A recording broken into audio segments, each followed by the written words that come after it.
All right, welcome back, everybody. Your weekend is over. Time to get back to work.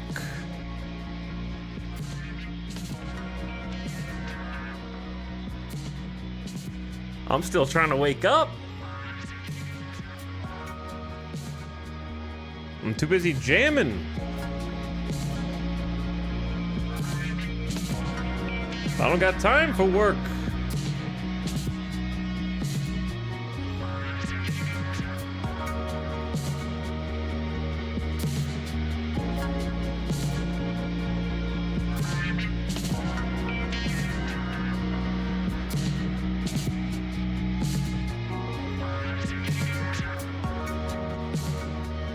I think my favorite video game OST soundtracks are the ones like this where you can tell that they were just letting loose. Like, it probably wasn't even planned. Like, this is an 8-minute track.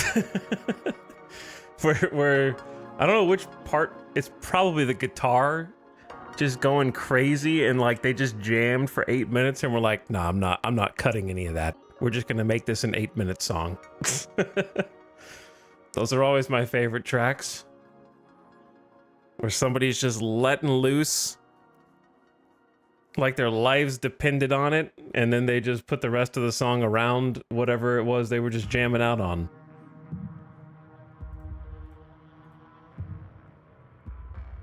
Which is what I wish they would do when they, I thought I heard someone say that they were either remastering or remaking the Nuclear Option soundtrack. Because there's a couple songs on there that sound like they need to be 8-minute songs, and they're like 2 minutes and 20 seconds or something like that.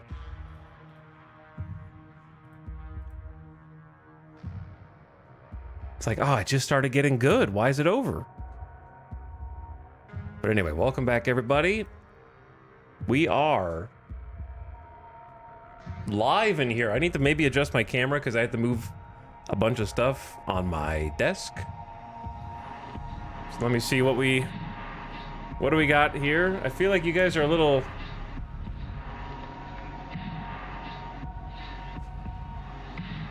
mostly right. I feel like. Are you guys crooked? Seems okay. Maybe a little. I don't know. It's good enough. It's good enough. Hopefully. It's like, I don't know why it wobbles. Wish it would just hold still. At the right angle. But it's a little too wide. There's nothing going on over here. And there's nothing going on over there. I don't know if I'm gonna go through the effort of putting up the Christmas tree this year. We'll see. TBD. TBD. That's like the Christmas tree spot, and nothing goes in there for the rest of the, like, 10 months out of the year.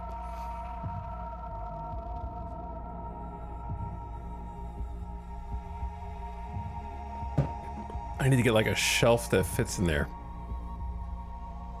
Whew. Dude, I don't know why I'm exhausted. I don't feel rested after a day off yesterday. I'm like more tired than if I had just kept streaming, I think. I'm gonna wake up. Gonna have to drain this coffee and get a second one. We are back in the world of Europa Universalis 5. There was a patch today. It goes without saying that there was a big patch today. Maybe it doesn't go without saying, but a bunch of people already know that. And we're not going to read 600 patch notes because I think only 2 of them pertain to our game. So I'm not going to go sit there and read about every niche country on the other side of the world that I don't even see and what changed with them. The only 2 things that I even know of that apply to us are... Actually, it doesn't even apply to us anymore. Apparently now, this time for real, the spam of mutual defense and changing the defense pact rules has been adjusted. But we're not in one anymore, so it doesn't matter. And then the second one was apparently more tin got added to North America, which I have no idea if that supersedes an existing game. I would assume it requires a new campaign and therefore a new generation of the map in order to see. I'd be very surprised if that just like replaced. It could, but I'd still be surprised if it just replaced resources that were over here outright. But I don't want to know where those spots are, so I can't ask chat where they would be anyways, so I could find it in the future. But I did keyword search Haudenosaunee, and I did keyword search native, and nothing came up. So I was like, eh. And I looked under Great Pestilence, and I didn't see anything. Maybe I didn't keyword search Great Pestilence, but I did look under the disasters page, and it wasn't there, so I don't know.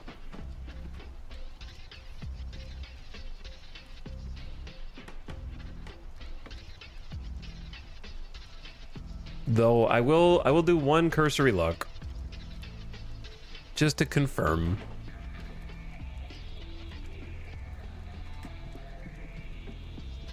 But they didn't list it under the major changes section, so I assume that is nothing. And I will continue to go about my day as if it were just a normal day.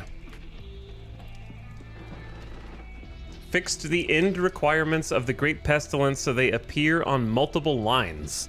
I think that's just a display bug. I don't think that that actually changes when it ends, because it didn't show the end requirements. Added missing message type, so nothing changed. Zero change. Not affected. Anyway, I don't care about the rest of the patch notes. So, we're just gonna hop in. Unless there is something I should care about. Business as usual. No effective change in our campaign. So let's start clearing some notifications. I don't know why it says we have unused levies. Total of 468 army levies will gather in all areas' capitals. They've still got the mousing over your list of children is going to freeze the game bug. Can't wait for that to happen for the rest of the day. Every single time I mouse over it. I can't do shit until it generates a database of all the children and their pictures. And I'd like to continue playing now. Okay. Oh, man, this is just like... when it hits you with that off the bat, it just is... I get transported through time back to trying to play computer games in like 1998 to 2002 when your computer would just hang. Like, I feel like nowadays you can occasionally get a program that's not responding, but it doesn't happen nearly as much as it used to. Can we all agree? Like, program not responding, infinite, like either in New Age it's like a circle, but in the old times it was the hourglass. It happened way more back then.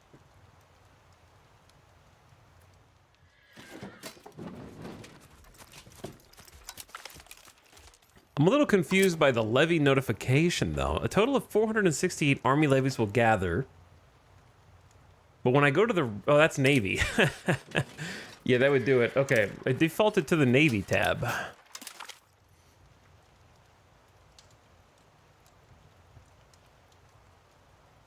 Okay, so we have like another bunch of people who can be raised. So I'm just gonna click raise all. It's like 468 people. Why does it say 9,999 out of 1506? I don't know what the 1506 is. Institutions are gonna be a thing today. So we're right on the cusp of embracing our first institution, but we need to save up some money to do so. Don't really care about the RGOs, missing employees. Law's not codified.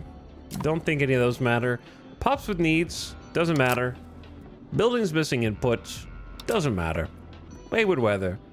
I don't, does anyone know what this does? I get weather notifications. You know what? This is so realistic. If you get a weather notification on your phone, do you change anything about your day? No, same thing here, man. I'm getting wayward weather, like there's the overall strength of a nearby storm. It's like it's lighting up my phone like weather alert. I'm like, okay, what do you want me to do with that, man? I don't know what to do with this. You're telling me that Pepperopi has some inclement weather. I might grab my umbrella.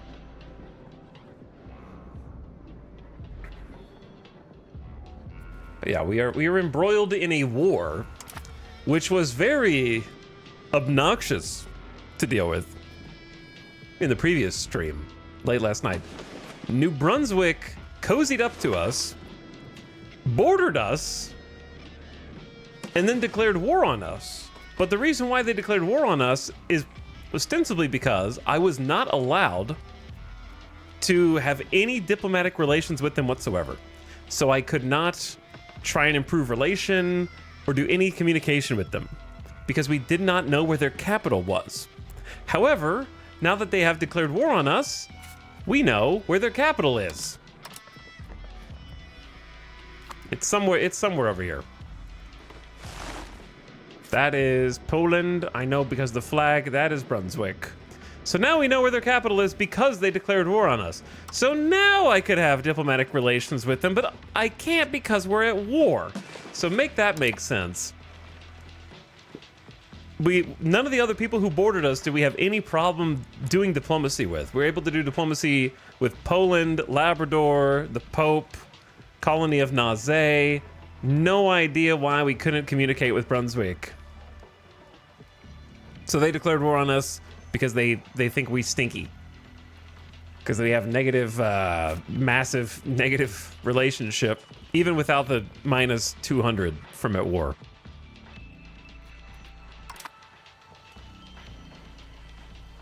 So, the upside is that even though we are at war with them, and by extension, Poland, I don't even remember why. I think they're allies.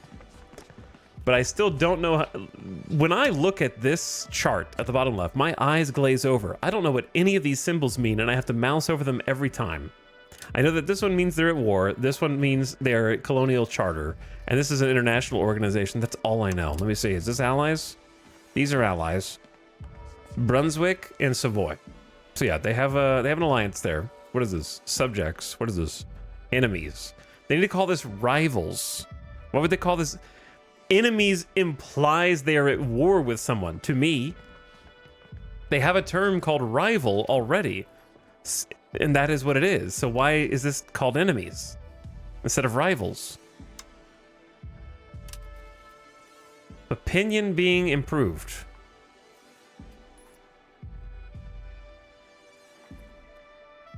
Lithuania is improving Poland's opinion.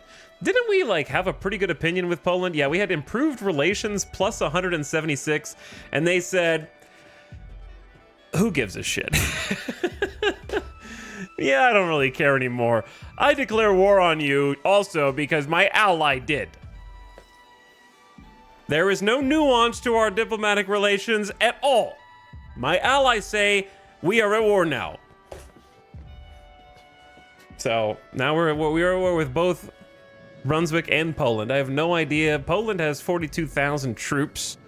Brunswick has 16,924, and we are dwindling our forces. So I have a couple plans.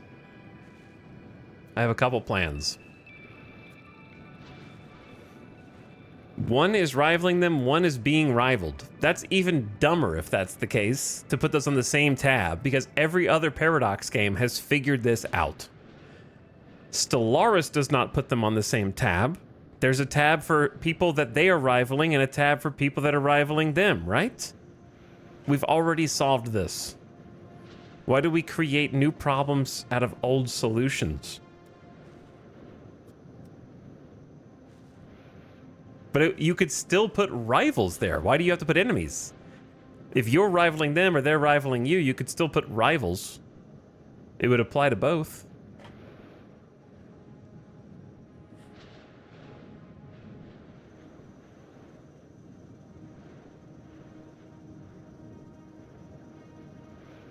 Even EU4 has it labeled as they have rivaled and rivaled by.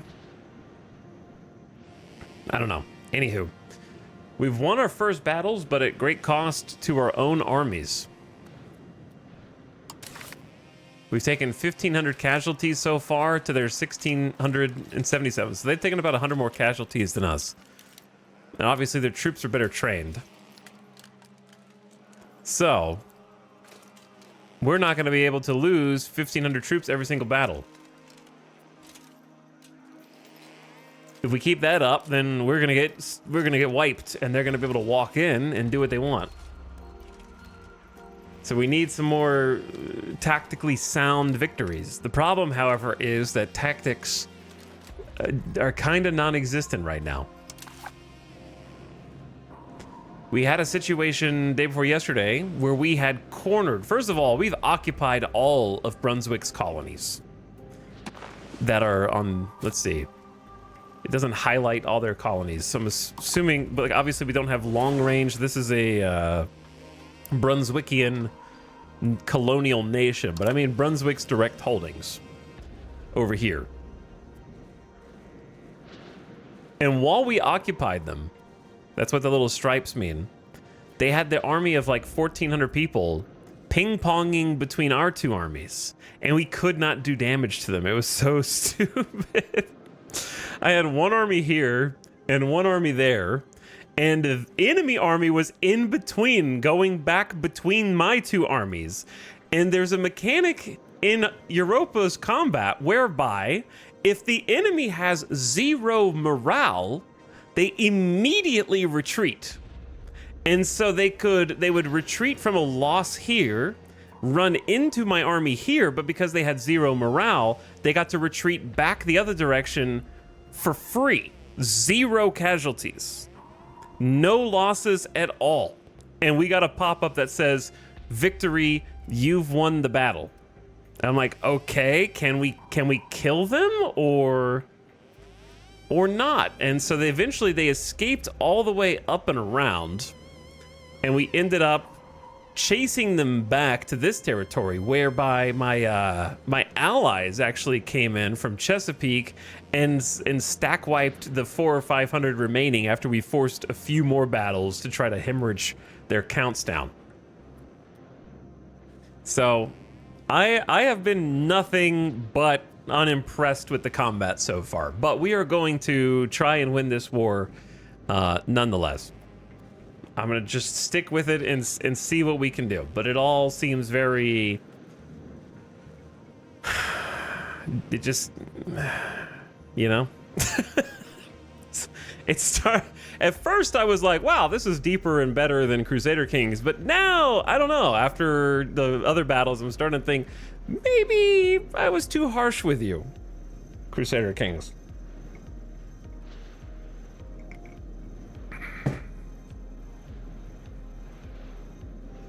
Maybe I was too harsh. There's also, you know, the unspoken issues of having a nation of Haudenosaunee tribal Native Americans of almost 5 million strong, and ignoring the historical nature of the warrior culture of the Iroquois Confederacy, and the fact that we can only muster like 2% of that 1.5 million as soldiers, as opposed to the historical 70 to 90% of all able-bodied fighting men who could become warriors.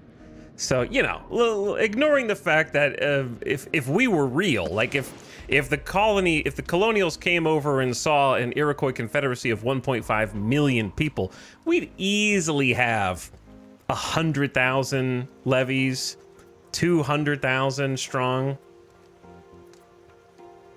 and not, well, 10,000.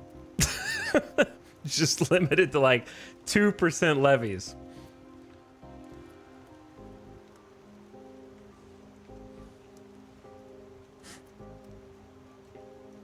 Look forward to the DLC. Yep, let's just look forward to the DLC.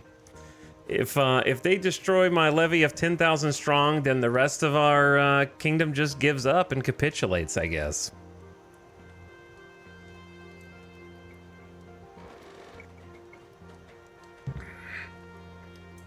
He's still at it. I'm at it again. I am at it again. What's up, Dunk Slide?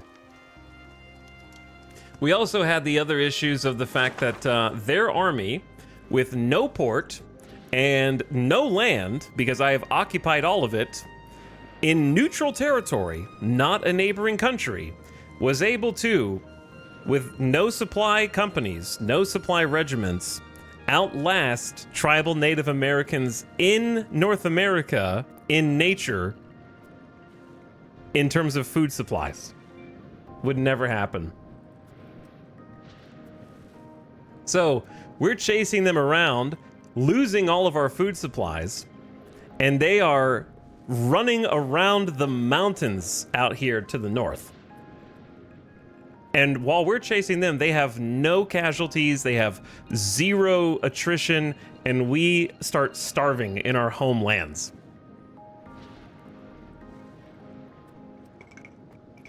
Anyways, chat, don't do the scatter thing right now. I'm not in the mood. I'm also not in the mood for people who want to do bad faith arguments in chat.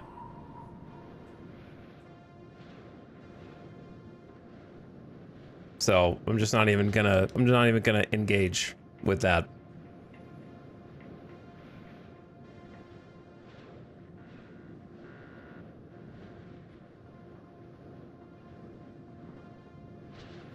But if you'd like to know more about the Iroquois Confederacy warrior culture, I would suggest looking it up. It's very interesting.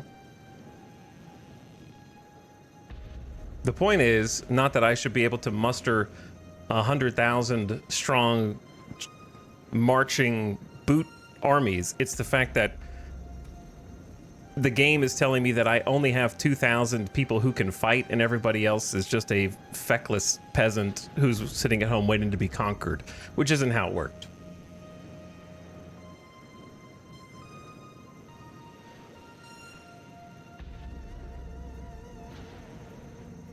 But the reason why, again, colonials were able to come over, fight, and still struggle dramatically against Native Americans in spite of a 70 to 90% casualty rate from the Great Pestilence. I think if we managed to tank that and 80% of our population survived instead of 10 to 30, we'd have the advantage. A very, very large advantage. In 1608.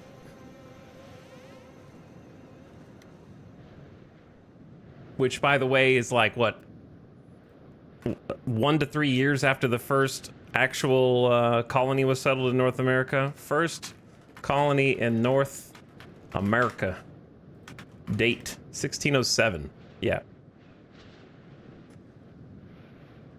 But obviously, St. Augustine, Florida was in 1565. Way down there. Jamestown was 1607. Closer to home. Closer to where we are.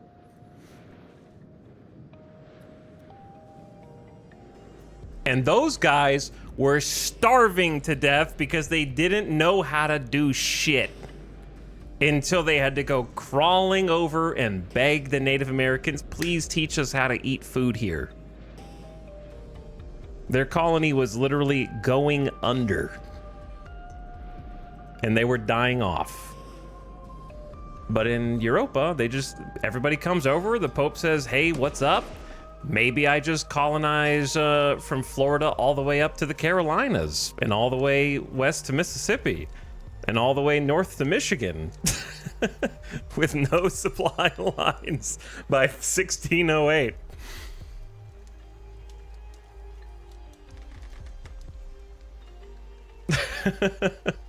So it's all silly, made up, upside down land, you know? It's just, we like to pretend that this is some kind of historical game that we can manipulate in different ways and play a large, you know, but it's not. It's just it's a silly make-believe land that we just have to enjoy for what it is. The Pope is grabbing Chicago. It's all starting to make sense.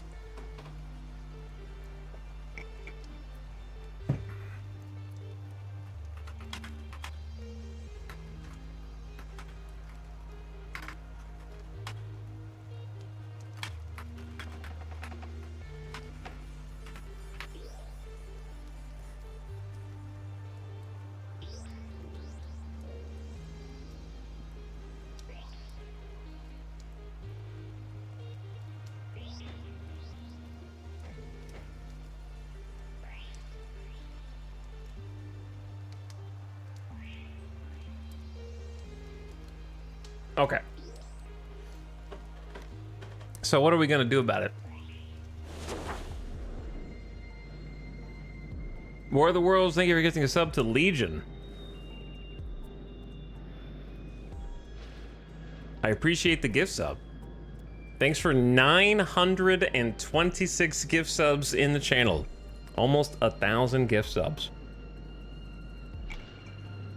It's actually insane.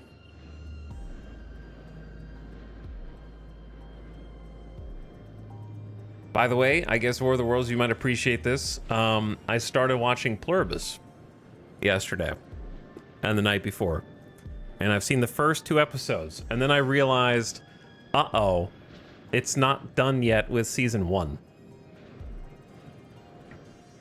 And I'm catching up too fast, and then I'm going to have to become a week-to-week Andy. So I got to slow it down a little bit.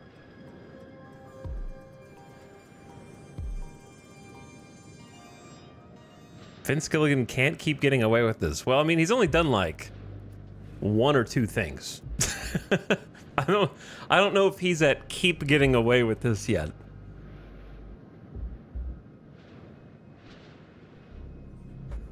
But I like it a lot.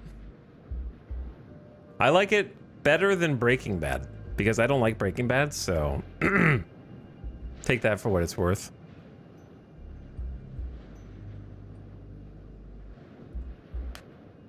Which might not be much to you. I would, after the first 2 episodes, I would say it's thought-provoking and also rides a nice line between drama, comedy, satire, and being over the top while also still managing to be tense and unnerving.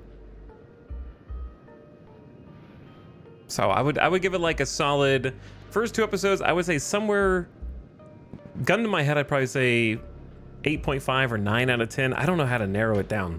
I'd probably just say, I'd say 9, only because it made me think about it long after I was done watching it.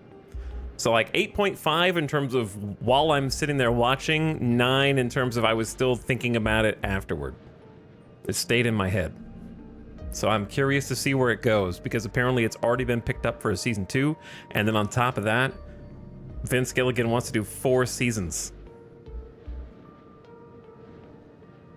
I do need to start justifying my Apple subscription. Okay, well then you need to watch The Studio. You have to watch The Studio. That is also on Apple.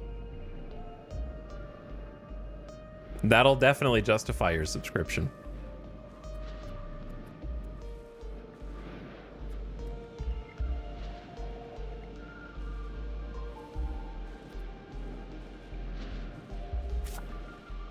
I'm gonna move this army back.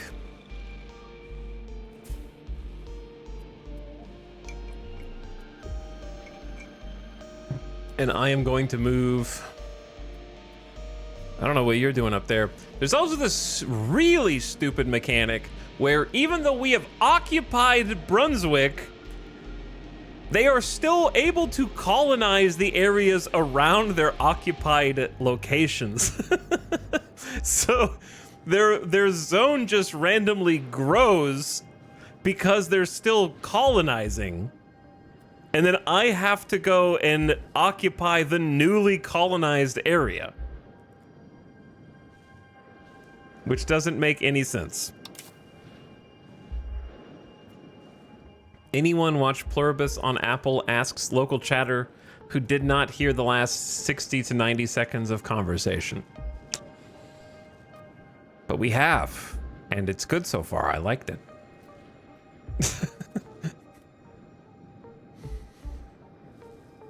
And then I don't know where Poland is going.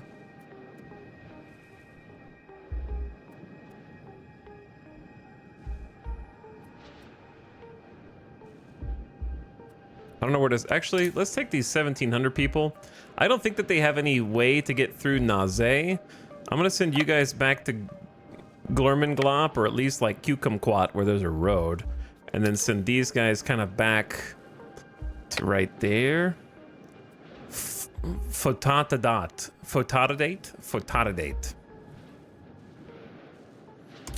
And then I want to keep these guys. I got some different forces spread out just in case of emergencies.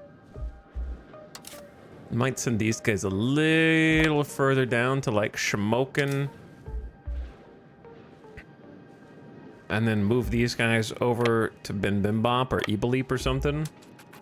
Oops, I do not want to be on 4 times speed to get started here. No, no, no. What, I have a spy network with a hundo just sitting around?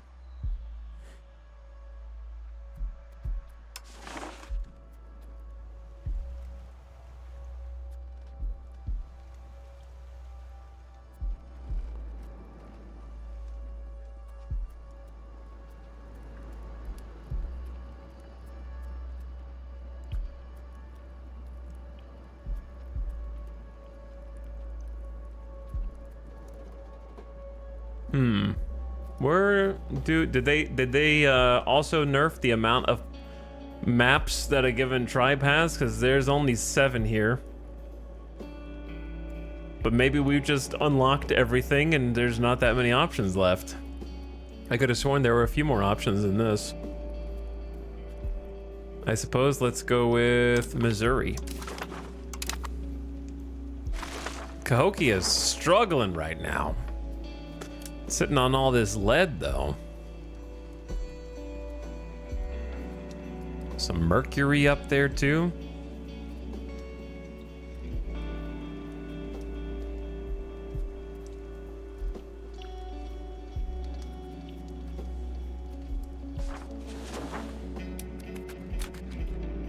Okay, so that'll be Spy Network. We got 5 charters left. This is like, if we can just survive this war, this is what I am most interested in and excited about. Getting all of these little unsettled blobs settled. And then once they are settled, then we just need to improve relation to stop people declaring war on us. Naze likes us and trusts us, but fabricated a casus belli on us anyways, so who knows what they're gonna do. They could just declare war whenever they want. We currently have the right. They were fabricating a casus belli on us while we have the rights to walk through their land. For some reason. So they just click the button, and the only way to win this war is to wait, because they have to take the land from us. They're fighting over this province up here. So as long as they don't hold that province and we do, then we are just going to be able to tick up. But anyway, in the future, years from now, I don't know how long it's going to take, they need to adjust all of this gameplay. There's no reason that people are just coming in and declaring war. You go, oh, that's historical. No, it's not. Not a single person has asked us to convert to their religion or convert to their culture. There are no missionaries. There are no missions. There is no interaction with religion. They've just kind of let us sit here and be heathens. It's very religious oriented at first. Nobody has made any. There needs to be like a system of demanding lands or making some kind of do this or else mechanic. It's very random for Brunswick to just roll in with this little space and be like, I am at war now. Very sudden, very abrupt. No actual interaction, no interactability. It's very Hearts of Iron-esque. Yeah, very Hearts of Iron. Just I declare war, and here we go.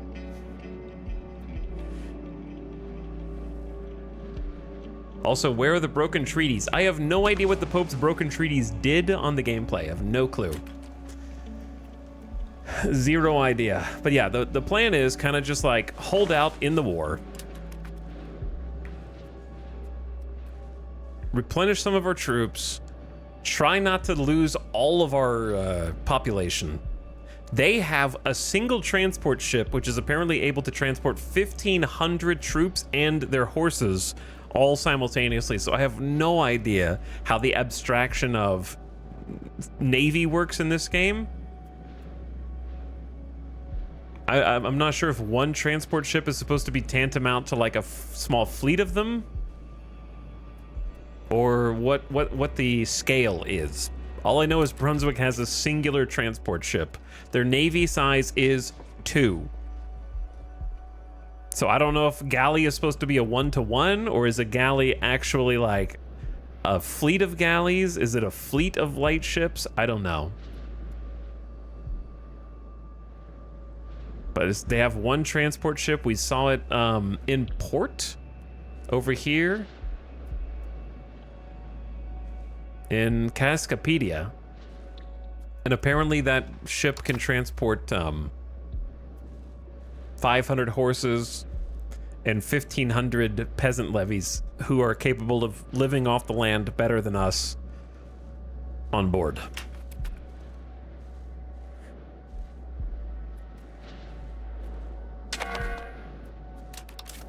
So we each got 1,200 more troops replenished in our levy.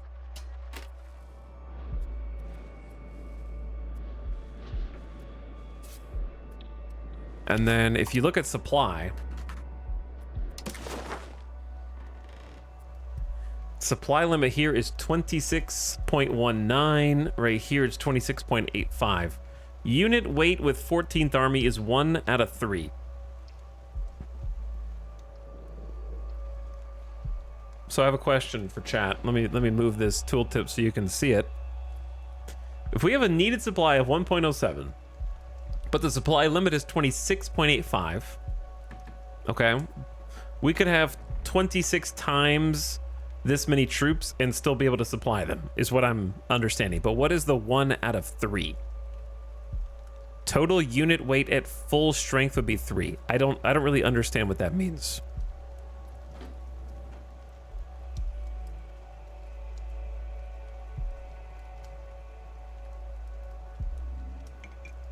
From what I can tell this far, the number of troops doesn't really matter. It's the manpower capacity / cost for moving troops around. Yeah, like the transport ships have a max capacity of 200, but that's not like 200 people. It's like 200 strength or something like that. I don't get the supply system yet either. That's if your regiments were full. Okay, so 3 would be like that army would have a full... Its regiment will be full, but not its supply.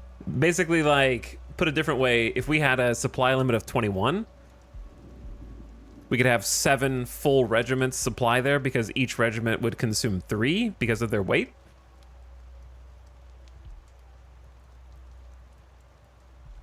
I hate how they changed it. In 4, it was 1 transport for 1,000 troops, and it was nice and easy to math out. Yeah, I think, considering how explicitly logistics focused the rest of the game is, it feels really weird to have troops not be by count, but by like a strength number, like a power level instead, where everything else in the game is 1-to-1 with like, well, they need this much lumber and they need this much food and they need this much of, you know, everything else, and then have sort of manpower be abstracted to strength. Feels very strange. So I'm not a big fan of that either. It is very confusing to look at coming in. But anyway, it seems as though a single tile could support 26,000 troops standing on it by itself, right? Which seems pretty generous compared to other Paradox games, like give or take. Obviously, it's probably something to do with strength as well. But I'm just looking at the hypothetical, just the fact that there's 1,000 troops there. There's 1,076 troops there, and we're getting 1.07 weight. So it seems like we could support 26,000 levy in that single tile with food.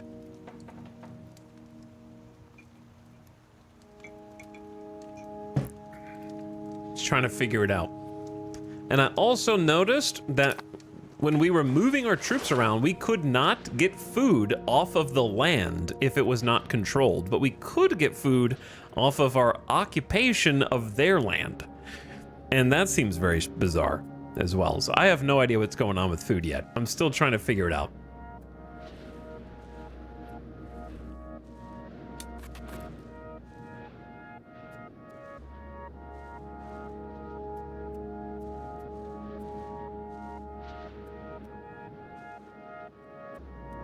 But I don't know. Pretty much everything war combat-wise for me so far has felt unintuitive, like I'm learning the board game of a friend who swears that it's worth putting the time into, but we're on page 32 of the rules, and my mind is wandering.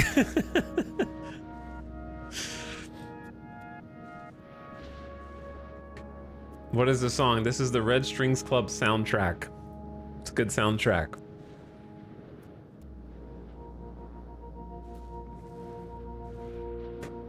A very good soundtrack. But my goal, the thing I want to do that I think will be fun is finally building up the land and getting our vassals and starting to actually build up instead of out.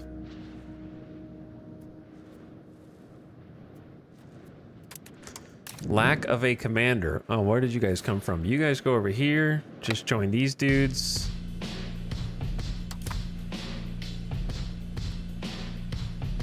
Oh, yeah.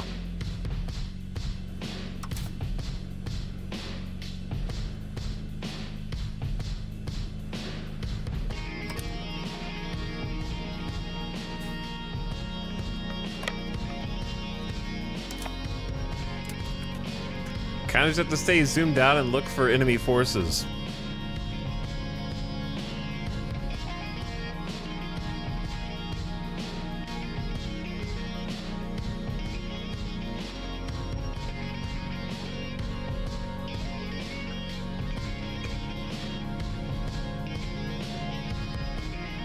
Because we just stack wiped their first 1,500, and I imagine their transport ship is now sailing back to pick up more troops.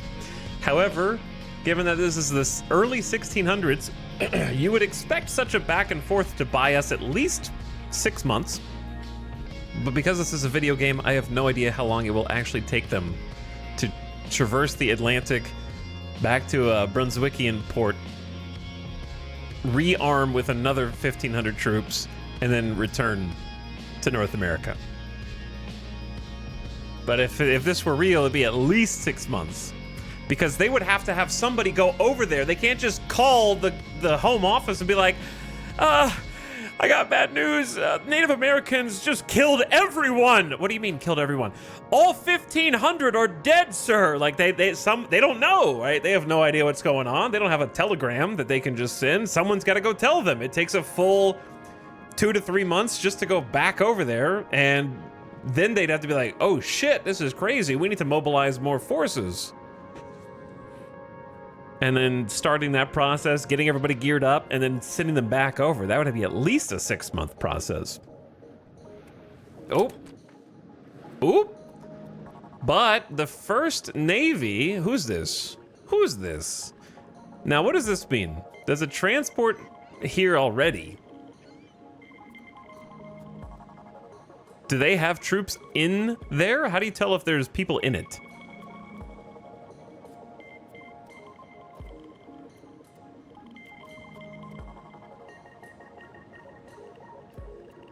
They already have another 1,000 troops from somewhere else brought back?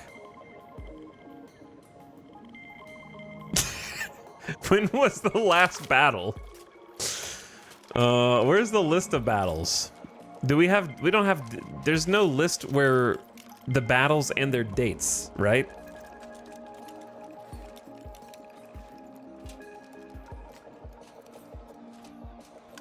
How is there not a list of battles and the dates that the battles happened?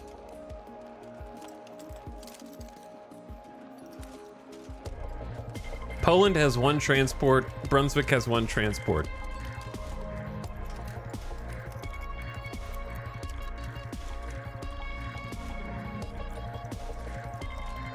I need dates for these. Oh, here we go, here we go.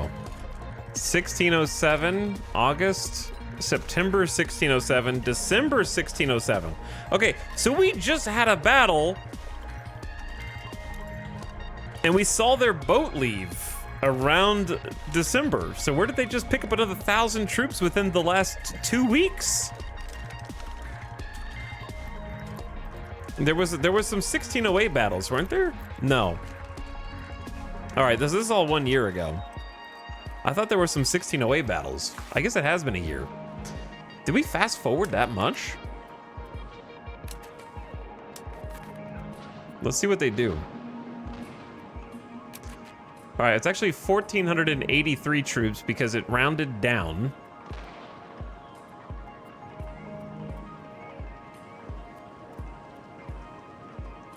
And they've brought another 500 horses.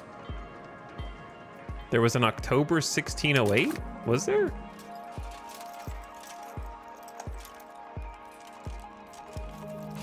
There was a October 1608. You're right. The chatters who said it's been a year are wrong. It was 16th of October 1608. I knew they were wrong. Because I know more than them. It took a year to kill the ping pong troops, that's correct. But we saw their boat leaving Cascapedia here because we had to come back to capture this after they colonized it.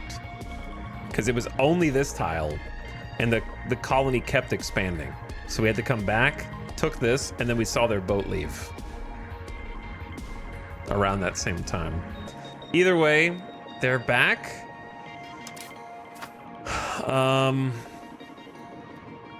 We definitely want to have more troops up there.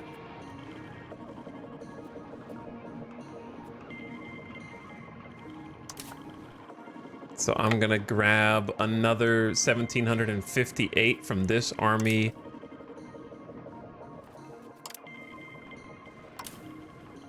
And just kind of position them together. We definitely don't want to let their transport boat keep bringing more and more troops over. Like, we need to kill them as they come.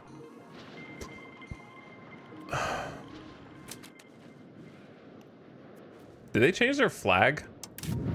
Did Chesapeake always have this flag? I don't remember it.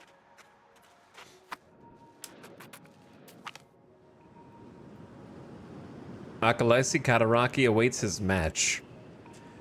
They've raised an issue with the Queen that they are still yet to marry and have expressed worry over this indecision. I don't know what this means. Is this from the mod? They can choose their heart's desire from the ranks of our nobility. I think this is the mod update.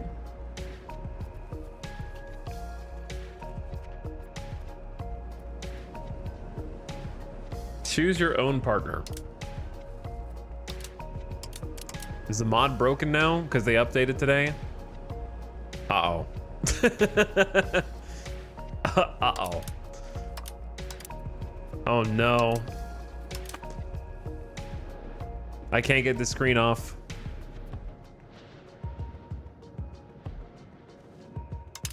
Wait, yes I can? I don't know what's going on. When did the mod update?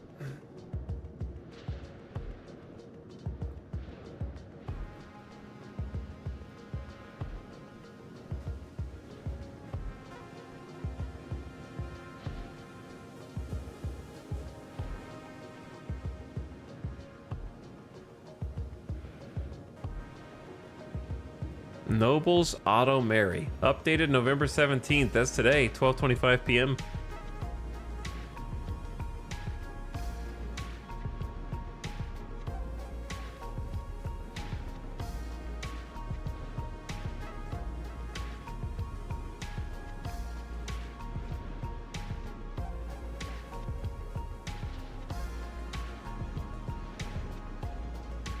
Yeah, they updated 3 hours ago.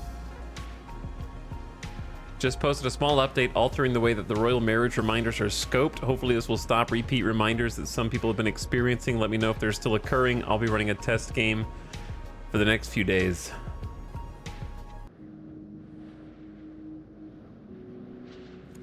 Okay.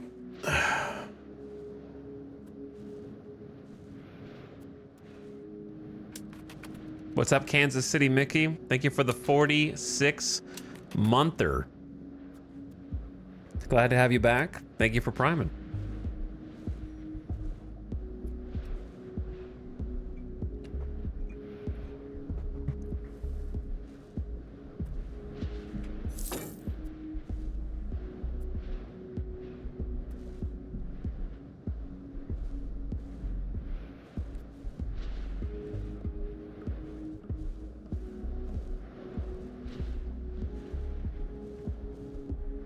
Now they are sieging this area back. I'm a little worried, man, because we just have to, like, not lose 1,500 troops every single time we have a battle. You know what I mean? It needs to be fairly decisive. I'm scared Poland is gonna roll up off of our coast somewhere. So I'm gonna bring another army group up here. What? Is there not a way to combine these 2 and 3 troops into the same regiment? And I'm not gonna click on the button that you're gonna tell me. Someone's gonna tell me, chat's gonna be like, yes, there's a button, it's called balance unit. And that's not gonna do what I want it to do.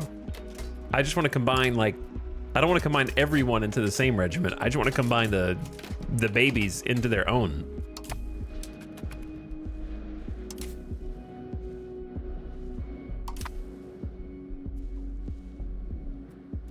They're gonna get slaughtered.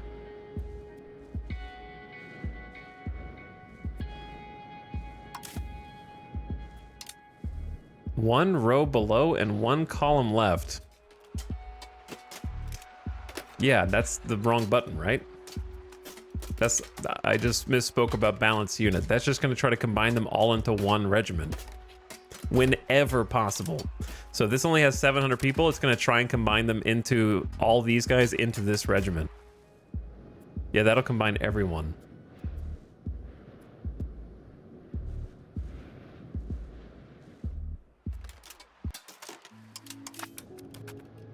Chat doesn't listen, they just type stuff in chat.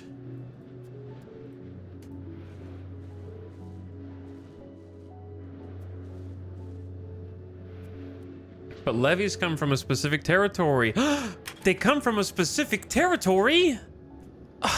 Then I guess those 2 in the front will have to initiate first and then wait for the 3 behind them to roll dice high enough to initiate instead of going into battle together. It's a shame that they hate each other so. I sure wish that they would. Okay, you guys are from the capital, right? I'm gonna hang back here until you're good. Let me know when you're on the flank, and then I'm gonna sit back here and then initiate afterward. I'm rolling dice. I'm rolling dice. I'm rolling dice. You know what I'm saying? Like, okay. So what if they come from different areas? Why do they just sit back and roll dice until they're allowed to enter the combat as well? We can't go into those 3 guys are fucking dead. You hear me? We hate those guys. Leave them out there.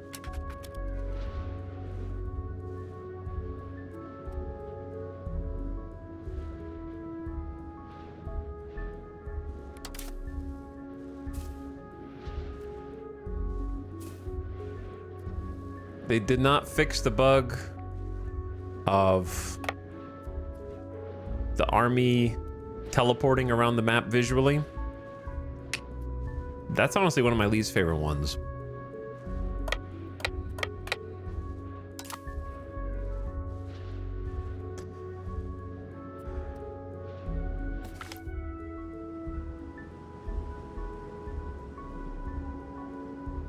Akalasi Kataraki awaits this match. The mod is gonna... Okay, there.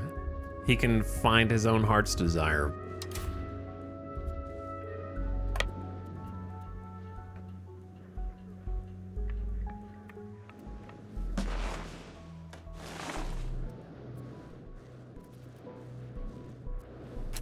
Create a new army.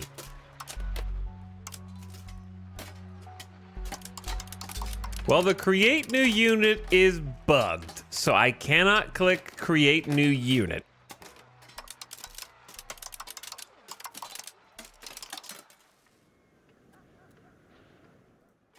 This is where I put my new unit to combine if I had one. Yeah, attrition is from winter.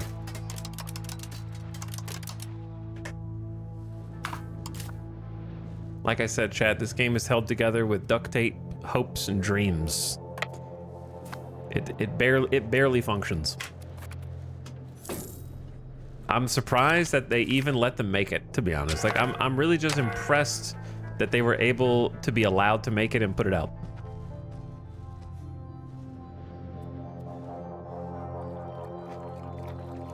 Click the hammer on the bottom of the same menu to build to that army. What? A pioneer colony is getting some extra peasants for 120 months. That's very good.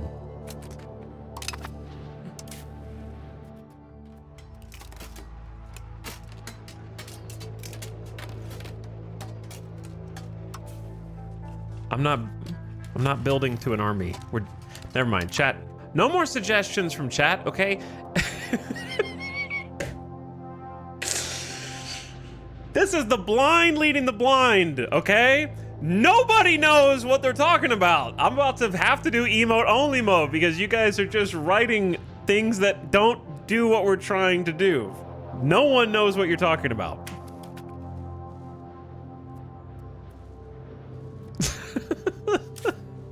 Why does every Europa stream start like this?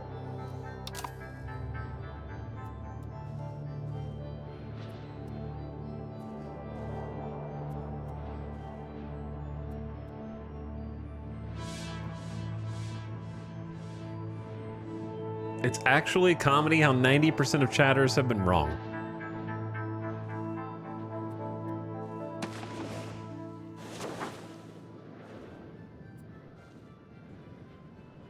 Have you tried calling up chat as levies? I'm gonna have to at this point. I'm right, his button is just broken. Well, even if you are right, you're in the 10%, but the game is broken. It's more than just a button. You are fighting for your life just to play the game every time you turn it on. One of the greatest and richest merchant families in the kingdom of Haudenosaunee have decided to reward us for our time or for our rule with a sizable donation. As well-respected traders who built their fortune from commerce, the family developed a reputation as generous patrons of religion and the arts. Now with their newfound wealth, we can strengthen our coffers or give patronage to new talents.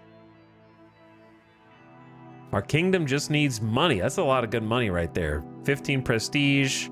And this dude moves over. That's an actual artiste with 89 artistic skill. No works of art. And they are ready to craft a work of art by commission, and they have artist monthly start chance plus 10%. Or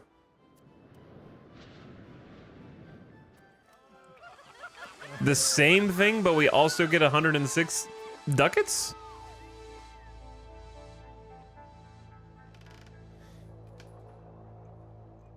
Instead of 15 prestige?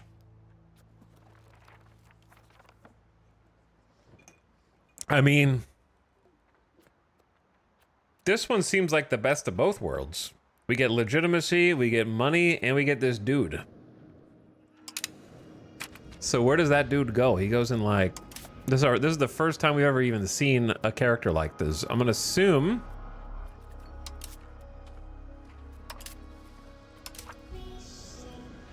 What music is this? You can't listen to that.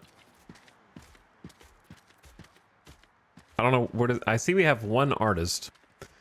Is that guy trackable on this page? I'm not lying to you, Chad. I think my game's crashing. I haven't had a crash since the game launched. I think it just crashed. At least I have monthly autosave. 1st of February. We just lost like 12 days. My artist is gone. Ad is starting right now too, just to kick us while we're down.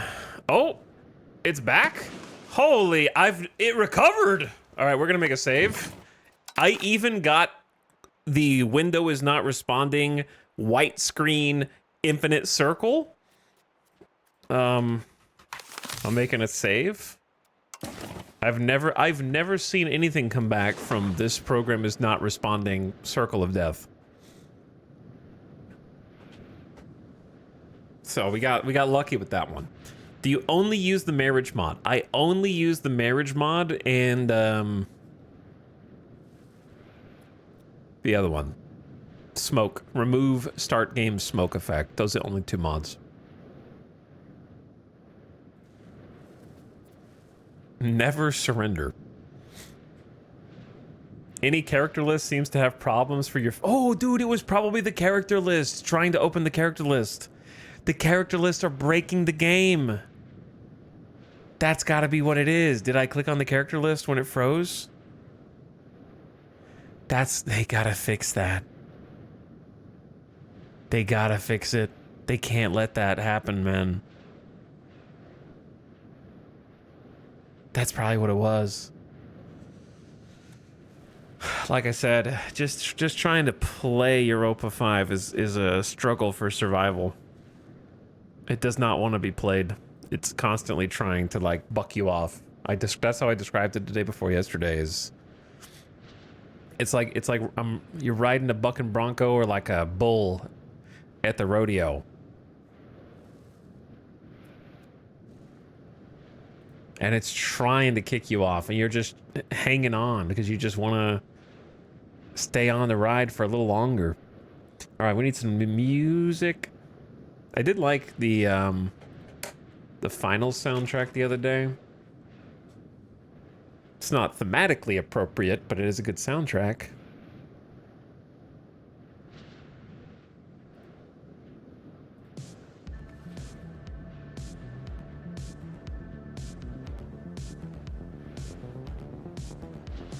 Yeah, we've been getting the children education tab freeze for days now, but I've never had the character page freeze where the entire game threatens to crash. Do you ever put on the Baldur's Gate 3 OST? No? Maybe eventually.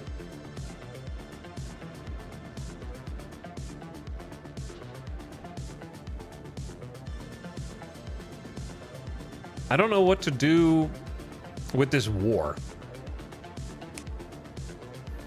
Or rather, I don't really know how to like chase these guys down and not just throw 1,500 more dead. I have an idea though. I have an idea. But I'm gonna wait 20 seconds until bros get back from the ad to do it. But thanks again, Kansas City Mickey, for the 46-month sub. Today's gonna be kind of a slow day, year progression-wise, because I cannot 4x speed while we're at war. Goes so fast, then you realize, like, oh, Poland just sent 3,000 troops to our capital. What was I thinking? Welcome back. So here's my idea. What if we hired a mercenary? Like, I got confused because I'm like, wow, I can't hire any mercenaries because there's 0 available. Not true. You have to hire a mercenary leader who can then potentially hire you. There's no possible units to hire. Damn. Wait, did they hire them? How do you tell if a mercenary is fighting against you? That would explain how they got troops around so quick. I don't know. They might have hired mercenaries to come kill me.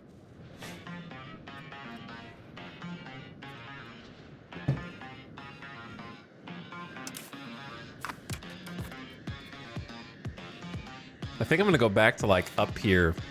Where do you see the terrain kind of advantage?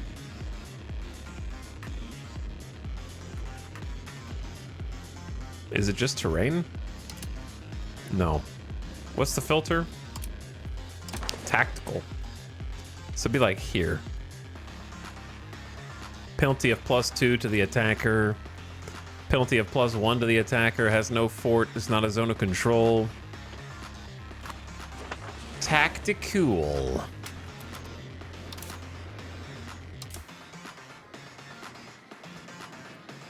Merging armies is really scary because if you have 3 armies with 3 generals and you merge them, 2 of the army generals will just go home and they'll teleport home. And if you want to use them as a general again, you have to wait 2 to 3 months for them to come back. So be careful when merging your armies, I guess, if you want to keep your generals.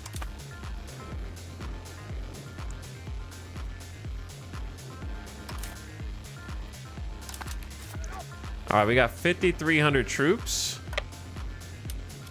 And we're gonna move back into Brunswickian territory because they are sieging Cascapedia. And then are gonna be moving over here. Kind of scared to move across to them. It's Control J for this. I see.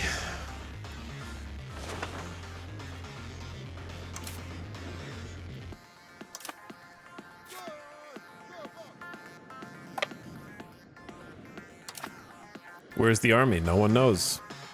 Looted gold? Did they just... Well, how did we loot gold? Who are you fighting? Brunswick and Poland.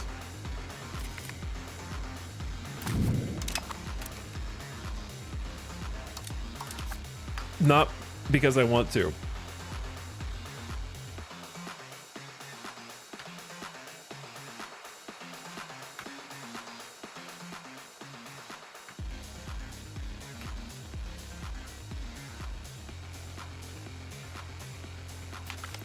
Krumafala. Krumafala. Why not?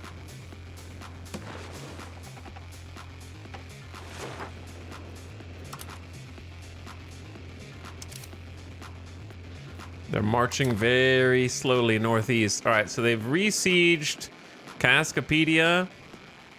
I don't know if they have better line of sight than me via scouts or anything. They're either going to go for this spot or they're going to go for this spot. Oh, guess what? They just colonized a new place, even despite the occupation of the neighboring tile.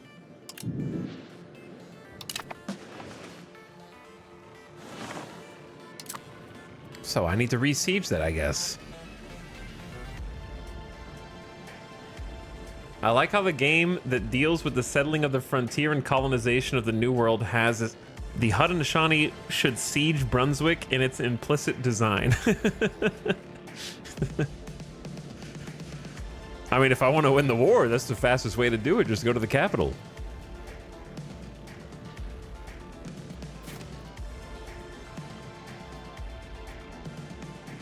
We got 3 separate armies with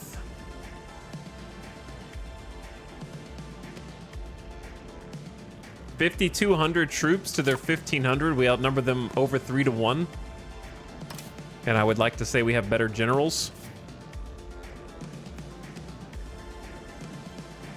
But I don't know if they're going to come down this way or down this way. So if I go out too far, this is impassable. So they're probably not going to go around there. So if we wait for them right here, this is between 2 impassable points. It's just really hard to see on the map. Oh, maybe they weren't actually in the tile I thought they were in. They just teleported backwards. No one knows where an army is. There's a visual bug where they appear in a different tile than they actually are. So it says that they're in this tile, but wait. Where are they actually? They're in a superposition of points until they have been observed. Once they are observed, then their waveforms collapse and they appear in the tile that they are actually in. Oh shit, hello. Well, I found the other army. Who's attacking who? It looks like they're attacking us, which I think is good for us. Because that means we get a slight defender advantage in the forest? I don't know, do they get an offense bonus because they have horses? I don't know. I have no idea how the combat works here. But it looks like we have at least nobody is deployed. So they have initiative. So they're just doing casualties to us. And then until our guys actually deploy, and then we get the flank. Now we have all 3 flanks. There's about 2, 4, yeah, like 5,000 troops on this battlefield. And now both of these, center and left flank, are pushing against the right flank right there. So it's kind of a 3v1. They're horsies. They got the Brunswick Cav that we're trying to chase down. Looks like it's going pretty well in our favor. Big dub, big dub. 300 casualties to their 500. That's pretty good numbers. Unfortunately, they can tank those numbers a lot better than us. For whatever reason, they gain 0.34 army tradition and we gain 0.07. How does the army with more army tradition gain more army tradition? Shouldn't we be like learning an immense amount of accumulated experience by beating superior forces? Shouldn't we be gaining like a shit ton of army experience because we are so low, but we're still winning?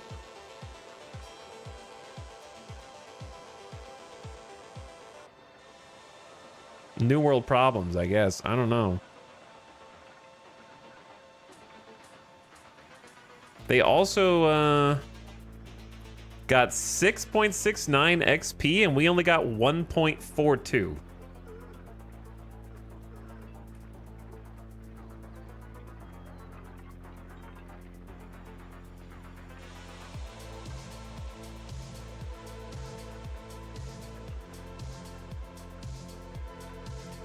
My European colonizer told me all his armies keep dying in the New World. I said, what happens when the natives wipe out another 1,500 levies from Europe? And he said he just raises more peasants and ships them across the Atlantic. I said, it kind of sounds like he's just feeding peasant levies to the Haudenosaunee, and his chancellor started crying. So stupid.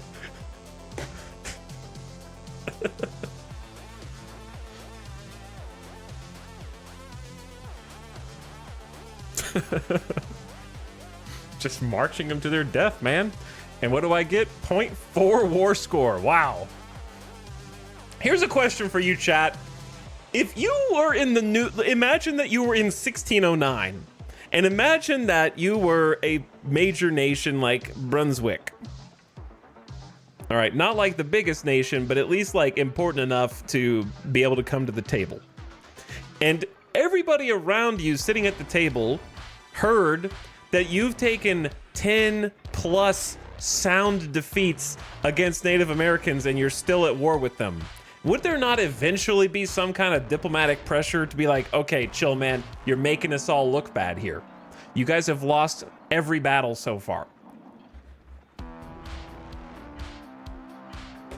But no, it's like 0.4 toward our war score. 0.4. How many battles do the devs think were fought in every war? You know what I mean? Like 0.4? There weren't that many. There were battles, but there weren't like hundreds of battles per war. Is war exhaustion not that bad to the AI? Well, I mean, you have to defeat, like, they only gained 0.02 war exhaustion. We gained 0.02 war exhaustion by winning.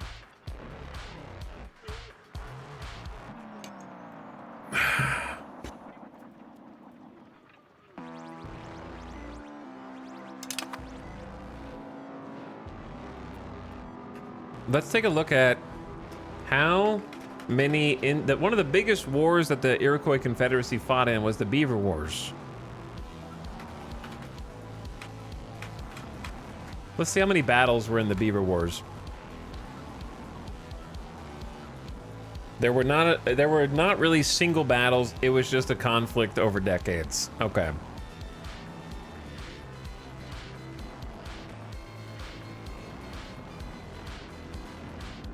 I think the difference between then and now is in the actual wars, Europeans would not have sent over boatloads of 1,500 troops to die repeatedly.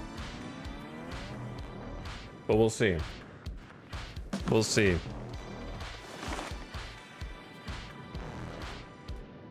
I still gotta chase them down now. So let me see which direction they're going. They will arrive in Umki. Okay, so they're going here. So what I need to do now... I know that they have no morale, but I don't want to let them gain morale and escape. They're faster than me with horses. So if we... I think we're are we already locked in travel? I'm gonna take This force, yeah, they're already locked in to travel.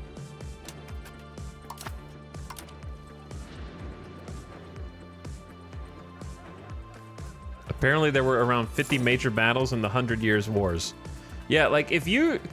Losing 1,500 troops in the New World is like, holy shit, what happened to you? What happened to you? That's so many people for this time period. Where did they go? Where are we?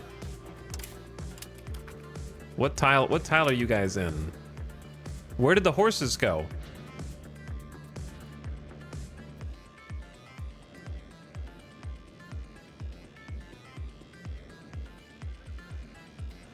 I moused over them and said they were going here. Did they already double pump over to the next tile?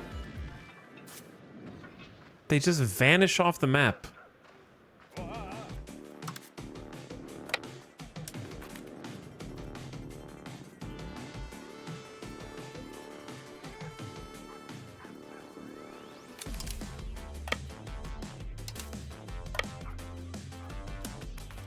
I don't want to...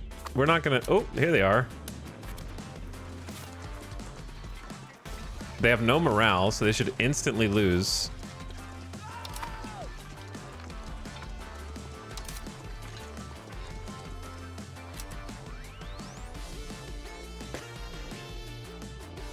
No indication of which way they went. No animation. Just disappeared into the wind. There's a graphic for them, and then the graphic just gone. I don't understand what I'm looking at, bro.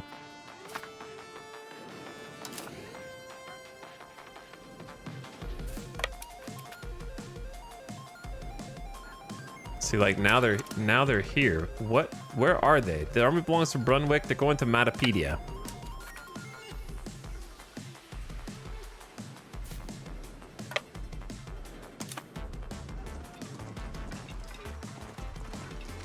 Not able to get food. For once, they're not able to get food.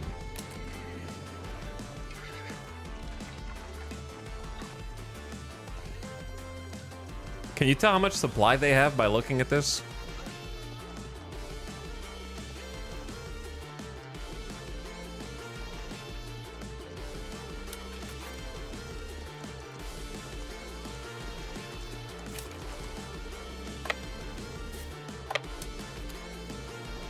The animations, like, I don't understand how we're not engaging them. We're in the same tile. They haven't finished moving over here yet. We're like sharing a tile. Are they still in like a shattered retreat where we can't combat them right now? Like in CK3, this was not happening day before yesterday. They were just going they were just retreating one tile. I wonder if they patched that. Because it feels different.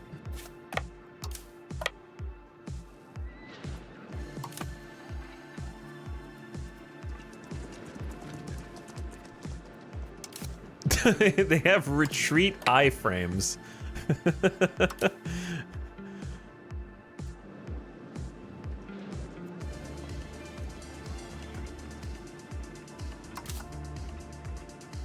They don't have a fort here or anything. And they only have their green. All right, here we go. They got some morale. We engaged first, which is good. That's what you want. Got 1,500 on the... I need to check my my army flanks.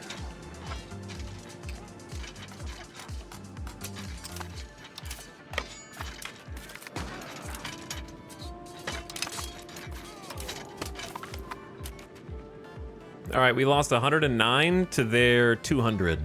Their cavalry's almost gone, which is different from last time.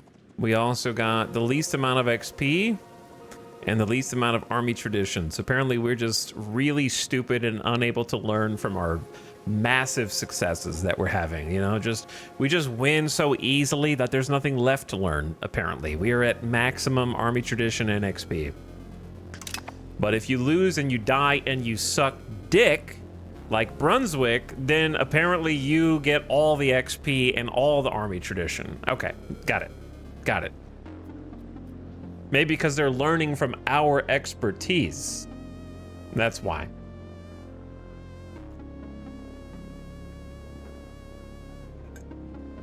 Kinchy ass system. And now they're going back to the west. Past my own troops. That's another thing that just doesn't make any sense. They need to have some kind of like we're not even in Cascapedia.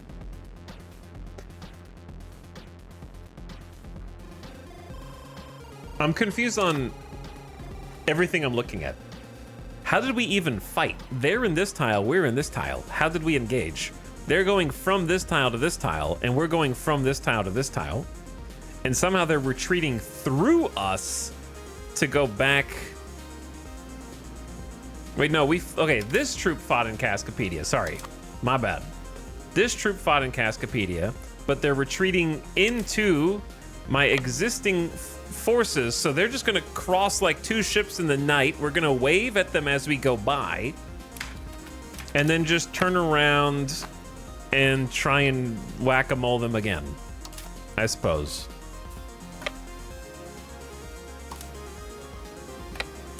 Point and laugh at them while we allow them graciously to retreat past us.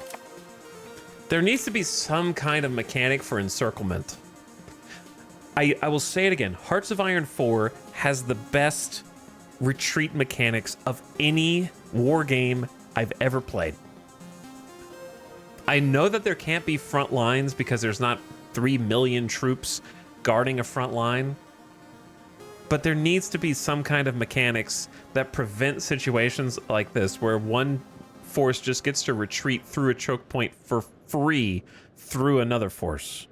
They should have to retreat toward a tile where there are no available troops, and if there are no such tiles, then they have to stand and fight to the last man or fight through. They have to like break out. There needs to be some kind of breakout. Like it was extremely common in this era, like 1600 to 1800s, for small forces of people holding out in a fort to become encircled and overrun. They don't just get to shattered retreat through enemy lines to go back to safety.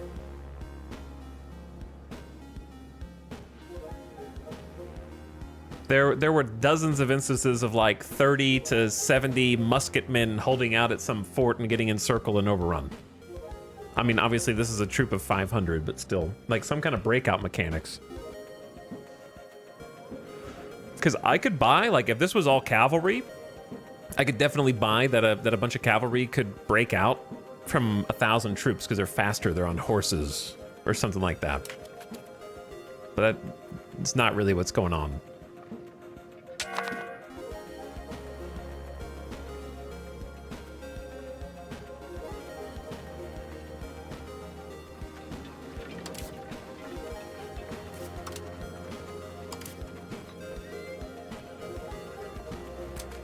Unit is in retreat. Okay, so how far do I have to chase them?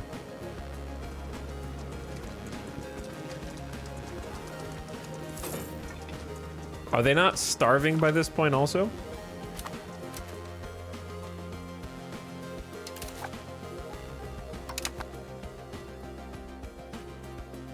If you occupy their colony, he won't be able to retreat. That's not true. We occupied all colonies day before yesterday. They were still able to retreat. We had to chase them around the entire map.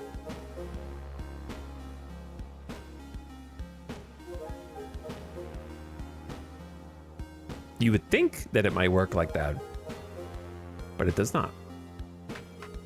Chat just making up mechanics again?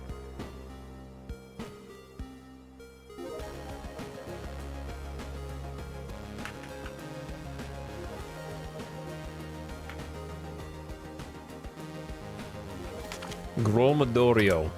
Gromadorio.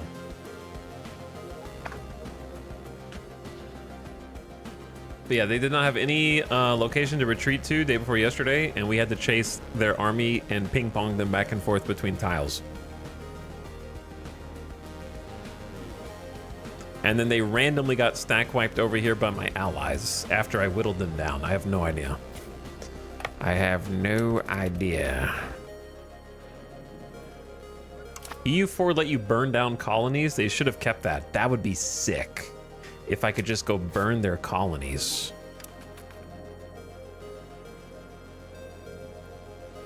How did they recapture these two colonies? Do they have another force that they brought in by boat who lifted this while I wasn't looking?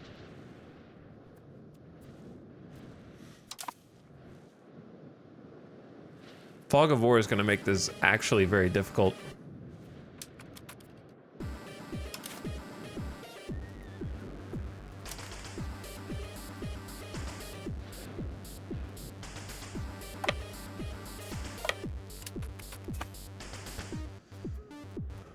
I also just can never tell where my troops actually are at any given time.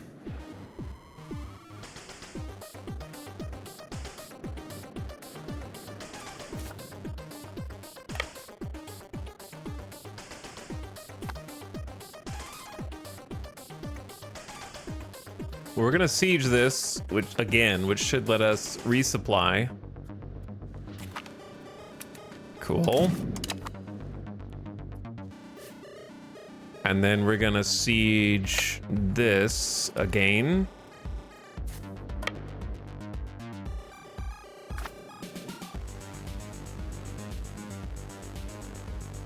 Make sure I'm not being like backcapped by Poland while I'm not paying attention.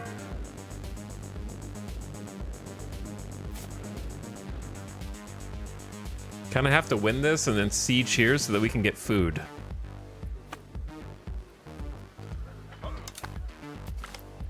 See, this is the problem. Oh, we actually got him. Finally. 490 dead, full stack dead. We lost 5 casualties. They had like nothing left. Now we have to siege. All right, finally got him.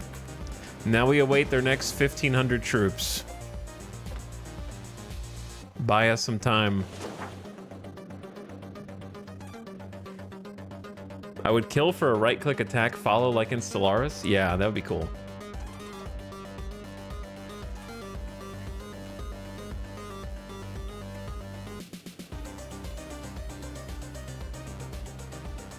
Okay, we're just gonna sit here and hope that they don't have another troop of mercs coming in. Yeah, my idea was hire mercenaries of my own, but the mercenary leaders have no units to hire, so not really possible.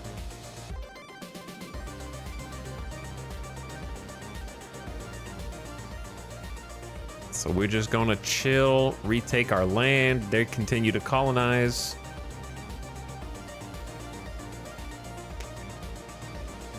Is there some sort of army fatigue? I don't know if there's a fatigue. There's just a morale system, but it's a bit confusing because their morale was low there and we stack wiped them. But then before, their morale was 0 and they were able to retreat for free with 0 casualties because they just insta-retreat before the battle begins.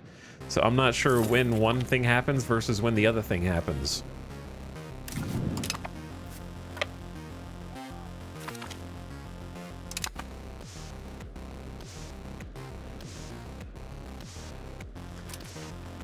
Look at them. Look at this. Look at this cheating.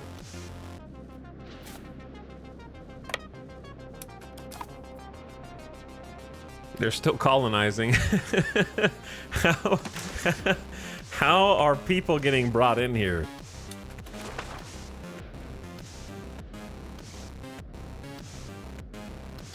Did they like not finish this game before launch? No.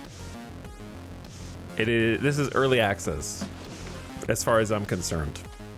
And I think people are finally starting to come around to understanding that, because the subreddit is decidedly less this is the greatest thing I've ever seen in my entire life after the last couple days. I've noticed people are finally starting to notice, because what I said from the very beginning, I said initially when you're new and you're looking at all the systems, it's going to seem incredibly overwhelmingly complex and in depth, and the more you play, the further you get in your campaign, the more that illusion is going to start to become visible for what it is, which is a mirage. It's a mirage. It can still be fun. It can still be fun, but it's, like I said, it's barely playable, I think. It is playable, but it's barely playable for me. Like I gotta download mods and do everything else just to get the game into like a playable state, and it's almost crashed itself like twice today just trying to populate character databases.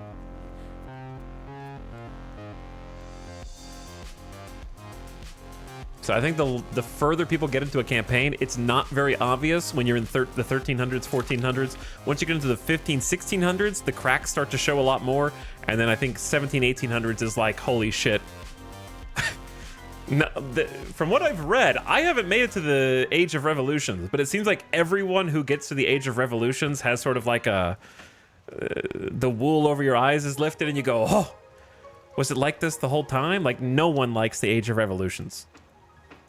And that's sort of when the realizations really set in.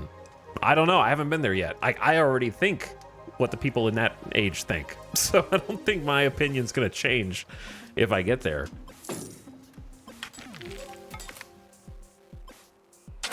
Age of Revolutions is so bad, man, but in Italy it's been bad for 200 years now. What happens to the Age of Revolutions? Surprisingly, revolutions. But the revolution mechanics are just like...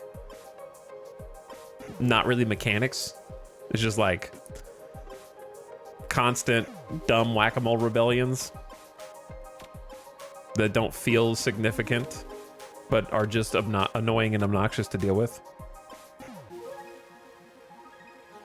In unfun ways. Charter done! But I think also once you get further in the game, you start to see what the AI is doing and how the larger systems interact with each other, and people are colonizing, and you start to be able to get a big picture look at the game instead of just kind of like narrow focus on your starting conditions.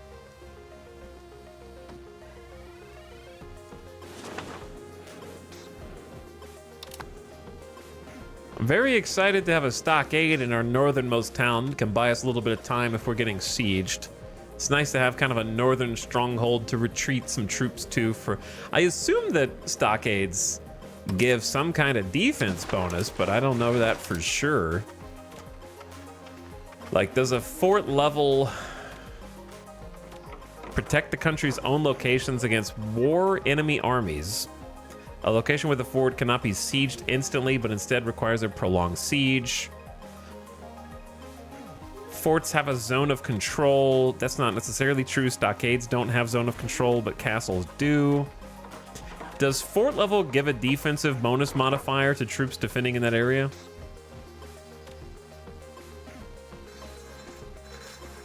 How much war score do you have? Yeah, it's a 22%. It's going up each month as long as we hold their objective, which is our own. They're trying to take our territory. I suppose I could look at the tactical view. No, we actually don't. They don't get an attack or penalty because we have a stockade.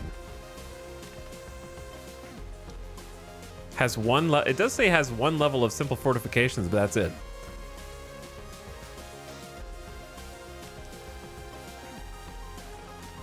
It makes you the defender in all cases. I guess that can be good.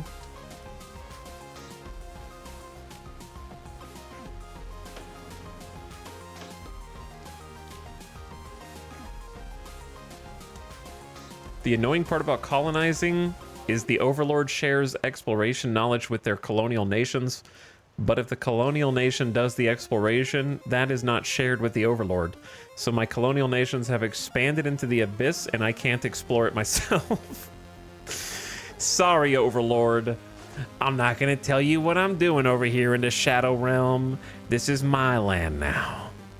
You should have thought about that before you gave me the properties over here.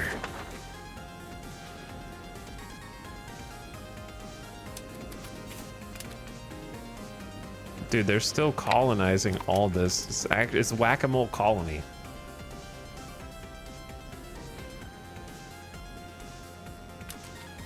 It's changing to us due to them controlling the province capital. That's interesting. We haven't seen that mechanic before. Well, we saw it before, but it was back when we did the first tribal war, I think. Where's First Army? Oh, it's that like small army. We just wanted to merge them up anyway.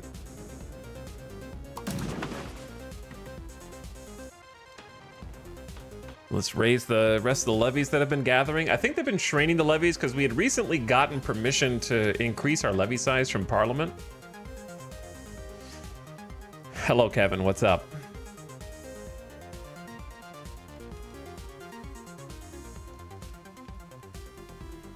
That kind of makes sense from history. Here's the thing, chat. Never attribute to historical accuracy what can be attributed to incompetence. Any time that there is a mechanic, I assume that it has no basis in historicity. Nor should you. Paradox's Razor. Yeah.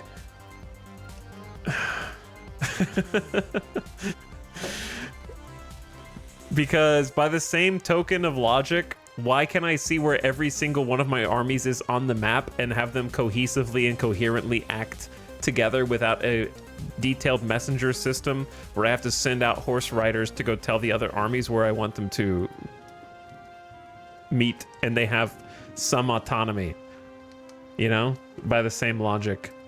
Why do we all get to leverage the full power of our armies on concentrated, coordinated strikes?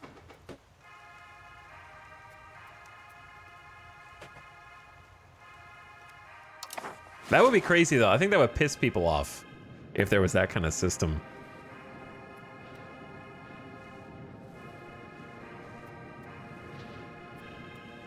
Is that how Victoria 3 does armies? I definitely think being able to control them is more fun, but the AI has to be able to also oh shit! Speaking of AI, you guys need to run!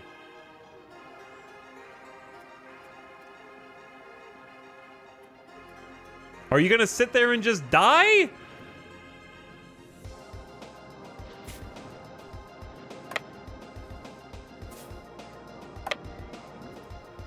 Okay, you guys are way further than I thought.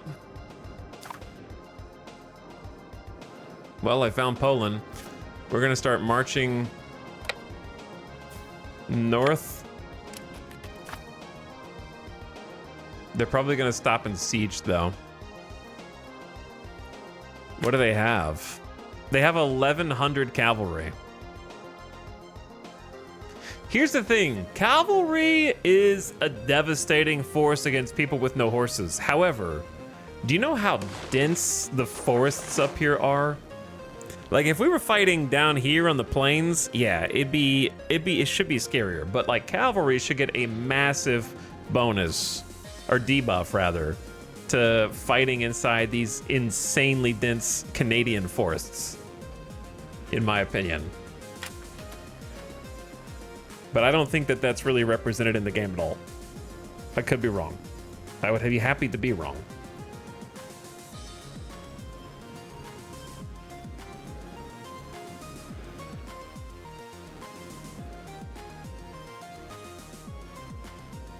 They get a debuff. Prove it. Can't just say that. Prove it.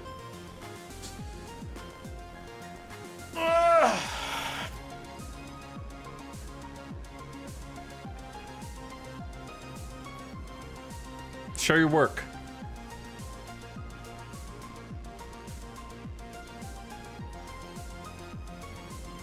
Hover the mailed knights. Okay. Mountains, wetland, grassland, jungle.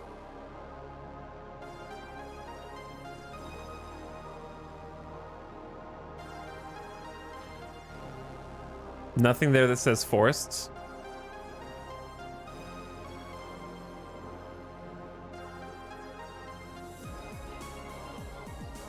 Or woods. And even then, do you really think they could go through wetlands and jungle with only a 10% efficacy debuff?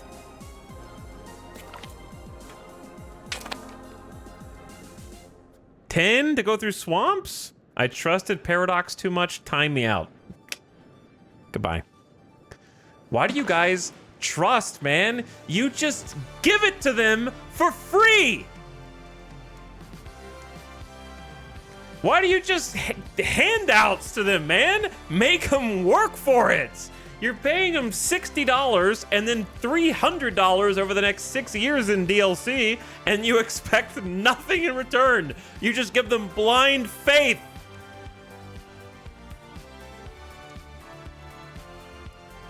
Bowing down, kissing their feet, man.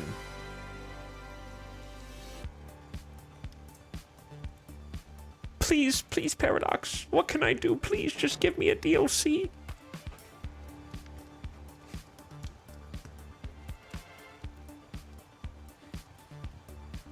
Make him work for it, at least.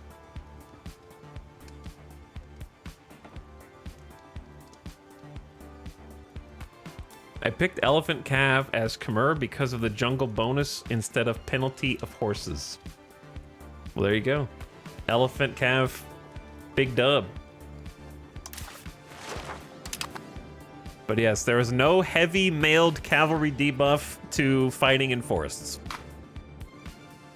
Correct. And only 10% if you're fighting in the swamps of Florida. Which seems very small. Very, very small. We need to get out of here before Poland gets in here.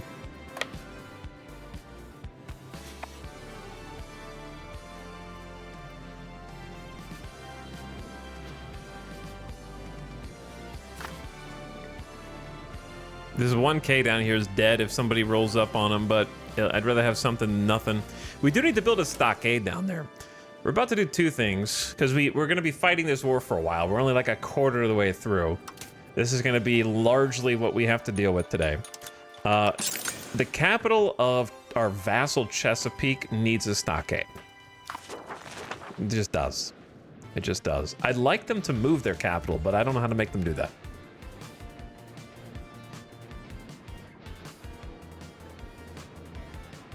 I feel like climate should also matter. No way you're going to be wearing heavy plate armor in the humid Caribbean heat. I agree with you because they actually have hours and days simulations, and it's not like heavily abstracted.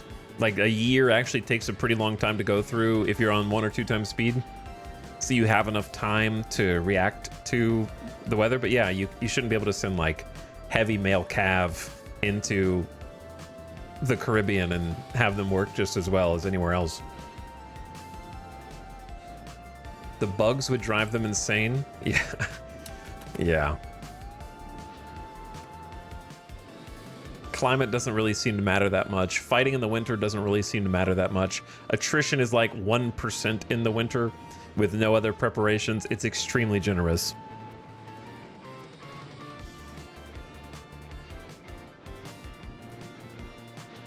What's up, big dog? Are you coming to group up with us? Because we're about to go out. I'm going out.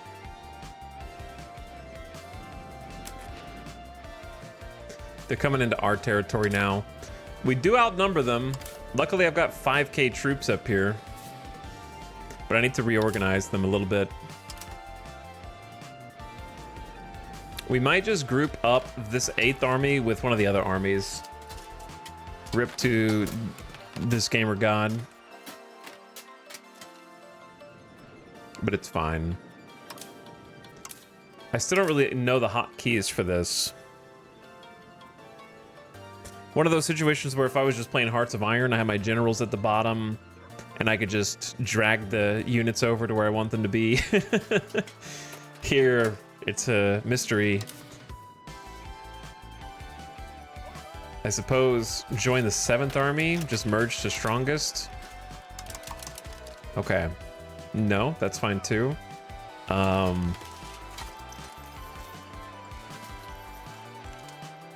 Troops will join a particular army. I don't know. Is that what I want? Maybe they're doing it, but they're walking. They're walking right now, so maybe that's it.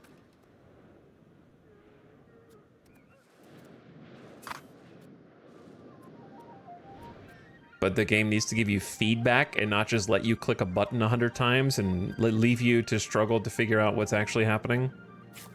Especially when the animations are bugged and you can't tell when they're walking or not. Because their animation's literally walking even when they're standing still.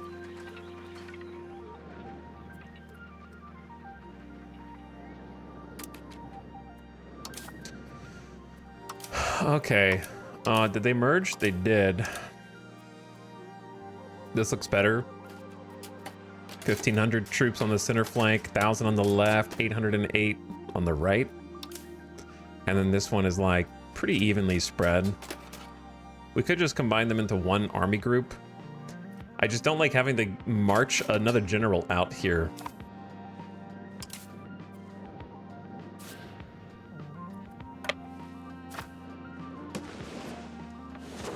Well, well, well.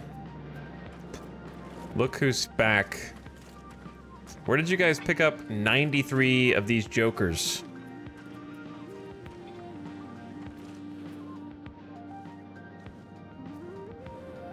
Also, is it finally time? Holy moly, 20.18% spread to our locations. The age of feudalism. Going all the way back to where it all began. 173 ducats and 32 stability to embrace this institution. Over time, most societies develop a need for a common structure with stronger, more permanent institutions of government. After the fall of the Roman Empire, this need came to be filled by a number of institutions and customs that, taken together, are often considered to be part of the European feudal system. For similar reasons, permanent government and societal systems have formed all over the world, some of which have roots that go far further back than feudalism itself. What the hell is a Roman Empire?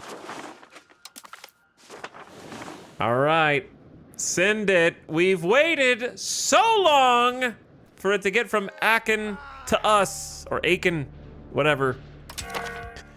We have embraced feudalism. Show the institution origin. Yep, right there. clear as day. My money, my stability. Now I need to pay for some more stability.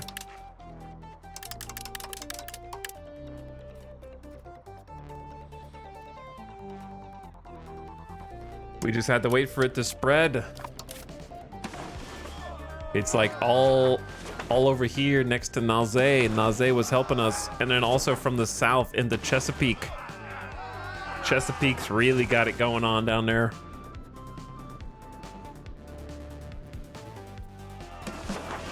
Okay, we're good with feudalism for a while. For the first time in literal centuries, we can research in the age of traditions. Oh my God, can raise horses? No, we don't have any horses. We don't have a horse RGO. You know what we need first? We need iron working, brothers. Iron working. That is kind of the only thing that matters here. And coal. All these horsemen, but no real way to get horses. Do they even have a mechanic in the game to like get Native Americans to start being able to raise their own horses? Or do we literally for the entire game just have to wait for them to trade them in via the market permanently? You know how the slave building takes slaves to make more slaves? Why is there not a horse building that takes horses to make more horses?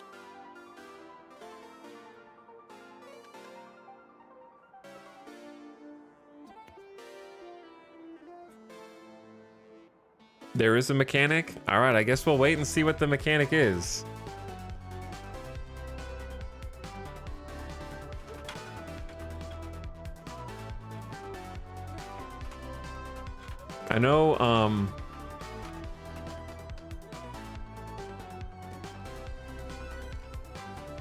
I know, we have to wait a while,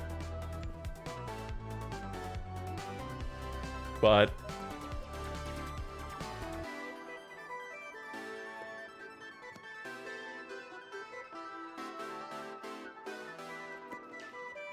I'm looking up history.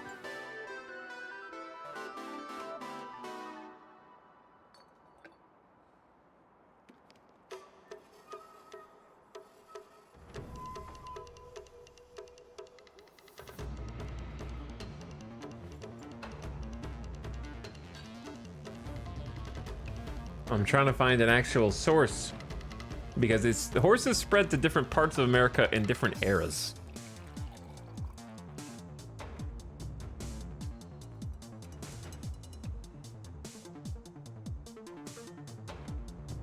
I'm trying to find.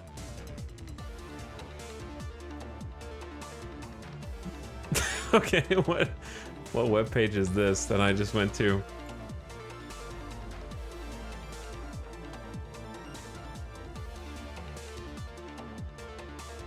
It's hard to find a good source, let's say.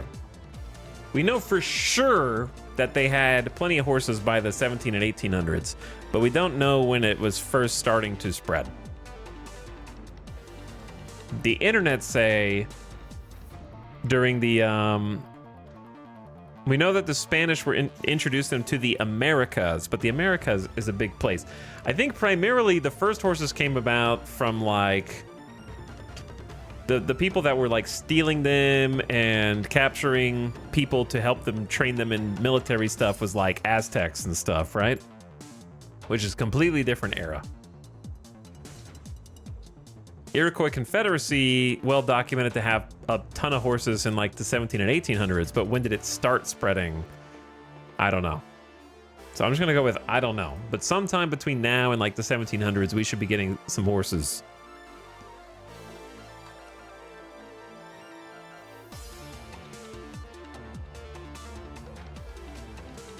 Like, some of the people that we're killing have to be leaving their horses behind. We're killing people on cavalry.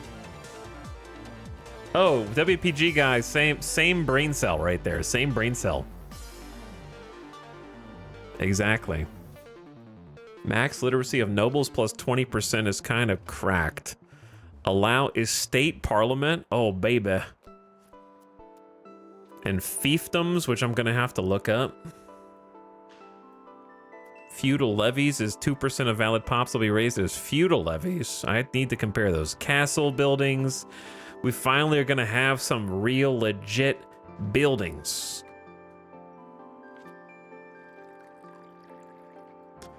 But first, more importantly, God, it feels weird to actually be having to look at this tree. We literally haven't looked at it for hundreds of years. Can mine coal, can mine iron, unlock the bog iron smelter to turn coal into iron. That is easily the most important. So we start at 26% researched. And it should go up reasonably, well, it's gonna take 51 research. It's gonna take a little while, never mind. But reasonably fast comparatively. And we've got a lot of iron RGOs that we can build up. All right, back to this. Where's the best place that we can fight these dudes?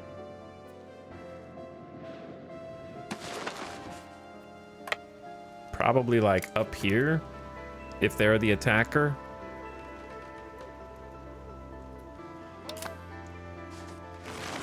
And then we got reinforcements coming in from the south. Our army is hidden from adjacent locations. Are they just gonna siege this?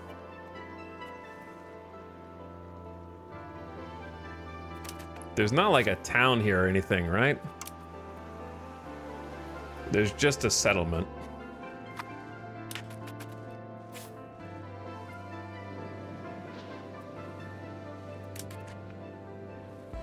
Oh, they're going south.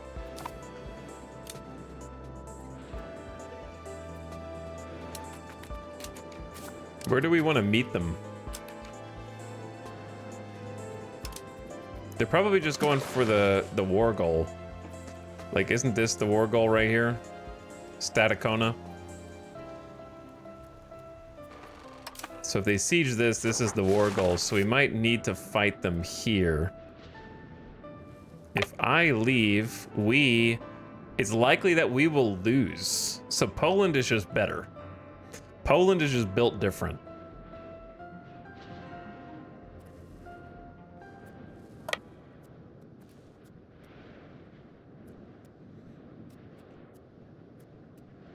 They're built different, but they're all just peasant levies. They're not regulars. So these are some strong-ass peasants.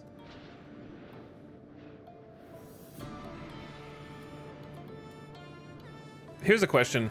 How can peasant levy be mailed knights? Can peasants be knights? IRL? Isn't that a distinguishing characteristic of peasants? Is that... Oh, are they like noble levies? I don't know. It doesn't say noble anywhere.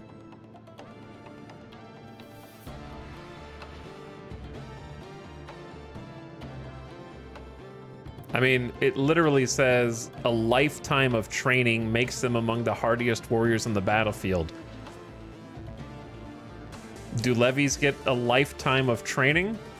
I feel like that should be a regulars thing. Isn't that what regulars do? I don't know. They're like super peasants.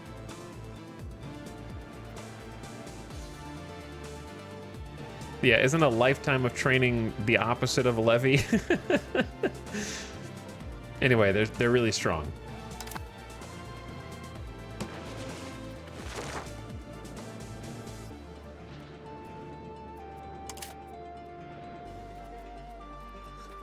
I'm thinking about just building a stockade up here.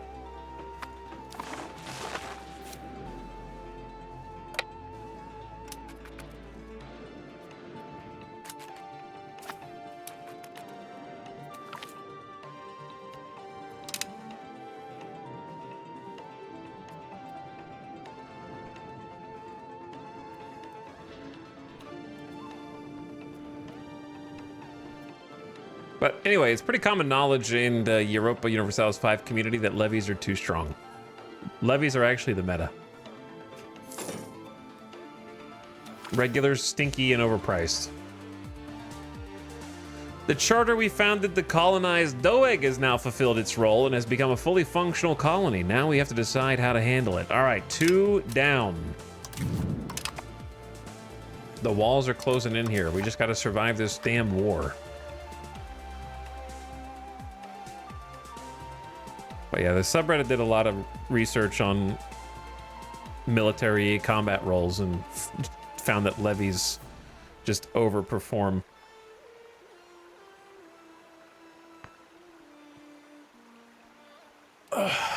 And provided a bunch of numbers and stats. So the levy meta, I don't know if the patch changed anything though. Patch could have balanced some things for all I know. The meta is calves. What if I told you calves can be levies? You dingus. Anyways, if you guys don't like the meta, take it up with Reddit. Okay? Not me.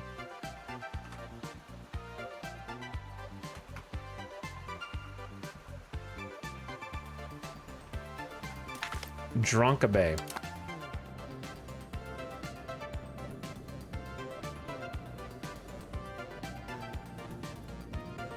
There was this change, but I don't understand it. Levy combat efficiency is now shown in the UI and is no longer always greater than 100%. No idea. I don't think the devs know either.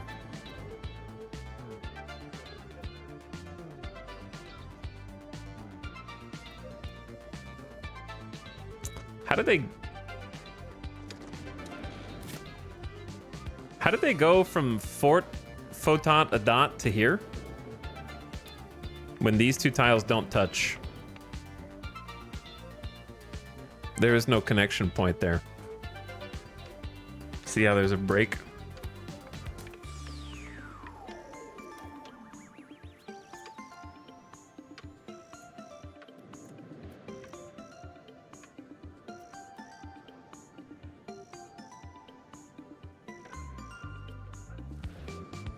Where are they gaining food from? They're gaining food from there? How are they gaining food from 70 miles away?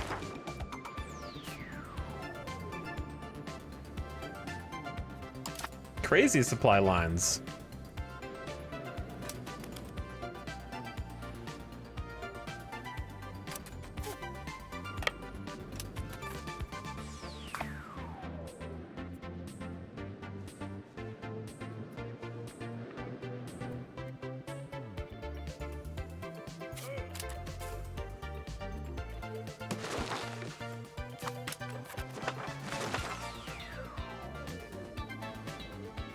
We're not at war with Labrador, as far as I know. Though they are a vassal of Poland.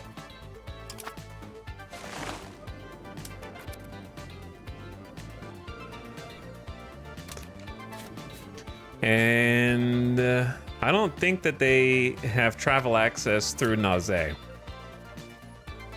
So until they get travel access, we can be sure they're not going to flank down here.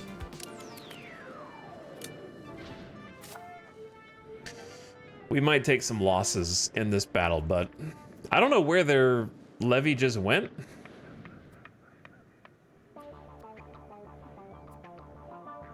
They took a weird route. Maybe they weren't in this tile. They were like over here, but they were visually over here, so they had to go through.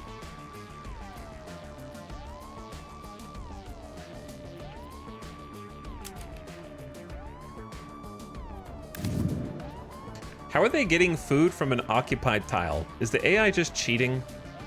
Oh, it says not able. Okay, never mind. Not able to get food. We good, we good, we good, we good. Reading is hard.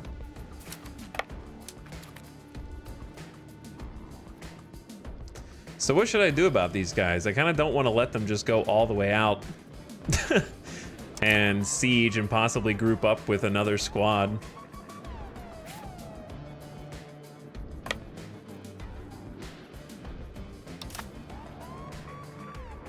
But they're just cruising up the line.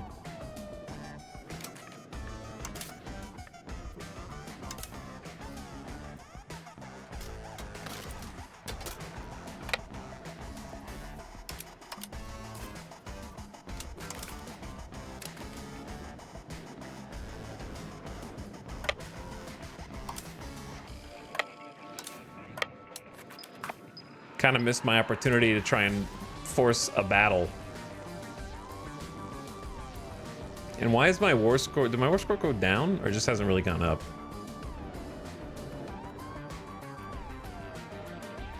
It seems like they're more interested in lifting the sieges of Brunswick.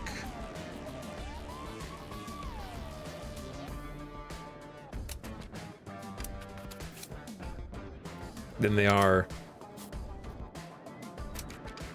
Bro, I'm so confused on what I just told everyone to do. Didn't I tell someone to go to the capital just now?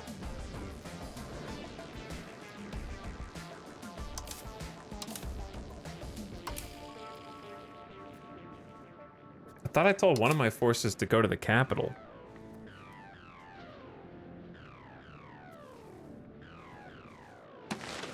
This is like herding cats. This is giving me a headache, like very early. Are you getting war score from the sieges? Not really. We get war score from holding. We're in a defensive war, so we just hold. We wait for like 5 years and they give up if we live that long.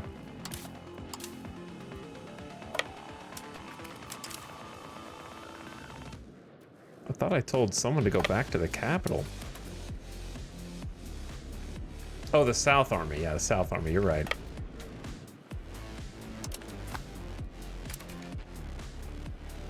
Should I chase these guys and try to force a battle? Probably, before they get even more troops.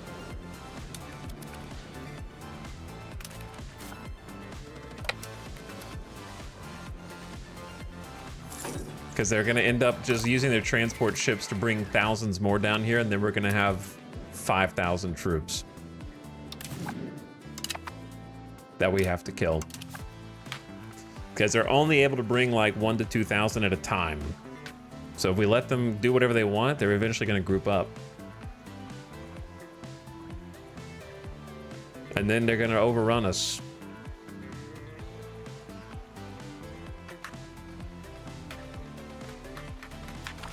Torpentine. Torpentine.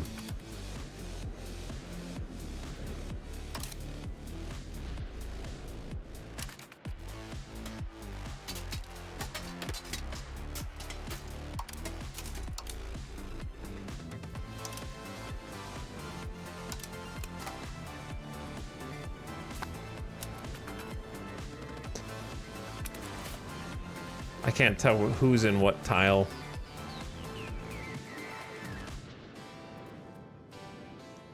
taking 5% attrition each month due to lack of food.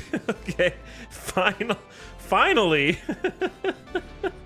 I was wondering when I was gonna see the AI run out of food. They're just marching through the wilderness, man. With no support companies. Through occupied territory. If this was Crusader Kings 3, they would have already hemorrhaged like 20%, 25% of their units.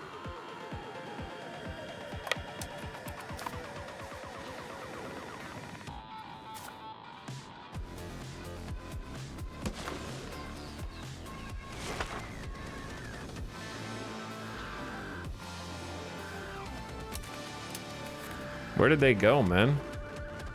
Did they bank a right to try to get over here to the capital?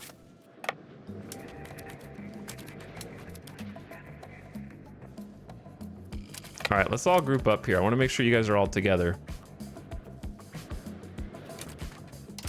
The animation for units walking is crazy. All right, I think they're all there. So we have, and also when you have them all highlighted, it should show you how many troops you actually have. Nowhere on the screen does it actually give a count of the number of troops that you have, or their strength. So 3,300 is a lie. We have almost 7,000. 7,000 to 2,000. Now most of them are Cav. But I feel like 7,000 with better generals should be enough. And if it's not, then I cry and surrender.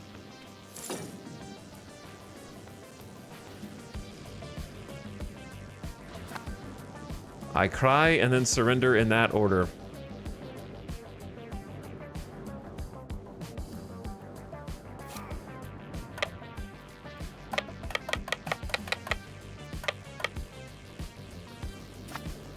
We got allies with us also.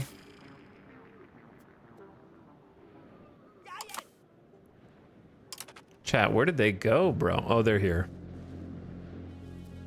It still thinks we're gonna lose?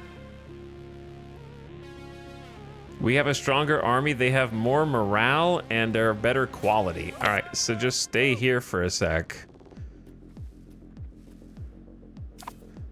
I'm gonna be real with you, chat. I'm not above save scumming to try to figure out what the hell's going on with this army system.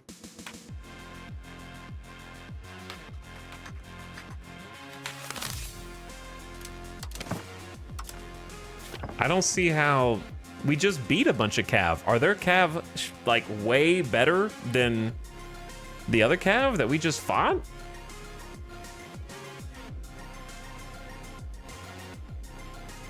Because I know that they have twice as many. Maybe their I don't know how to tell if their Cav tech is much higher. Anyway, it's been 2 hours. There's going to be an ad coming in right now, so turn your volume down. I don't know if they were mailed knights before, so maybe they just have a shit ton of offense and combat speed and 200% flanking ability, minus 25% strength damage taken, minus 25% morale damage taken. But yeah, turn your volume down. I'm gonna go get a drink.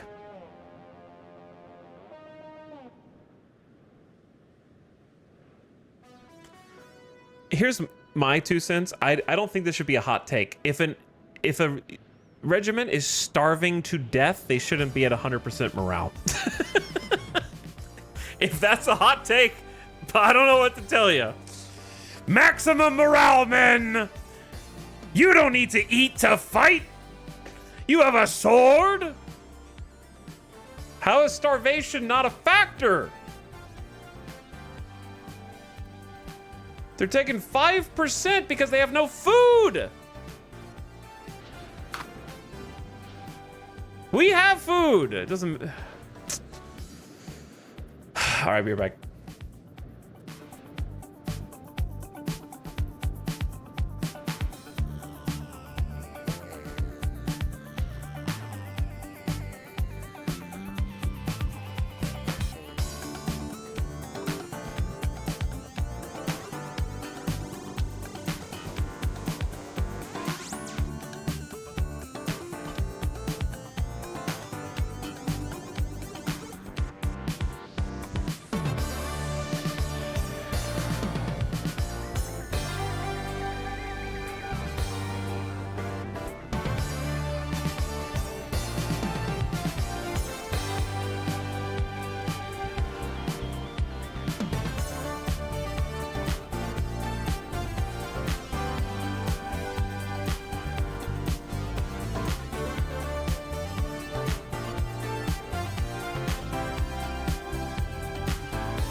Okay, welcome back again.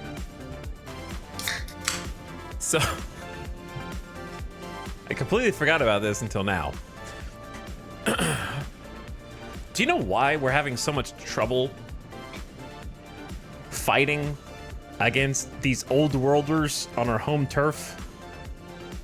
When they're thousands of miles from home, starving to death? The answer is because in 1609, we, the Native Americans of North America, have not yet invented archery. You actually cannot discover archery until after you have embraced feudalism. So we do not have any bow or arrow. Cocks or just me? Some cocks. Because why not? Bring it in here. Let's get the stream to go down. Let's get the Twitch servers to go down. Let's get the war.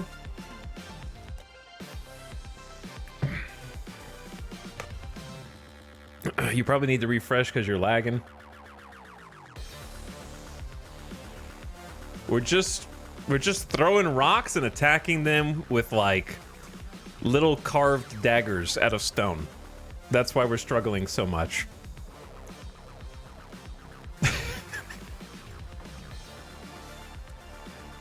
Now, in the game's case, archers are actually a regular type of infantry, as in higher than levies.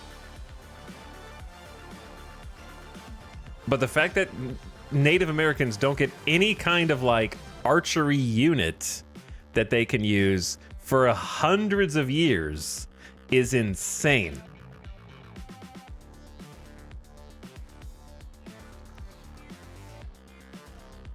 It's after footmen. We have to unlock footmen, then archers in the age of feudalism. Apparently, you cannot have archers without iron and coal. That is a prereq. I don't know what iron and coal has to do with archery. The thing Native Americans are known for is being able to fashion arrowheads out of stone.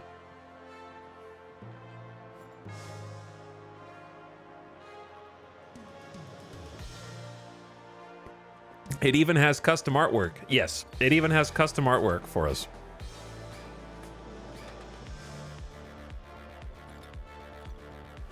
So, I don't know, man. I don't know. Do you get any tech bonus from fighting and defeating more advanced troops? I do not, Stellaris player. I do not. Though, I feel like that kind of mechanic would make sense here. So anyways, back to punching and using clubs. We're just gonna go up to all the horsemen and use clubs on them. I'm gonna sit here for a minute though and see if I can rebuild my morale first.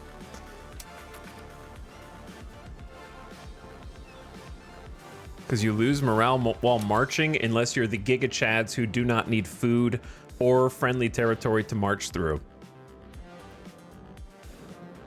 It's just all nonsense, man.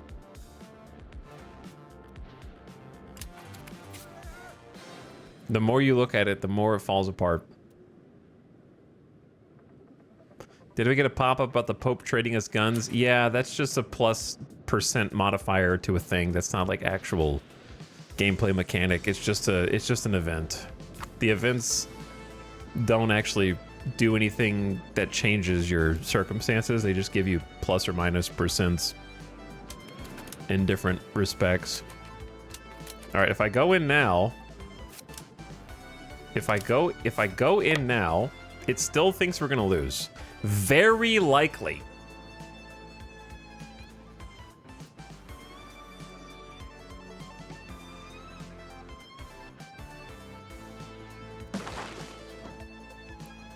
Okay, here's the thing. There's a non-zero chance it could be just gauging that based on one army and not 3 armies. I just saved. I'm gonna save scum if we get stack wiped, and I'm not gonna feel bad about that. I'm just gotta see whether it's counting the other 2 armies. You know? Like, is it calculating every army? Our side, 15, led by 1 guy. Like, it seems like it's only counting the 7th army. But I could... No, it says 15. 5, 10, 13. Maybe it is counting all of them. All right, so we'll probably lose, and I'm not going to act surprised when we do, but I feel like I just have to see it for myself and then reload. And then it is what it is. I'm struggling to solve for how we lose when we have a 5,000 man advantage and we already won the other battles. I think the thing that's really under my skin is the fact that they are literally starving to death and it's no problem. Is this us? All right, we're the attackers, so we're on top. We got 2,300. Why do we have 2,300 reinforcing the left flank? They went to the wrong flank, bro. Oh man, we're losing like twice as many as they are. Tit for tat. All right, 1,100 just joined.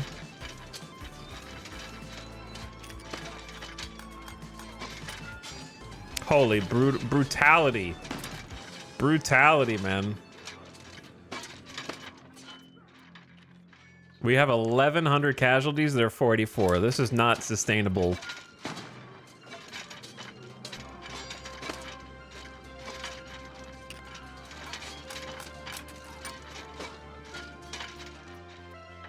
What are these? What are these little green things versus their little red things? That's just how many regiments are fighting on that front. Are there any other like buffs written anywhere that I need to know about?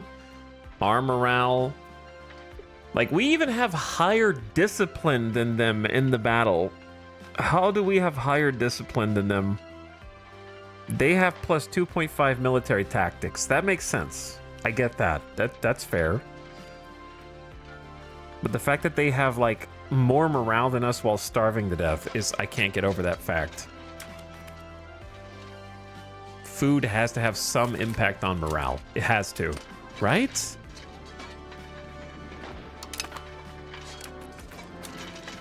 Yeah, we do have a better commander than them also. They have a good commander, but we have better... They have a bad logistics commander. And possible frontage and correct section chance.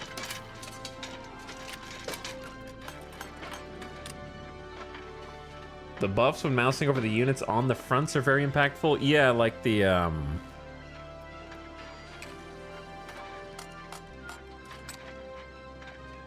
bonus damage to levies and such.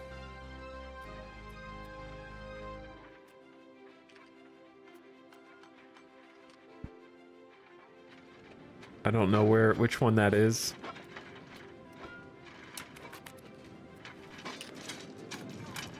Holy shit, we're gonna get destroyed. Their morale is still so high. You have lost. Okay, so it was right. We lost 2,700 to their 920. Okay, time to save scum. I just needed to see it for science. Can you see that battle screen again like you can in Crusader Kings? Or is it just gone forever now that I clicked off of it?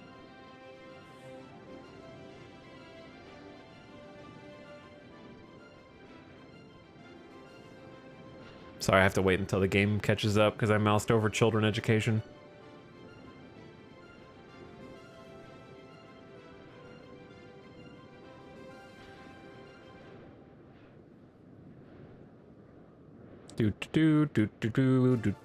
Okay. That was for science.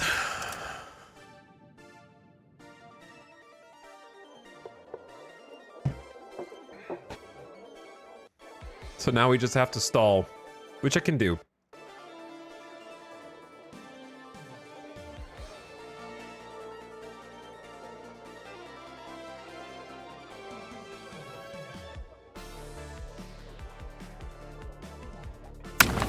Oh, sorry. I forgot about the clack noise. Oh, it hurts. I don't know why it does that still. They gotta, I think it's the sound of a repeating sound file. I think that there is a sound effect every time a flag drops at the top, and because there's 1, 2, 3, 4, 5, 6, 7, 8, 9, 10 flags, it's 10 layered sound effects of flags dropping simultaneously. And they just like cumulatively go pa right at the beginning because they're just playing every flag drop sound effect simultaneously. That would be my guess. 1,100 kills by cavalry on rocky, forested terrain. Psh. What, you doubt the abilities? Actually, it's flat. So I'll give them that. But it is forested. It's not rocky. I'll give them that. But you doubt the abilities of the noble supplied levies who are not even trained regulars of the Empire? Who were also without food? You doubt their powers and prowess?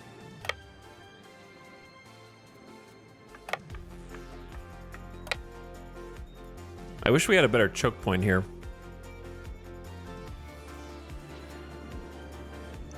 But yeah, I'm just gonna retreat. And we'll regroup over here. Let them have this. We're not gonna win this. Should just let them have their thing.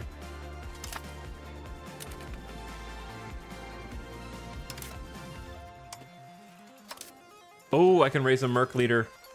I keep checking this. There needs to be some kind of notification when you can. I need 358 ducats.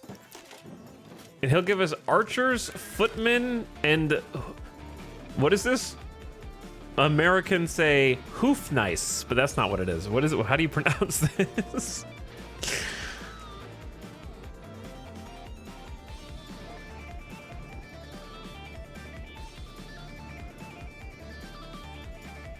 (50-unit artillery. Meant for breaching fortifications. Does this help in actual combat, though, at all? It says it has 3 combat power. 1 initiative, 1 combat speed, 12% bombard efficiency. I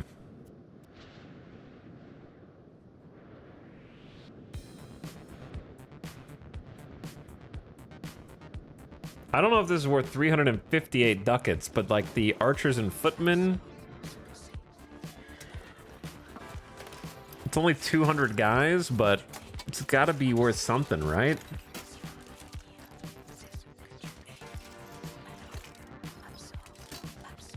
I just can't afford it.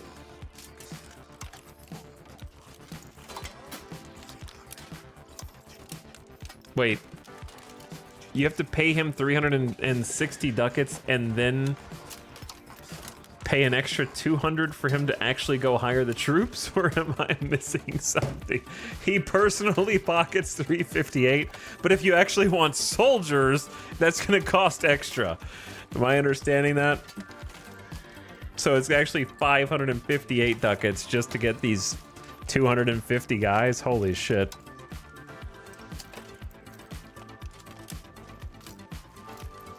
I can't afford that.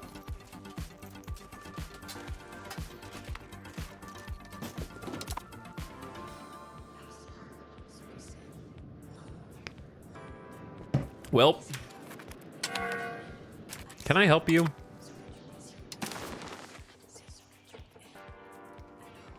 Hello, daughter. I don't know who you should marry, to be honest.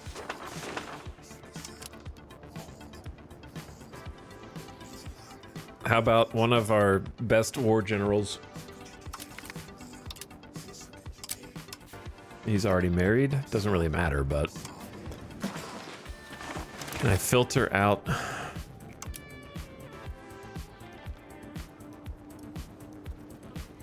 This guy seems nice.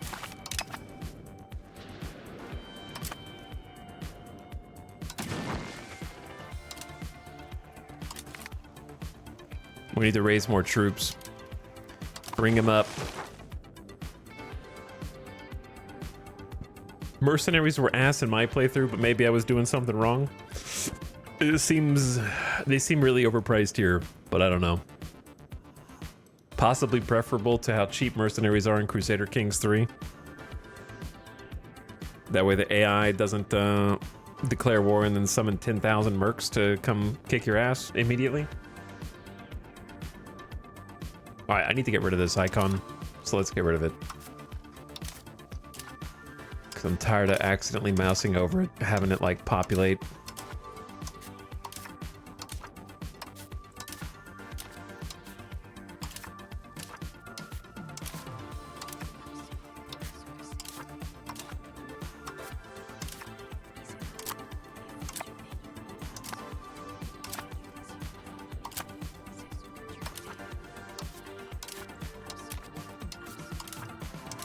No telling how long the list is, though.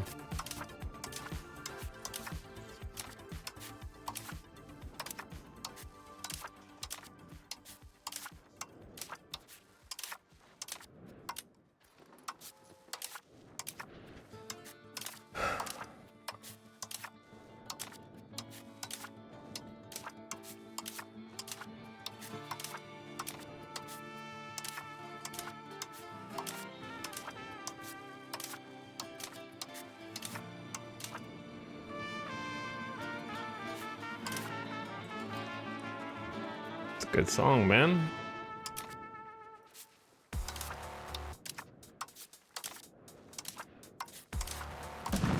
Holy.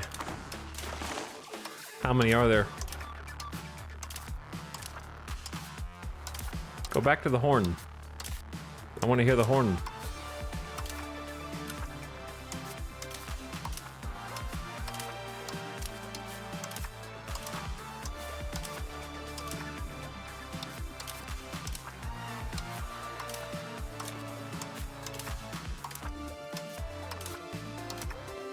I'm still fascinated. I would love to find out how this, what I'm doing right now, made it into the final game.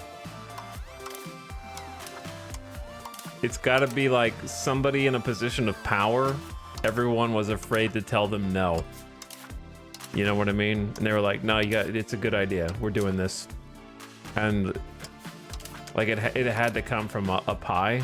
And they were like, I don't think we can get this in before launch, sir. And they were like, get it done. It's the only way. Like, it's the only explanation for that.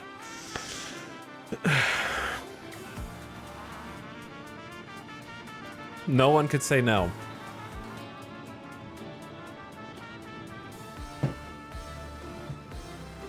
I don't think they anticipated that you would have this big of a family. I don't think they played the game then.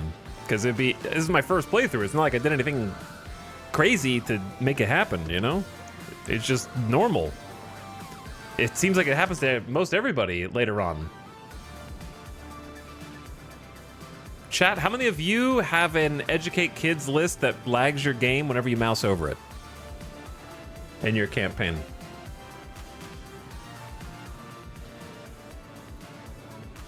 It's pretty common.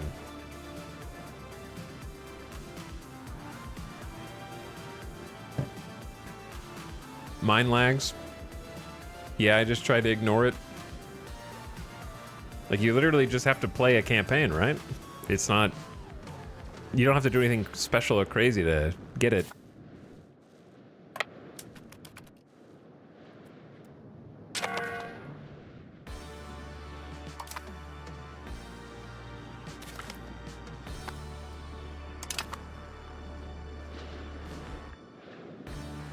Do they... Okay, so you see how this is a pseudo island here?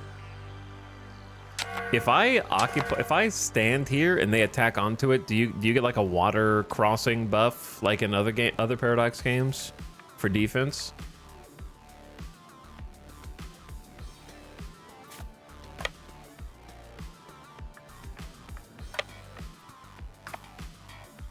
The colony of Monacan. The charter we founded to colonize Monacan has fulfilled its role and it's a fully functional colony. Now we need to decide how to handle this territory.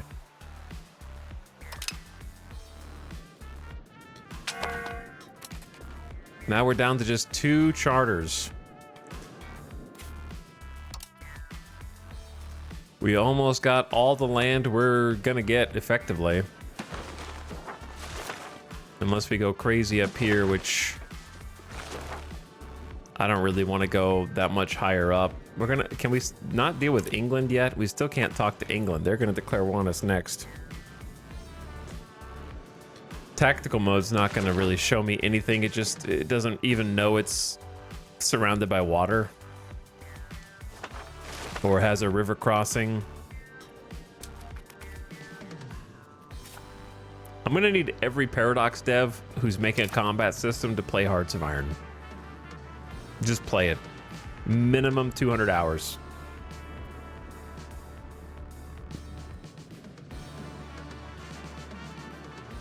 Everybody gets paid vacation until they've played 2 hours of Hearts of Iron 4. And then come back and get back to development.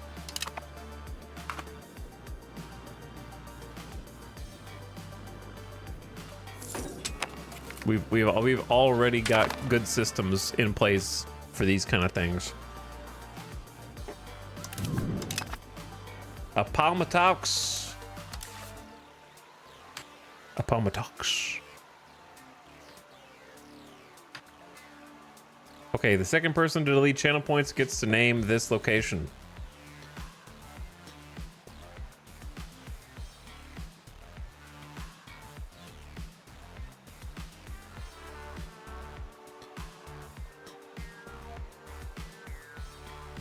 I really feel like there should have been like one team for the combat that works on every game. They have many shared systems that seem to be re-implemented. No, you don't understand late stage username. Instead, we're just gonna push out a release in Victoria 3 and then spend the next 3 years trying to revamp the combat and the political system to make it palatable. It'll give the developers something to do for the next 3 years. Okay, if they get it right the first time, what are they gonna do with all their free time?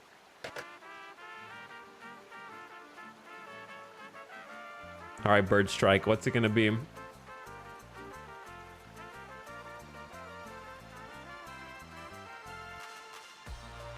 Measure twice, hammer once is more like hammer 3 times, then chainsaw, then backhoe, then hammer some more.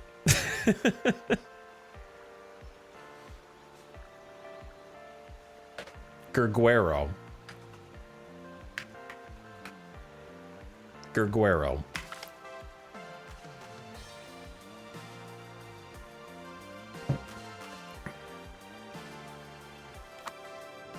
The fact that they've happily released these severely undercooked games, it makes me wonder what the hell was wrong with Prison Architect 2. The thing that's wrong with Prison Architect 2 is it's in 3D.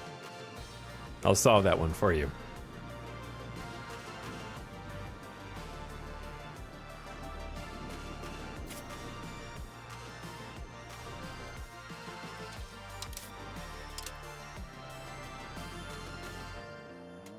Prison Architect will never be good in 3D, in my opinion.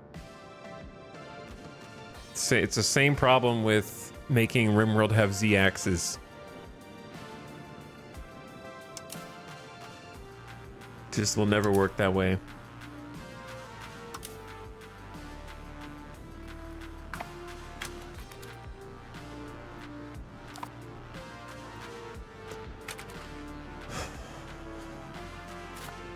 Is there any way to like, there is a way, but I don't remember how.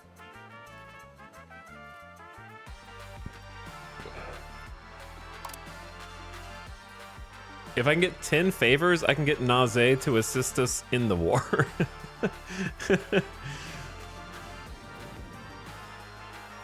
But I don't know how to get 10 favors. Because I have to you can't get favors with them because you have to curry favors with the Pope. This is the problem that we were having before. Now that the Pope borders us, we might be able to deal with them. They have a system in place by which you cannot do any diplomacy with the overlord of another nation. So even though Naze, a colony of the Pope, surrounds me on all my borders, we are not allowed to do any diplomacy with the Pope unless we either have a building built in the Pope's territory or we have the Pope on our border. So because I happen to have the Pope touching my border briefly, I can do certain diplomatic actions. You cannot go through a vassal to do these actions for some reason. It's not good enough. So I could try currying favors with the Pope.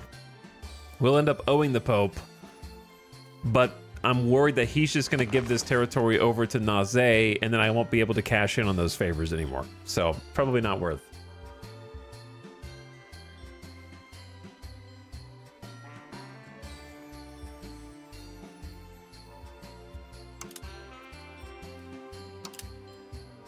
So like I'm gonna eventually have to build one of those like diplomatic.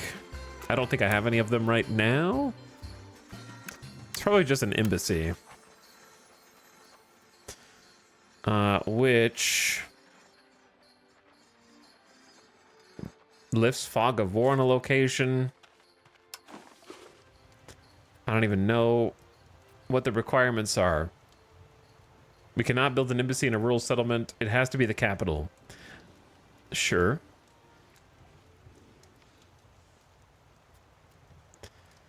We can only build an embassy in a foreign location where the owner has at least 100 opinion of us. Okay, so you can't even build an embassy. I don't even know if the embassy is the building I want, but they have to have 100 rep with you. So how am I supposed to have diplomatic relations with other... Obviously, I can't do it anyways because we don't have 1,500 diplomatic range, but it seems like a vicious cycle where you need rep to be able to build rep. And the game also doesn't highlight where capitals are, so I don't even know where to build, where I can build these anyways. Chat, what building do I need to build in order to be able to have foreign diplomatic relations with other countries?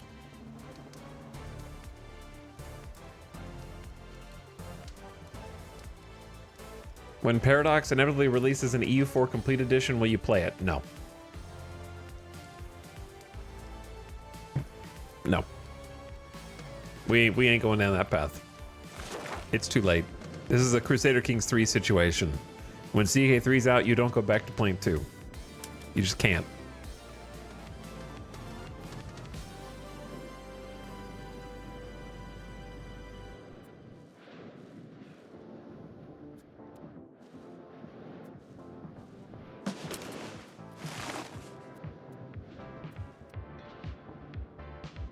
Where are you guys going, pray tell?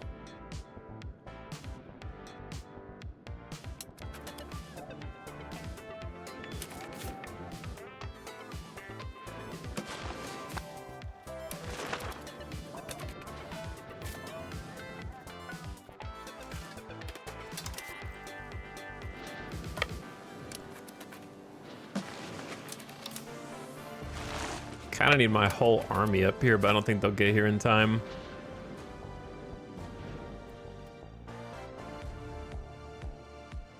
Okay, they're just gonna siege this, which makes sense, and then they'll be able to get food. They've been literally starving to death for months. It doesn't matter. Apparently, I don't understand how supplies work at all. They've been facing like 5% attrition a month from not having food. No idea what is going on behind the scenes. But I can't really challenge them on that siege lifting. They've already lifted this siege. Maybe they got food from over here. White peace may be enforced as we have defended the war goal for long enough. When 905 days have passed, with no contest over the war goal, there may be a white peace signed. That would be excellent. I would love that instead of having to wait for 100%. Currently, there have been 4 days. Wait, I have to wait another 900 days?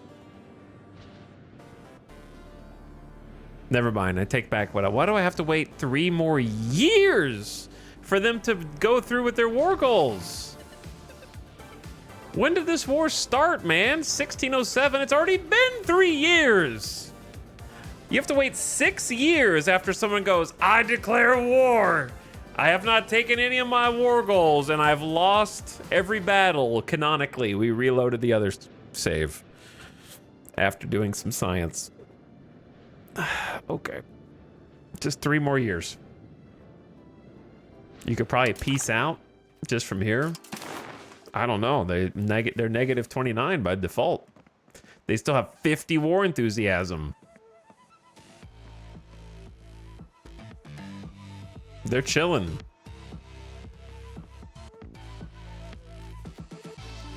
I don't even understand the offer tribute.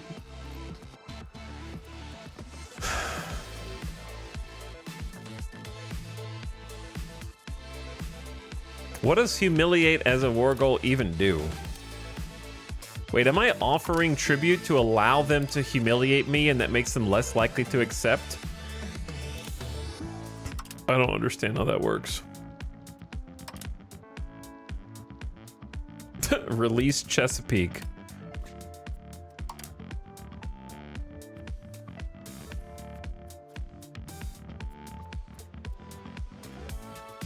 We give fleet basing rights, and that's they're angry about any of these. If we give them any of these, they get more angry.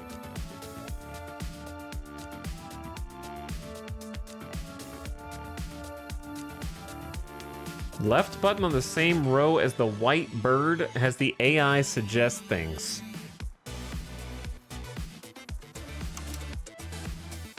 Oh, just give them 430 ducats. It's easy.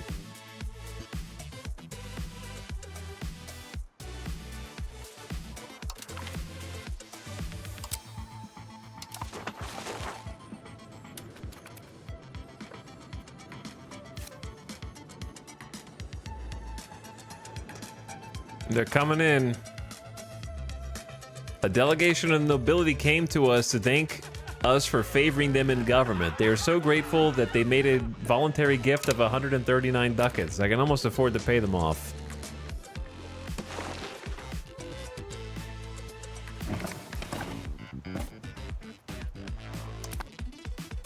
Here's the thing. I feel like we somehow still lose this if they fight. We'll see. Because they're marching straight toward us.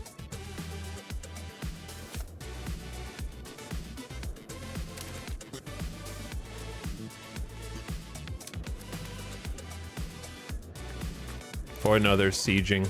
Okay. They're counter-sieging. My fear is that 1,500 troops are gonna appear somewhere else and just kind of backcap us. But we'll see.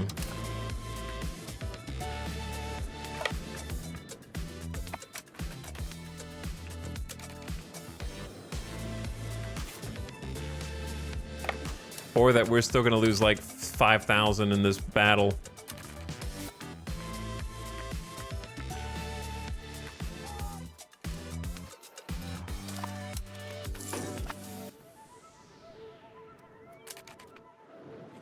Are these guys in two different tiles? It's a different army. I'm not gonna get baited into chasing them in there.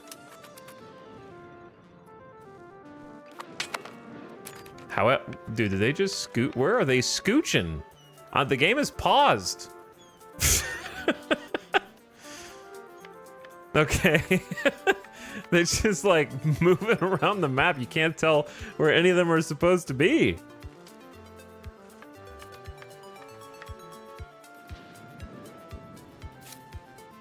I mean, I say we just go ahead and take these little dudes out. Do you think I'm just gonna get caught in here by the cav? Is that a problem? We don't get any defensive bonus from staying over here. We got as many troops as we're gonna have. We got 10,500, man. That's our entire army.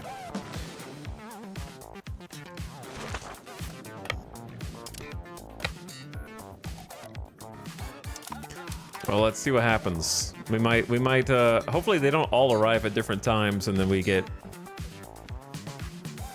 destroyed here. Oh God. They're only down to 1,700 people. Are they just suffering massive attrition? Or did they split their forces up? Easy. Easy dub. All right, took out those guys out of position. Now would you say against, I have many questions.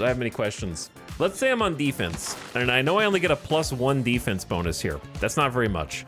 But the question is, When is it advantageous to stay defensive and when is it advantageous to go offensive? My assumption is that cavalry would get a bonus from being offensive, but how would I see that represented? Like, which of these statistics, is it just initiative bonus that would be your offensive? Or combat speed? They have a bonus to flanking. That is neither offense. Flanking can be either side, though.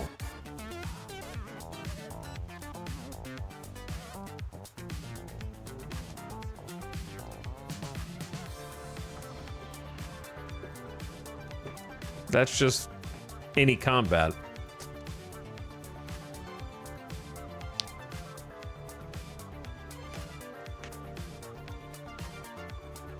I don't think there's any such bonus.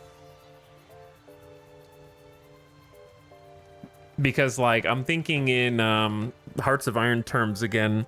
You know how when you're massing Cav are worse than infantry at, like, holding a defensive line, but better with breakthrough? I'm wondering if anything like that is here for different types of units, because cavalry should be bad at defense. That just makes sense. They're there for charging, not for withstanding charges.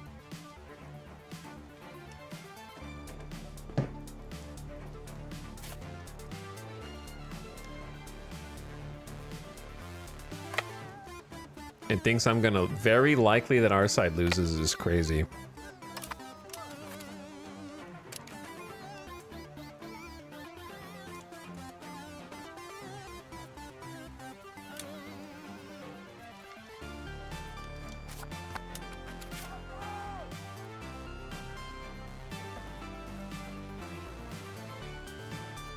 I think we have to let them take this spot.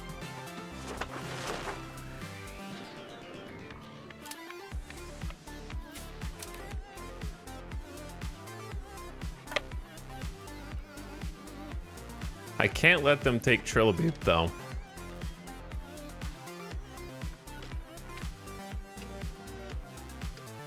They're gonna get there 4 days before us. I should have just stayed put from before.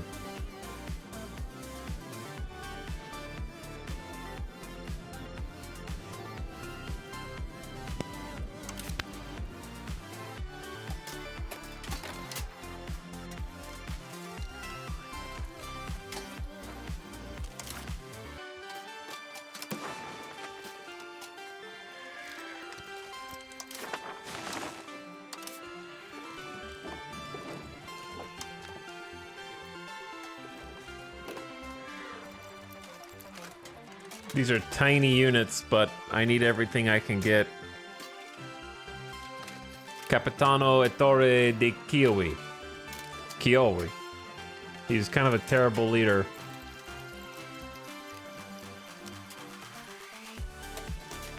But we need troops.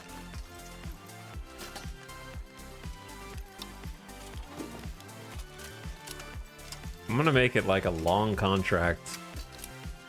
4 years.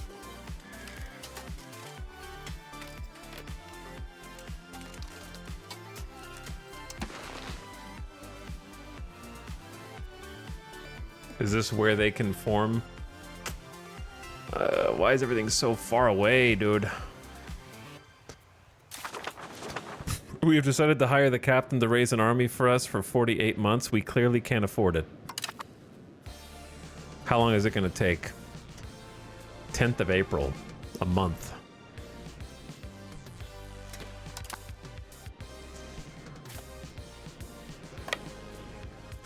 I don't know what to do here.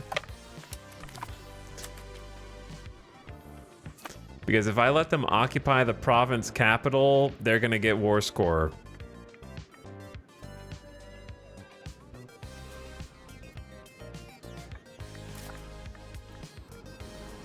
And they got to the hills location before we did, so they're gonna have defensive roles. How the hell are 10,480 dudes gonna lose to 1,700 people in enemy territory?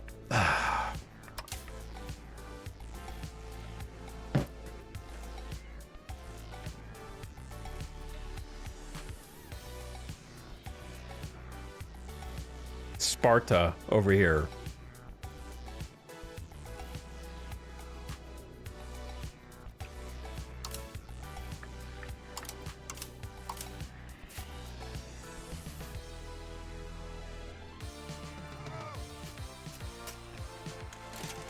I knew I shouldn't have gone for that bait. How do I just merge like one group with another group? There's not like an easy way to select two groups to merge. Like if I want to merge the 17th and the 10th together. How do I select both the 17th and the 10th? But not the other ones. There's no like deselect option.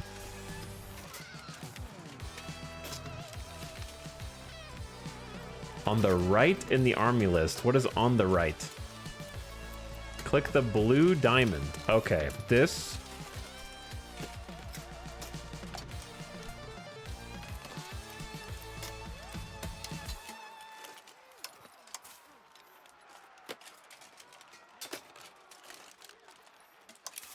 And then merge to the strongest. All right, we're learning.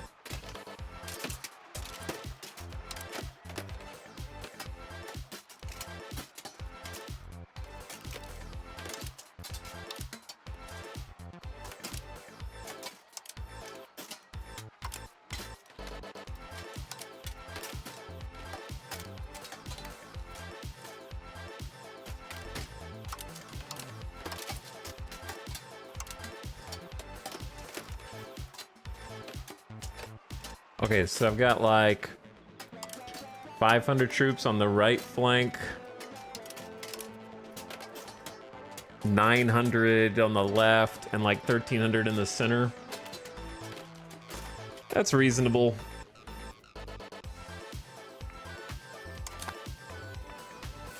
I don't know if that'll matter. I gotta just throw it into the meat grinder. I'm gonna lose. Oh! I'm gonna lose.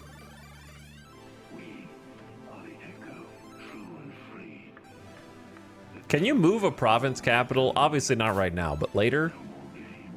Why is province capital auto-chosen? If I built a town in this province and that town became a city, would that become the province capital?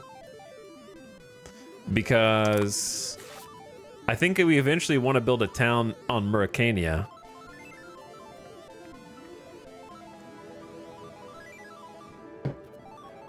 Not all the way up here. It's determined by the highest pop. It does have higher pop. Okay. To be thought about in the future. It's also just a better choke point here. Damn. What do I do, man? Lose?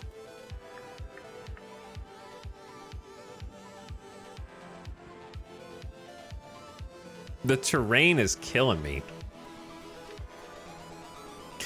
Do we just let them siege?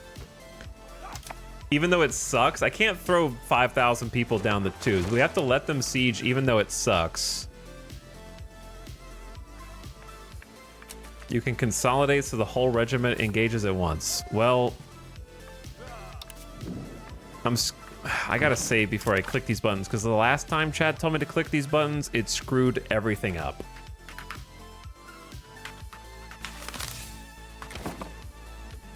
And I did not like it.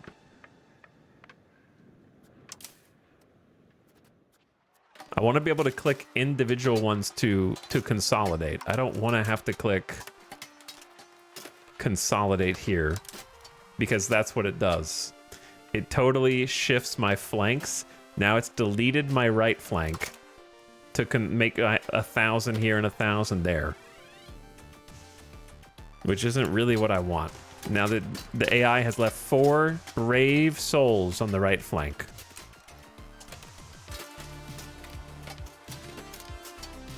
to defend the entire flank with their lives.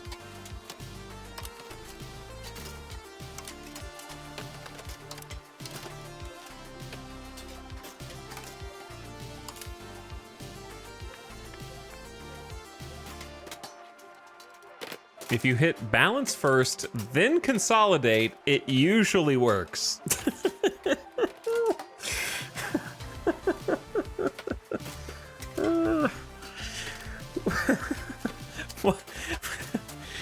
Why?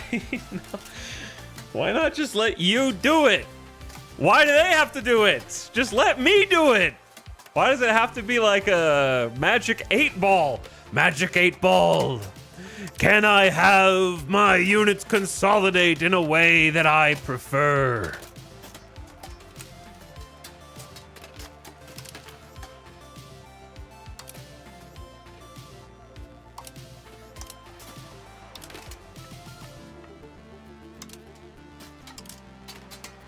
It's gonna have to be good enough.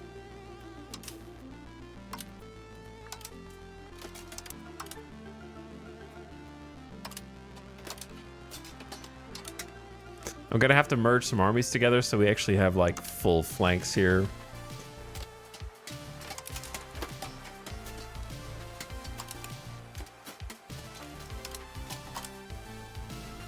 That one's better, but I also had more troops there for it to move around.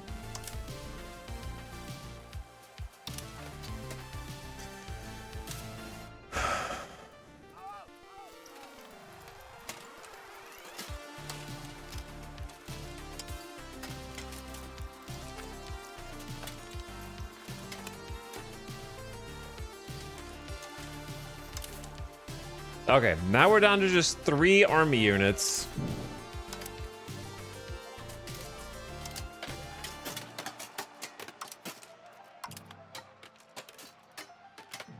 This one's 3,000, at least 3,000 strong. No, it's like way stronger than that. The 14th Army's 4,200 units behind a goated general. But it says 2995 over here, which I don't know what that means. Now it says 4242. That one's balanced. I'd rather have reinforcements in the center than in the right. Center's more important.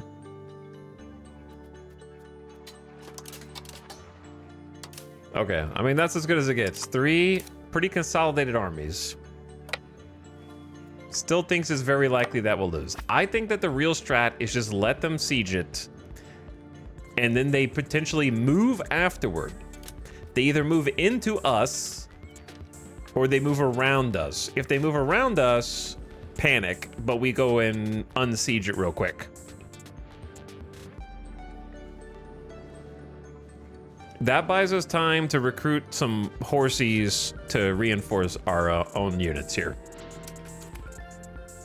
So I think we just have to let them siege it because I can't suicide 5,000 troops. But if they have the war gold, do they instantly win the war? We're about to find out.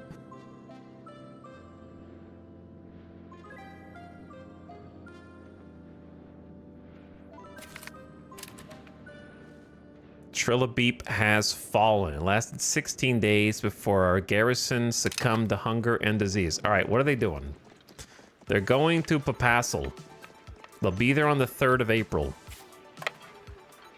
If we go to Papassal, we'll be there on 31st of March, and it says it is very likely that our side will lose. So basically, we have to decide what to do right now.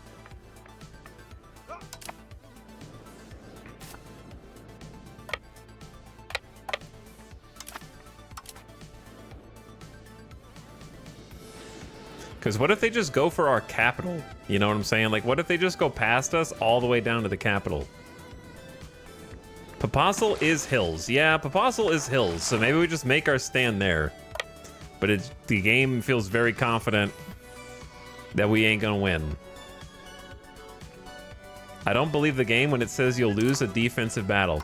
We'll find out. They have less troops than they did when we did for science. I'm gonna stick with whatever happens here, I suppose. I really need this other group to get there before the battle begins, though. I can't tell if they're there or not because of the game's visuals. Oh. It is unclear which side will win. Well, that's the best we've had to date, so I think that we have to stand by that. We await their arrival. Here we go. All right, so they've got 805 on the left flank against our 234, but 1,000 reinforcing. They got 490 coming in center, 470 coming in right. We have 1,000 in center already. I'll go 1x speed for this if I can. I cannot change the speed of the game. I don't know why. This never happened before.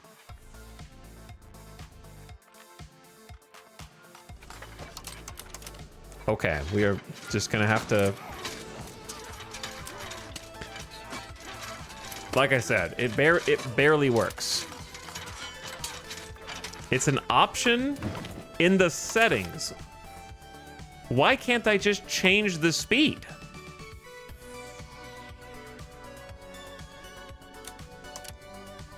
Whenever I want. Game speed when a selected unit enters combat.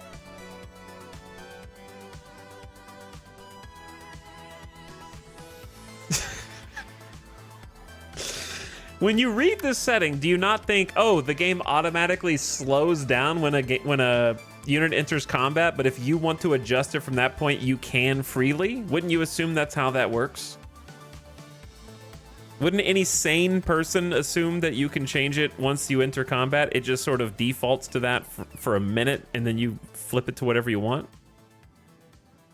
They won't let you go slower than you selected. I don't think they'll let me go faster than I selected. No, they do.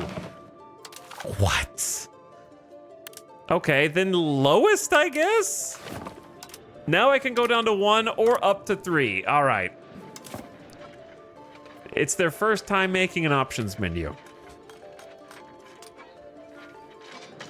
So have some respect. Patience.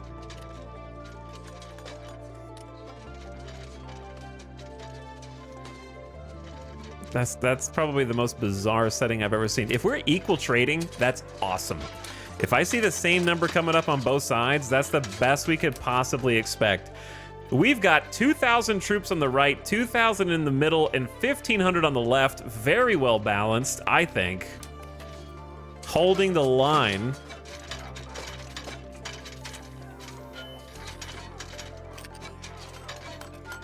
Their center flank is gone. Now our center flank is attacking their right, which is a smart move to take out the ads, but they're all running out of morale, so they should just retreat.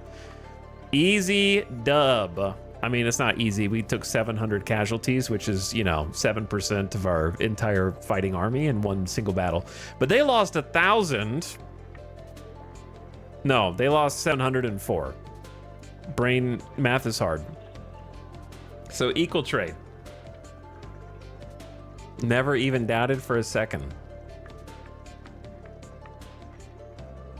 I think consolidating let us bring in overwhelming forces faster? Probably. It seems like we had no problem, so I don't know why it said it could go either way. Now, they're retreating west. My objective is east. So I have to decide now between chasing them down. I guess we could leave a small force to go unsiege this and have the main force go chase. That would be the smartest thing to do. Probably take our our weakest force.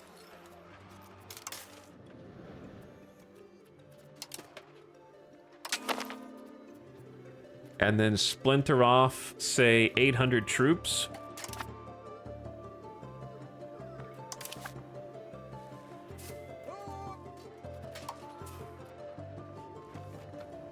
We had 6 generals here, but since I consolidated the armies, now we only have 3. So the other 3 generals went home and are kicking their feet up on the sofa and the coffee table.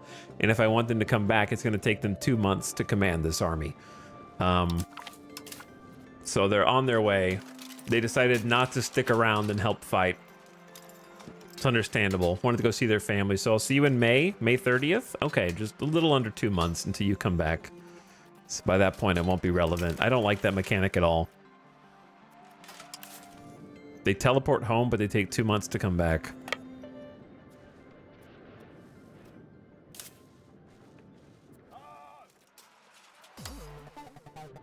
How come all of your generals have god stats? Our inbreeding program has been wildly successful beyond our possible imaginations, hopes, and dreams. Everyone is first, second, or third cousins with everyone else. Our inbreeding program is unmatched.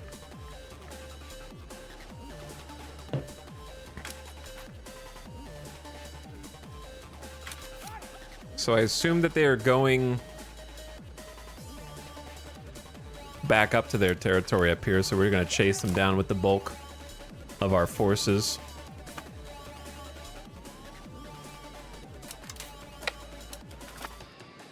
Double check that we're not getting back capped down here. And it is also time for our Capitano to bring in some horseback riders to help with us. We have 50 armored horse and we have 50 regular horse.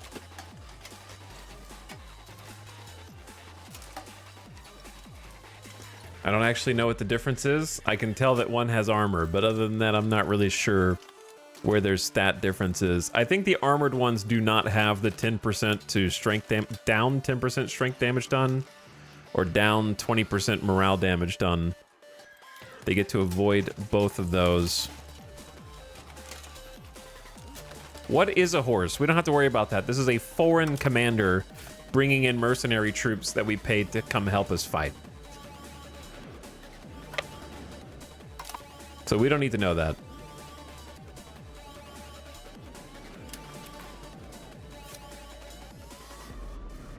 All right, they're in a shattered retreat, and we're just gonna try and chase them down into their home turf.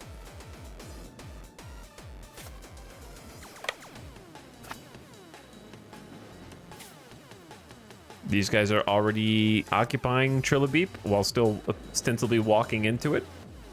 They really gotta snap up the animations.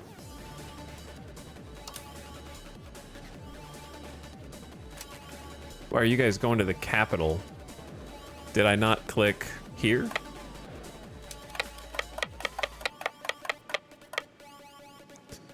Bro, I don't know. It doesn't. Do they just go where they want?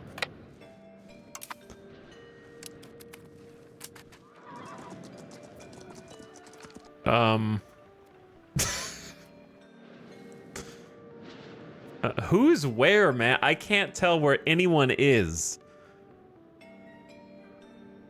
Will arrive in... Wait, Sika Spit?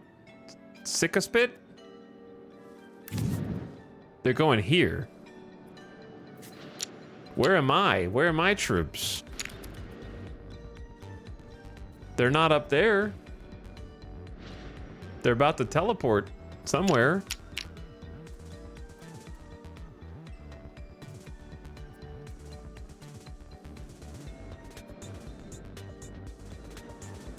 Ad starting soon. Turn your volume down, ad watchers. I'm gonna pause it while the ad is running. This is just like banging your head into a wall, man. Trying to, it's like herding cats, trying to get them to go where you want them to go because you can't tell where they are or where they're not. But here's the thing: a regiment always knows where it is because it knows where it isn't. So that's how you can tell where it's supposed to be, because it's always where it's not supposed to be, but in its mind, it is where it is supposed to be. That's why it is there.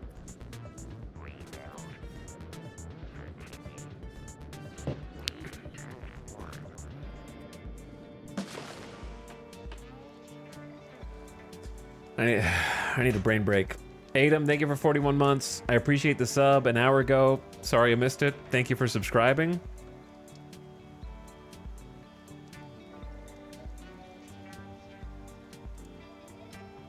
And thank you for coming back. for over 3 years.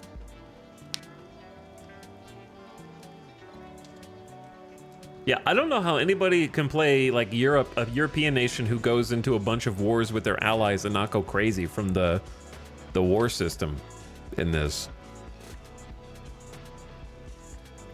Would anyone in chat who likes the war system give me some bullet points of what you think the strong points are or why you like it? I'm trying to...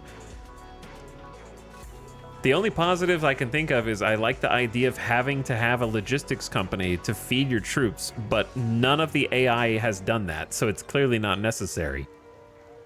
It's only necessary for me.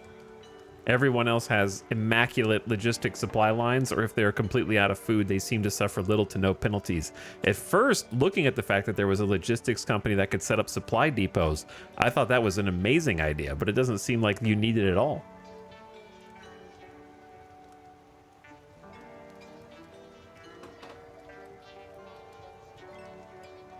But if I was in Europe and had to do like 12 wars because my allies kept dragging me into it, I'd lose my mind already. So I need to be making friends with England as fast as possible once they cozy up to our borders. It'd be nice to be able to send out some kind of envoy to go greet them. We can kind of see them 2 locations away and we can't communicate with them. We have to stay inside of our borders.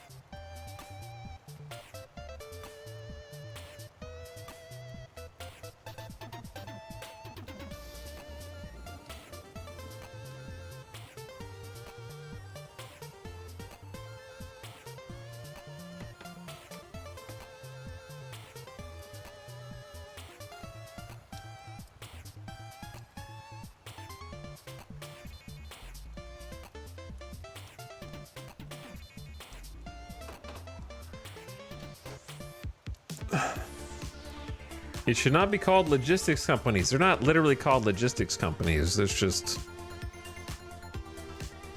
a word that I was saying. They're called camp followers for us.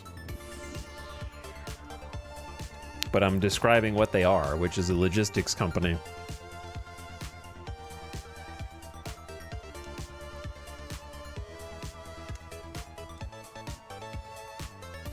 Welcome back from the ad. I asked chat, out of those who enjoy the combat so far, what are some bullet points? I didn't get any response.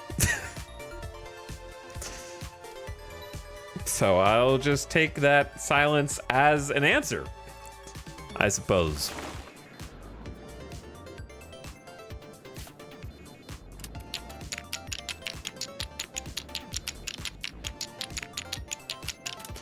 I have no idea why I can't move these troops. Oh, I know why I can't move these troops, because Poland retreated its hostile army into its vassals' land, so I can't get to them legally. So they're gonna go in there and recuperate, and diplomatically I am not allowed to cross over the borders to hunt them down. Okay. I see. I see. That's cheating, man.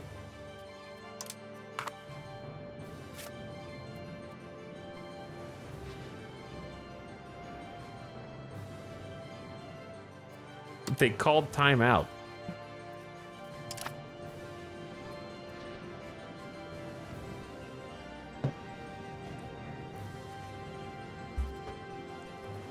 You have to respect the timeout. All right, we're just gonna stay here and siege Kokakanchi, I guess. Good job lifting the siege over here. Now I say we kind of need to retreat to the choke point, or actually this is a good spot right there.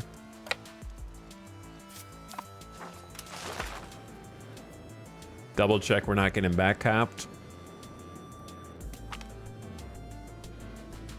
Oh, it also reset the white piece countdown, so 3 more years because they took the territory. And then I moused over children education, so bear with me.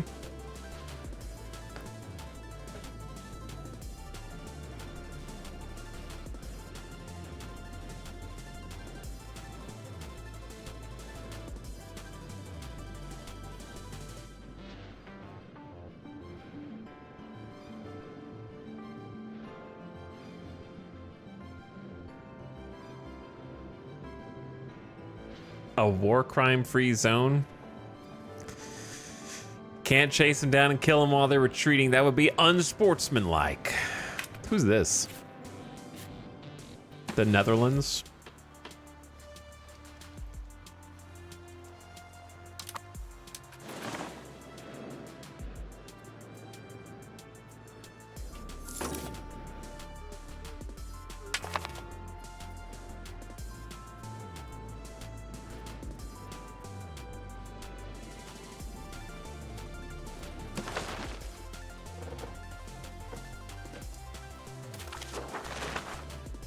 All right, we tick their little provincial capital, and so therefore we should be able to get these automatically. Is that right? So I'm gonna get out of here because fog of war is the thing, and I don't want to get jump scared by a big army coming over the border.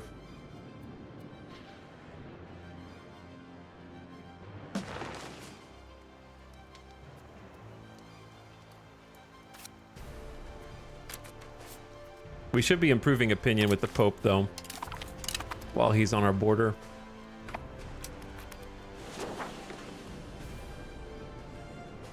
For sure. And then spy network.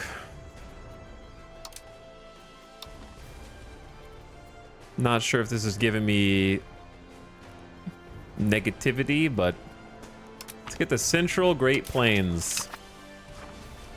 So, wild game, lumber, corn, legumes, little fiber crops. Those are the Great Plains, all right. So are we not supposed to be auto-capping this because we capped this?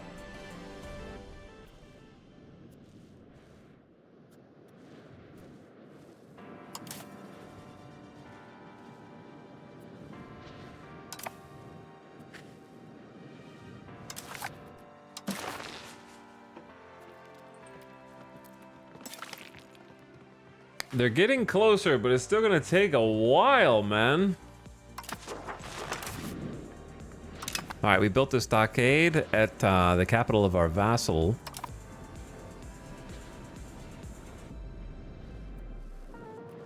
I thought this was supposed to auto cap. You may not see the cap due to fog of war. Okay, then how do we capture something if we don't know it's there?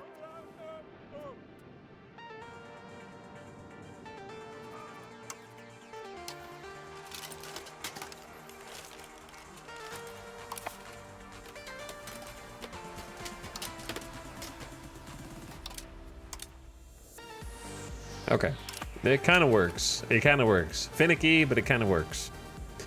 We're getting there. And we got 100 horseback riders coming up to try and reinforce, which has got to be better than 0 horseback riders. Right? It just gotta be.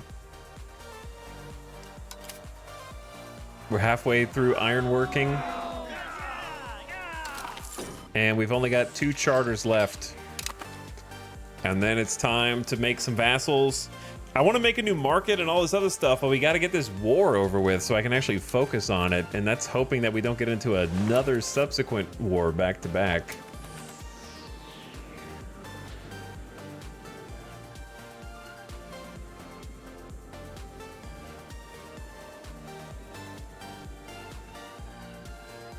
Oh, look at them. Here they come.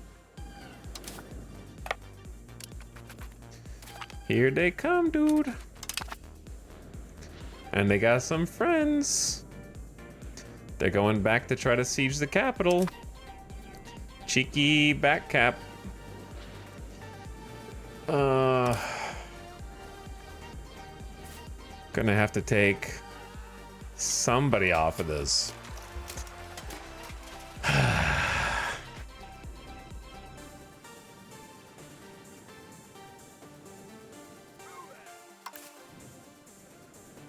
I don't want to peel off 2,800 troops.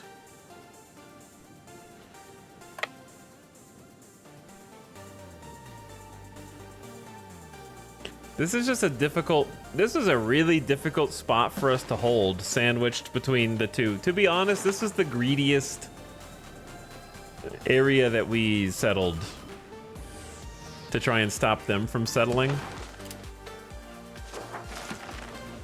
This tiny, like, we're literally sandwiched between...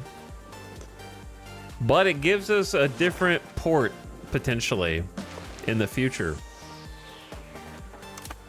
We could probably still win, because they're staying up here sieging this.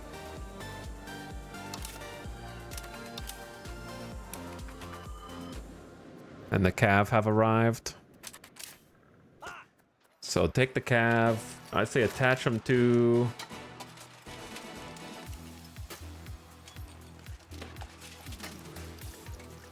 Seventh Army.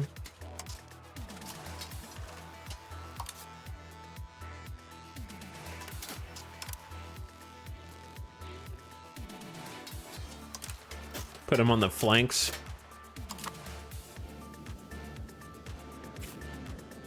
Are we gonna be able to make it there before they're done sieging? That's my question. Oh yeah.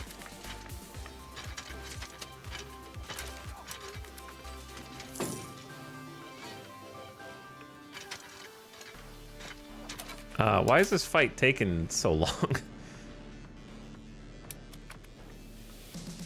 Who are we even fighting?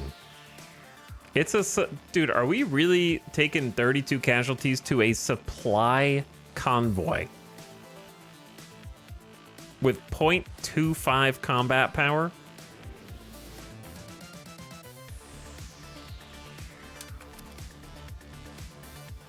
How is that even working? We did better against the horses. Wait, now it's limiting me to just 1 time speed? I need to have a talk with a developer who coded that game setting. Didn't we just do a battle where we could change the speed? I need to have a talk with them.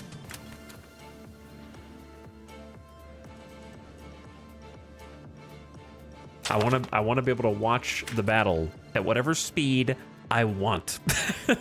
1, 2, 3, 4, or even 5. Any speed I choose.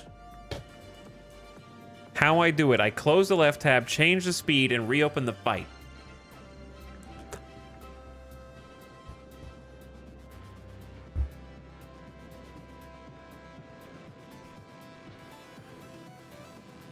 How I do it. This is how I change the speed. I close the game, I uninstall it, and then I reopen Steam to choose a different one. Battle of Trilobite. Minus 33 infantry. To 44 supply wagons. How did 100... Did they run us over GTA style? How did I lose 33 people to camp followers? They're not even combat trained. We just had 3,000 soldiers. Jesus Christ.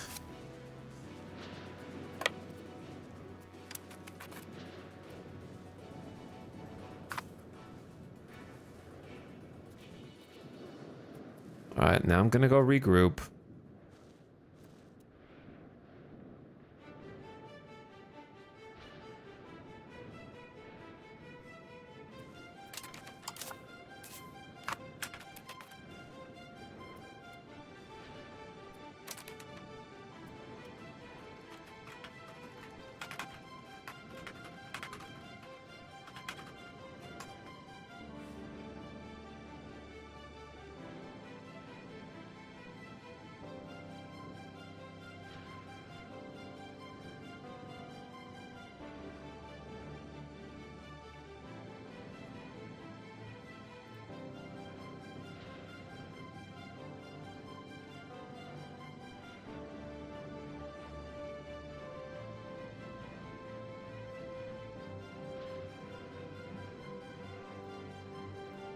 Okay. Now we wait. We built a stockade in Mauritania, which won't help because Trilobite is the capital, but it'll eventually help once we get the capital to kind of move over. I like seeing that Chesapeake is building a bunch of market villages. Seems like they're being productive. I think that's a good choice. We need to give them some more land as well. I think this was supposed to go to them.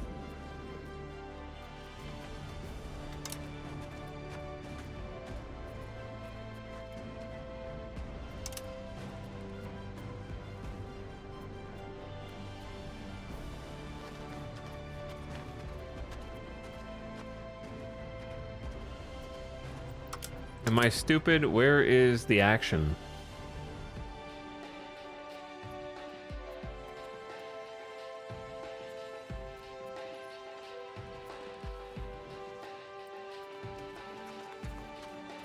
Chat, where did the grant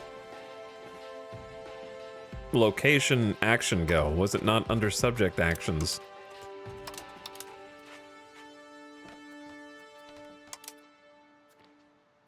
It should be there. Am I losing my mind?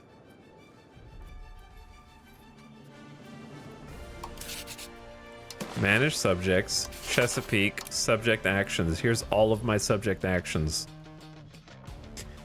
Should be seed location, but it was gone for me too. I thought I lost it. Deep breaths. I'm gonna need therapy after these streams. I need to start practicing breathing exercises. Find my point of zen. Find my happy place. Chill, major overture from the finals. You're not helping anything, bro.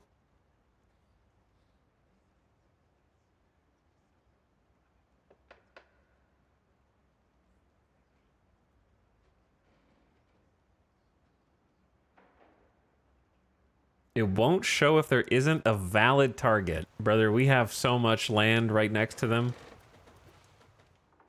It may be that I was at war. You may not be able to do it while you're at war.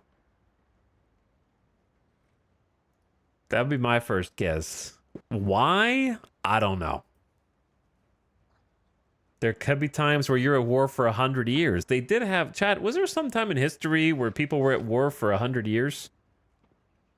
I don't know. And it might block you from doing important actions and management inside of your kingdoms for long periods of time. Either way, it should tell you, right? Yeah, I mean, either way, the button should be here, grayed out with a thing that says why you can't do it. The button's not even here.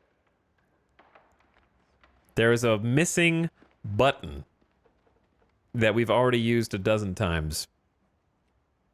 It's not even grayed out. It's gone. Probably so you can't give away locations the enemy wants to a vassal or something. That's way easier to code. You just code, is this location included in the war goals of the war that we're in? If yes, you cannot cede it. If no, you can cede it. Right? This war is biblical. Oh.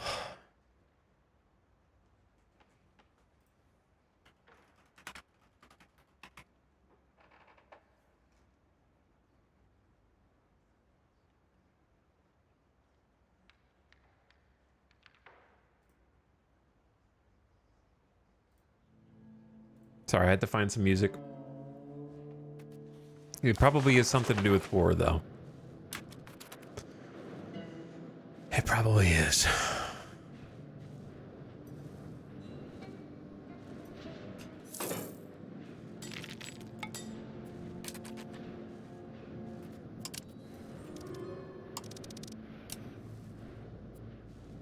The institution of feudalism was promoted in Shambhalamba. So now that we've embraced feudalism, at long last, we got some research cooking.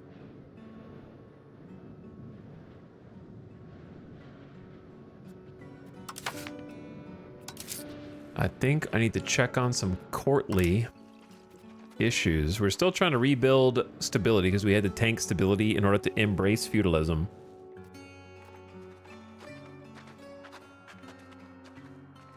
Colony spending is about to be completely eradicated. We got a max spend on our little bit of army maintenance and fort maintenance. That makes sense. No minting yet. Can do some more taxes up here. The burghers are way too happy. Peasants need to be happier.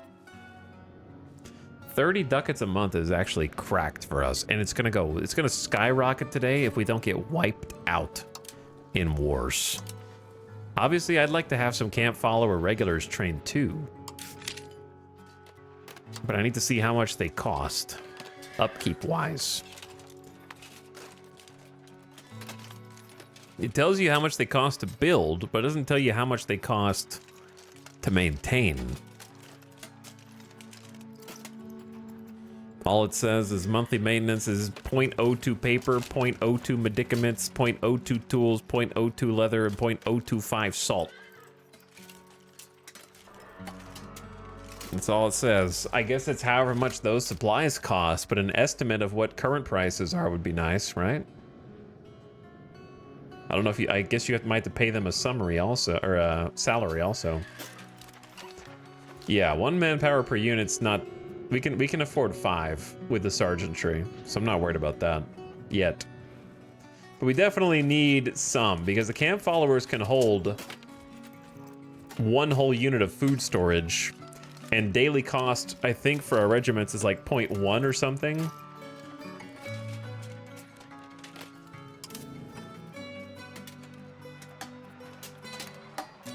0.2. How much food a regiment will consume each month is 0.2. Does it not depend on the size of the regiment? Like, are these each consuming 0.2 food, even if it's a 9-person regiment? And that's 0.1. Say it ain't so, chat. Say these 54 people aren't eating as much as these 1,000 people. Tell me that they calculated that. Whisper sweet nothings into my stream chat.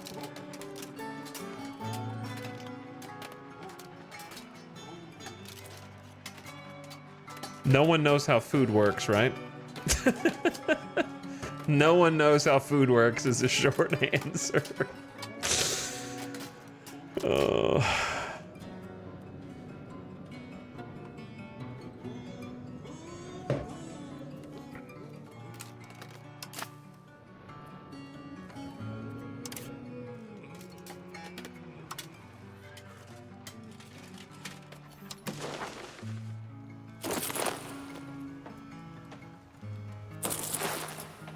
I'm gonna train 2. But yeah, the whole point of camp followers is that they can set up like supply depots for your people and then carry a bunch of extra food so you don't starve as much when you're like marching across lands you don't have food access to. That's pretty much their main features. This provides a defensive bonus when there are friendly troops in the neighboring section. If both flanks are secure, the bonus is doubled. They have a 50% secure flanks bonus. Is that better than our levies? Do they have any such bonus?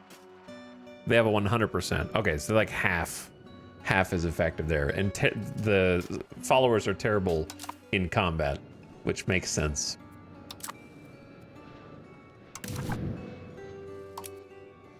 Okay, stockade needs to fill up with employees. That's gonna happen over time. But yeah, let's start training some camp. Oh shit. Surprise. The 4th Army went through unoccupied territory and is trying to sneak on us.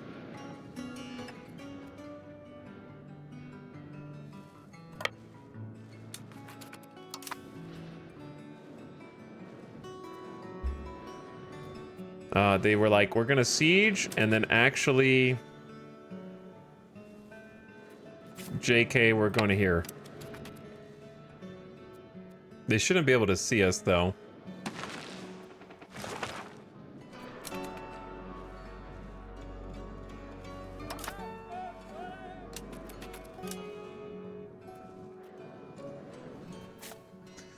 Here we go. We ride to battle again. I think we should basically jump out of fog of war at them, like they shouldn't be able to see us. Whoops.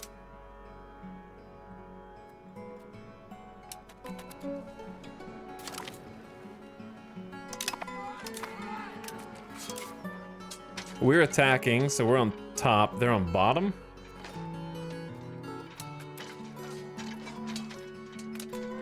I have no idea where the cav are here. Levies. Maybe the cav haven't engaged yet. We didn't all join at the same time. So we're kind of getting wrecked. Why did these guys get there so much faster? Did I accidentally cancel movement and it doesn't remember movement progress like it does in CK3 and Hearts of Iron 4? If you click on a different tile and they're not already move locked, does it just erase all progress that they've already made up to a point that we've probably... It's a mistake you only make once, I guess. Because look how far behind they are. Holy shit. We have lost 589 troops because of a clerical error. It was silly of me to assume that a mechanic that I have come to take for granted in every other game that I play in this series would function the same way here. Silly of me. Assault ability plus 10%. Cool.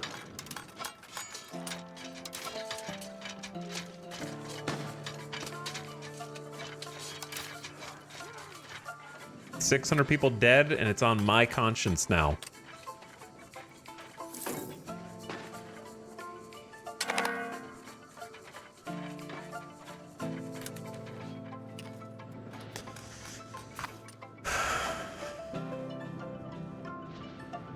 I'm ready for this war to be over, man. I'm ready to go back to making the number go up. Instead of dealing with this pitiful dice roll combat system, man.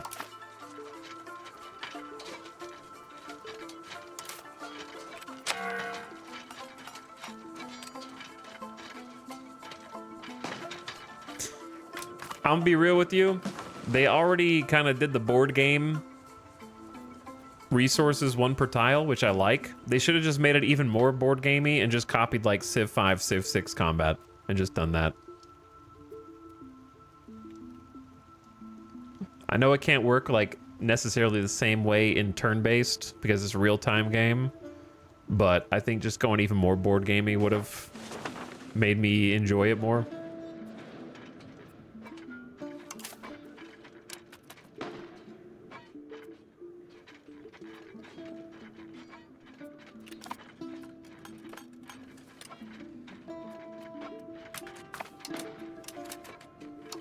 By the way, yeah, I can't change the speed. Those of you who said close the window on the left, change the speed to what you want, then open the window, it goes back to 1.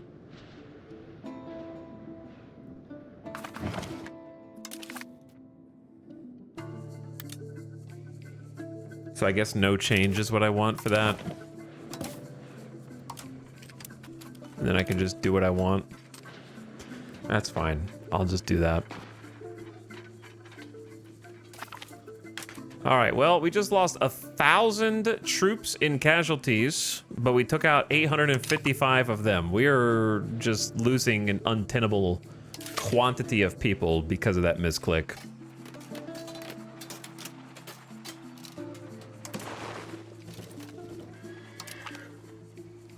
We can raise some more levies, which I will do to try to replenish our dwindling numbers on the home front.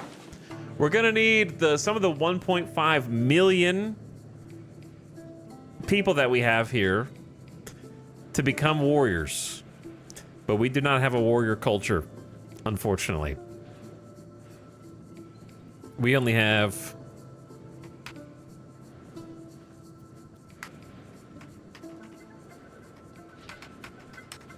0.006% of our total population as fighting levies. We don't even have 2%. We have 0.006. 10,000 out of 1.5 million. Not even 1%.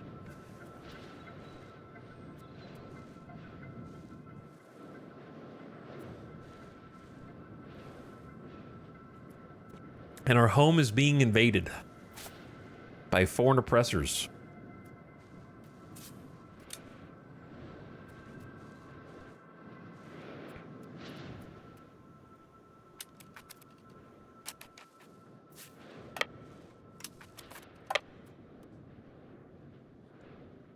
Guess we got plenty of arrows. We have no arrows because we have not discovered archery yet.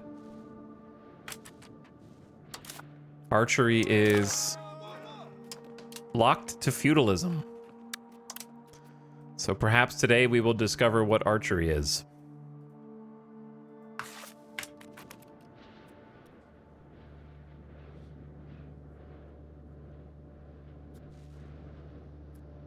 We just attack with clubs.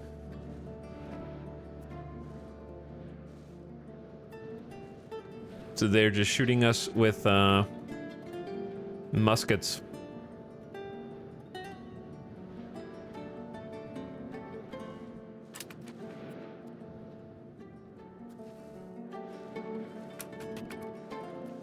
All right, it looks like we got a shattered retreat back to the capital happening now. One auxiliary supply troop is here. March them on up. They will get a commander when they merge. How are we doing on peace? It's getting closer. Let me see what the computer says.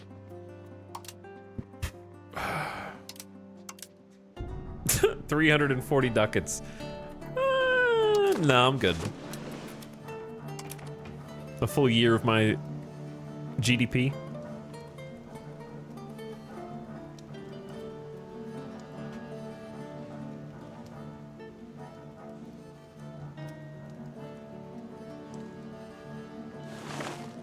Brave sacrifices by all of our troops so far. Ashby?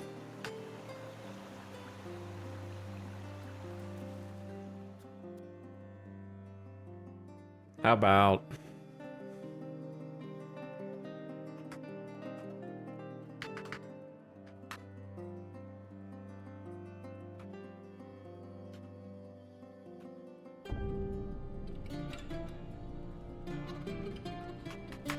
Yolkmood. Yolkmood, the land of furs. There's really only like 1, 2 left, and then we are done expanding. No more expansion. All right, I'm gonna attach the first support company to our 7th army.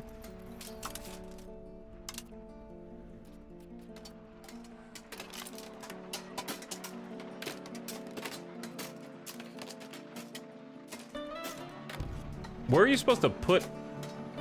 Why is there a regiment of 0? I don't know what's going on there.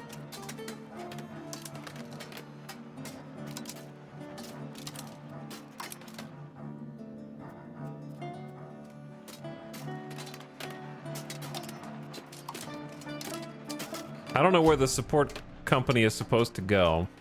Wait, that's cavalry. Oh, support company stays in the back. So if you put them on the front line, how do you get them off the front line to back here? Manually. How do you, like, unpin them?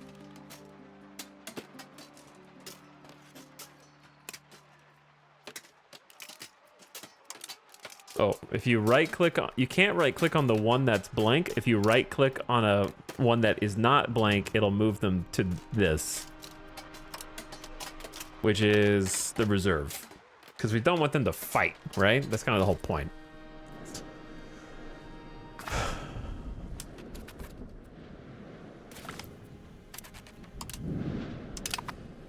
I don't know why I clicked that.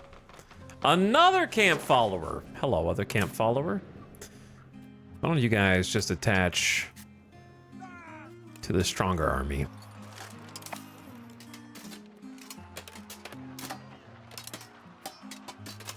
And then organize, and then consolidate.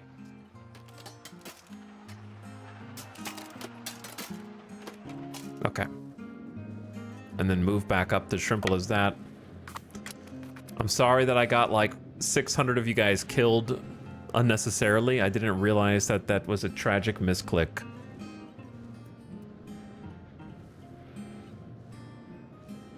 My bad. Hopefully the war will be over soon. I'm thinking of just getting a third support group, one for each army, and just kind of go with 3 armies. Just kind of like let it hang there, because I can only afford a little bit more anyways. Hello, 4th Army. Where did you guys come from?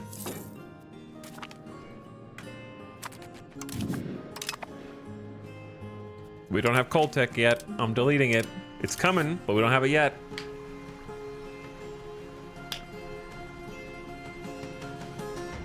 Okay, the 5th person who types E in chat gets to name this location.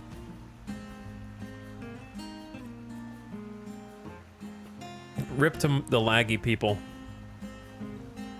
1, 2, 3, 4, 5. Taco Tyler, what do you got?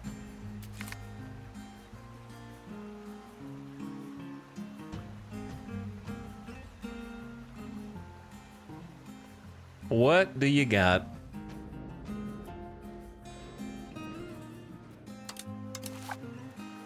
Taco. It has to be a made-up word. And you can't name it after yourself. You selfish. If you were on a ballot, you would vote for yourself?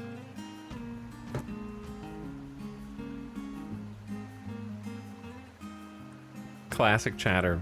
When I was in school, if I was on the ballot, I would be honorable and vote for someone else.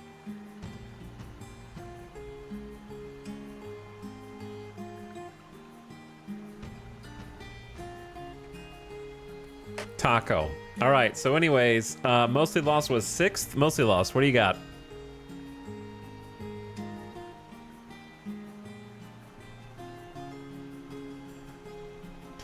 Mega Soda. Okay, Mudbus, you were 7th. What do you got?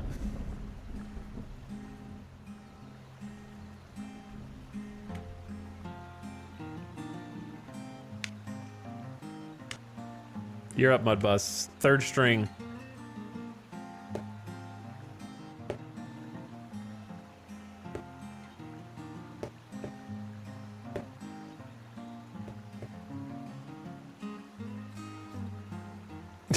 I don't know. Where's Mudbus? Maybe Mudbus is thinking hard right now.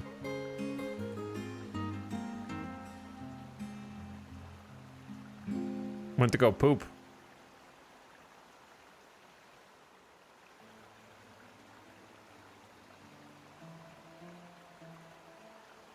Well, we got 20 minutes until the ad break. We gotta sit here and wait for Mudbus. They were sad that they lost, so they left.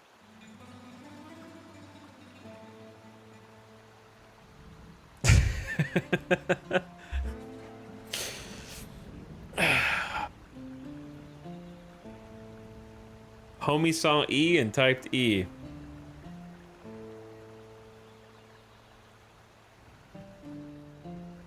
That's true. Mudbus typed A, not E. Dudley Manlove, you're 9th. What do you got? Mudbus is disqualified. That's true.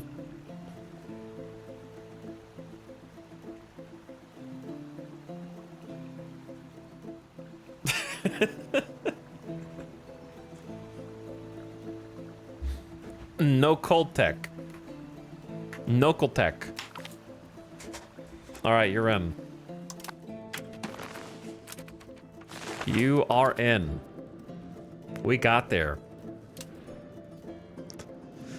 All right, I'm gonna make sure everyone gets there. We're gonna stop here, and we are all going to attack at the same time. All right? Same time. Is everyone here? They're all in Pribelgop. So we will start the attack simultaneously with all three armies. Easy. Deleted. All right, now I'm gonna retreat to Shrimple as that, which lets us respond to more threats faster. How many times do I have to teach you this lesson, old man? They're down to -15. How many more people have to die before you stop?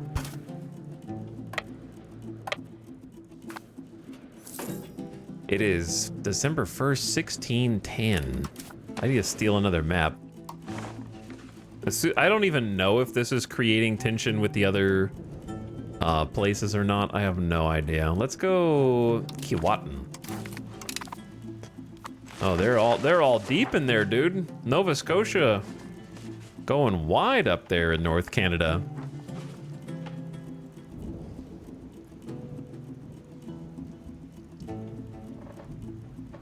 Let's see if that pisses off our neighbors.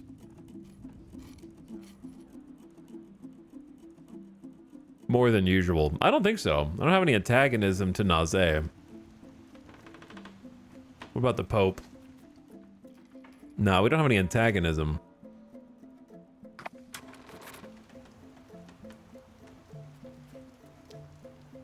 Yo, we got almost 30 ducats a month. It's about time to start improving the infrastructure and the economy, man. But this war needs to end. So, oh, England. England alert. England alert. Improve opinion.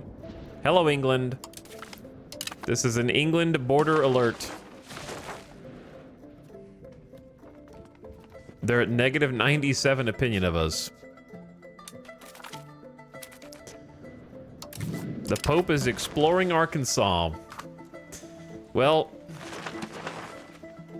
let me know what you find there, Pope. Probably just a smelly river. Maybe some nice Ozarks that no one will ever actually settle. And then genuinely one of the worst capitals in the United States.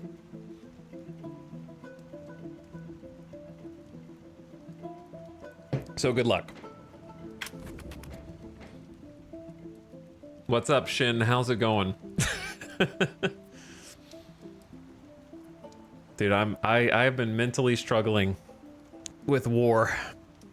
But we're probably gonna win unless 5,000 more troops show up on our borders.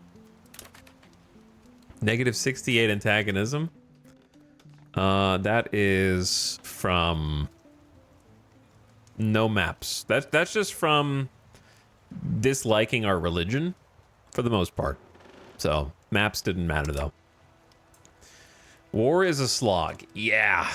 My first impressions of war with the small war that I did with the tribe, because it was such a short war, were generally positive, and I viewed it as an improvement over Crusader Kings 3. However, now that I've had time to actually fight a real war against a real opponent, granted, not a full-scale war because they're not mobilizing their entire force of 38,000 strength to come over here. I don't know what that...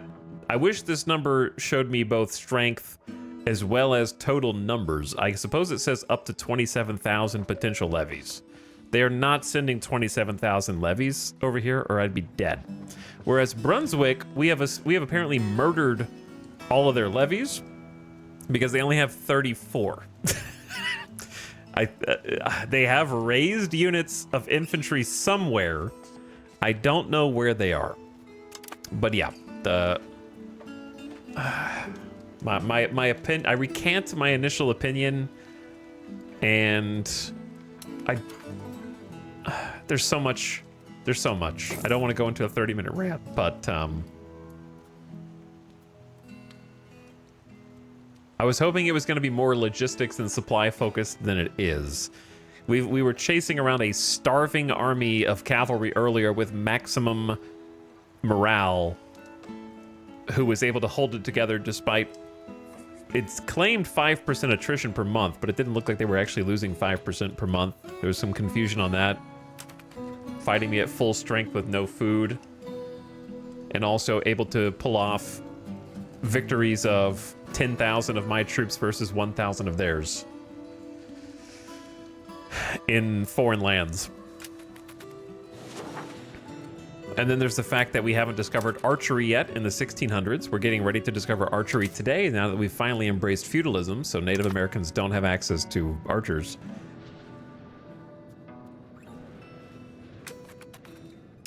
And their supply wagon train technology is clearly superior to our ability to forage food off our own land.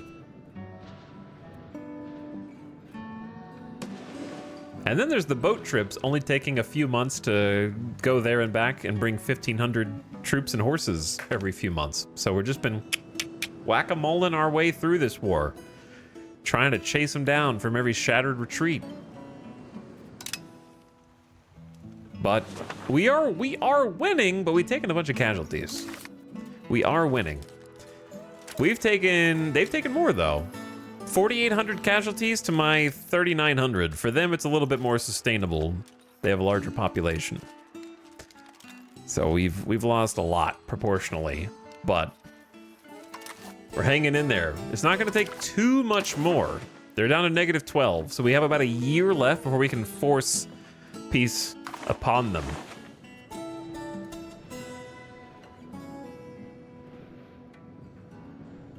To be fair, the AI usually cheats with things like supply and attrition. To be fair, I don't think that's fair. If your AI can't handle it, then don't make it a mechanic. That's my take. I don't like rules for thee, but not for me.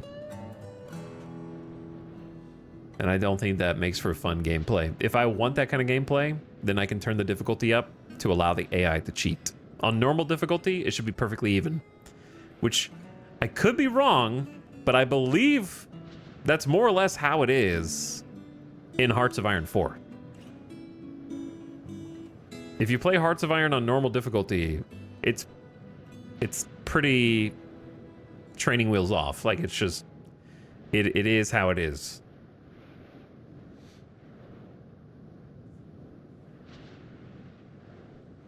Yeah, but Hearts of Iron 4 on normal is cake. Shut up, Germany player. You don't count, okay? Hearts of Iron 4 on normal is not cake. It depends on your starting conditions. If you choose to play boring major powers, then that's on you.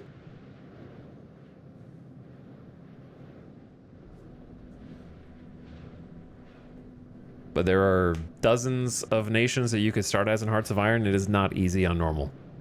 Unless you have 2,000 hours in the game. But if you have 2,000 hours in the game, any game's going to be easy.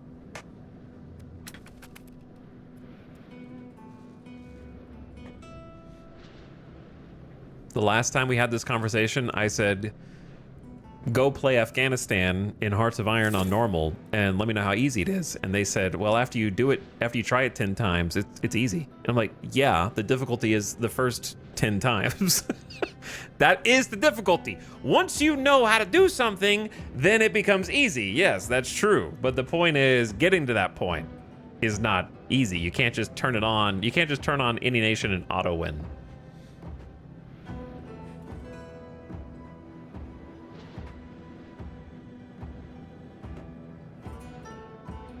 Sheep's mod, AI gets slider bonuses. I crush Europe with communist Turkey. I don't know what you're... Okay, I don't care. I don't know what that's supposed to mean or say, but good for you.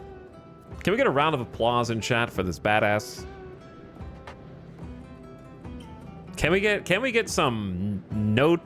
I want everyone to notice how good this person is at Hearts of Iron. Go ahead and give him a hand. You're great, man. Good job. Trade expansion has led to a growing desire among our merchants to start new trade ventures outside our borders. Welcome extra merchant ventures. We gain rush of merchants for 5 years. We gain extra benefits from merchants for 5 years. But anyway, Turkey is actually really easy to play because they start out neutral in World War II. So if you're playing historical, you get unlimited time to decide which direction you want to go. And I know this because you have to spend the first at least 6 or 7 years just stabilizing Turkey with pop-up events. So it's not that hard. Go play historical Poland and see how many attempts it takes before you win. Unless you've played it before, in which case you already know, but go play historical Poland on normal. See how many times you have to try before you win.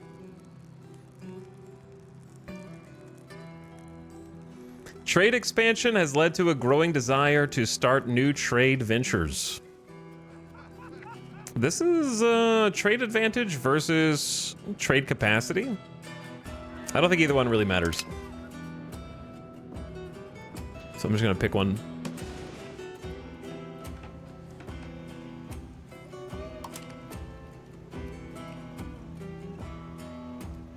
Until Hitler isn't ruler and Germany goes monarchy, it happened in my historical. The times where Germany goes monarchy seem like they're gonna be easier, but it just takes longer for Germany to get rolling. But usually what happens is they give you like a couple more years buffer, but then they use that time to sort of build up industry inside and can... I've seen plenty of times where monarchist Kaiser still comes through and conquers all of Europe. They just do it late, but it varies. It's rare for that to happen on historical though.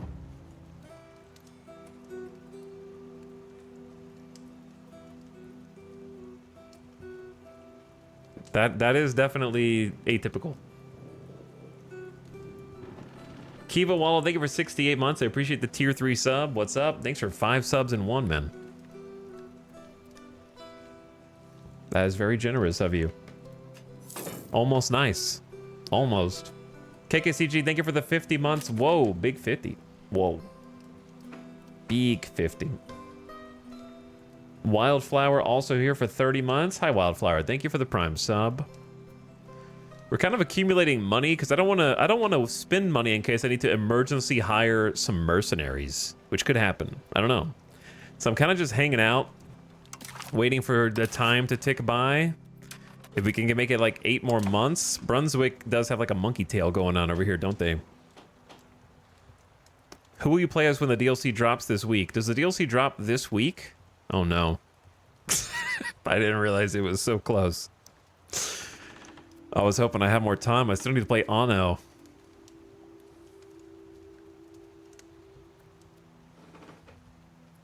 I don't know. I didn't even know it was dropping this week, to be honest. I hope it's more stable than the last DLC. I had big problems trying to play as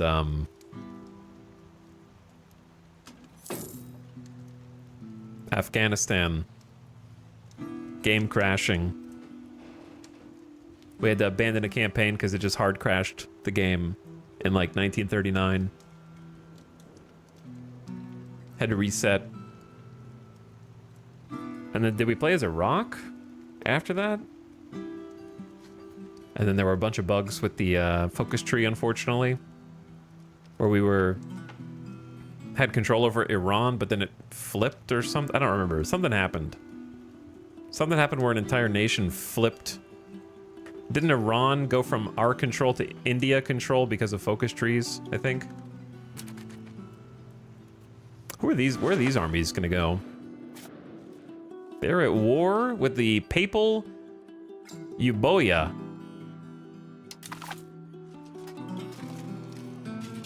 $3,100 troops versus 16,000. Where is this? I don't even know. Or Euboea. Euboea. But yeah, we'll definitely check out the new DLC. For sure.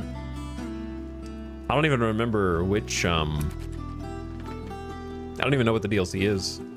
I remember looking at it, but I forgot.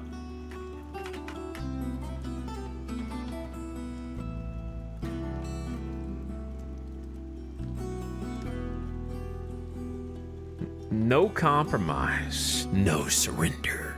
Japan focus tree, Communist China focus tree. We did a very fun Communist China run. Nationalist China focus tree, Philippines focus tree, new military doctrines. I mean, that's an easy pick, Philippines. Easy pick.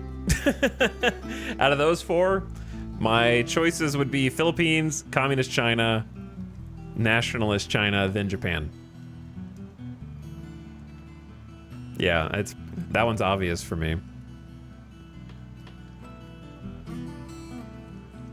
Definitely my speed right there. New military doctrines, expanded faction system. Okay, you have my attention. What does this mean? Wield greater control over allied countries with new and expanded faction rules and defined goals of your alliance. I don't want to get my hopes up, but that has the potential to be the most important addition by far. Additional supporting features and quality of life updates such as naval special projects and updates to naval combat with improved carrier mechanics. Very, very interested to see what that means.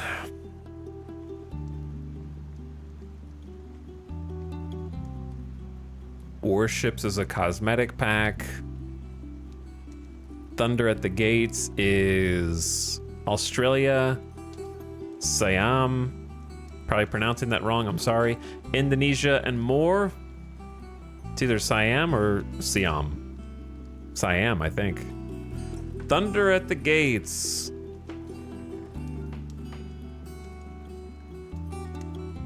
And then Peace for Our Time. A modder-focused pack, adding alternate history tracks for Czechoslovakia. Stand firm as a lone democracy or government in exile. Ignite a socialist revolution to replace the failed middle path or rally nationalist forces to establish a new kingdom of Bohemia. I'm down. I'm down for Czechoslovakia. We've already done Czechoslovakia, but we can do it again.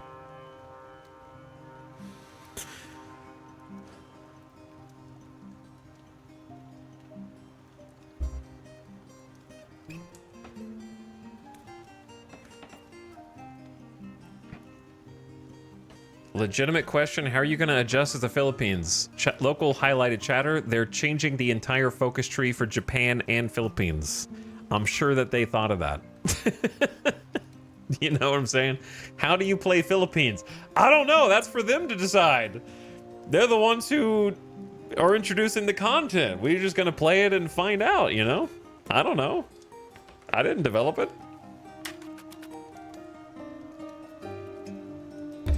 TBD.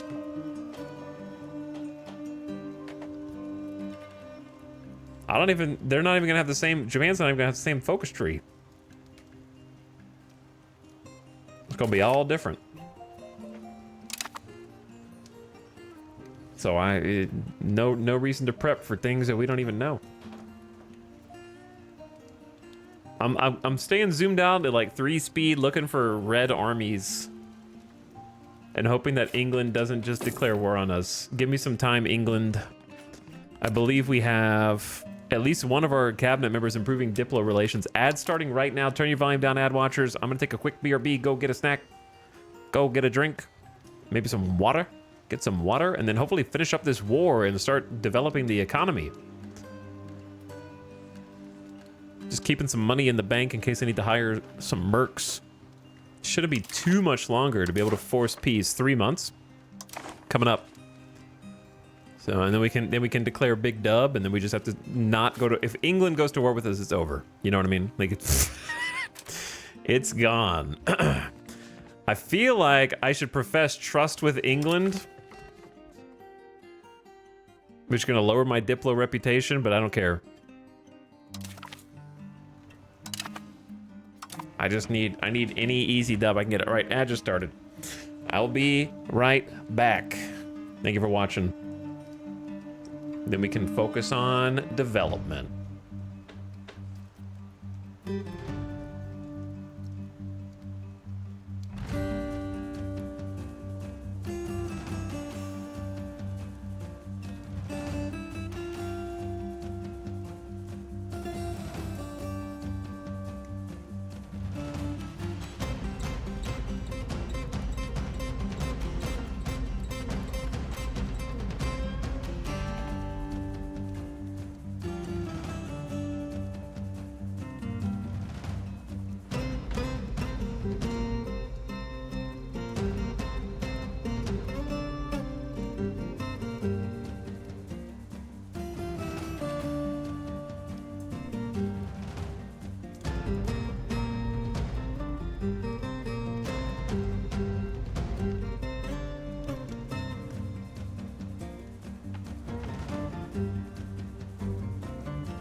Kinon!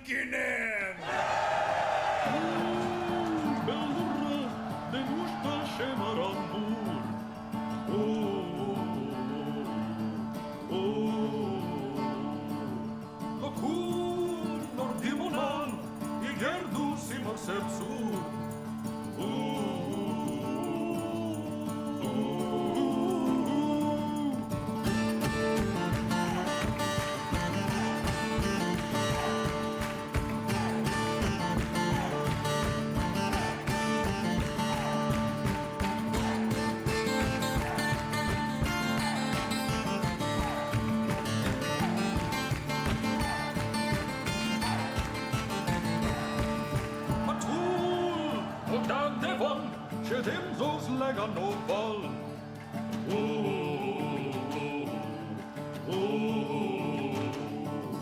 Legon vos lam rapol, momma sirap gatol.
Yo.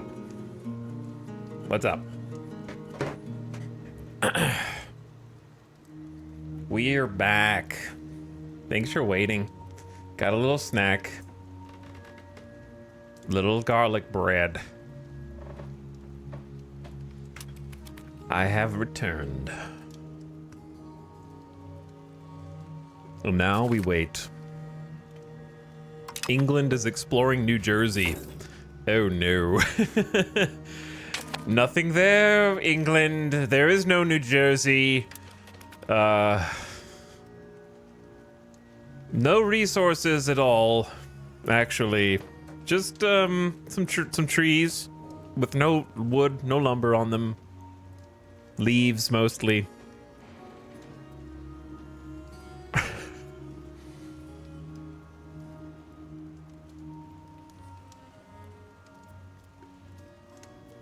Chat, where's Old Jersey?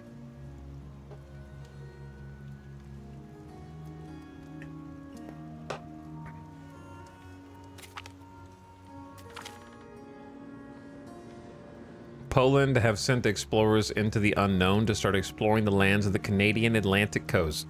Nothing there either. It's an island off of England. Island in the English Channel. So if Old Jersey's an island, then why did they name something that's decidedly not an island New Jersey?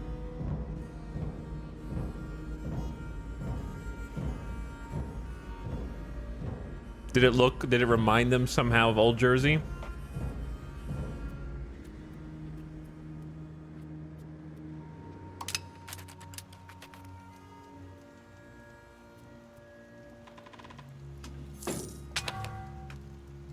They named New England off an island too. What's your point? Yeah, but when they named New England, they didn't know, like, if you think about it, America is an island. It's just a really big one. So like that's not entirely wrong. Because New England is a whole region, but Jersey's just one place in it, you know?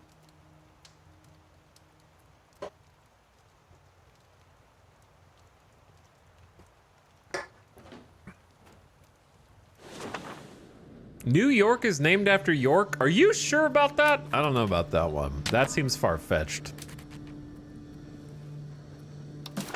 We got the smallpox. 20% resistance in Altoona. Well, hopefully it's fine. The last couple have been fine, but there could be some bad ones in the future.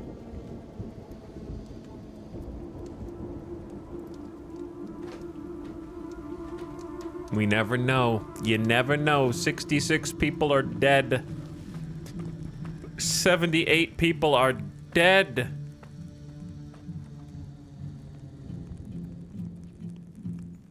Almost 100. The pox of Waldburg killed 1.2 million from 1361. A new colony integrated into our empire. With coal that I need to delete until we have the technology to have good moral high ground.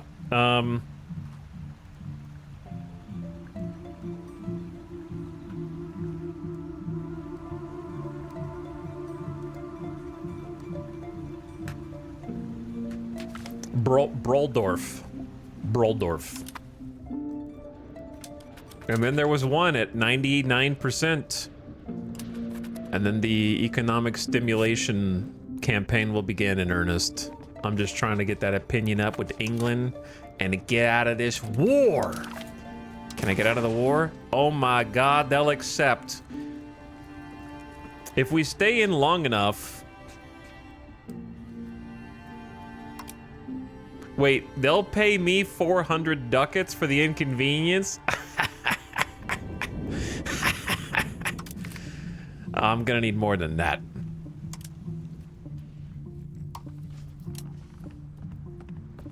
Give me your land. But maybe, no, probably not. Brunswick annuls all treaties with Poland. Won't they just do it again anyways? They pay war reparations. What does war reparations do that just paying me 400 ducats doesn't do? You know what I'm saying?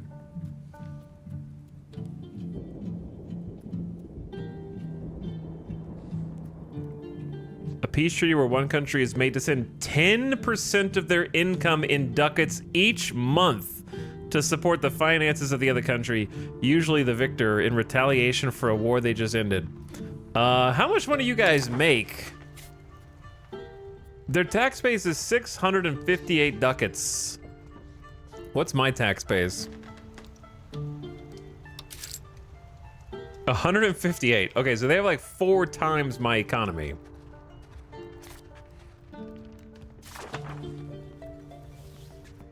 So if they pay me 10% of their income and they have like 4 times my economy, at least, that'll be like 10 ducats a month. I don't know, it might be more, might be less. I don't know how much they actually make because the game is a little coy with that.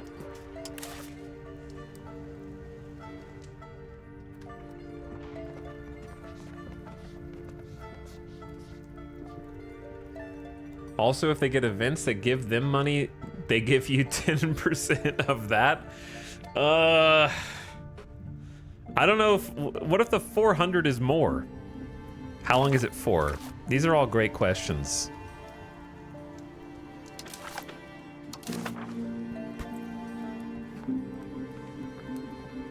Fabulous questions that the game really should answer, but doesn't. You probably have to click the button to find out. I would assume it's like at least 5 or 10 years, however long a truce is.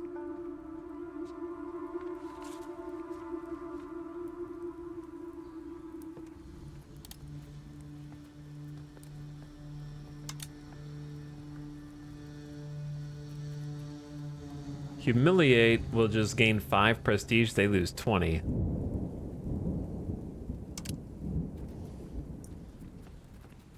I don't know where their forts even are. Release long range from Brunswick. Oof, that's negative 44.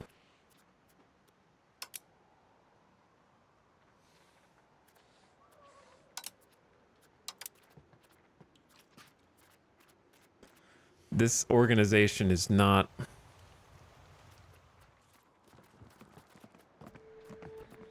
the best. I could try and take their land here all the way up to the monkey's tail curl, but that land is not defensible for us. I don't want to get invested over here so far away from the seat of our power. We've already got this little tendril. Okay, so maybe we just hold out for a few more months. Can they force peace?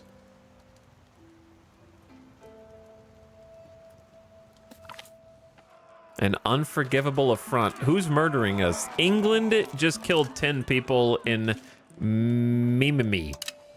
It's not good, England. Don't do that, brother. Just wait a little longer. We'll get the opinion up with you soon, okay?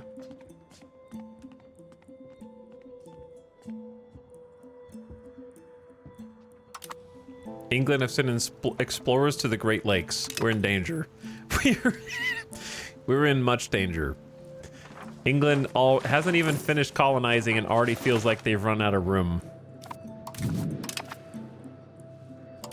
Somehow. Our opinion's getting worse, even while we're improving relations, which I don't fully understand.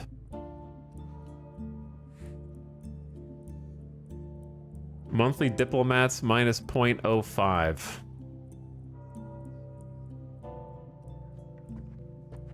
Why did the opinion just get worse?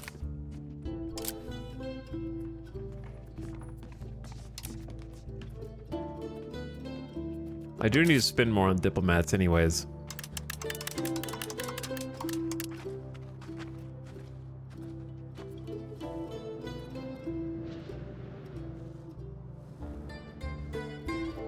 God, the soundtrack's so good. This is the exact vibe I wanted while playing this game. The Dwarfort soundtrack goes crazy. It's so relaxing.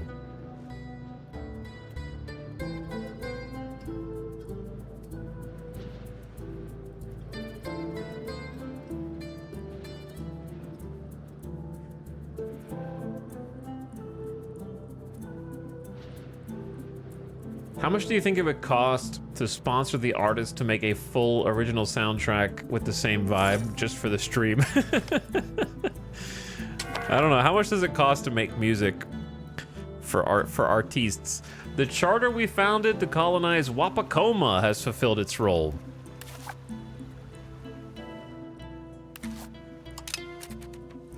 Huge, huge. That's the last piece of the puzzle, baby. That is the final piece. Soldapong. I didn't name this. Did I name this Soldapong? I did. So what was the last one that we cored? What do you think you're doing up here?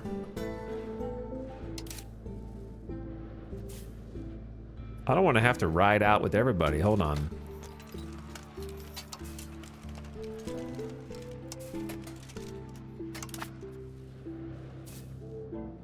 All right, each one has camp followers now. Only 50, but it's more than we had before.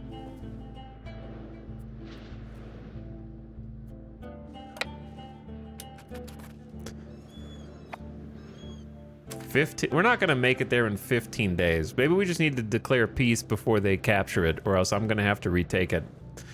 Which I guess isn't the end of the world. Pope is exploring Michigan. Can you bribe England? Chad, do you guys know how much it costs to bribe major superpowers? World superpowers. I'll give you a hint. It's at least $5. Okay? At least $5. So trust me when I say that if there was an action I could take, I had already taken it. The problem is that the diplomacy in this diplomatic game is limited to improve opinion or give up everything you own. Those are the two choices you have in order to have any diplomatic relations with anyone. Improve opinion and give them everything you own. That's it. You have a binary choice.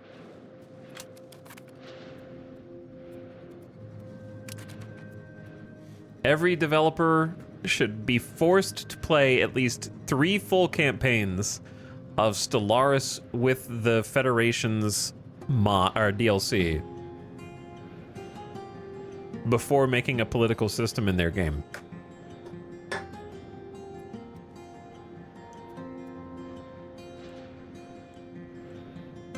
But as we know, every time a new grand strategy game comes out, each team is kept in their own little, like, cell and not allowed to talk to any of the other development teams.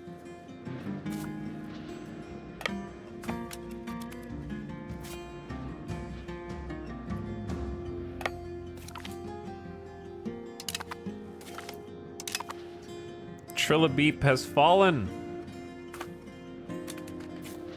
All right, you dicks.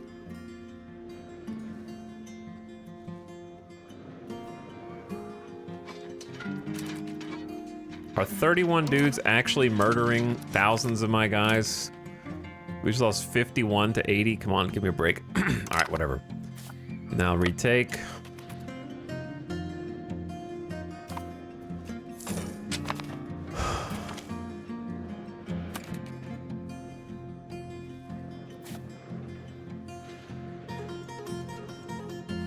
That's the last one. That was the last one. Calicuous. Caliculus. Calicuous. I don't know how to pronounce this. All right, chat. What do you think this name should be? Who wants to pick? Who wants to name the last location that we're probably ever going to settle?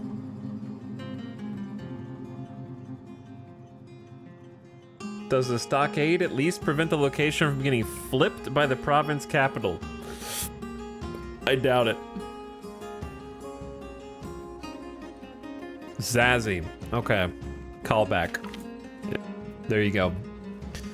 Zazzy, the lumber capital. Anyway, well,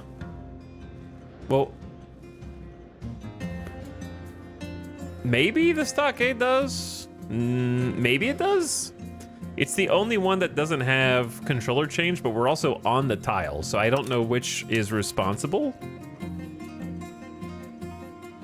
for preventing it from flipping.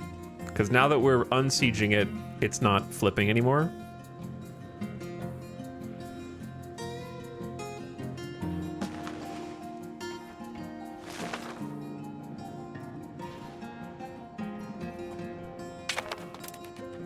Liberated.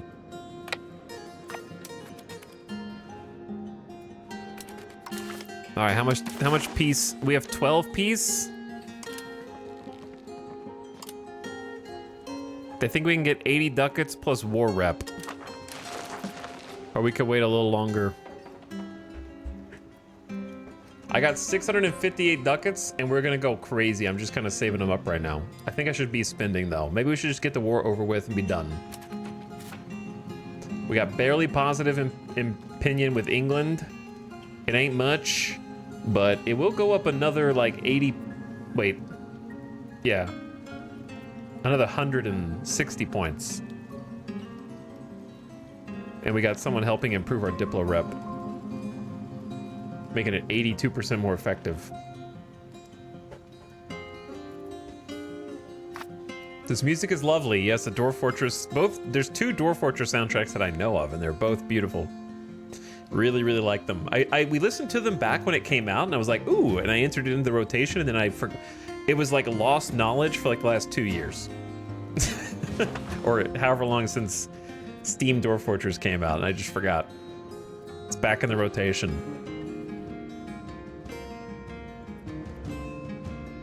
It kind of just doesn't get old because it's just so peaceful and mellow. It doesn't demand your ears. It doesn't command them.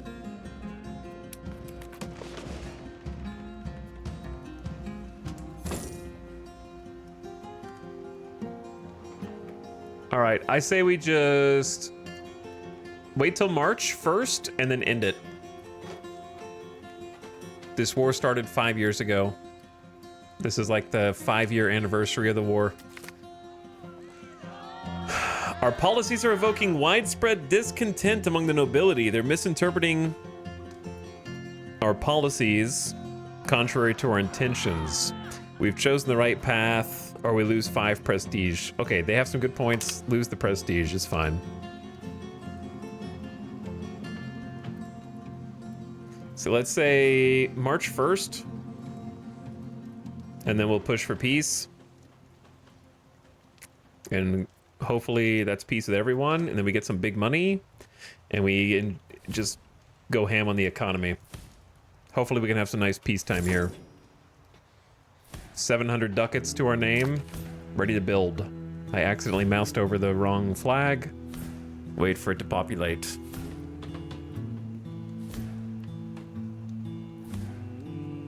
Dwarf Fortress is getting a siege update. Isn't that already out? Or did you... Am I crazy or did you wake up for a coma?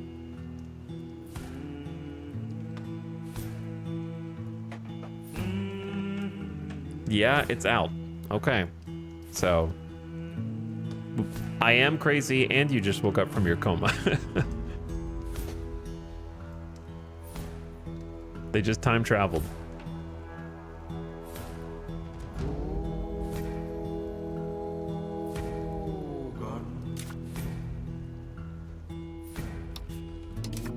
Let me try and get rid of this menu real quick, if I can.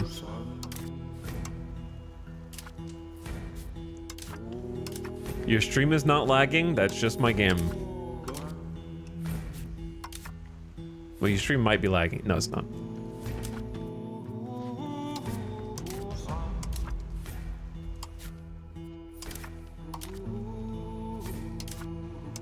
Might be time to restart the game. It's been like 4 hours. It's a little laggier than normal.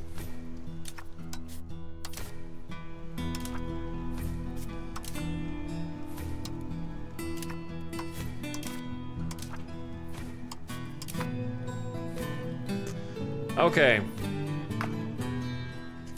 Let's end this war. I think the AI's suggestion is a good one. We get however many years of war reparations. We get 238 ducats direct deposited into our bank account, and we go on down the way. Send a peace offer. Your Majesty, they have accepted our generous peace offer. We have almost 1,000 ducats. We just went to 70 ducats a month. Is that up from 30? Are we getting 40 ducats a month in war reparations? Is war the best thing that ever happened to us here? I guess. That seems rather high. Just 10% of their income. How long does it last? How do I find out how long war reparations last for? I mean, 10 months and we get 400, so that's a lot by itself, right? If I get a couple years of this, we're getting some insane investment.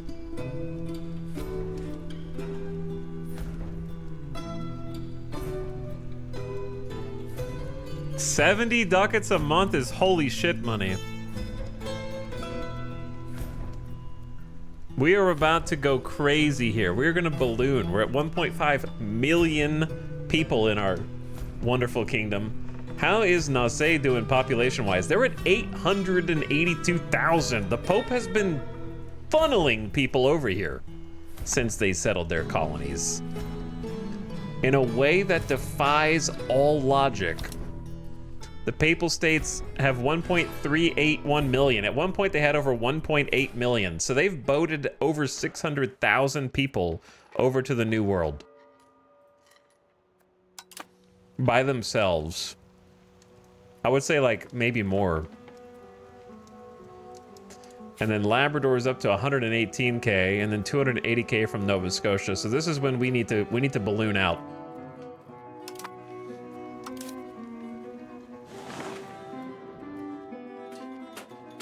But peace at last. Peace at last.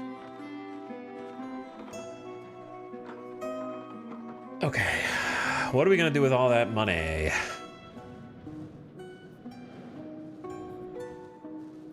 What are we gonna do with all that money?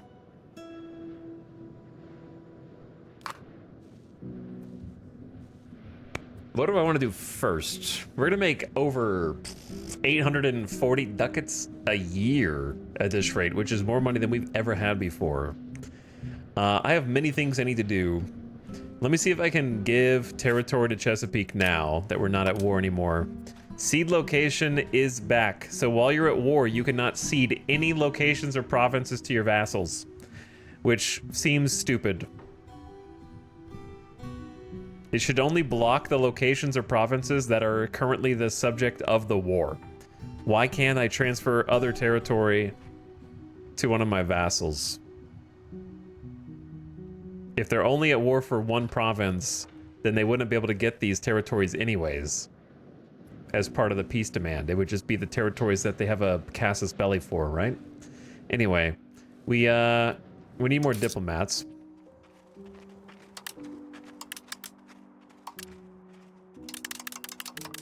For a little bit, so pump some money into that. Pump a little money into cost of court, and let's just max spend on stability, because more stability equals more equilibrium and pop promotion speed.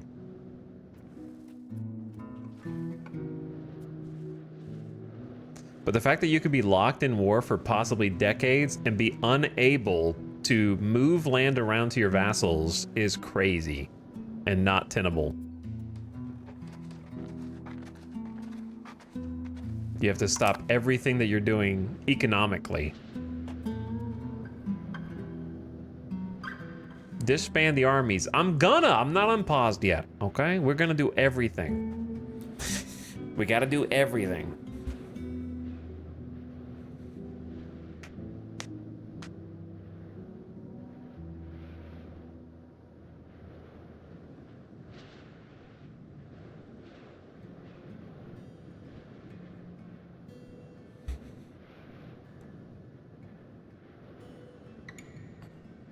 The forever war issue is a problem more than not being able to transfer locations. It's not a issue of this is more important than that.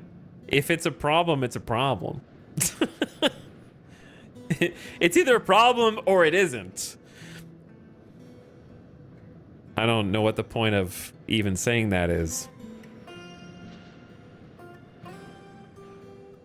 It handcuffs your economy if you are in command of land that you can't govern. I have a shit ton of land down here, but if someone declares war on me, I'm now handcuffed for being able to actually administrate it by giving it over to a vassal. And you shouldn't be able to be handcuffed by a war that you have to sit and wait for up to 6 years for it to end. The AI ceded lands to its vassals during the war of both Poland and Brunswick. That's true. That is true, chat. Labrador did get land from Poland while we were at war. Remember, we were fighting up here? We were sieging up here in Kokakachi? And it was Labrador during the war.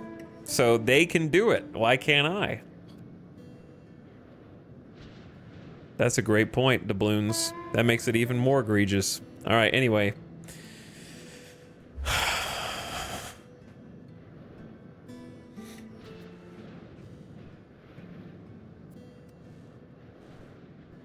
But they are different vassal types. It doesn't matter. All of Brunswick's land here is part of the peace treaty. I could have taken any of this land, but they gave it to another vassal, so I can't have it. It's the exact same principle. Stop arguing. Just stop arguing.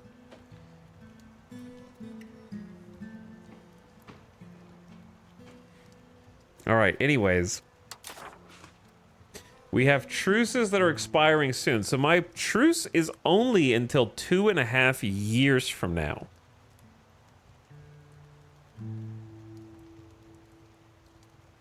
That doesn't seem like much of a truce.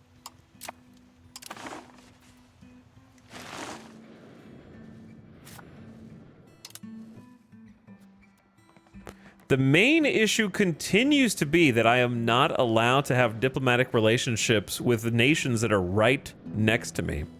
So we cannot start improving our opinion with Brunswick or interfacing with them at all because they are not touching our border. Now, I can try and improve opinion with long range, but Brunswick can, their overlord can still declare war on me.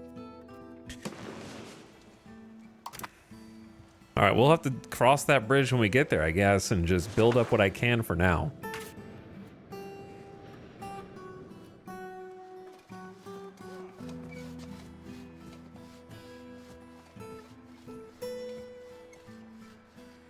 Let me see what we have a demand for in the economy that I can sate. I can definitely fill pottery. Let me guess. There are now 8 separate sea explorations that are being planned, but that cannot launch.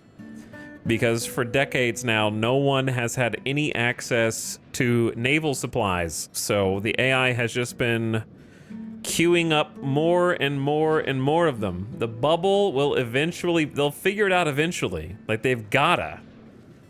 There's gonna be naval supplies down here eventually, right? Let me see, naval.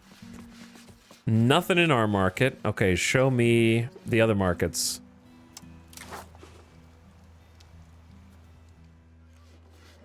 Nothing in Winya. far as I can tell. Nothing in the Cahokian market. Oh, they have some.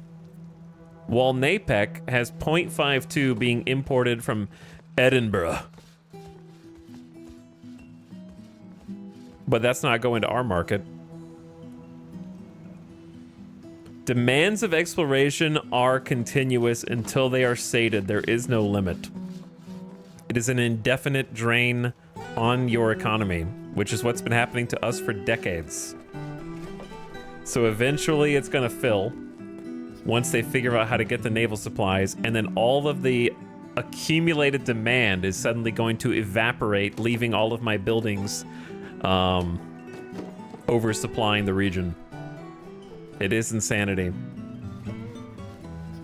It is insanity. The economy just doesn't work because of that for us. It's things you probably wouldn't notice in the major markets in Europe, but there are issues that define the markets in the New World. 8 separate expeditions going out are single-handedly propping up all 5 of the resources that they demand.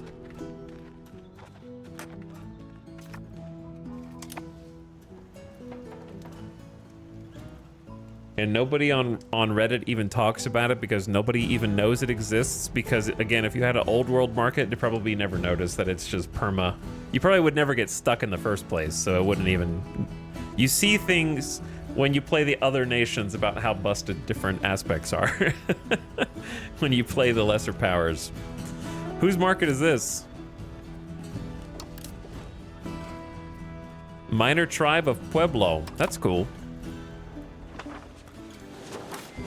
So anyway, yeah, I have to fill demand for these needs, and then one day they're gonna stop being needs. I say let's build a town first, maybe even 2. We built a town in Mamdania.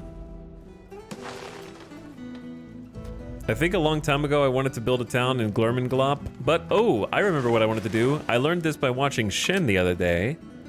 That there is a map filter for natural harbor suitability, which shows you where along the coastlines there is a natural propensity toward being a good harbor. So natural harbor suitability is the keyword. How well a location lends itself to the docking of ships, loading and unloading of men and material before any man-made improvements. It makes port buildings cheaper to construct and improves harbor capacity, which reduces the cost of going from sea to land and vice versa by proximity and trade calculations. Port buildings can increase it greatly. So it reduces proximity costs. It's pretty cool.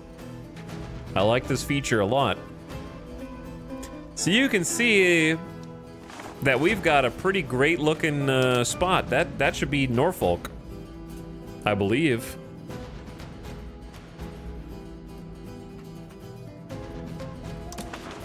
Looks like Norfolk to me. And we got 2, 3, 4, 5, 6, 7. Hey, where's this place? What the hell is this place? Wow, that looks like it could be a great harbor. Probably nothing. Probably not important. And we actually have at least one of the 2 Massachusetts tiles. So they got the other good one, but we got one of them.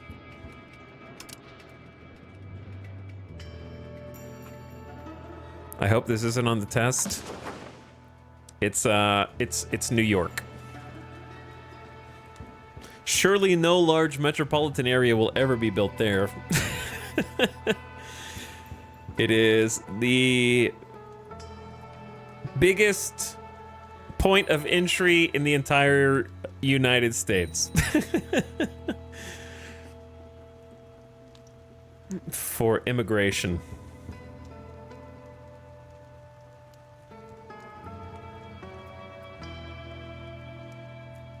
And then check this out. We got the one yellow tile up here.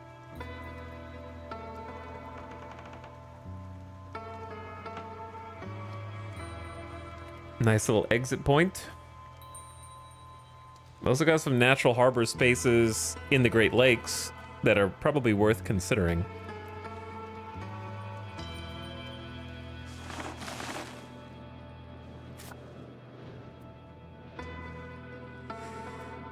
Gotta go to Ohio. Going to Ohio. But yeah, I'm thinking about building some towns in some different areas. We don't have good control here, but a town will alleviate a little bit of that, and then a road will alleviate a little bit more. But again, we're gonna, like, I think building a town on any natural port area is great. That's like a can't go wrong situation, in my opinion. And then if you need to solve the control issues later, then do so. And then for our vassal down here, what do you got? Oh yeah, you got Norfolk, which is right there. And then a little bit of Maryland.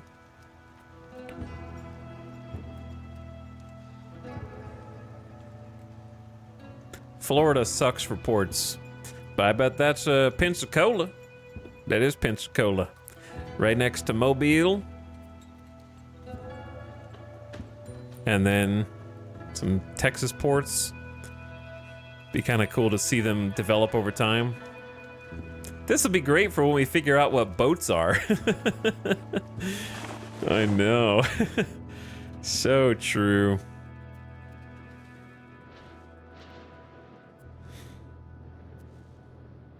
What do I? I'm just kind of like looking out here, analysis paralysis mode, trying to figure out what to do first.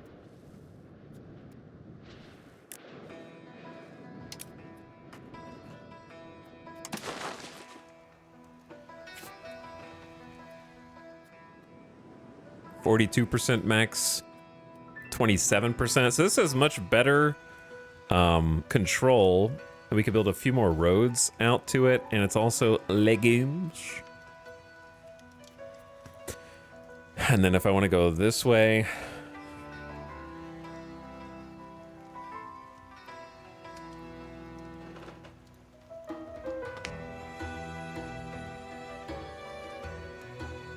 only, I mean, it's got 76% market access. It'll go up to like 47% control by default, and that's room for a few more roads in here too.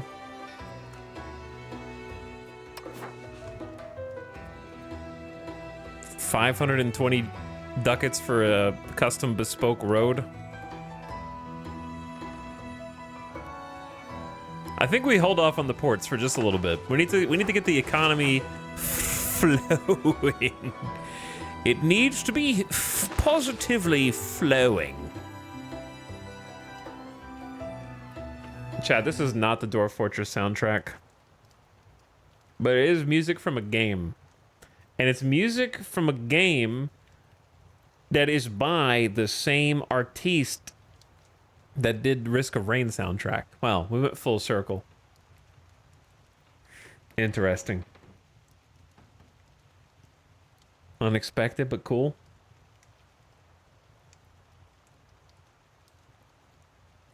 I got another Dwarf Fortress soundtrack, though, of course.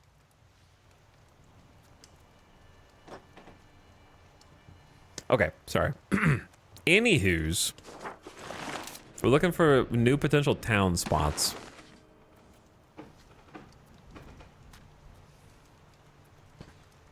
You know what? I like this spot. Not that one. This spot. That's why I double checked. Makasa Sukasa. Makasa Sukasa. I think that's how the phrase goes. Is this Toronto?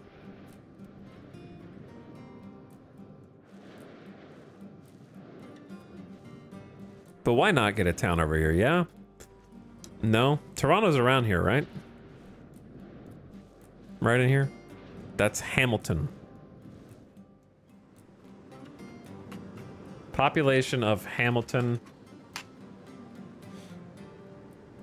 A city that's not California, you dingus.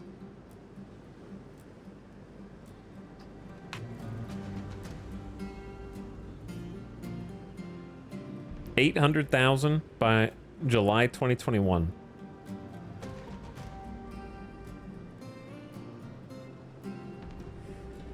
No. 600,000 in the 2021 Canadian census, but its major metropolitan area is almost 800,000. Okay.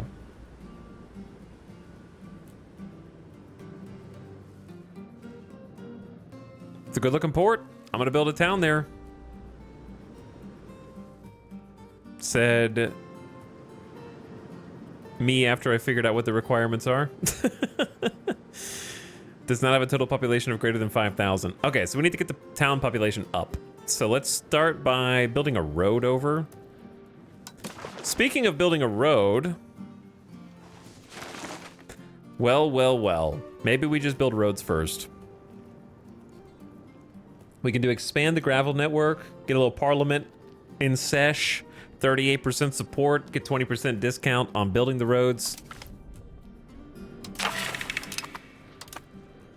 Timing is good. And then from the capital all the way out there is going to be like 187 ducats. No problem. Because we already got roads. It's just going to be Patiwaka, H2O, and Makasa Sukasa.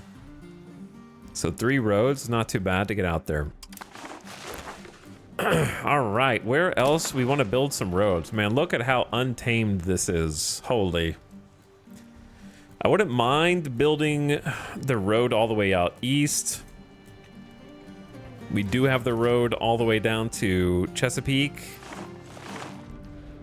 I need to give some of this territory away to a vassal also, and I don't know how to even start deciding when and how to do that.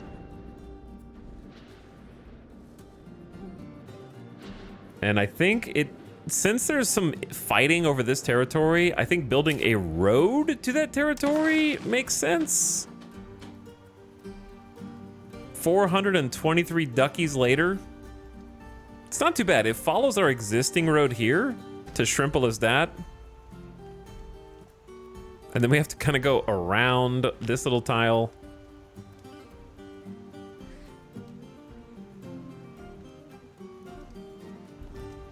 I don't know how we're going to exert control over this. But it seems like having a road for our military to go up and down to defend is useful. But then the enemy can use it as well. That's the downside. I think it's worth, though. 423 duckies. Ooh, spicy.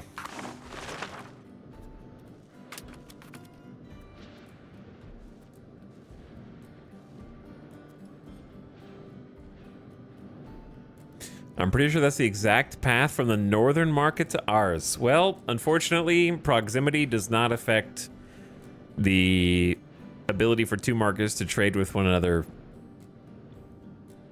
or your own market access. Market access is abstracted from proximity it's stupid. In less than 2 years, I expect a full revamp of market access and how it works. It doesn't make any sense. Closer ties with the House of Kawartha.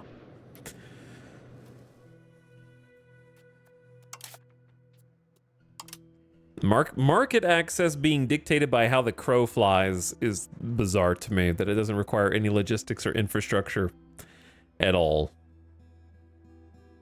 And that a population can be told to move to a distant area regardless of your control or proximity, and they still do everything the way that they're supposed to. It's weird. I don't know, it's weird. This is good for the kingdom. A third cousin and a random noble. Good for the kingdom. All right, well, we just spent a boatload of money.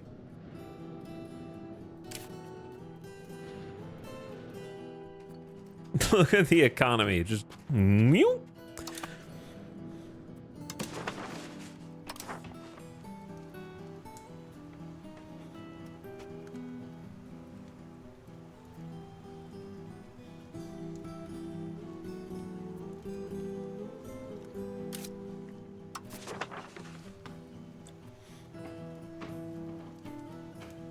I feel like this is very, very, very expensive.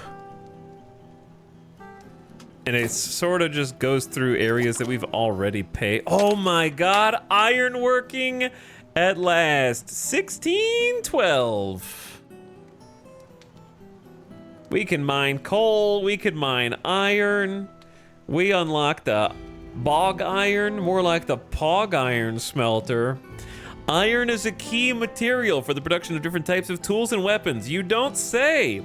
Making it key to the trade of blacksmiths who can be found in every village. Not, well, they will be, but not yet. Time to build up some RGOs. We get to research things at last. It's already begun. The rural smelter. We get to look at all sorts of new researches now. Isn't that good? This is a flat 10% buff to local iron, copper, tin, or lead output wherever it's built. That looks excellent. 10%'s a nice number. Can mine saltpeter and aluminum, or alum. Levy recruit speed and unlock footmen. The aristocratic court customs law. Cheaper to move the capital, minus 10% proximity cost through land. What does this law replace? This is insane. 10% proximity cost down, but it moves toward decentralization. Oh, we have to get around that. What do we have right now instead? Royal Court allows the following policies. Is that just a brand new law?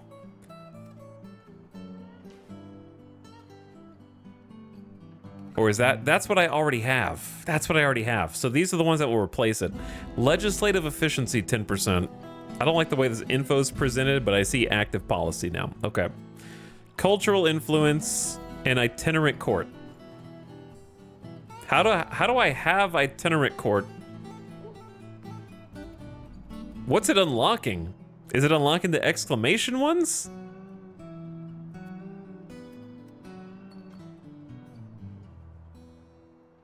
I'm real confused.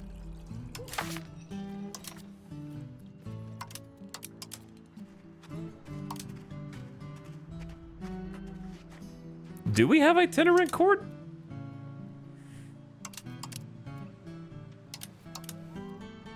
We do. We have Royal Court Custom, itinerant court. So we have balanced court, core culture, and itinerant court. Okay.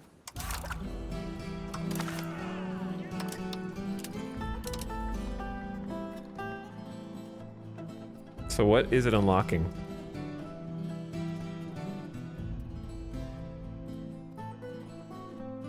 Just aristocratic court. Okay, sorry, I'm there. We're on the same page. Yeah, that policy sucks. So we don't care about that. It just helps the nobles be happy. Footman levy. 5% of valid pops will be raised as footman levy. That's good. Like, don't we only have like 2% of valid pops or something right now? How do you see what your current is?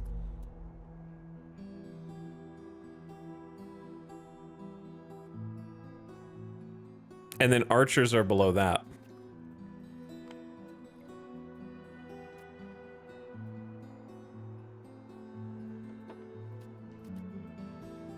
And then, of course, we can't raise horses, despite what that says. Tribal cav. Maybe you can after you research it. I don't know. We'll find out. We got a bunch of stuff to do. The literacy is good. Feudal nobility. I don't know. Government reform. Unlocks the castle and feudal levies. 2% of valid pops will be raised as feudal levies. How do those overlap? Like 5% of this levy, 2% of this levy, do they combine? Are they additive? I don't really understand how it works.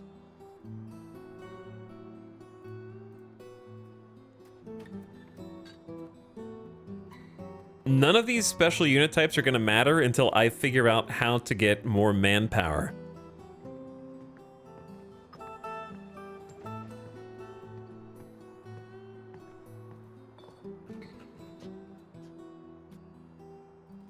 I don't know if manpower comes up as a keyword.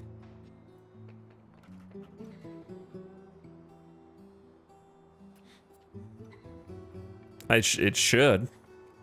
Manpower should come up as a keyword. Cool, thanks. Maybe it's an upgrade for this guy.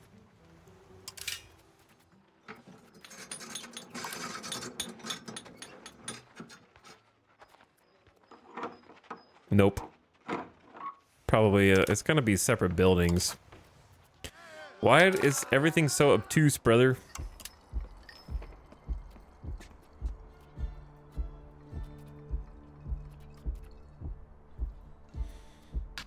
The armory? Why do I have to look in chat to find the answer to this?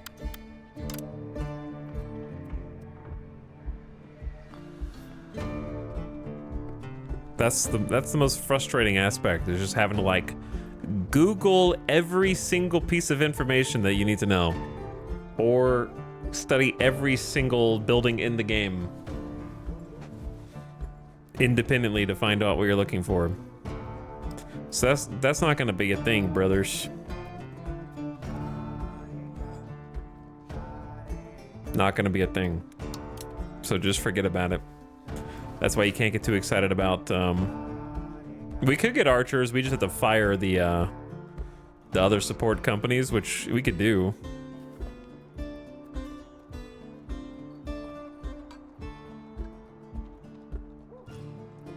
But I'd only be able to have 2 groups of archers, and it's only 100 people each.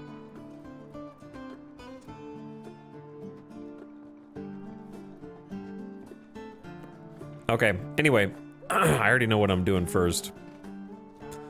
I am going mining. I want to be able to get... Actually, well, I said I know what I'm doing first, but I'm having second thoughts.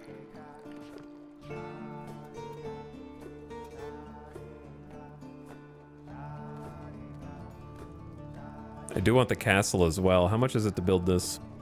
Actually, having zone of control would be crazy.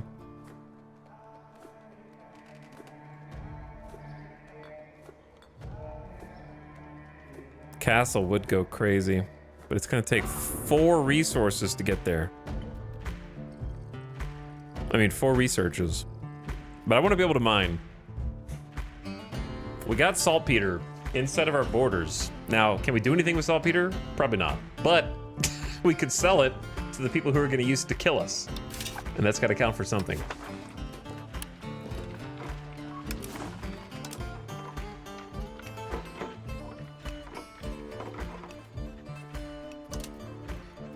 Yeah, we don't have any of the things. Maybe it's not the most important then. We don't have a single building. There's no demand in our market. Never mind. Coming back. Back to the drawing board.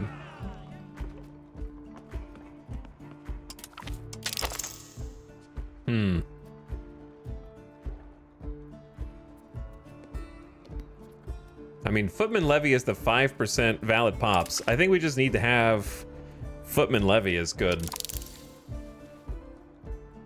5% valid pops. Saltpeter was an ingredient in gunpowder? Are you sure? I don't know about that, chat. Can we get some sources on that claim? You guys are so freaking smart. Eager to share your knowledge at all times. Grok, is that true?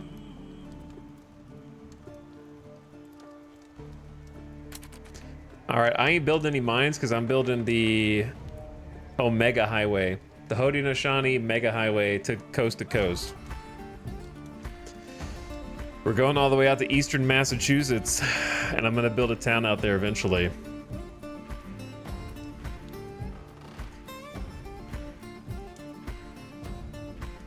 It feels kind of bad.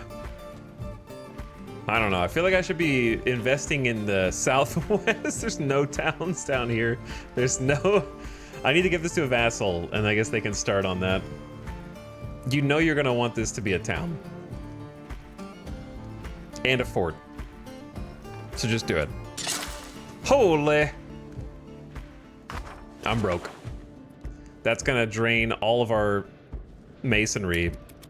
Negative 9.36 on masonry. We keep doing this. I need to disband the army also. Army, you are disbanded. Go home to your families if you survived. Thank you so much. Thank you so much.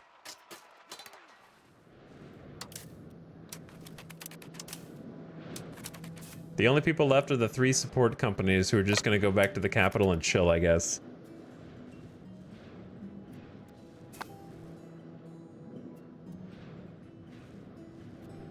Bro, we're building 13 roads simultaneously.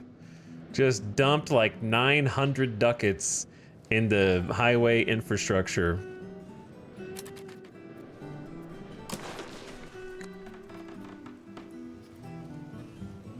Maybe we should, I wish you could do a before and after of the max control instead of just current control. Took a screenshot.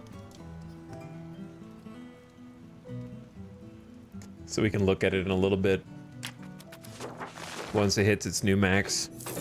The Brunswick Memorial Highway. Given its great influence over the politics of our country, it's easy to assume that parliament members are always attending with great enthusiasm, but they're not. This is far from the case. Find the worst offenders, or there's nothing that we can do. Lose 5% parliament support. Kinda need professional armies, as we just saw. Move toward traditionalist. Oh man, we're moving toward innovative, and I didn't even want to.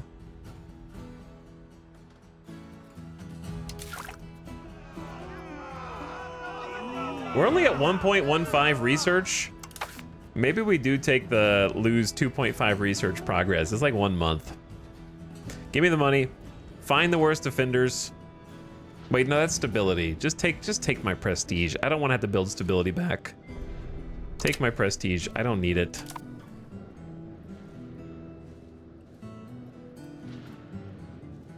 Why does it say there's 3,000 troops here?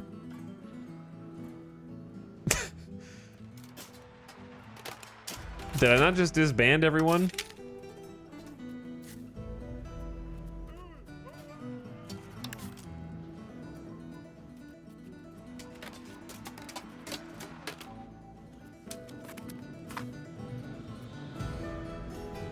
I thought I did.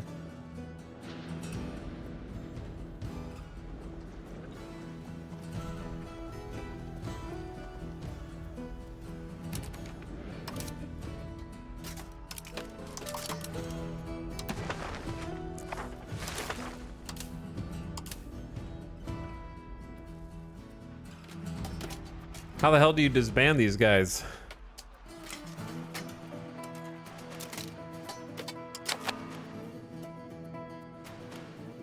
Oh, I can't disband them because they had camp followers and armored horsemen attached, maybe? Why is everything so weird and unintuitive? Scorch Earth. Destroy our food supplies to weaken the enemy if we need to retreat.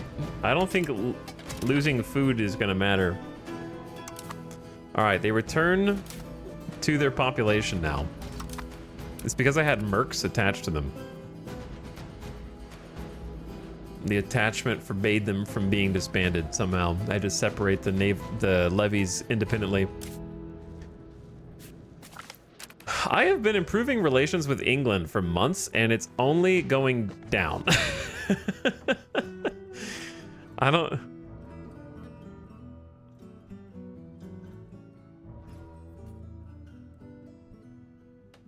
It's getting lower while I'm diplomatically improving opinion with them.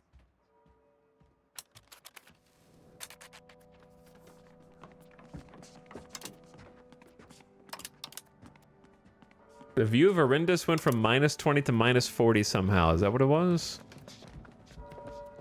But nobody's asked me to convert to their religion. Nobody's even tried to convert me.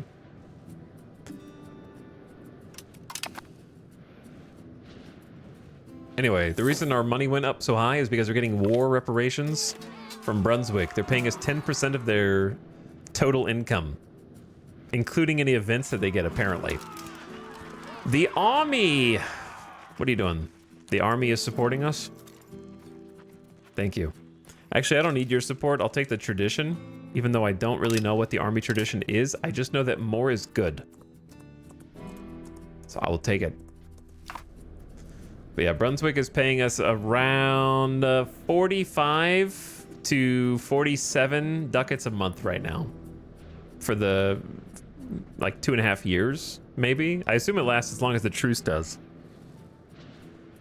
So that should be quite a bit of money. And then it'll go back down abruptly. But we're using the money to build a super highway.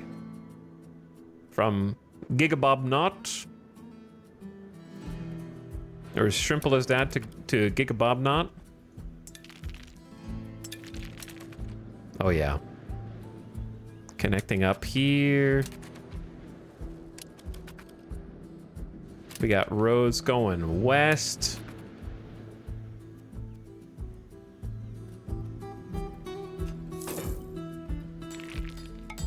Whose ship is this?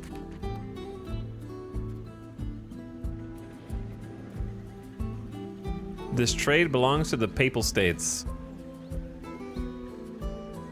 They want marble. Boat. Marble boat. Okay, we need to build RGOs. It's RGO time. At last.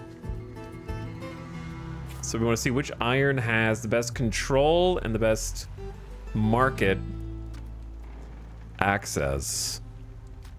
This one has the best market access.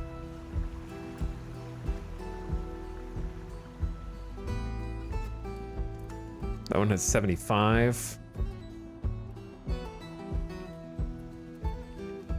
And 66. So this is probably the best one. Well, what about this one? That one only has 59% access.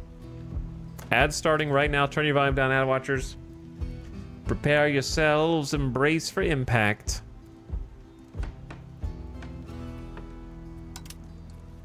All right, yeah, this 75% probably has the most potential. We need to get a road over to them. My first iron RGO! It's coming in! Hell yeah. It's been a long time. This thing is gonna make some bank. We're gonna make tools and more tools and more tools, and we're gonna have so much extra stone, the stone RGO gamers are gonna be put out of business. Stone is about to skyrocket. I got a lot of plans for this economy. We're just getting started. We can start getting some coal as well if we need it. Have a little surplus of coal, but we definitely want to get a coal RGO. It's time to start building up. Hello, Tiberius, what's up? We're gonna be using iron for tools to get started and then many other things as time goes on.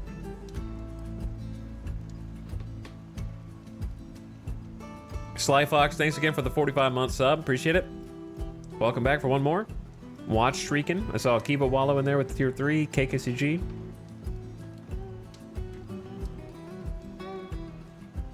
Whew. Let me see, when does the Hearts of Iron DLC actually come out? Like, actually. What's the exact date? 3 days, November 20? Thursday?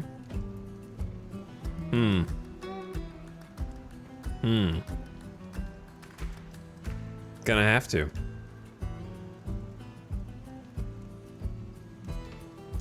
It's been a while.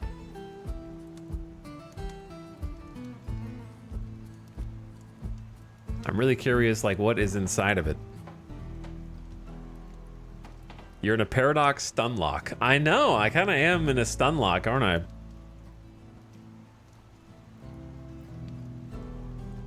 From Crusader Kings. It doesn't happen very often, but yeah, it's like, they got me in a combo. I'm being comboed at, like, the edge of the stage.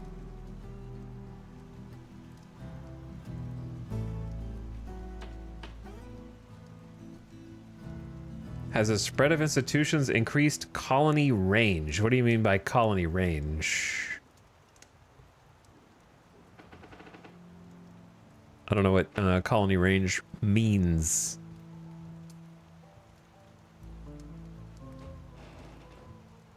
Like trade range? We don't have anything that buffs trade range. Or diplomatic range. As far as I know, we'd have to get like an upgrade.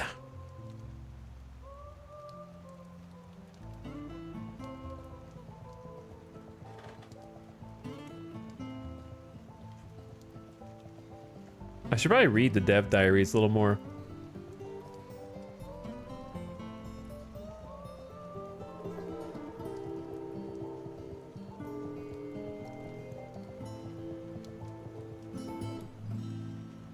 They got a lot of stuff going on. Getting in there.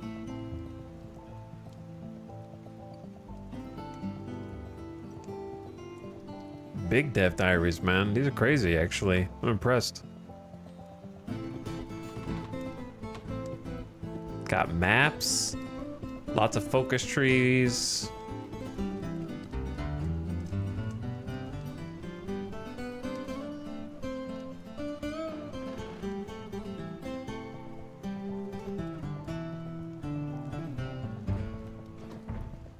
It's a huge dev diary, man. I should probably check those out. Welcome back from the ad. How far you can send out colonial charters? Well, I don't care about that because I'm not going to colonize anymore. I've got more than enough land, and I want to keep it all together. I got as much colony as I'm going to colony.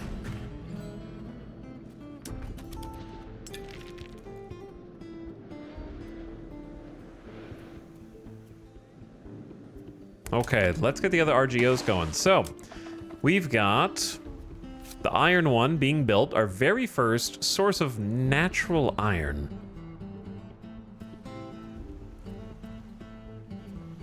And then I think this is the best coal by far. So let's get a coal. Pretty sure that I dutifully destroyed all of my coal. I'm sure one may have slipped through the cracks. Yeah, those are all at 0. Possible I missed one, but who knows. I can also build one for our vassal down here. Even though they don't have the best market access. I do want to build a market for them today at some point. They don't have enough population to work in the iron. That's kind of the downside. I don't know how to get more people there to them. Oh, I wanted to continue to give them some land as well.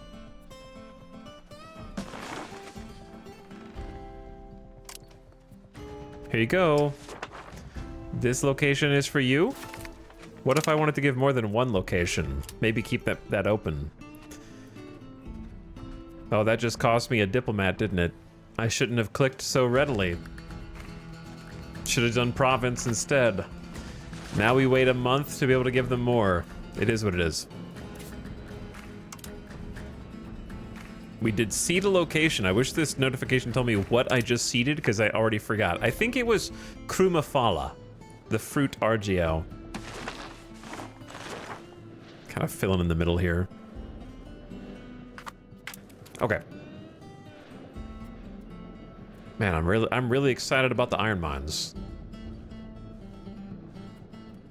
And it looks like we have extra coal. We do have extra coal in our market. There are demands in some of the other markets. For now, we can use it in the bog iron smelter to make iron, but we're not going to need to do that. And of course, in the weapon crafting. So make tools. If we make tools, we can also make weapons. So that'll be nice. She can let her heart decide who to marry in the nobility. All right, Parliament has passed expand the gravel network plus 10 to centralization, and I built as many roads as I'm... Well, that's not necessarily true. Yeah, that's not... Let me see. Because I need to build roads down here. Oh, I missed one. I missed one. I should build up to the actual iron.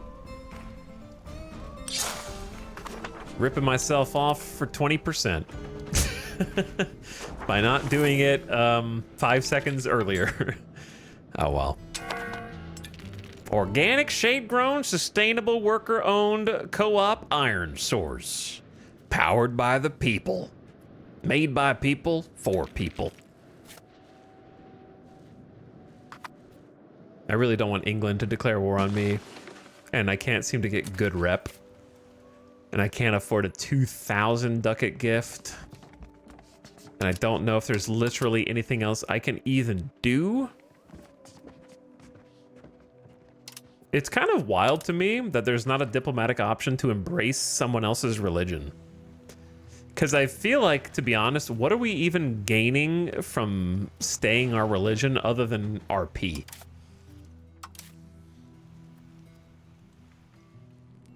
What do we even get?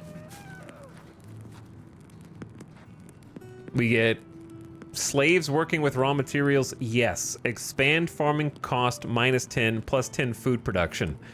None of those are useful to us.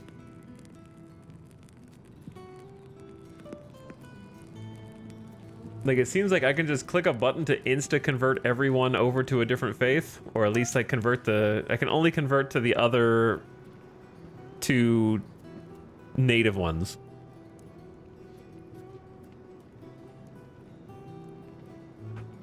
So I don't even know.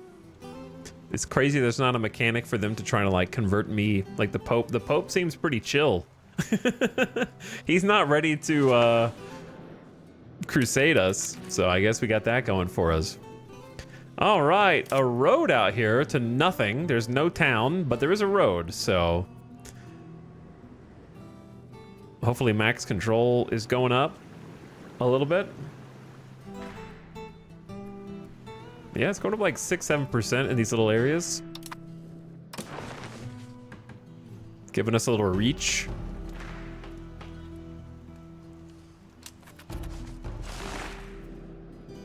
Same thing up north.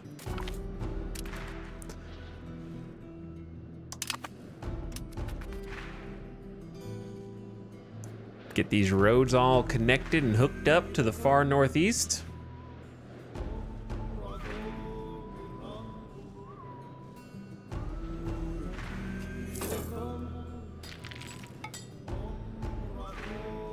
What road was that?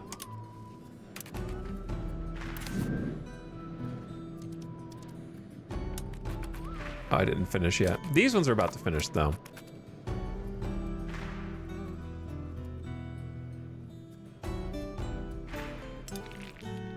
Beautiful. Gorgeous.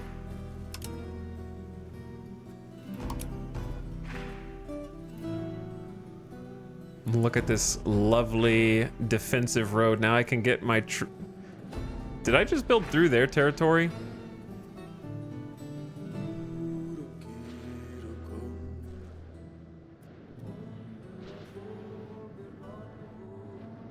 I think I just built a road for them. 2 roads, actually.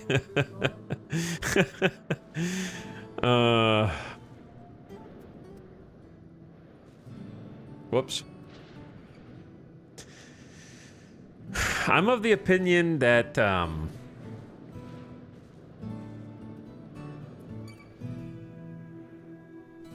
that probably shouldn't happen by default. We are that benevolent. I guess we're that benevolent. Because, like, think logically, how is a nation exerting more control over a distant region of its nation by cutting through an independent nation? Excuse me, coming through. Local authorities here for the Haudenosaunee. Don't mind what's happening. Please go back into your homes. We're just trying to administer to our northeastern lands.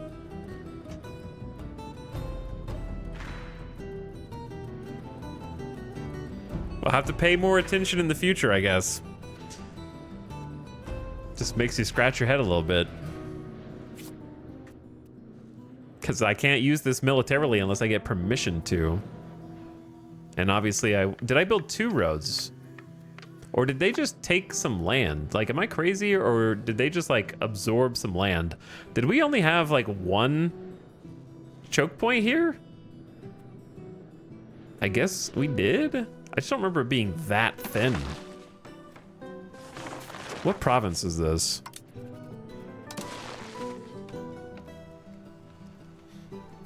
I have some regrets not taking this province over when I had the chance earlier.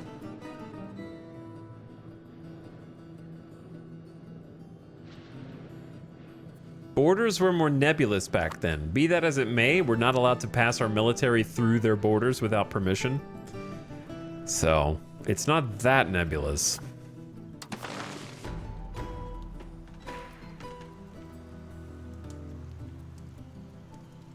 It's 150. Okay, we're just gonna have to hold off on the other road build for now. And then Yamaskama is probably gonna need a defensive structure because it's a mega choke point for anybody coming north, unless they go around. But they'd have to get permission to go around, so that's an extra step. I think I'm just gonna build a stockade there now, to be honest.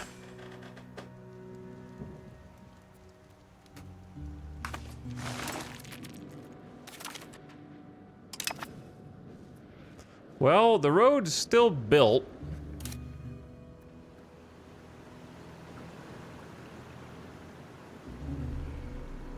Can anyone explain why my current control is 24, but my max control went down to 17 after building the road?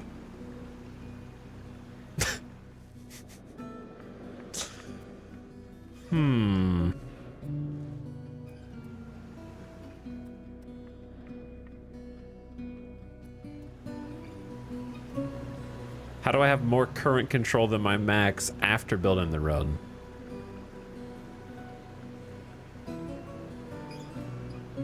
Maybe it went up from the military staying in it?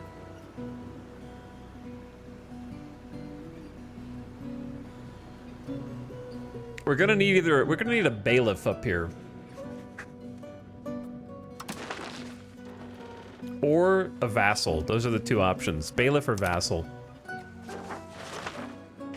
Kind of a crappy vassal, though.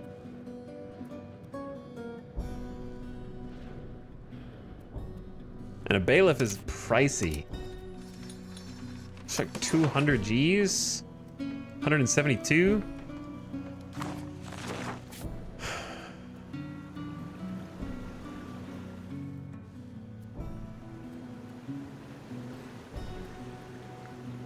So these are the too far away from the capital ones right here.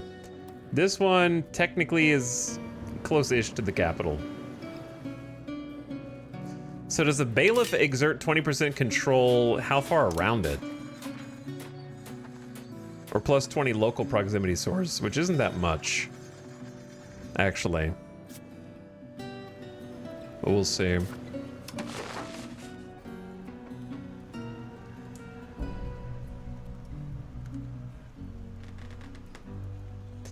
I might need two. I don't know, man. I'm in over my head a little bit. I'm trying. Do we want to go ahead and set that other vassal up over here?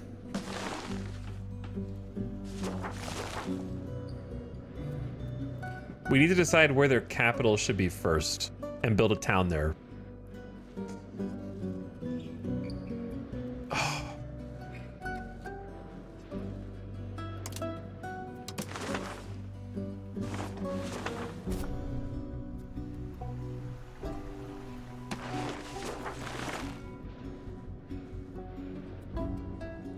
Zlogacon Prime is a prime location. Yes, it is. Yes, it is.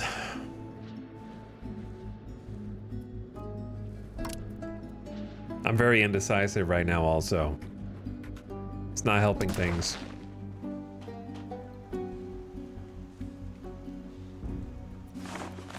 I think Michigan is almost gonna be its own vassal. Just unto itself.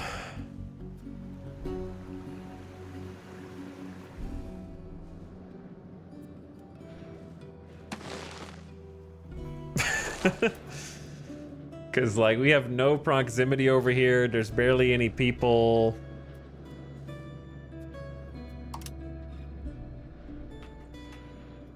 I need to just pin this so I can keep clicking on it.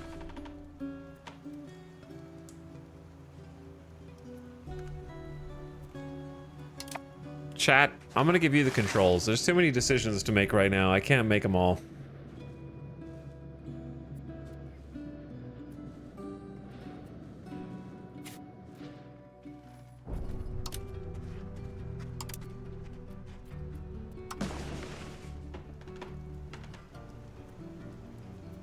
I'm just gonna cede this whole province over to Chesapeake. They're basically gonna be Virginia for the most part, with a little extra.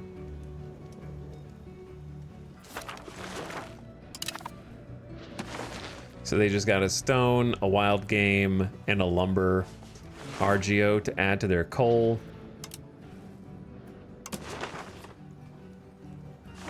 They need a little more to be full Virginia.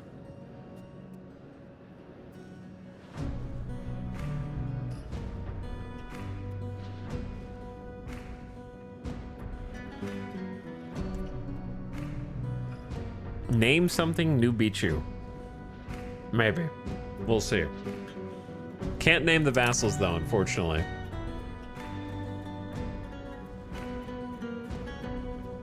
I'm thinking one vassal here, one vassal here, one vassal there, and then we control all this to the best of our ability.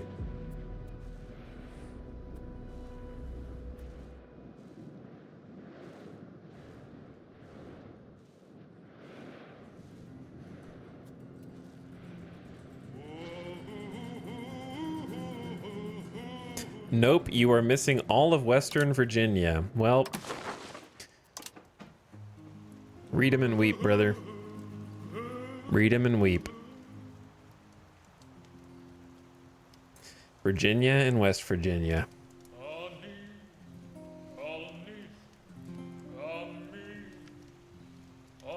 But yeah, you're right. I am missing Western Virginia, commonly called West Virginia.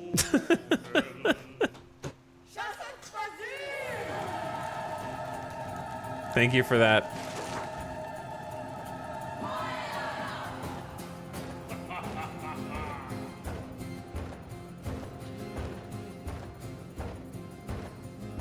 Where do I want their capital to be? Somewhere that doesn't have a crazy resource?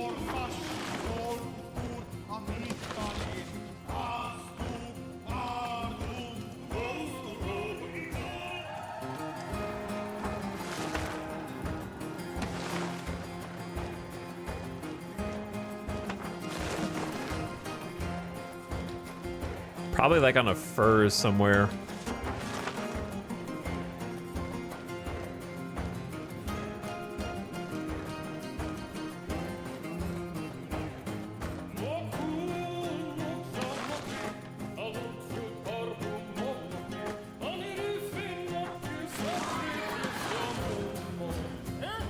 Or just one of the coal tiles.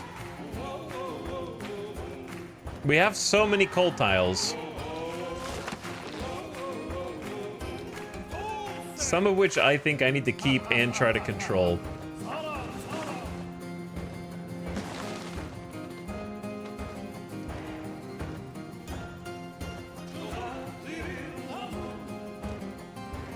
Is this the in-game music? Of course not, you silly goose.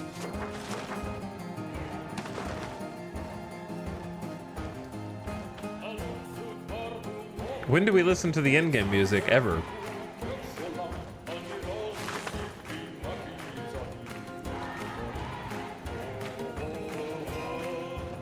It's in a game. Just not this one.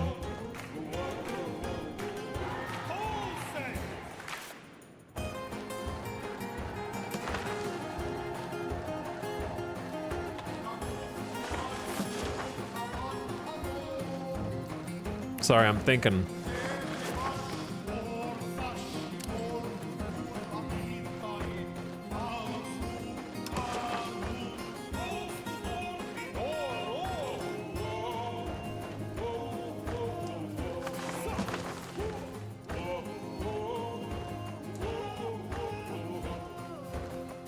I think I am just gonna give them the northern tip of what they're supposed to have anyways. Can't really think of a good reason not to. I can't administrate it.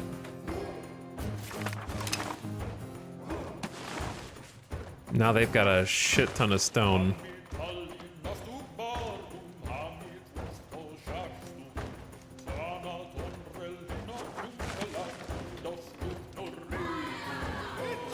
But now that I've given it to them, they do have some proximity at least. Where they had none before. And they can just get a road out here. Because this one has 48% proximity now. The max control should go past 0, right? Maybe updates at the first of the month.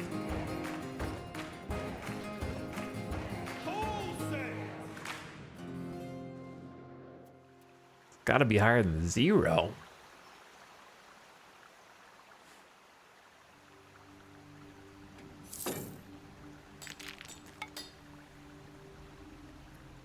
$52. Okay. Why does that not update until the entire next month goes by? Yeah, from 0 control to 52 is much better. Much better. So at least they can exert some local control over that. Dude, I'm really struggling with where to draw the lines here. Where to draw the lines? I need help.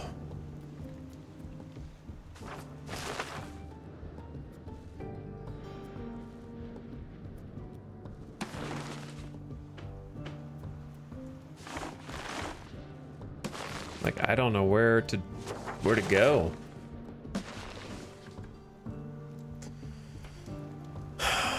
This is too much land for one vassal, but not enough for 2?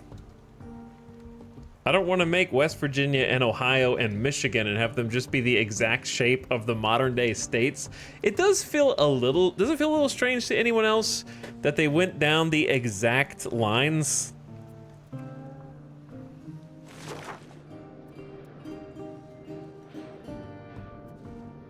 When dividing areas and provinces?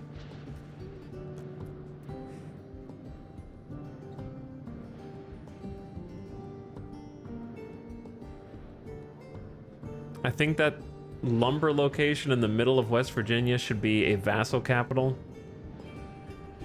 Fan service.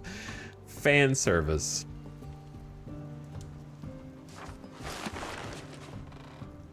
This one? I don't know, it's not close enough to the other stuff. People want to RP as the USA? They had a whole dev diary about what path to take for this part of America. The simple answer is put in a version of the game that lets you, like, randomize stuff.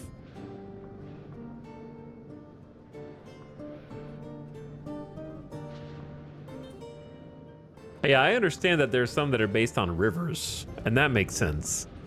But some of them are just lines.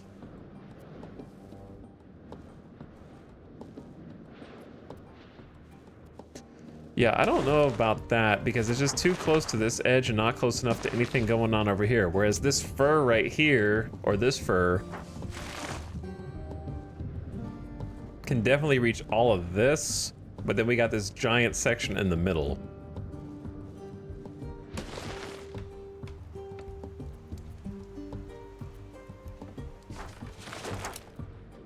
Oh, I already got this down. They don't have any natural harbor up here, really. I'm gonna be using that one.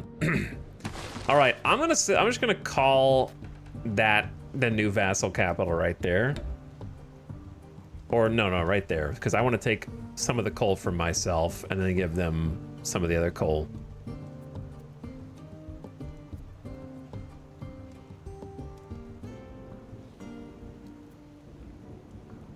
This is where I'm thinking, and then they're gonna control kind of like everything up into like here-ish, down to here. It's gonna be more of an oval, more of like an oval shape. But I need to build a town there first. Hawking. Did I name Hawking? There's no way.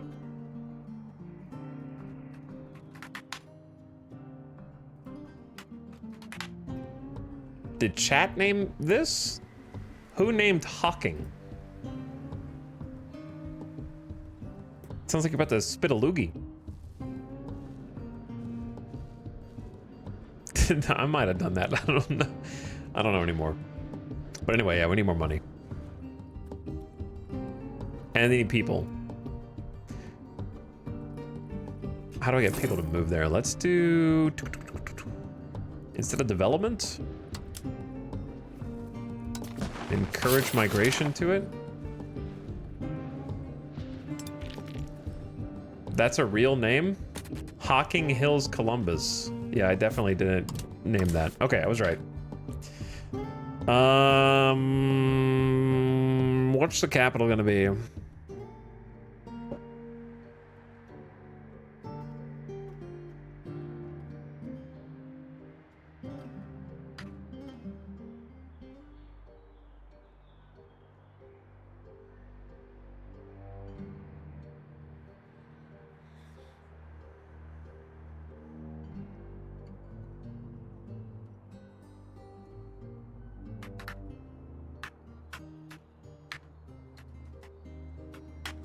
Gringelfield something. Gringelfield something.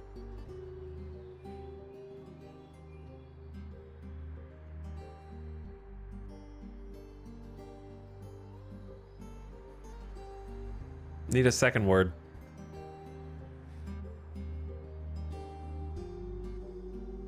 Not Valley.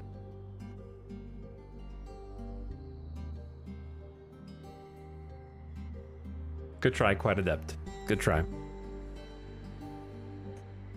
I'm gonna go, Gringelfield Badlands. No. Ridge? No. Too boring. It needs to be a spicy name. Hills. What are you, Roller Coaster Tycoon map?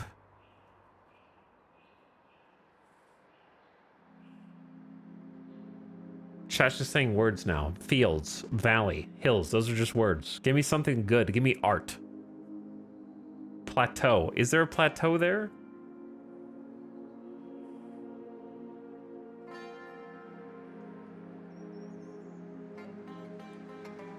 Finn. There you go. Gringelfield Finn. Alliteration. Nice.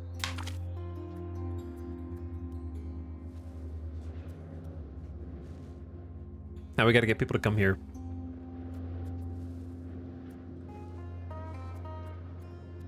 Let me see the migration. And see if anybody starts moving over here without having to expel them from somewhere else. Though I may have to expel them. Let me try. I expel you. I will expel you from Manhattan.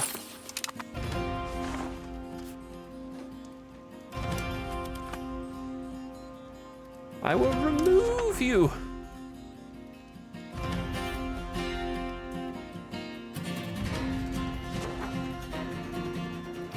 Ding ding ding ding ding ding ding ding ding ding ding. Atlantic South Equatorial. Ding, ding. Hello. The institution of feudalism was promoted in Velgen Graffiti.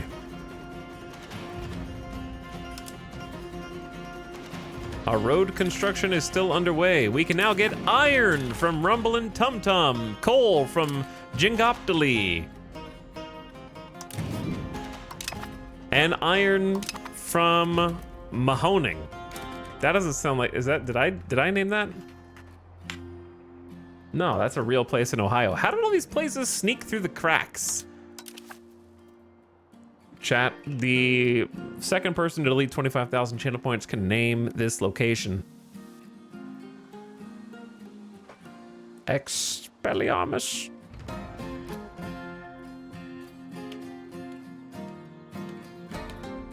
Kelly McChesson, that time it took you to type that out, I'm already waiting for someone else to rename it. You know what I mean? You guys are lagging. Refresh.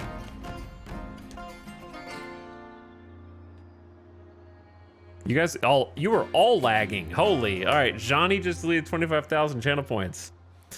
Johnny, what's it gonna be? Everyone needs to refresh. You guys are slow.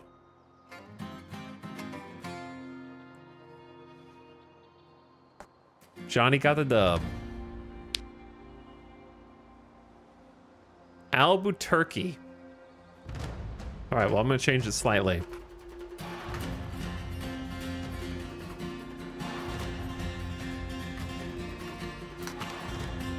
Oops, the slash was not supposed to be in there. Albuquerque. There you go. The spirit was kept alive.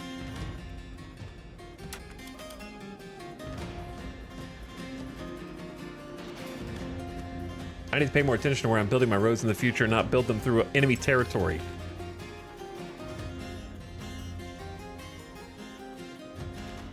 So how many people need to be?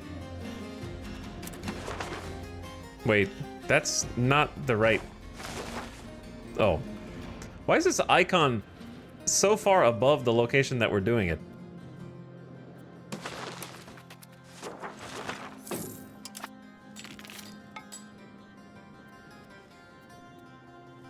So this is going to be the vassal capital for our new vassal. But to make sure that we get the capital that we want, we're trying to get people over here first and then build up a town and get the highest population. And that's what they'll choose as their capital. So we're trying to like make sure they pick the place that we want to be the capital. Fortification expert for 10 years or 50 years of improved fort defense. I mean, I'll just pay the extra fee. Always take 50 years of fort defense, in my opinion. I don't know. The longer one, of course.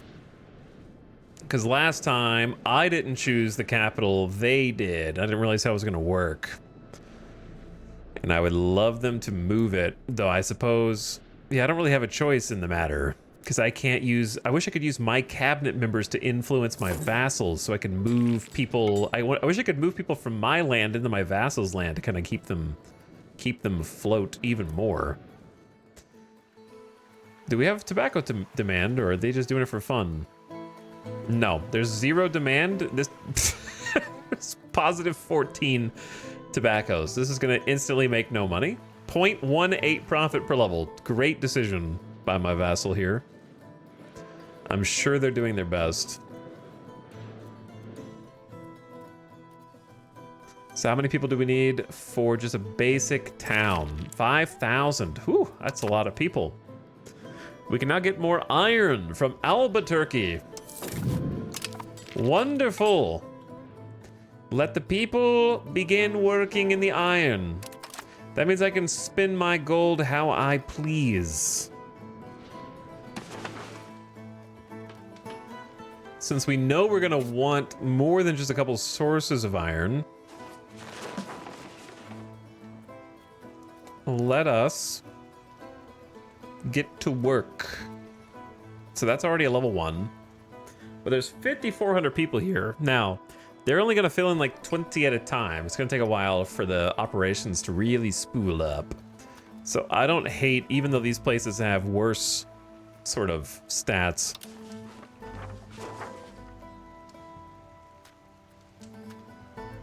This one's decent enough. Getting a few more iron RGOs in just so that they can start popping in there a few at a time. We really don't have much coal that is closed, do we? I'll give you a coal as well. Just start putting some into the market. Okay, what else do we need? Lots of things, many things. How's your control doing? We're handling it now by making some vassals. But in the new world, goal is to land grab before the Pope takes all the land. So we didn't really care about control until now. If we didn't expand, then the Pope would completely encircle us like they're going to do Cahokia. The Pope is single-handedly claiming North America. Well, okay, America. North America is going to Poland and England, by and large. The northest of America, as it were. I'm sure they're already in Texas. We just can't see Texas. Is it laborers that work in minerals? Sure, yeah, laborers work, but they are promoted from peasantry. That's why it's promoting at a rate of 20 per month to become laborers. That's why you have to wait. If the laborers were already here, we wouldn't have to wait.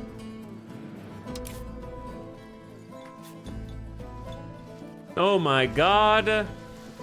The AI has queued up 11 sea explorations. The bubble will never pop, some are saying. We're at a new all-time high, and the market cannot handle the absolute weight of all of these queued up sea explorations. This needs to be one of the first things they address in the next patch. I can't believe it wasn't addressed in this patch. Actually breaks all the economics of our market. Just completely shatters them. And the only thing I can do is just try and fill demand, and then when the bubble pops, delete the buildings? I don't know. I'm not really sure what's going to happen there.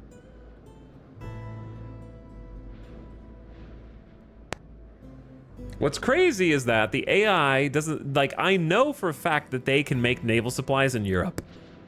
Is there no way for them to import naval supplies from the old world to the new world?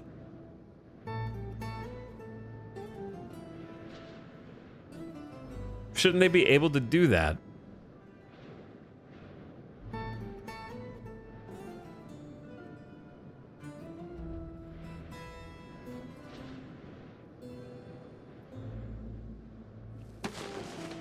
There's a teeny tiny bit of importation in the north, but that's not what I'm asking.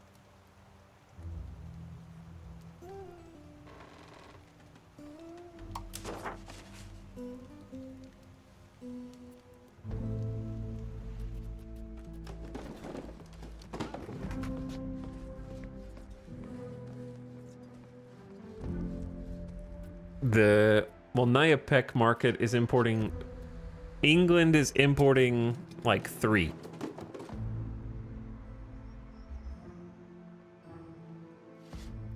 They absolutely can do that. I've done it as Norway, but will the AI do it? You probably don't have the trade range to European markets. That's not what I'm asking. I'm asking if you are Europe in the New World and you're in someone else's market, can you not use your trade range from your home to get those resources over to a market of your choice? Is there a way to just move them over to a market? Preferably your own? Can they not set up some kind of order to take resources from near the Papal States to the market that the Papal States are under? They have their own market also that is probably not importing them either. They have the Winya market. They're importing the burgers, not even the Pope. The Pope's burgers are importing one. If you import them yourself, will it help clear the blockage? Let me just import things myself. We can send... How far do you think a canoe can make it in the Atlantic? If we tell them just go straight east, how hard could it be? And then once they get there, they can just put all the naval supplies on the canoe and just paddle back. No problem. I'll just import them myself.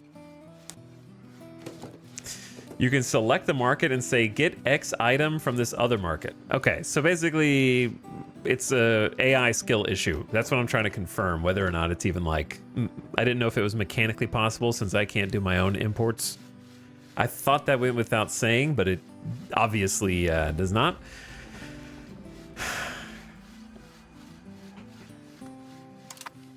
Or whether it was them not able to do it because I can't get the resources. Like, they should be able to get their own resources into this market. They just don't know how, it would seem.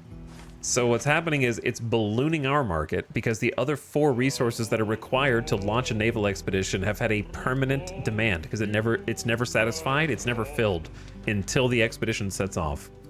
So we have like 11 naval expeditions worth of supplies draining our market of all materials. So like our top needed things besides slaves and wheat is like naval expedition stuff, naval expedition stuff, naval expedition stuff.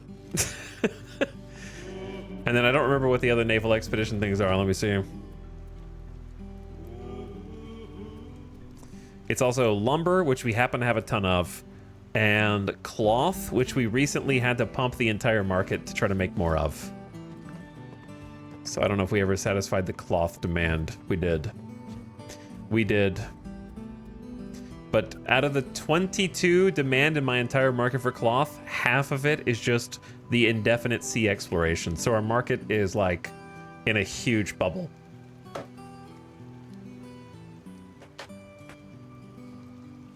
That if they ever figure out how to get those expeditions underway, like 4 of my resources are just going to completely devalue and flood the market, because it's a substantial amount for us. So of the things that I have some control over, I can't make this, can't make this, can't make this. I can make liquor, so let's go down the liquor tree. We're gonna become the liquor capital of the world. Probably not, but it'll, you know, we can pretend. So, we can kind of choose between wine. Did they patch this to show how much each pop demands? I don't remember seeing this screen before. I don't think these numbers help me. 0.006 of something is not really helping me.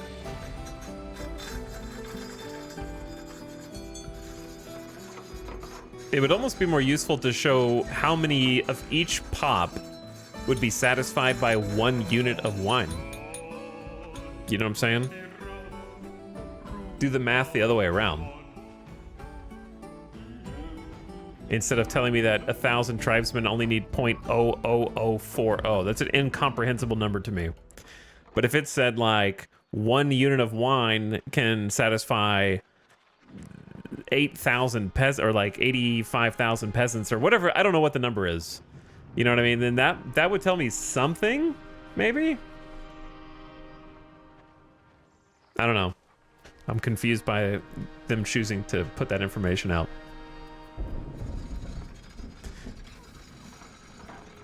Am I crazy, or did this screen not used to have the market's demand on it? I think they patched it to make it worse? I seem to remember being on the build menu, mousing over this, mousing over an item, and being able to see the market's demand. But now I can't.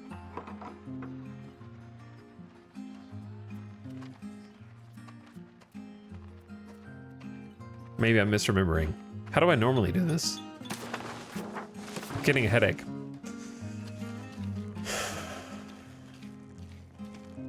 Getting a headache.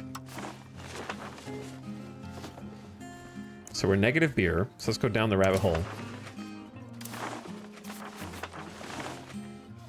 Okay, see how we're negative 1 point? So this is just block on every single resource in the game. I can't believe they patched it to make it less usable than it was even before yesterday. Oh my god.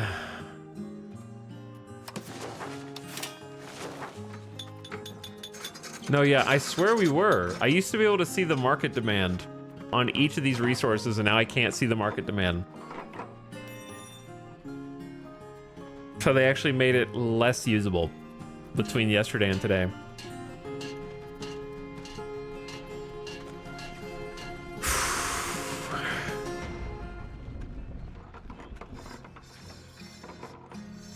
I'm gonna need the people who are in charge of the UI to play the game. I just need them to play if they play the game, all the problems will become clear. I just need them to turn it on, start a campaign, and then say, go. You don't get to ask any of your fellow developers how to play. You have to figure it out on your own. Then you'll be able to solve all the problems in it.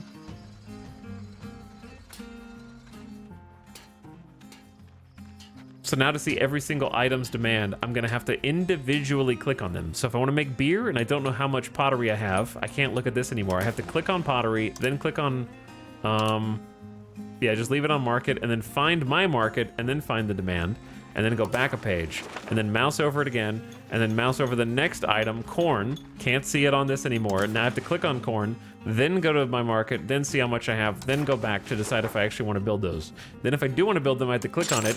Then they have 4 filters that don't need to be in the game, so I have to clear all 4 filters so I can see every tile that I can possibly build on, and then I can build. Just for one building!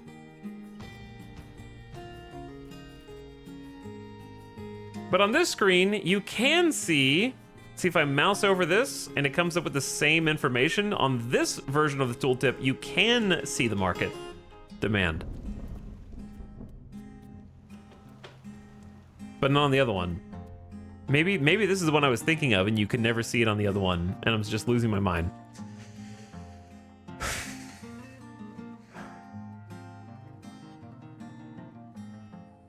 Has the Paradox channel streamed to EU5? Bro, I would love to watch a Paradox streamed Let's Play of Europa 5 from the company itself. Just, I want to watch, because they're going to tell me so much about what's going on insightfully, probably learn some shortcuts and hotkeys that I didn't know existed. Do you know how many people don't know? Only reason I know is because chat told me that you can control right click on any country from any zoom level and it'll open up their country page. That's like the #1 most complained about thing on the subreddit right now, is that they can't get to the country page quickly. There's just this hidden hotkey, control right click on any country and you can see their country page is hidden. And that's like revolutionizing people's brains. Oh my god, in all caps in chat. Wait, what?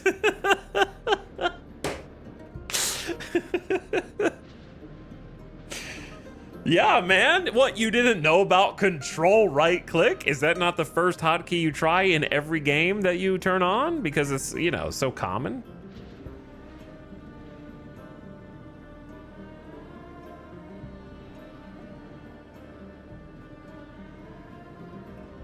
I watched a bit of a stream a while ago. It was just a few people chatting with each other while some dude played the game in the background without any explanation of how to do what was going on. I see. But yeah, you're right, Giso. I got confused. I was thinking of the other tooltip. This one, the one we were just looking at. The build menu tooltip has the correct information, but the other one doesn't. It should be the same, but it's my bad.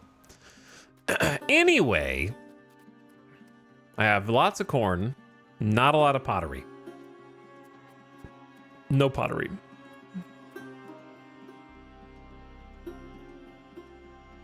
How much fruit do I have? Can't see it on this screen. Sorry. Doesn't show on that one. Gonna have to find a different way. So to find it, maybe if I go into the building, then mouse over fruit. Oh, now I can see it. Okay, so now we have plus 18. Plus 76.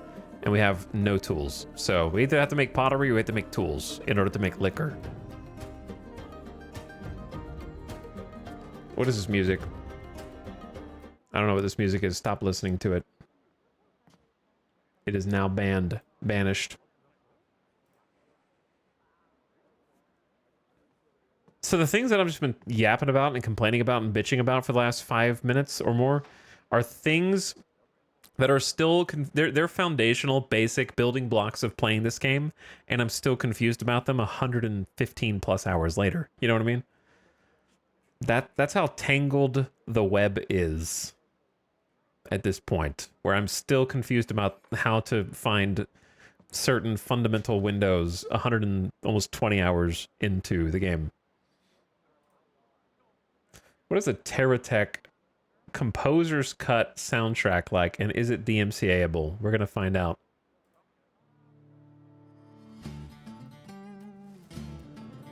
We're gonna find out. So everything comes back to tools. So let's try and get some iron tools up first. And if there's room in any towns, I don't think you can ever go wrong with upgrading the tools guilds.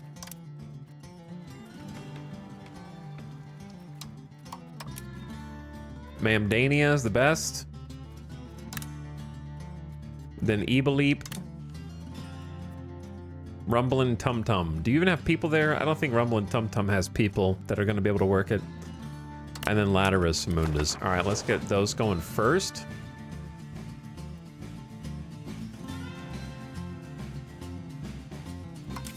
It's going to take a while to really spool it up on account of peasants promoting to laborers, but we'll get there. Mamdania still got 6,100 people and could definitely use a brewery. If we want fruit, then I would like to put it somewhere where there is fruit. Then we'll make more brewery or more brew with the bonuses. Ditto for corn. So I think it's already maxed in the capital. So do we have corn or fruit?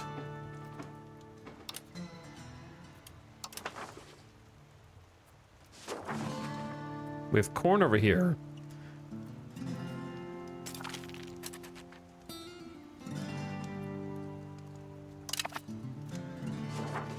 So maybe Laterus Mundus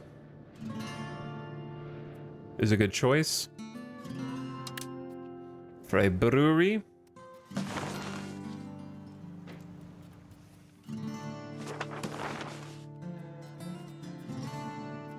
Tiacondia, that's like in the north side. Shrimpelesdat also has corn and is a town and has 6,000 people and no one's working there. All right, few breweries for you guys.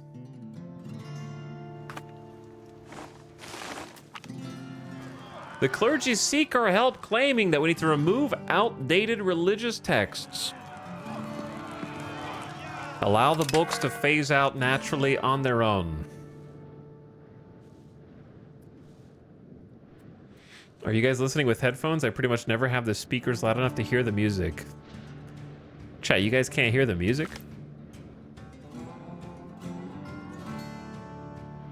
Am I going insane?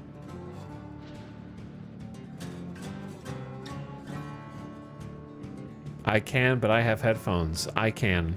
We hear it?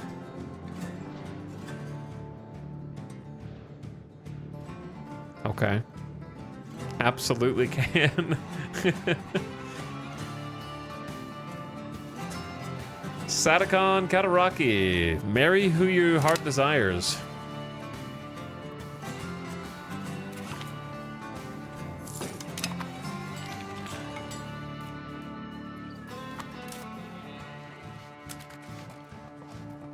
So if we make more beer,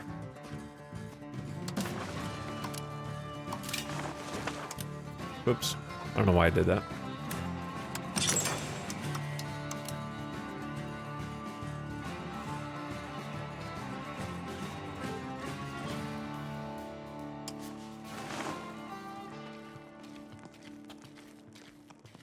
We need wine. I'm gonna chase some old economic drains that we haven't chased in a while. So Noctawambo's the best because they got fruit on site locally. And each level will make how much wine? I have to math it out myself. We're making 1.13 with a level 2, so it's like 0.57 or something, 0.57.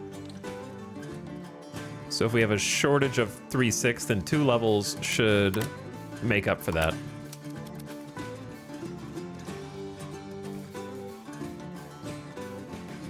Where's the next closest fruit? We don't have any towns over there. We do have a town over there, and we do have a town over here. That's Kimigami.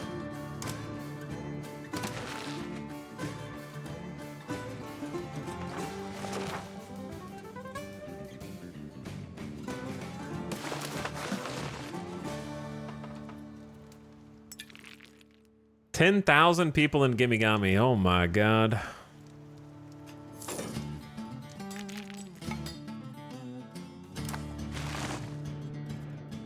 All right, we got buildings going up across the nation. And I still got money to spare.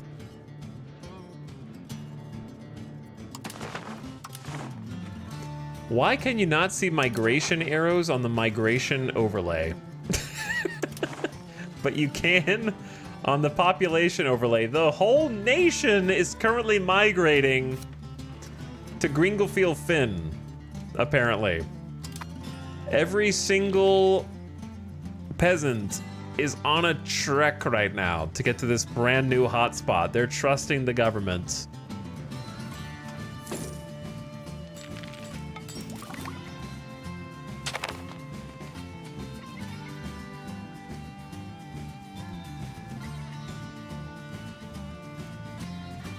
Hey, we've researched something. We can research stuff again, remember? We have researched footmen, which give us the following benefit.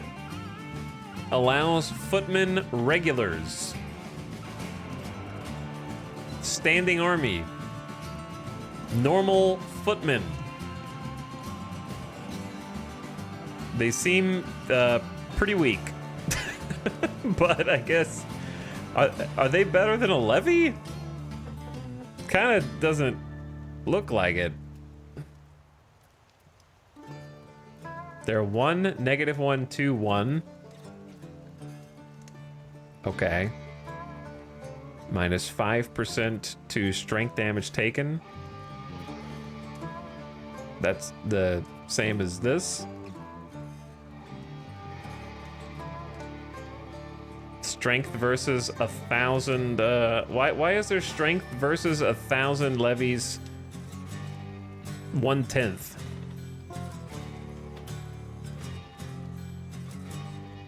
And it's a green number.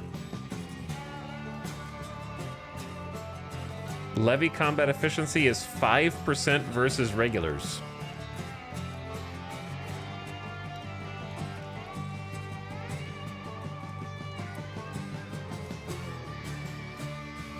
$1,000 times 0.1 equals 10 million. Of course, that's how math works.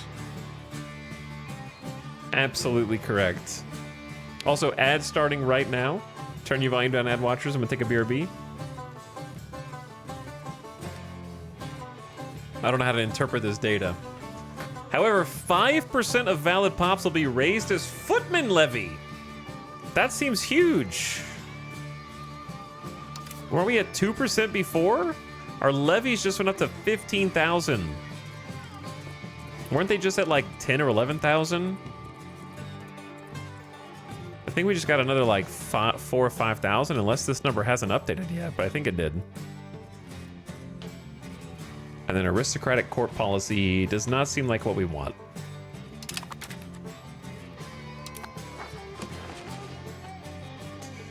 All right. Oh, bathroom break, stand up, stretch, BRB, and get ready for some more economic development and research tree decision making. Be right back.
Yo.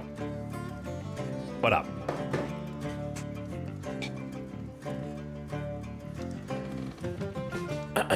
We back.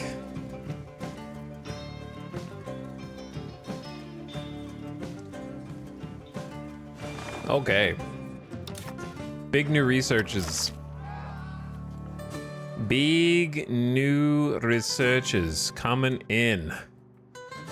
I don't know if it's worth unlocking archers with very little manpower. I don't think that helps us that much. Does levy recruitment speed help us that much? I don't know. Rural smelter might, but it's not like the most important thing right now. What was the soundtrack again? It's the soundtrack that your local fellow chatters are currently discussing by name in the chat. So I don't know if that was a clue or not, but maybe you don't know how to read. In that case, it is the Terra Tech soundtrack.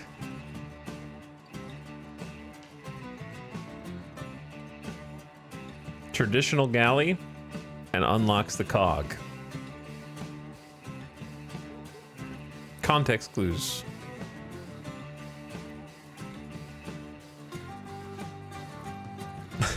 Just messing with you.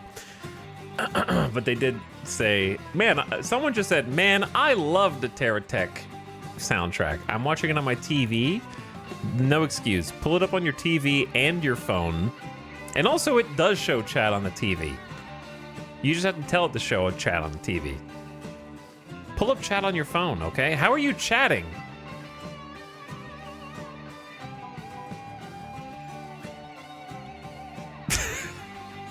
How are you chatting right now?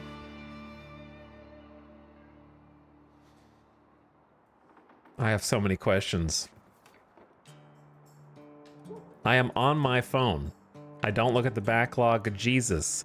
Brother, you just said you can't read chats while chatting, okay?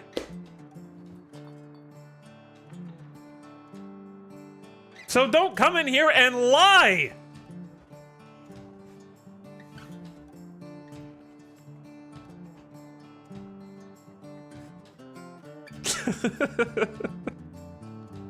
God.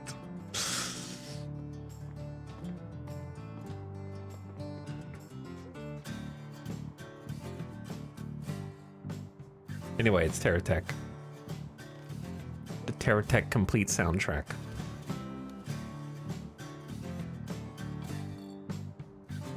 Can you believe that there's chatters out there, chat, who don't want to read what you guys are saying while they watch the stream? They just want to listen to me give you shit without knowing if you deserve it or not.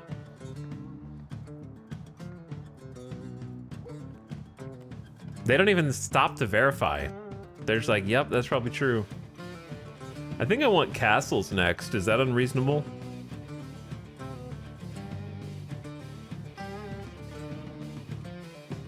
I know there's a fort limit, but I have no idea if we're even close to our fort limit. We are not even, oh my God, we're so far from the fort limit.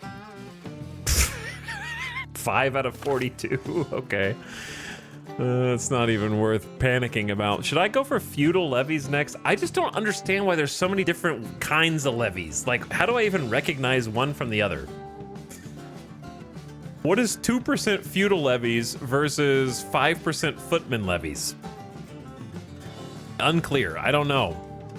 Do they stack? Do they replace each other? I'm not sure. Feudal levies is formed by peasants that are drafted in times of war as their duty to their lord. Some have military training. These are eventually to be replaced by professional armies.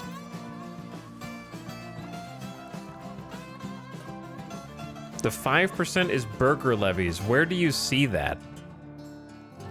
Why doesn't the game tell you that?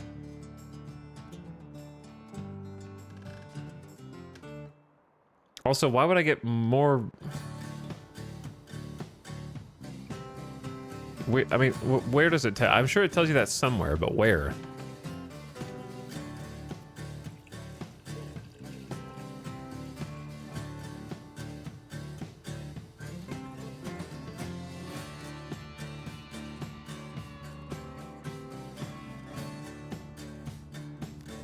And am I crazy, or do they have the exact same power?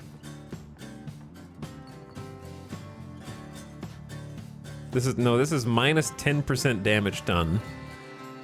Whereas these guys...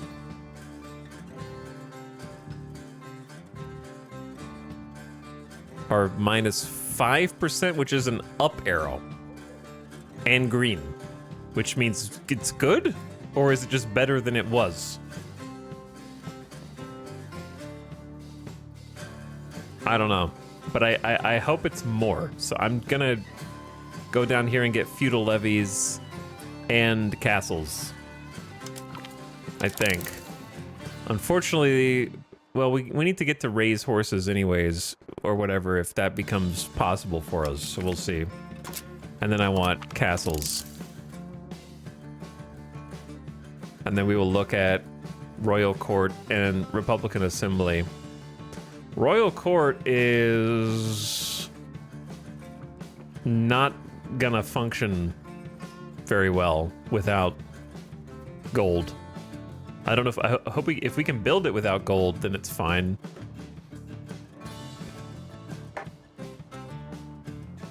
%5 cabinet efficiency is kind of whatever. All right, so it begins. Dude, I have 400 duckies. What am I gonna do with all these duckies? Build a town somewhere. All right, where do we want to build a town?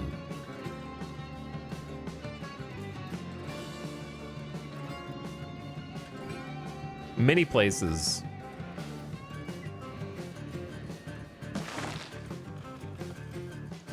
I think Tiakondia, because it's just wild game, and there's like 6,000 people just chilling there for some reason.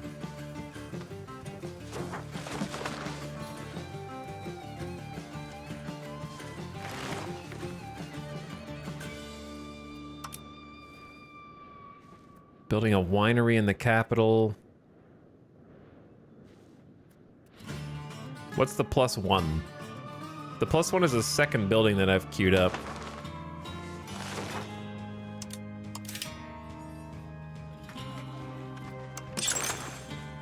Build a winery here since they actually have local fruit. So you get a little production bonus. Okay. I feel like when I'm spending money, I'm actually not spending any money. I have unlimited money. I don't really, but it feels like I do.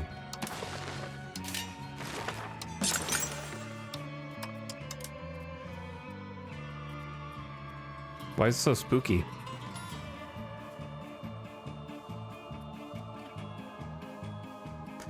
I definitely want more livestock. We need to make forest villages to get more leather. We need market villages to be spammed so we can make jewelry. We need new towns for our vassals. I need stockades everywhere. I need everything, man. Flavortown is kind of like... actually where all the beef, if we had any, comes from. I guess it's bison. I don't really know. Give him another one. Sea Mile Butts wants one too. All right, Sea Mile Butts, you're coming in with a couple of farming villages.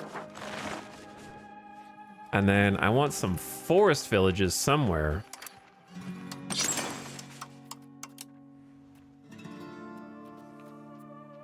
Somewhere that has a big population.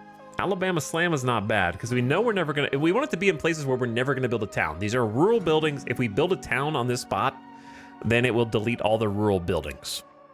So even though this is right south of the capital and it's a pretty good spot for a town, it's where we make the most money.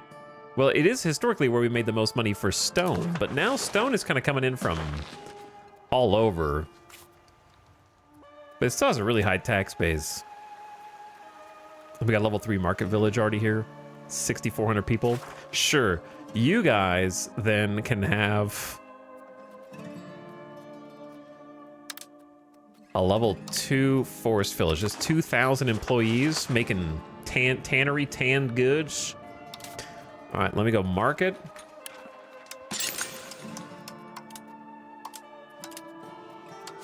Alabama Slam is making the jewelry.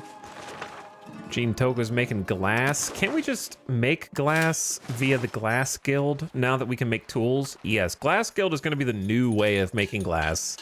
But we need the tools to come in first. We're also going to be able to make more weapons now that we have iron. So market villages are about to take a shift. So I don't want to build any market villages yet until some of these... We have 14 simultaneous constructions, which feels good. How do I know where Brunswick is exploring, but I don't know how to communicate with them?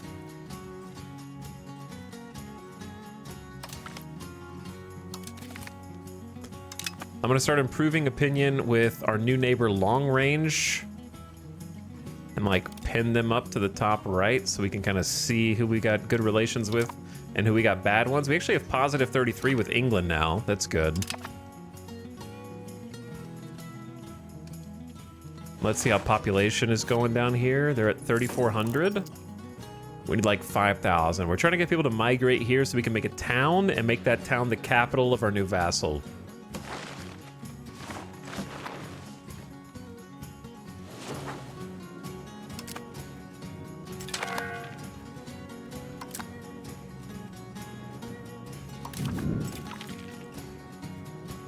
We've now got an iron mine in Halkentrop. All right, that is starting at 0 pop. 15 people will be promoted from peasant to laborer to work in here until this fills at 1,000, and then it'll get our max amount of iron possible from here. And then we got another one here that's already got 177 people in it.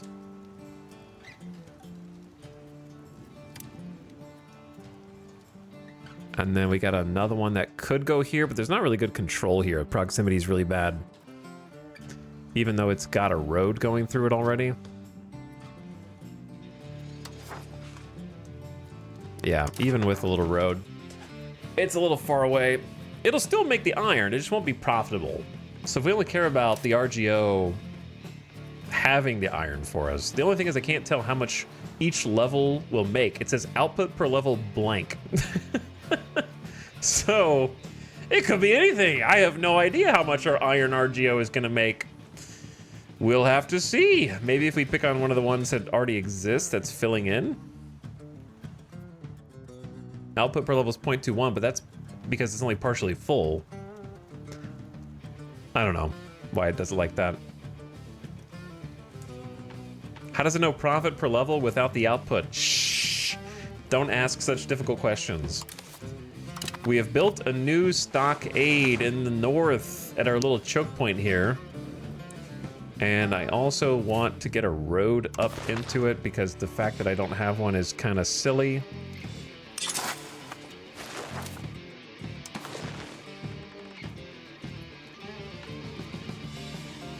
Sure, just spend all the money on roads in case we can't go through their territory. Whew, there we go.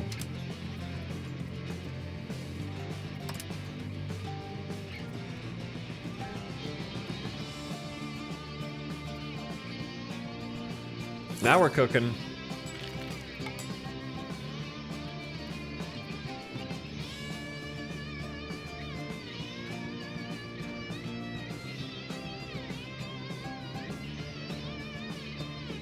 Plus 66 a tick will do that. We gotta enjoy it while it lasts. Most of this money is not from us. Most of this money is diplomatic income from war reparations from Brunswick. The popularity of any figurehead across the ages is tied to their depiction in various art pieces. Paintings, murals, and stories will carry on the legacy of our best and brightest. To further this agenda, we could commission a work of art by one of our capable painters. This is the guy that came over earlier. A painter joined us, an artiste. He's got 89 artistic skill.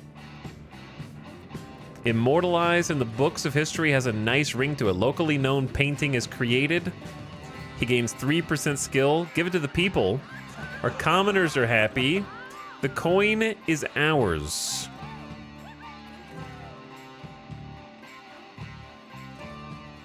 Do I care about the peasants gaining the satisfaction? Let's just create a locally known painting and increase his skill and see what that does. Did he instantly make it? Is that the only way that they'll make art, or do they make art on their own every so often?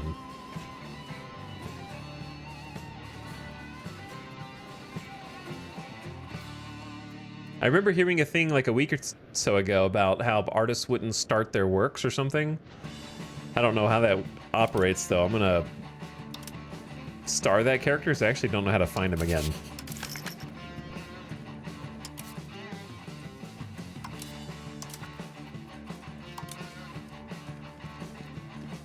This is the piece that he just made. There's a slider locked behind tech. Oh, I see. Greater Conwatsiatieni. Greater Conwatsiatieni. What'd you do? Art quality. This quality of art has the following effect. Nothing. It's very good. Excellent piece. I love art with no effects. Glad I just paid 75 ducats. And it looks like the piece itself is locally known 0% art quality. Yeah, he's really good. Like you said, he's really good, talented. We are now getting coal from Shamokin once the pops promote. Already 314 people here. Think you just got scammed. Yeah, I think I just got scammed. Massively scammed.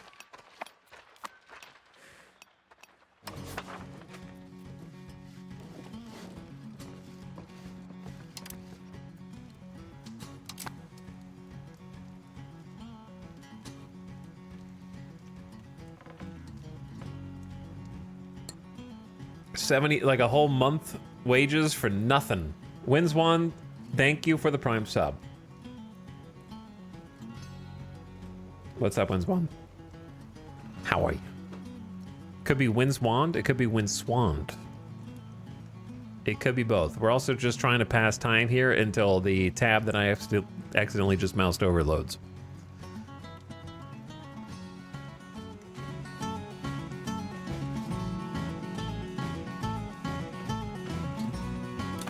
Okay, there we go. Let me get rid of this tab. Oh, it's frozen again.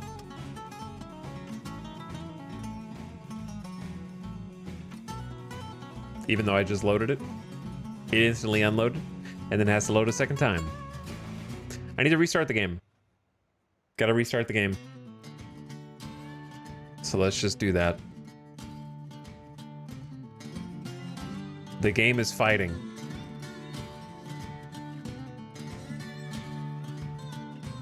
It's trying to kill the game. It's thinking real hard. Oh. Oh. Something's happening.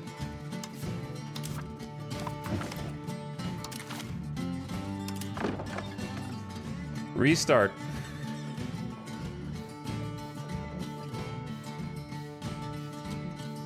How do they make a loading screen blurry? 123 hours.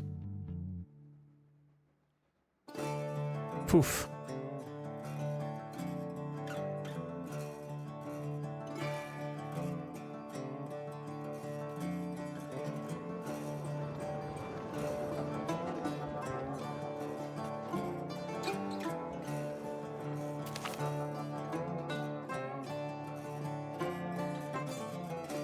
Okay, mute the game so that way it doesn't snap at us.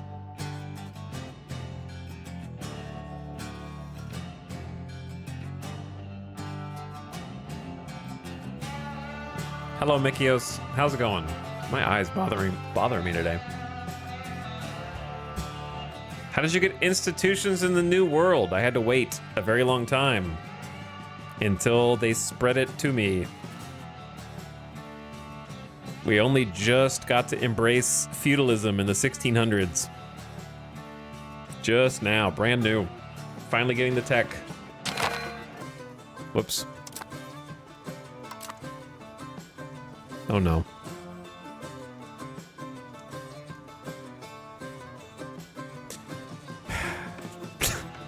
Sorry, I can't do anything.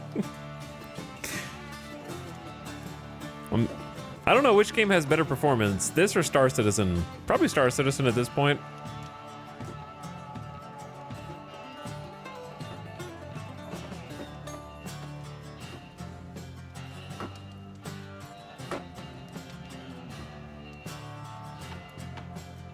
Anytime now. Anytime now. Let me play the game. Let me play. There we go. Nope. Nope. Nope.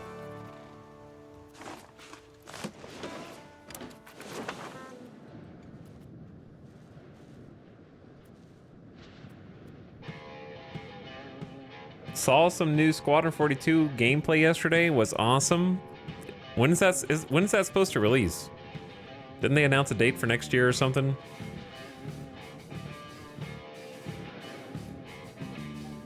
How long has it been since the truce? I don't know how much more I've got of this money. I guess I could look at my own government.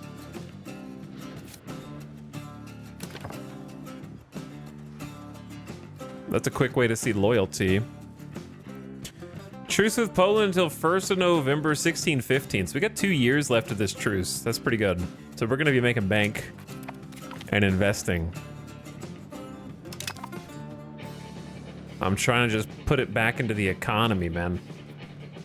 Trying to get our own economy stabilized with the war reparations. They've almost got 5,000 people in Gringelfield Finn. So it seems like possibly the best strategy to give your vassals an edge and a leg up is do the migration trick before you give them the land. If you've got too many people and you don't know what to do with them all, which is kind of our problem. Like, we have sections that have 10, 11, 13,000 people that we just don't have jobs for. There's nothing for them to do over here. So if you move them over first, then give the land to your vassal, you'll be able to create jobs in your vassal's new territory to kind of get them off of the ground faster. I wish you could just migrate people from your land to your vassal's land, but you don't have that option, unfortunately. All right, here come all the buildings that we've been queuing up. The Tools Guild in Mamdania's first, and it is using iron, which we do have a surplus of for now. It's not really a true surplus because it's effective demand versus effective supply. I don't even remember where to see that. But yeah, we can stop importing it and do other trades now that we can produce it ourselves. We need to give the iron mine some time to populate. But either way, it's gonna be very nice. So here comes some more.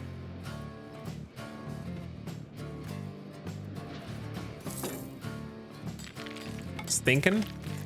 There's a new Tools Guild in Ebleep. Ebleep's one of our newer towns, and it's already up to 11,000 people. Pretty good tax base there too. I'm quite happy with it.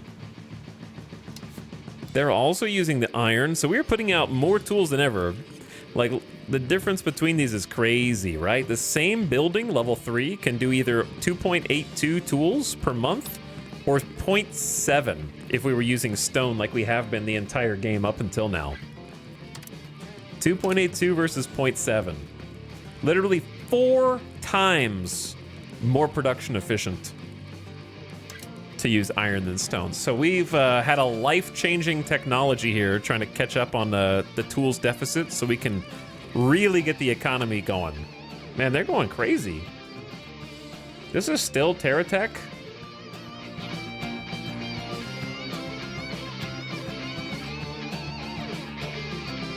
Okay. They were just having fun. Welcome to the Iron Age, I know, right? Thought you want to know Terra Invicta just released their final patch before 1.0. Great, that sounds like we'll have something to come back and check out in the not too distant future. So that's nice.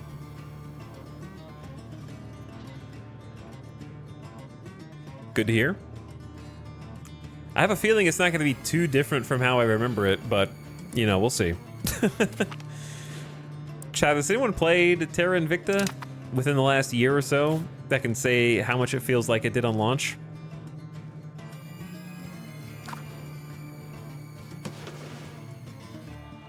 When's the last time you played it? Launch. I'm curious how different it feels, if at all. I think the AI behavior changed a lot. We have truces expiring next year.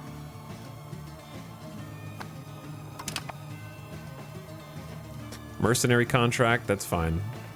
AI much smarter, AI is much better? That's actually really encouraging to hear. When you hear about a grand strategy game and the first thing chat says is the AI is much better, I go, that's impossible. The AI is much better? What? That's not allowed. Commoners are getting uppity.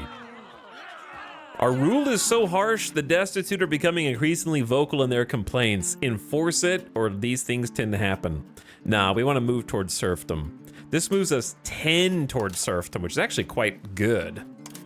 It's hard to get towards serfdom right now. The reason we want to be towards serfdom is because we can get that max tax for the peasant estates up to plus 20%. They will eat more food, and they will output more raw materials. Free subjects is nice for the free monthly prosperity. The pop promotion speed is quite nice. And if you struggle with food, but at this stage, we really want the taxes and we really want the raw materials. Well, we don't really want the raw materials, but we really want the taxes. And so getting 10 towards serfdom is quite nice. We don't have many ways to push that number. So let's check taxes now. Yeah, I can get a little bit more out of the commoners. They're giving us 42 ducats a month by themselves. We can also get a lot more money by taking stability down. I just had it cranked up to try to get it back up to speed. I think I'm gonna stop when it's at like 90. We can kind of take legitimacy down a bit. A brewery in Shrimpolisdat. I don't know which recipe we wanted here. I think we wanted corn, actually, because they have local corn. So anywhere that you build a building, if the input of that building is grown locally, you get a bonus to the output of that building. So kind of something to keep in mind. So notice how we have a production efficiency bonus for 8% because the maize is grown in the province. It doesn't have to be on the tile, it just has to be in the province. So 8% production efficiency bonus is pretty good. Like, it's decent. It's worth at least considering. You don't have to bend over backwards to do it, but if you have the opportunity, I think it's nice. And it can kind of make up for a little bit of the difference when you have like a slightly lower market access control area, because it can like kind of boost it a little bit and give that population something to do, because there's like 6,000 people there not doing anything. And there's a town. There's a town there.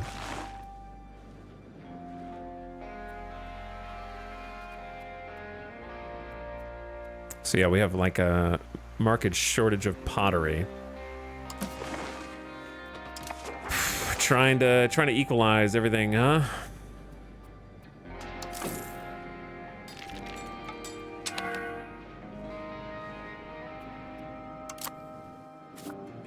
Okay, town building time for the new vassal, Gringlefield Finn. They just hit 5,000 pop. So 300 ducats to start constructing a town. The Pope is going into the Amazon. We want to keep getting people in here though, so we can create jobs for them, I think. And then they're gonna want like... Actually, we could just start getting people to move over to the fiber crops. Yeah, they're gonna really profit from the fiber crops, I think. That's where a lot of their income's coming from, and then maybe coal. Oh, this is hard space. So maybe we encourage migration to the fiber crops. That way they can have some more people in the field working there. Oh.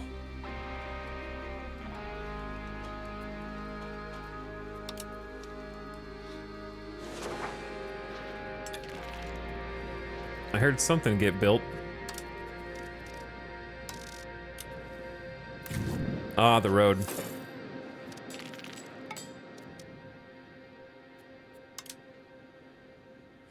The road up here. The funky road that I kind of messed up.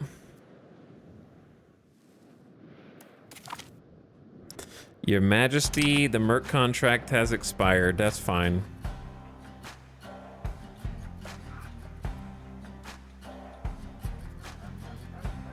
Is there... Oh, there is a road that connects up to here. The winery and Gimmigami's. The same deal. Winery needs fruit, so Gimmigami's province has fruit. Therefore, production efficiency bonus. Fruit and lumber. It has 2 out of 3. So if we make tools here as well, I don't know if the tools actually matter, but the raw materials do. It's almost a 10% bonus to output.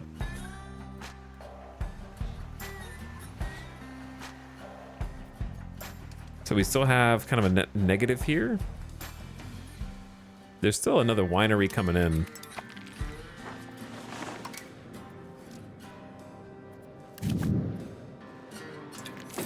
So we just built a road between lots of places. Oh my goodness. The institution of meritocracy, renaissance, and professional armies are going to Flopalapatopa. We built a gravel road from north to south here because it's iron, so I wanted to kind of get some more control over the iron, so max control just went up almost 12%. So we can kind of get some more taxes as this iron becomes more profitable. That's the idea anyway. And then it looks like this little road kind of connects up to both spots, going out to Mauritania. Mauritania. Winery in Drosham, same deal. Fruit. Actually, I need to check that out. I forgot. I need to make sure that they're using the right recipe. Yeah, they're using fruit. And this should be fruit also. Yeah. Very good.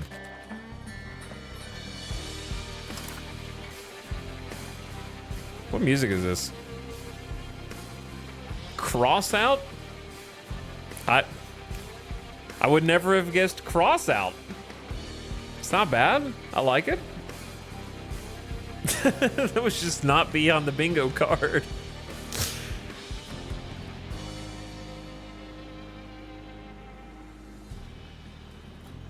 Maybe I'll add it to playlist to listen to later and see. Man, I kind of just want to listen to Dwarf Fort again. Is that bad? What about, is this soundtrack good or does it have too many action songs? Some of you will recognize this for sure. But I don't remember what the soundtrack sounds like. It's very much not fantasy though.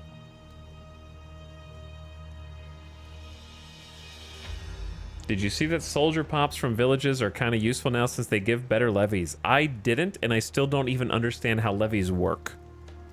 I don't know. I click raise all levies and then I send them to fight. That's pretty much all I know. I don't think that there's really good explanation in the game for how the system is even working, so I just don't know. I click the button, and if the number is higher, then that equals good.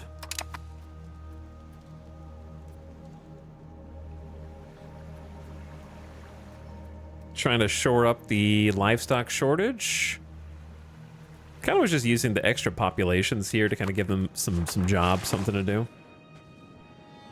Like, I understand conceptually that different, like, peasants, burghers, nobles maybe have different types of levies, but it doesn't describe who's who and what's what and what the difference is between them, or how do you get more of one or the other. So it's just like, to me, it's a hidden mechanic, or it may as well be. Same deal, farming village, level 7 in Flavortown. Holy, this is the cow, it would be the cow capital. What's the bison capital of our empire, man? Bison capital of our empire. I can't even tell which of my armies is levies and which one is regulars. Yeah, they really need to distinguish better between all the different types, for sure, in my opinion.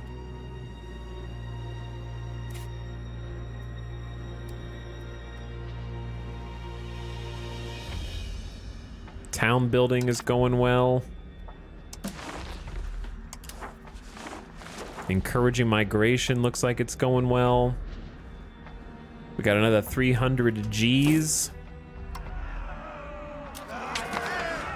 Like, we could embrace another institution. Does it get cheaper to embrace the more embraced it is? So the longer I wait, the cheaper it gets, or nah?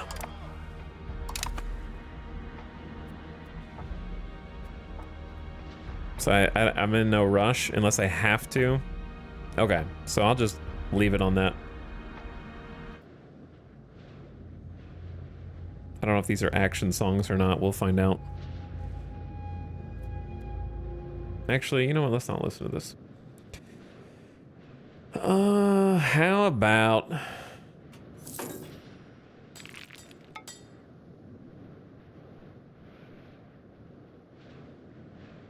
I kind of just want to listen to Dorfort again, actually.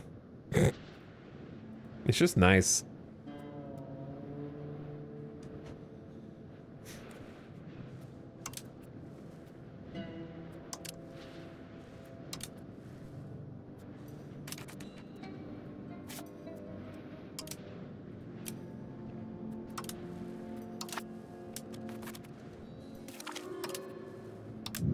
Oh, I didn't mean to click that. The Pope is exploring. I have notifications turned on to see if they're exploring stuff around me, but I guess I could turn it off now. We built a new brewery in Laterus Immundus. Corn. I think there is local corn. Good. Level 2, and then a winery into fruit capital. Sick. And another level coming in. So we're finally back to surplus wine. We're still negative 1.7 tools. It could be worse. Plenty of lumber, more than you could ever dream of, and still a good amount of fruit. So really it's going to come down to the tools. So let's look at the tool buildings. And we're just going to check their recipes to see which ones are still using stone.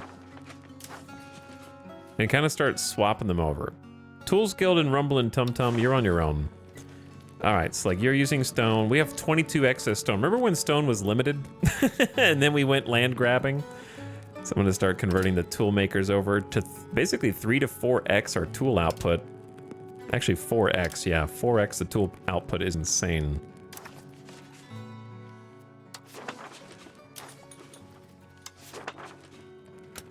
So let's just do that real quick and then see how it affects the market. Because we're going to be negative on iron for a little bit. But now we're finally like slightly positive tools.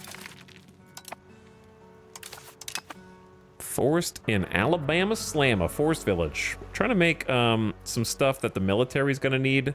Just to make sure we have enough. Leather. Leather's used by the soldiers. Gives us something to use wild game, a little bit of tar, and some sand for. Gives the peasants something to do rurally. I'm new to this type of game. The only thing I've played close to it is Age of Empires. If you had to buy one, Civ 6 or E5, which would you recommend? Civ 6. Civ 6 complete, no question. Especially if the only game you played close to it is Age of Empires. I love Civ 6 also. Yeah, if your basis of entry point to strategy games is just Age of Empires... I played Age of Empires also a long time ago. Love the game. That and Rise of Nations. But Civ 6... I like the DLC for Civ 6 too, though it does add complexity. If you want... The only thing you don't need on Civ 6, in my opinion, is the leader pass. You could skip the leader pass. Civ 6 normally goes on sale for very cheap. And I would highly recommend the base game, Rise and Fall. Don't listen to the mixed reviews. They're stupid. Like, chat, not talking to that chatter, just talking to you. The people who did not like Rise and Fall and proximity bonuses and debuffs are probably playing EU5 right now. And being like, this is the best thing I've ever played. Oh my god, it's so good. Except Rise and Fall actually has, like, proximity-based diplomacy that feels good and matters, in my opinion. It's really good, and I can't believe it has mixed reviews on Steam. And I think Gathering Storm is fun too. But anyways, if you get it on sale, it's super cheap, Cryptic Rose.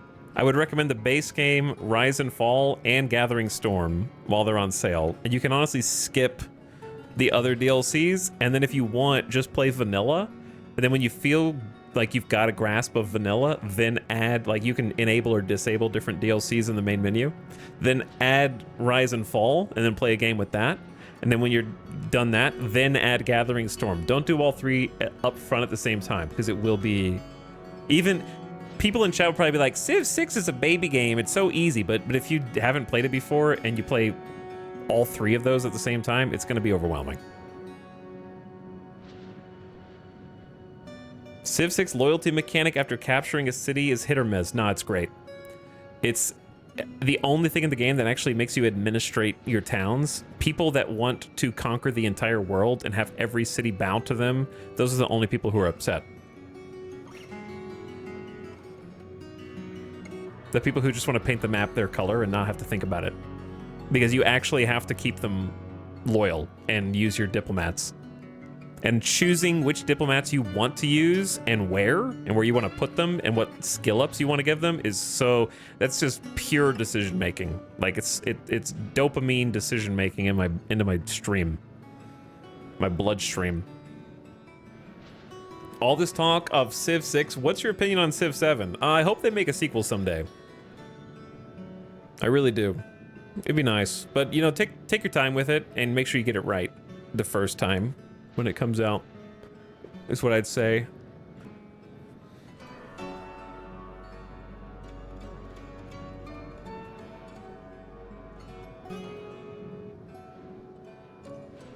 But thank you for the gift sub, I appreciate it. But definitely don't buy Civ 6 full price, because you're just losing money. It goes on sale all the time.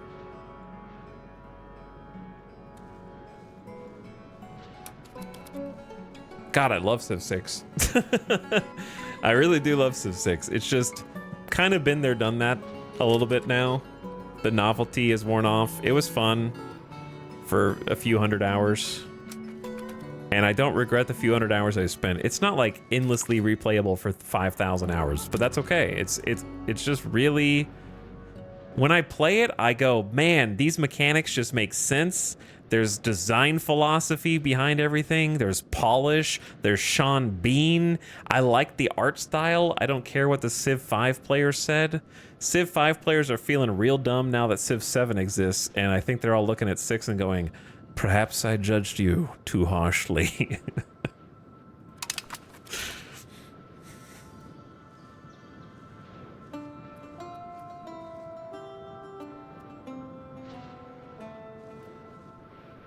$500 ducats.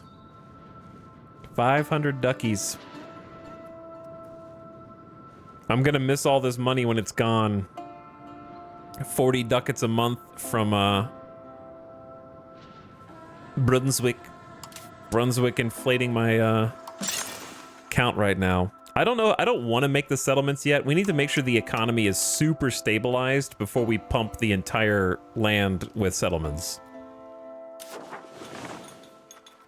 I was one of those people. I hated Civ 6 when it first came out. Now I love it.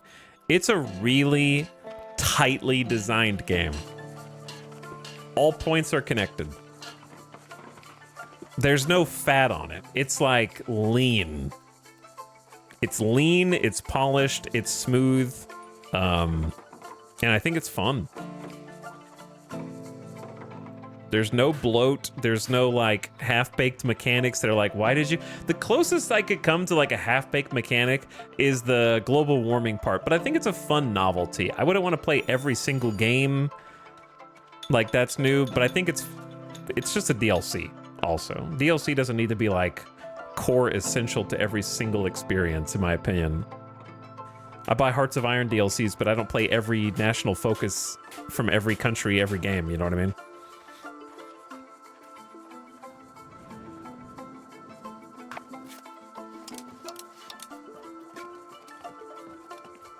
Humankind is better than Civ 6. Easy bait. Psh, just dodged it. I need to make some liquor.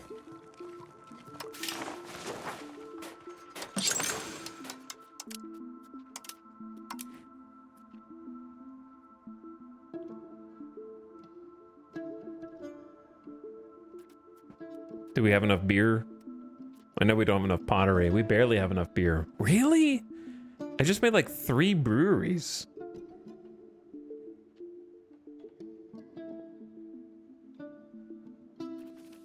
How many building slots do we have left in the capital? We're gonna run out. They're getting close to city level. 26,500. Not quite ready for a city. Like 3,500 more pop. We have room for 60 buildings. How many do we have? 47. We're actually gonna run out of levels soon.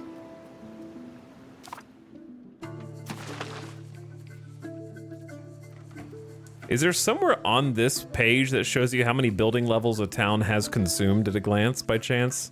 I think I know the answer, but I'm just wondering.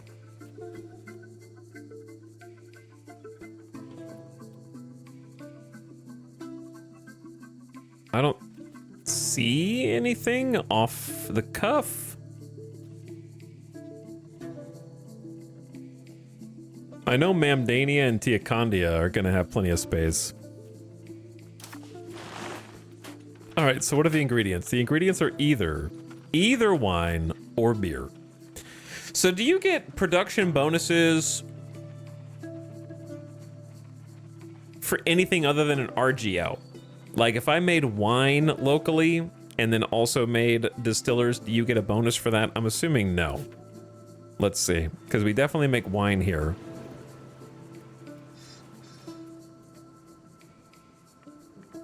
No, why not? Why wouldn't you get a bonus? If the RGO gives you a bonus, why wouldn't the buildings themselves give you a bonus for their output? There's so much in this game that I look at it and I go, why do you do this for this, but not for this? This rule exists for this, but not for this. This rule, and you have to like commit every single one of the arbitrary differences to memory to be able to play efficiently. Why does market distance affect the profitability of buildings, but not RGOs? Why does market distance prevent buildings from outputting as much as they could optimally, but not RGOs? Or rather, yeah, that's what I meant to say. There's a lot of exceptions.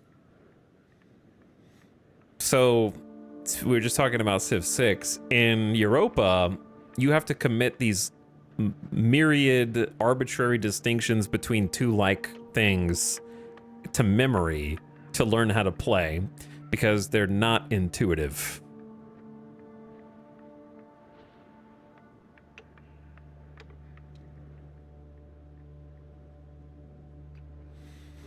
Well, why wouldn't locally produced product help another building that uses it as an input with some production efficiency bonus instead of buying it from the market at random? All right, well, then it doesn't matter where I put the breweries is what it comes down to. I think that's why I want mechanics like that, because I want to have to think about what I'm building each town up to be or each city up to be.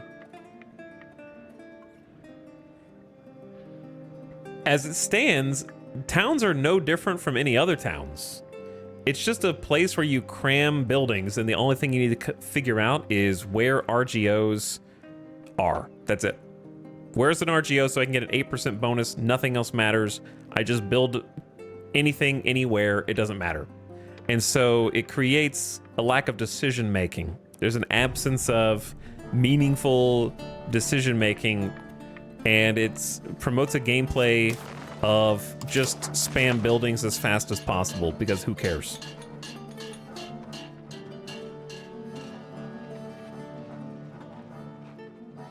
I agree with this, specifically this exception, because otherwise you wind up making one mega tile that has all the industries. That's not possible with building cap as a mechanic. If there's a limit to how many buildings you can have, and each building can go up multiple levels, then you would not be able to fit all buildings in all towns.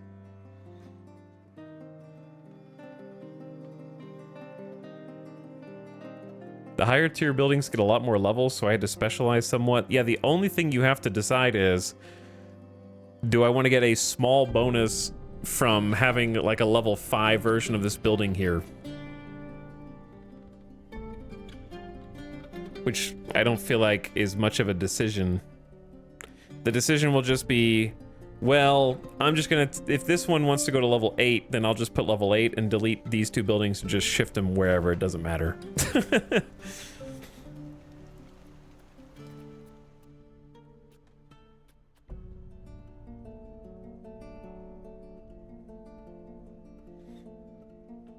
I'm not hitting the building cap. I don't play past 1500 really. Well, I mean, that's kind of just a you thing. There's no way to get a super town by 1500 anyways. You've only played for 160 years. And you've got another 330 to go. You're like not even a third of the way through the game.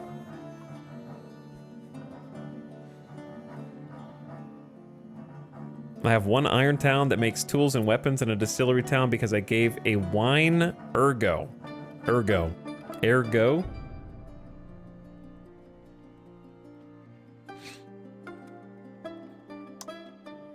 Escargot?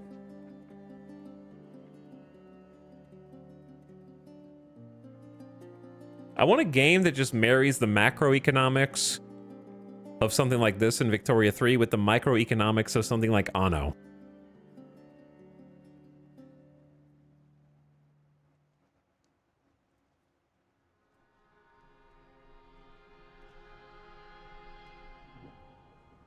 Where you actually have to consider like proximity of buildings, or like when we played Farthest Frontier, I don't want to have to get down granularly and literally design where each building is in the town, but considering proximity of resources to one another is one of the only interesting design mechanics, and probably like a big interesting design mechanic of having different RGOs specifically to different locations. That proximity of buildings not being anything here is, it just feels like it's missing something.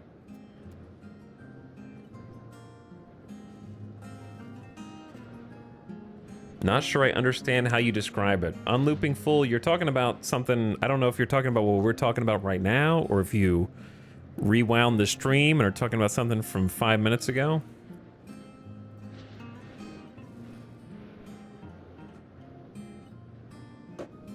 From what I can see, market access modifies the output of production buildings, but not RGO. That's correct.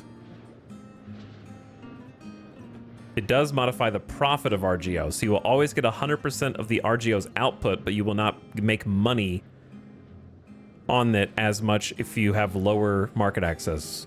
Determines how profitable the RGO is. So they're inverted. So for RGOs, market access does not limit quantity, only value. And for buildings, the opposite is true. It does not modify value, it modifies quantity. So every liquor that you produce, no matter how low its market access, will always be worth the same amount to the market. You will just make less liquor there because it's not an RGO.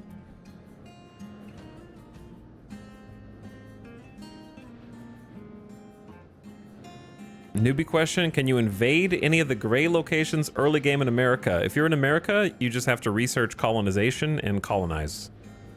It's in the first research tree for the first age. Once you've researched colonization, you can then just go to geopolitics, colonies, and then you'll have options to expand. You just need to have money and the resources that they need to colonize, which the game does not tell you until you don't have them. It's like 5 resources.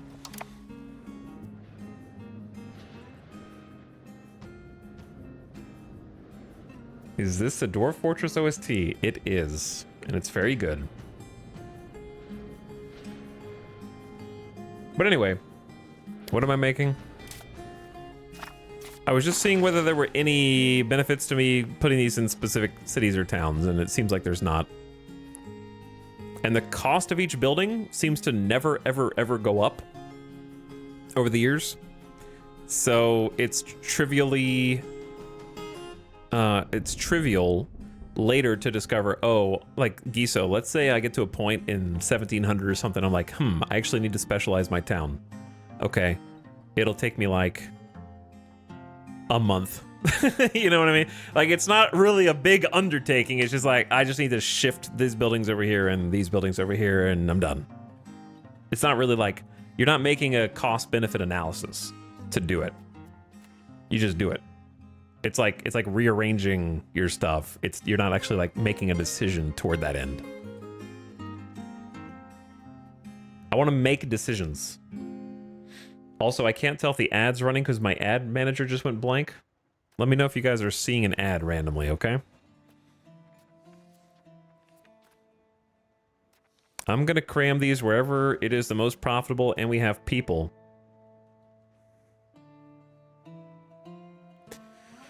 So I'm gonna put them over here. Oops.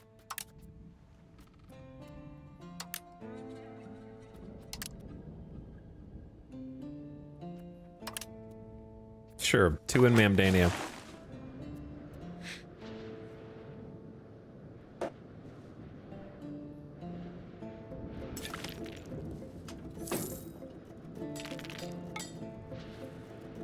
Tier 2 buildings are a lot more expensive. All right, I don't think you're able to understand what I'm talking about, so I'm just gonna move on. Just gonna move on. I think people who play board games will understand more what I'm saying. A board game requires you to have information so that you can make decisions. In this game, you do not have information on buildings, so you cannot make decisions unless you already know everything there is to know about the game 1,500 hours from now. So, like, it doesn't matter if tier 4 buildings cost 5,000 ducats. It doesn't matter because you can't predict that those buildings are going to exist. So you cannot make any decisions until you run into a dead end. And you think, oh, I actually do need space here for this building because I didn't realize that these buildings were even in the game. You know what I mean? Like, you can't make decisions with no information. You have to have knowledge in order to have a cost-benefit analysis.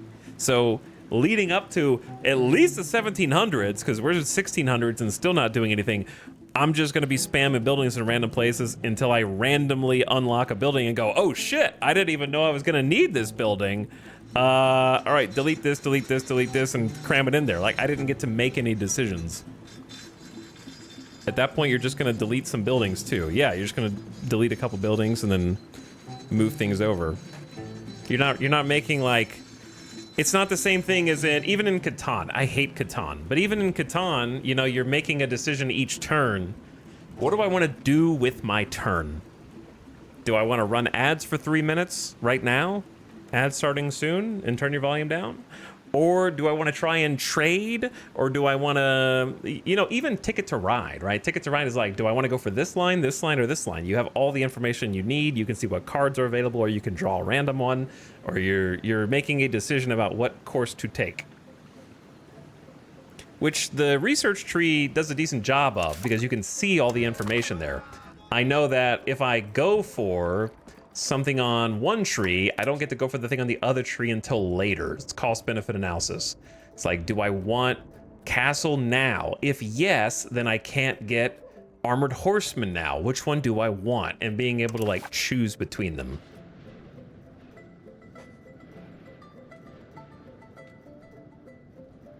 Did you find any tin spots? Nope, but I don't want to know where they are either. And I don't know if it replaced existing campaigns or you have to start a new one. I'd be surprised if it just replaced my RGOs with the patch, but maybe it did.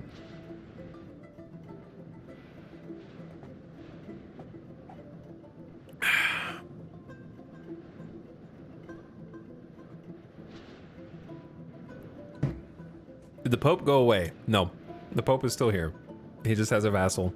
England is here now and still colonizing.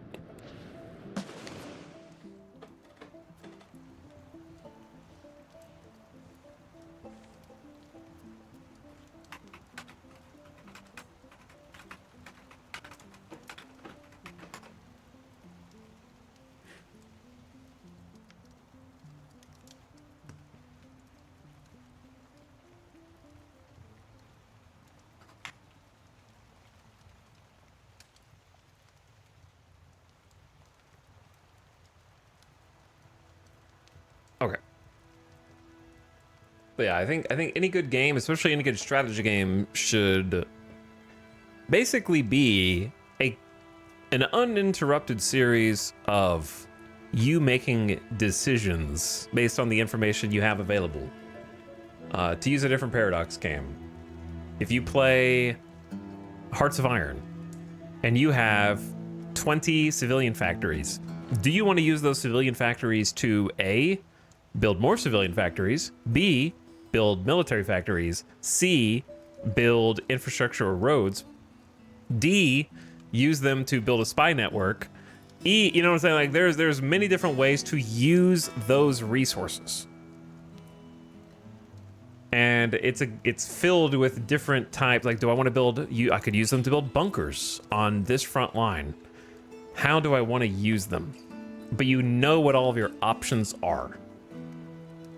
I have 20 military factories. Do I want to use them to A, pump out even more regular guns for my troops to have guns? Do I want to make tanks? Do I want to use them to make planes? How do I want to use the resources I have? And I think the only sort of cost-benefit analysis that is similar in this is how do I want to spend my money is the most obvious one. You don't get to choose how to spend stability. That's not one, because you just randomly get hit with negative stability events.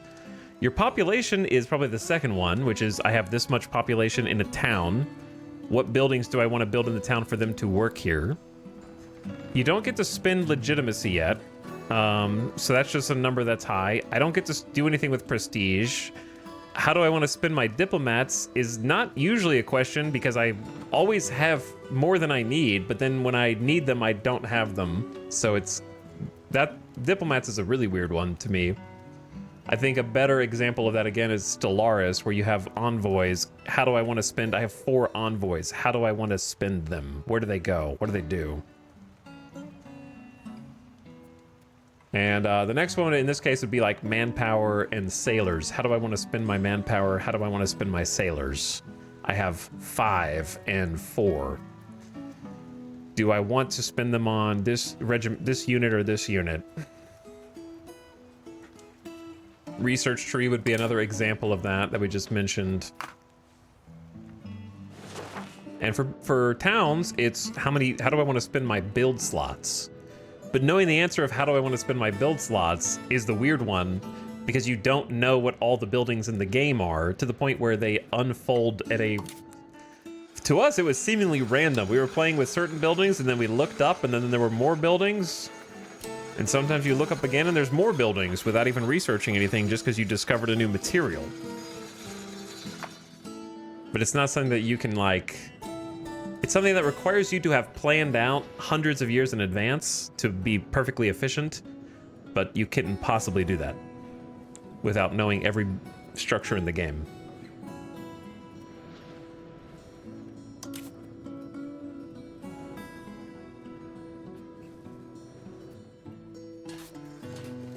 So you're not really making a decision so much as just reacting to what information. Like, all I know is we don't have liquor and I need liquor.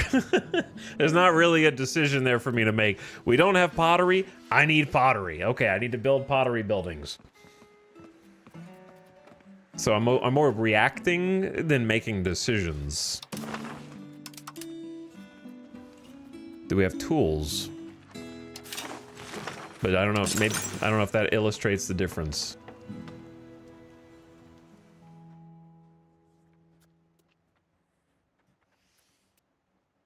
Where is Clay? We don't have a town in this tile. Is Pojampalo a town? Yeah, Pojampalo is a town. That's got to be like one of the best spots because of the clay. Clay's a little spread out. There's some down here, but I don't know what province that is. Wyoming. Getting a town in Wyoming would be nice. All right, so since we don't have anywhere else that benefits from clay, I'm just gonna build somewhere that has a good amount of peasants. Bim Bim Bop has 9,000 peasants. We don't usually build there because it's not as profitable. But that's kind of what it comes down to again, right? Like, it's... You have to find, I guess, finding out which buildings are the most profitable and putting those in the center where you have the most control, and then put the buildings that you don't really care about being profitable, but just need more. Well, you don't really even get more quantity because of the market access, but our market access is probably fine there. It's just going to be controls a bit lower. So you have the buildings that can make money because of proximity, and then everybody else who's just like the overflow shitties that don't matter.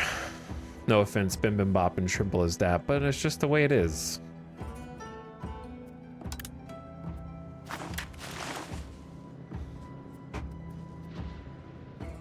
It's more like nudging things in the direction you want. Yeah. More or less.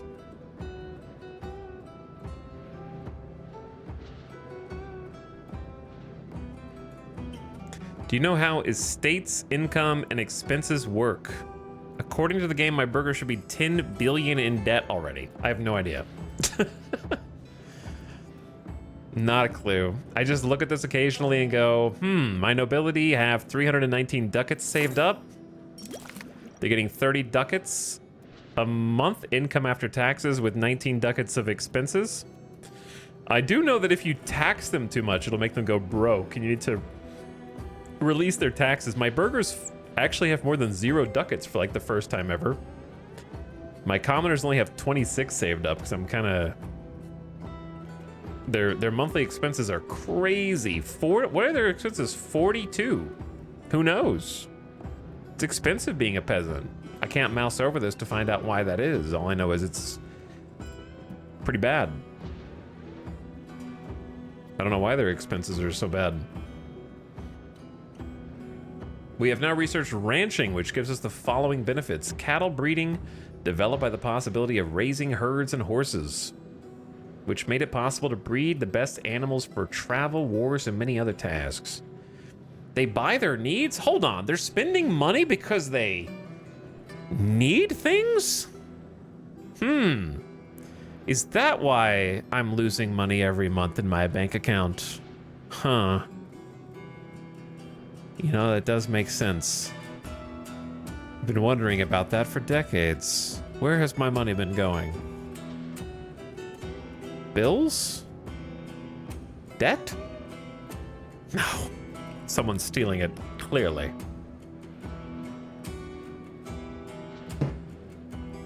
Hello, lonely swineherd. How's it going?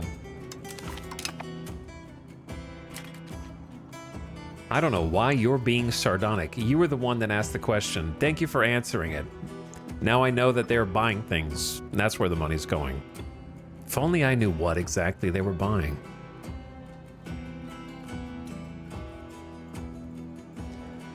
All right, horse riding is coming up next.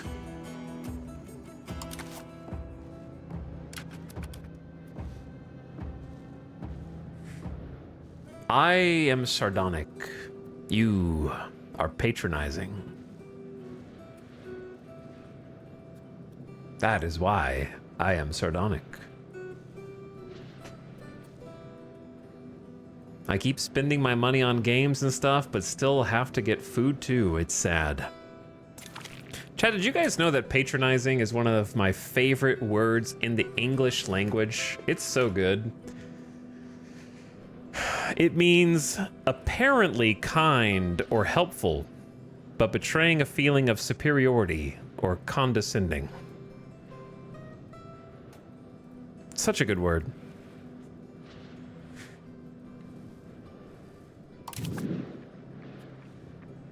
In short, saying something obvious that you assume the other person doesn't know.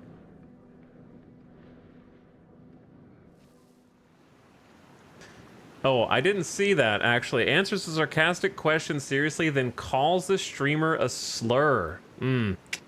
Bye, brother. I didn't see that. Yeah, that's a ban. So sad. We built a new winery in Wombo. I'm not being patronizing. You're just... Insert slur here. You can't make that up. Oh. God.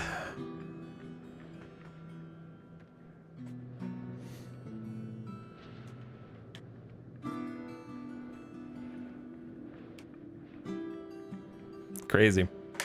Crazy times. Yeah, we've had this a lot more while streaming Europa than any other game, I will say. That's true. It does attract a particular audience. Unfortunately. We built a new winery. That's like a level 4 winery, I think. What's its output? 4.57.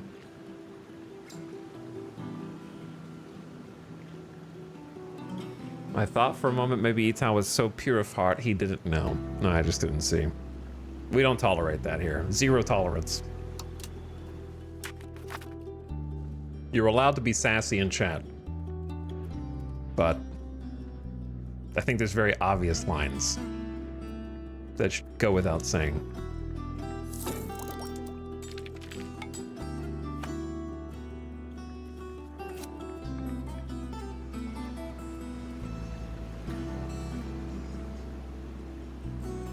But you might get timed out for being sassy. But that's different from being banned. You won't get banned for being sassy. 3.17. So we actually have a shit ton of wine now.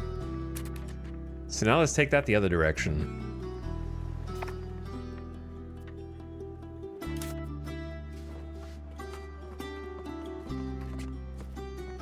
Oof. Oof. Bro, they've got 14 sea explorations planned that can't go. The number is growing. They keep queuing up more. What am I supposed to do if they figure out how to carry out it's crazy that another... This is like they're holding my whole market hostage.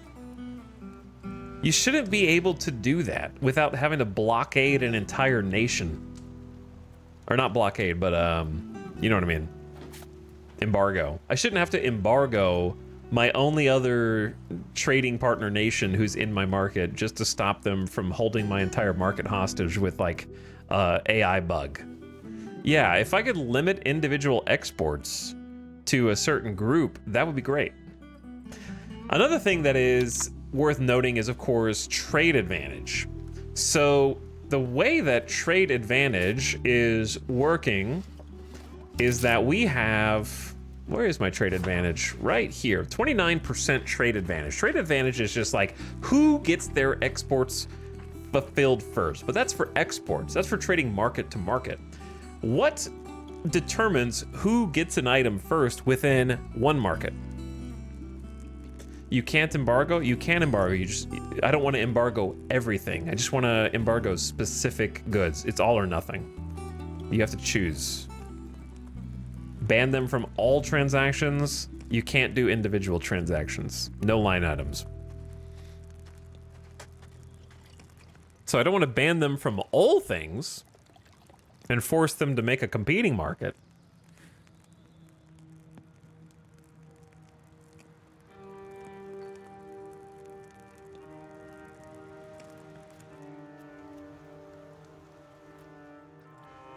But also, we already looked at, I believe it's in society, people.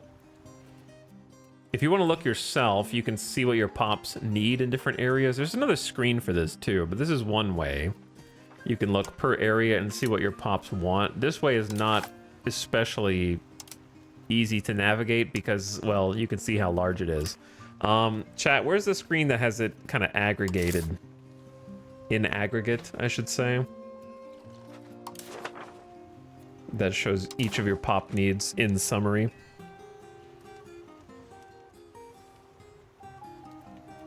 I forget. We looked at it like twice before.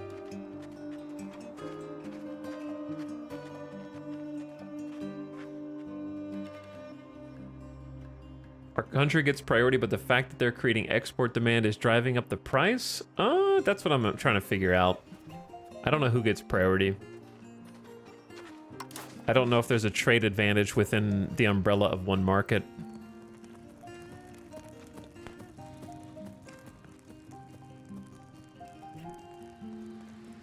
So, I'm not sure.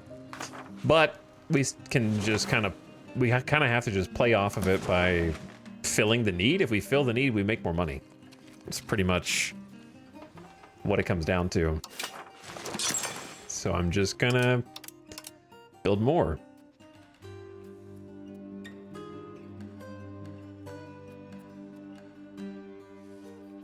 Mamdani has already got 2 queued. Tiakondia could have some. Tiakondia doesn't have that many jobs. Build a couple there. All right, I got 500. I don't know what to spend it all on.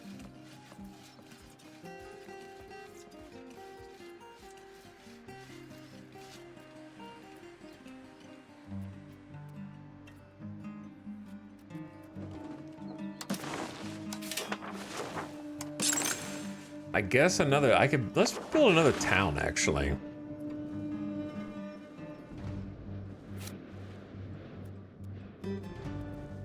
Tiakondia just got made into a town.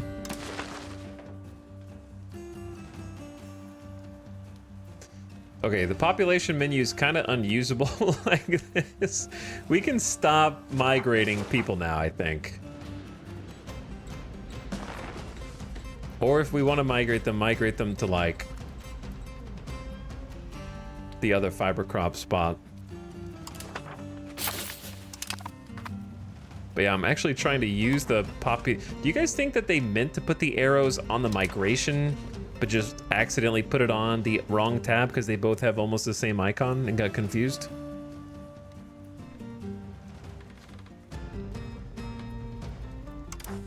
Like, why are all the migration arrows not on the migration tab, but they're on the population tab, so like you can't read what the numbers say on this map mode? Feels like a oversight. Angry arrows. I think we wanted to build a town here, right? That was the harbor spot? Yeah. Maybe I just build a town there. We need more people. We need more people, though. I need to encourage migration everywhere at the same time.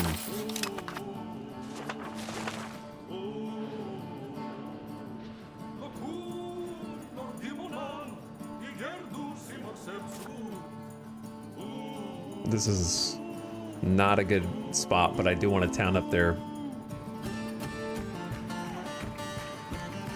Even though it doesn't make a lot of sense. In the future it will, but not now. How do I see a list of all of my locations by population? Probably easiest to go like settlement. Sort by available workers? No. Maybe like farming village? There we go.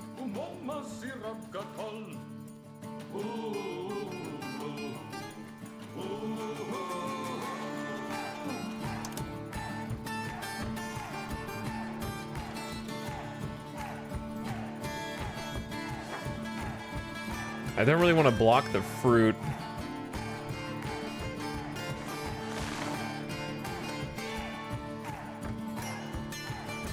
Where's Tochimochi?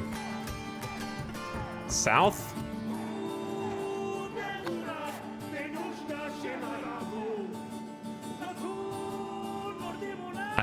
We have one institution. We do have an institution, yep. How about a town over here down in New York? On the legumes.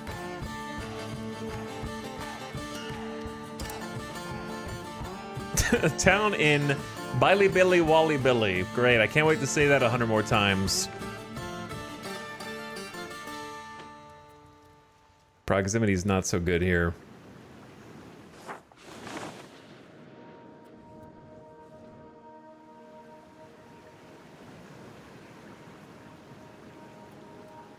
%67% market. This will go up a little bit with the town.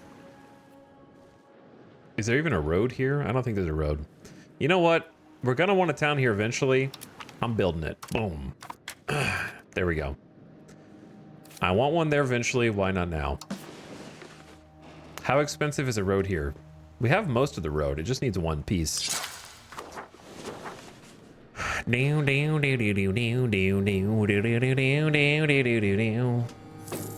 burgers have a balance of negative 1100, but they still manage to build roads. I'm gonna be honest with you. I don't know if my burgers have ever built a road. Ever. I think I've built all the roads. I'm not sure why this road got built though. Why did I build a road down here? Did I, maybe the burgers did that. I don't know. Why did a road get built to Hrockadin? Not a clue. There was a reason at some point in the past, now there is none. This whole section of the kingdom is messed up. Uh-oh, a new market. All right, well, it's kind of, might be able to trade with them. Nagagami. Nova Scotia market, built on top of lumber. Where is that market IRL? Reformation of the Navy? We're reforming the Navy? Plans are currently being made for a minor reform of our Navy. Don't worry, chat. We got new tactics, new weapons, new commands. Oh, okay. Very good. Thank you. Our battle canoes are going to be more ready than ever. Stability early on and positioning for stone before you went broke again. This stone? Probably. And now we have more stone than we know what to do with. But it's still nice to have a road going that way. Where'd all that money come from? Wasn't I just down to like 90 ducats and now I'm back up to 300? All right, level 2 Forest Village is trying to make some leather in Alabama Slamma, give the peasants something to do there. Why are the commoners unhappy? We're almost at 90 stability, so I'm gonna start, we can save a bunch of money on stability. At what point do you think we can let Chesapeake... Look at their economy just spiked. I bet the iron just helped. Because I built them an iron RGO. You're welcome, by the way. You're welcome. They have been building a little too much.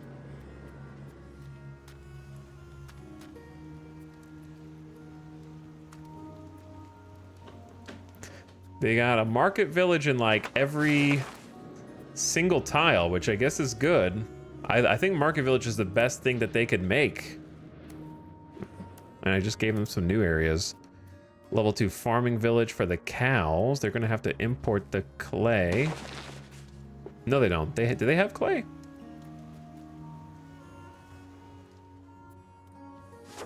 We need to get them all under our market is the problem. Some of their land is under the other market. And I need to build a market down here, I think, between Chesapeake and the other vassal.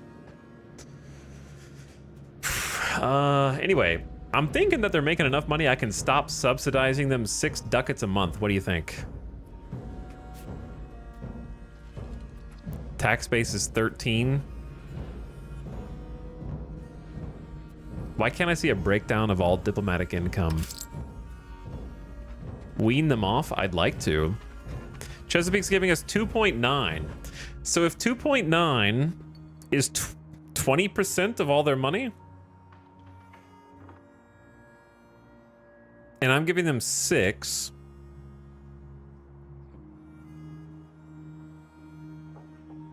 like, the problem with weaning them off is you cannot adjust the number you're sending as aid. You have to cancel it, which is one action. Takes 1 diplomat, wait a month, then spend another diplomat to send them a new proposal.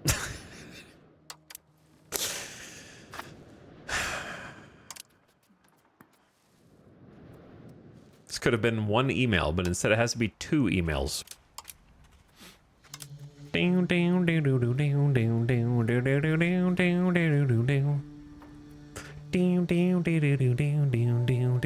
don't know.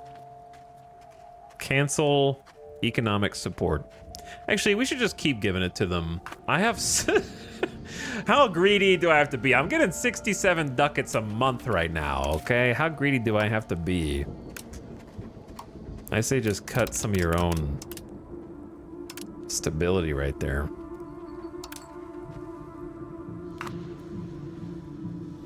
And however much you send a vassal in economic support, yes, they will give you 20% of whatever you send them back to you as part of their vassal obligations in a circle. So be aware of that. It is dumb. It is dumb, and I don't know why it exists.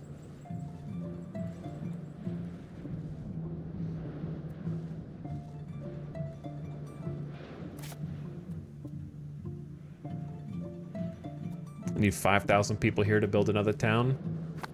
Kind of going big on the towns right now while we have the income. How close are we to the new vassal? I mean, I could go ahead and do it now.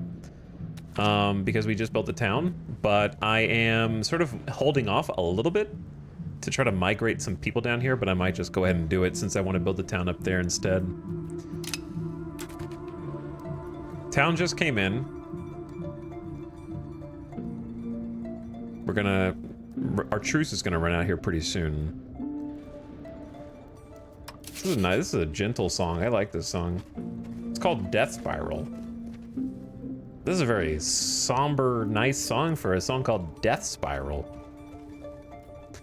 Create a subject, custom subject.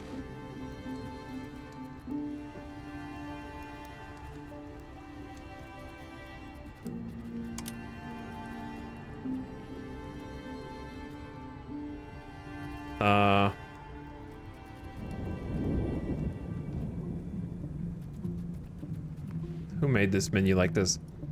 Okay, I'm gonna save before I do this. I assume they'll pick the town as the capital, but I'm gonna save first.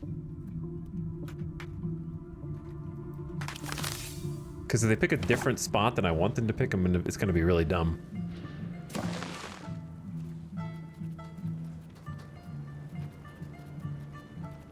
Oh. Scioto. Alright, vassal time. Who has the best skill?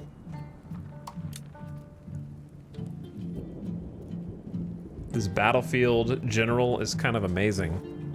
We could give it to like our direct family. I kind of want to pick some, like that 28-year-old dude, he's some military genius. I don't think we can't use him as a general anymore is the problem. He's too smart. What about this 32-year-old? You got 3 kids already and a spouse, third cousin, he's the wrong religion. 16-year-old, different culture. 20-year-old, different culture. How are you guys different culture? Is there a filter up here? There is. There is no culture filter, though. Adult, married. Not in cabinet.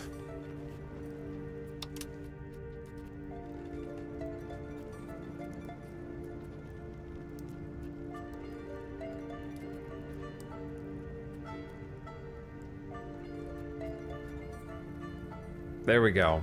Onondaga, Arendist, married, has 100 administrative skill, 20 years old, gonna have a long life.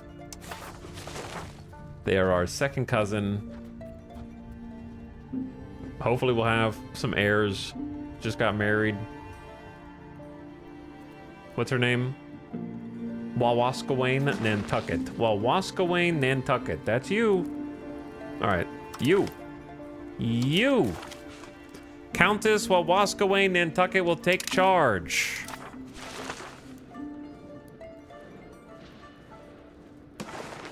Okay, now we're gonna just dump some land on them. That's the capital, right? That is the capital of Scioto. I got some presents for you. Seed province. Definitely this one. And then Okay, so far you've got medicaments, furs, wild game, some food, some 2 fiber crops. That should be your big cash earner. Some maize. Decent little variety right there. Now, if I give you this, I gotta decide who goes to what. You know what I mean? Like, which side goes to where from this point on. I don't have to do full provinces if I don't want to. Like, there's saltpeter, stone, coal, lumber. The saltpeter is kind of an unfortunate one because it's... We have saltpeter up there. It's fine.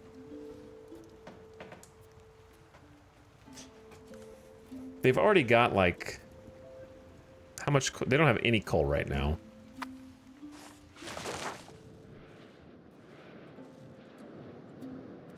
We could also just give them, like, up to Michigan and then have a 3rd vassal in here. I don't know. How many vassals do you think we should have? We got a lot of diplomatic capacity. I don't want to make a super vassal like this and then they rise up and kick my ass. What are the main benefits of creating a vassal? The main benefit of creating a vassal is they have their own local control to the capital. You simply can't administrate the land so far from your city centers and your capital. So when you give some land to them, they have a new capital. That capital has 100 base control, and then they can administrate those lands and get taxes, and then they pay you 20%. Basically, I have more land than I know what to do with. We're turning into the federal states of the Haudenosaunee. Basically, yeah. I'm sure there's more benefits, but that's the main one.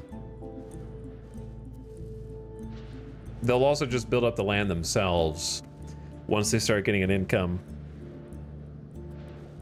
So I don't know who to give to what. I think we do give this to Scioto, since it's like on the other side of the Pope. There's not really an easy way for them to get here. There's a mountain range. That's why they decided on the borders of Virginia and West Virginia here. There's a whole mountain range. Blue Ridge Mountains.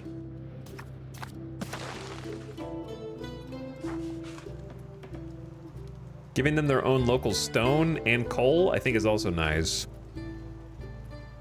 And some lumber. So they'll have, like, all the basic materials to do things with. We have given the lucky rulers of Scioto the province of Kanawha.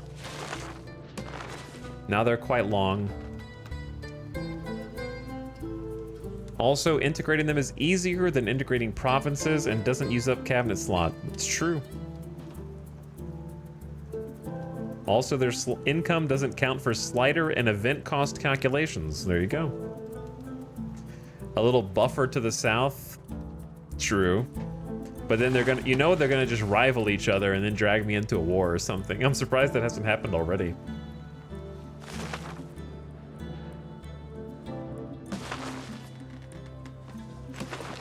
They could use some iron.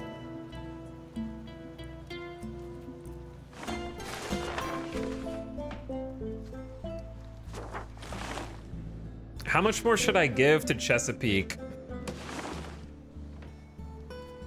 I think we give them this chunk of Maryland right here.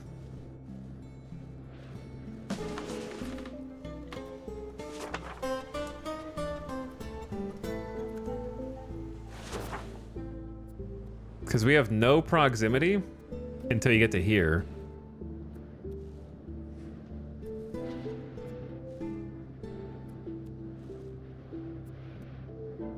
I'm sad you can't rename vassals. I'm also sad. I'm a little indecisive with where the vassals should get to go. Maybe we just give this to Scioto too. On the border with Michigan. Because I can't do anything with it, right? Sandusky? Now they've got an extra maize, extra fiber crops, their first clay, and another corn. All right, so they're pretty solid, I think. That's a pretty good chunk of land. Now Chesapeake, is like, what the hell, man? You just gave them all that in one go? Yo, chill. Shenandoah. That's a bunch of lumber and wild game. I can't really do much with that anyways.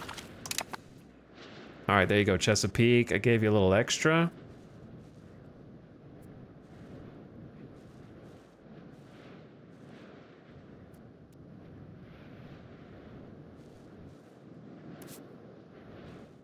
Still 0 control, so I'd have to have a bailiff.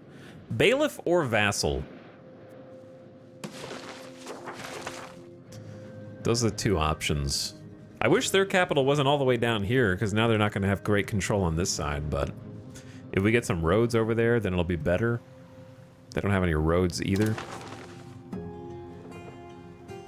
Might be able to go through there. That little impassable side that opens up.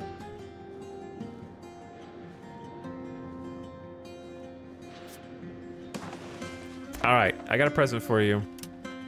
I might regret this later, but I can always, like, take it back if I decide I want to. Gotta have the Potomac. Alright, there's some salt, double tobacco, and an additional lumber for Chesapeake. I probably would have kept this one, though, right at the top. But it's okay.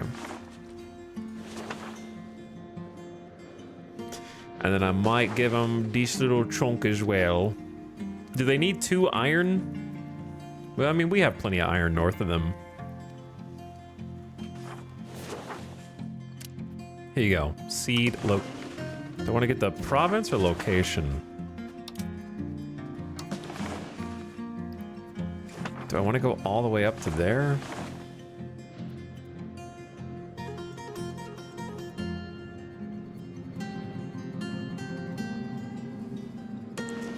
I'm greedy, man. I just don't want to give stuff up. I just don't want to give stuff up. I am greedy. It's true.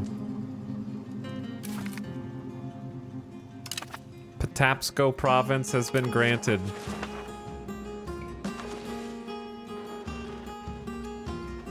I'm thinking of a 3rd vassal in here.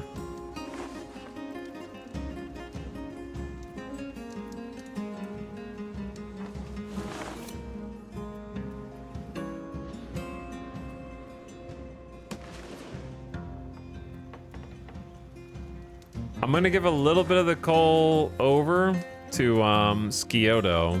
Like maybe half to Scioto and then half to the other one. That way it's split. Because they already have 2.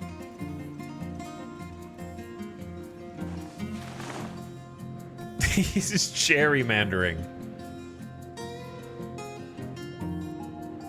Good to split fiefs and vassals? That's all well and good, brother, but we don't even have fief technology. That's you take that for granted. We haven't even unlocked fiefdoms yet.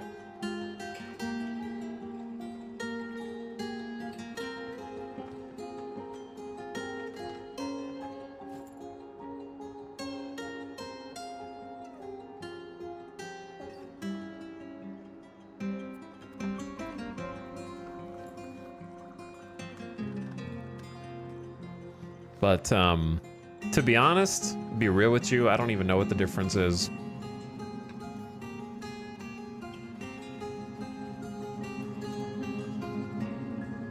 They still pay me 20% income each month.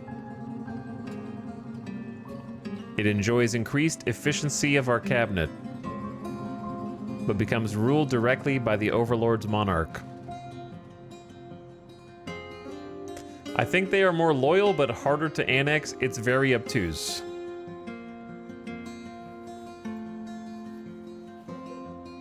Fief is ruled by your ruler, so same policies and stuff.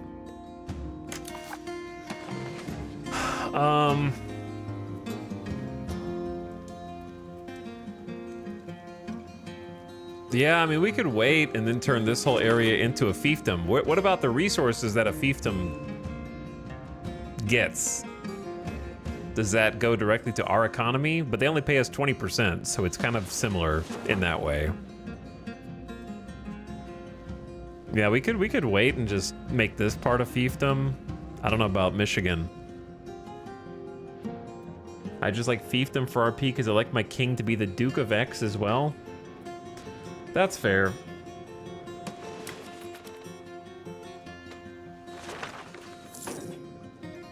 So to help out Scioto, we just kind of dumped them with a bunch of land and said, good luck.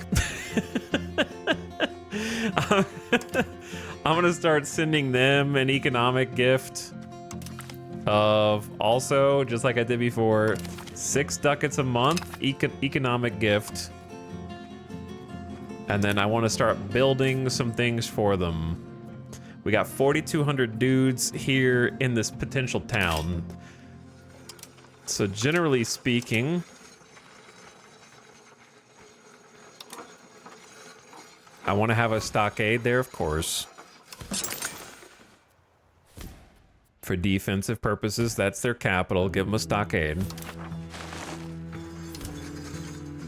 I want to give them a granary. For food storage, I want to give them a tool maker. None of these. It's weird that you can build a bridge and a granary in a town and like a mason, but a lot of these are not buildable in town, so it gets a little confusing.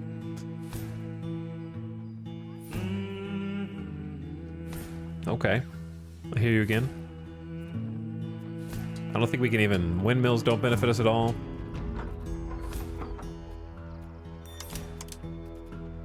Tools Guild. Can't go wrong with the Tools Guild. Spinners Guild, especially since they have local fiber crops. Kind of kickstart their economy. Die Maker, I don't think you can go wrong. We kind of have a small surplus, but it's still just generally good to have, I think.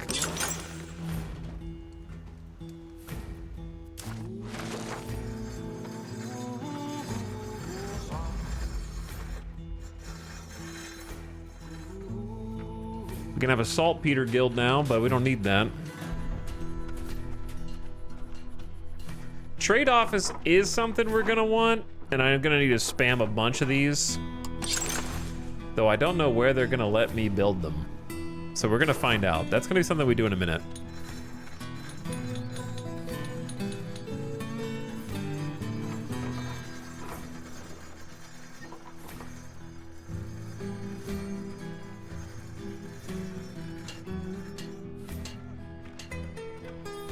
Chat, since when can I build a wharf? Oh, no, I can't. It needs naval supplies.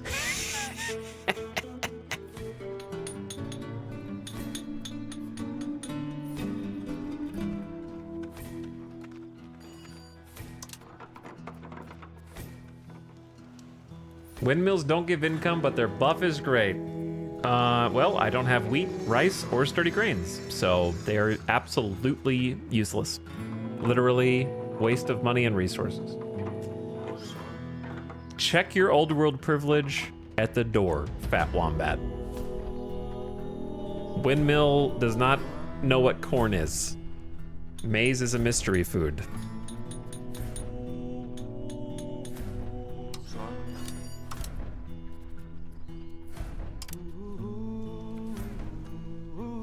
Is this running on the new patch? I guess so, whatever Steam downloaded.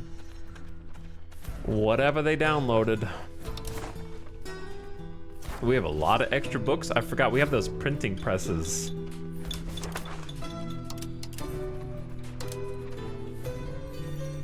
Can't build. We should... Yeah, we can't really build an embassy easily. We can't build this because we don't have gold or tin. All right, I think that's a good start for them. And then some roads. So I think that their most profitable is gonna be the fiber crops, not the clay. We kind of have a surplus of a lot of RGOs. There's not a huge surplus of coal.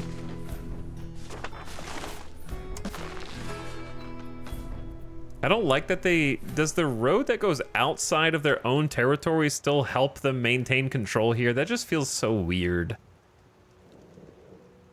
That I'm just gonna do it differently myself. It just feels weird.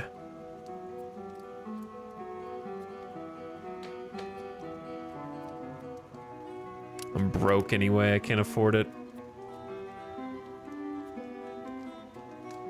Like, I'm probably gonna give them a couple of these spots. All right, just give them a couple spots then.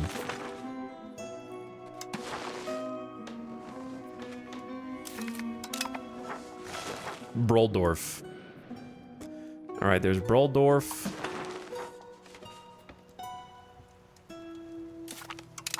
There, you got a trio of coal. This is gonna be coal country, man.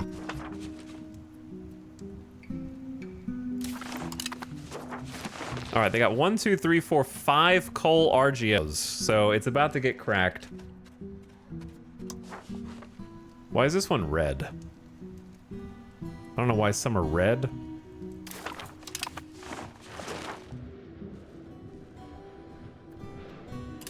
And then we got fur and tobacco up here. Do they have tobacco? No. It'll be their only tobacco. Seed location. There we go. All right, Scioto is kind of like dwarfing Chesapeake a little bit, to be honest.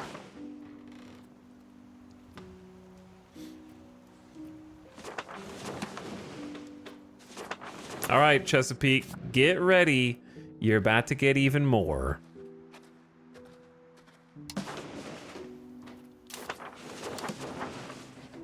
I'm giving you Maryland and Delaware. Enjoy your fish and your lumber.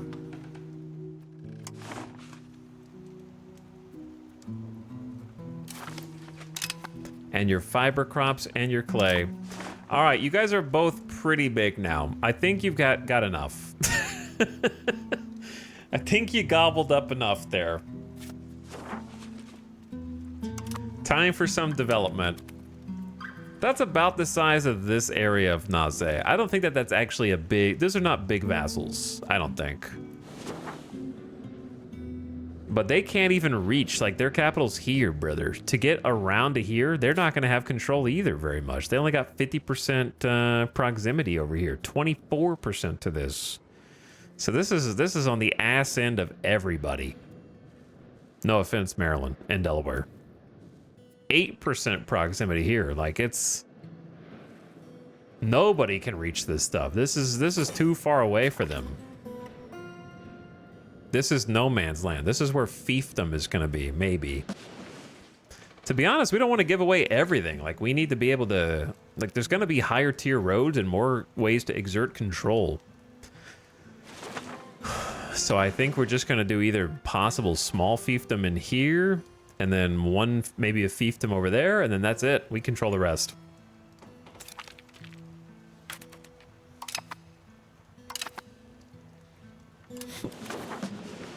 But if, like, no one's gonna have control here.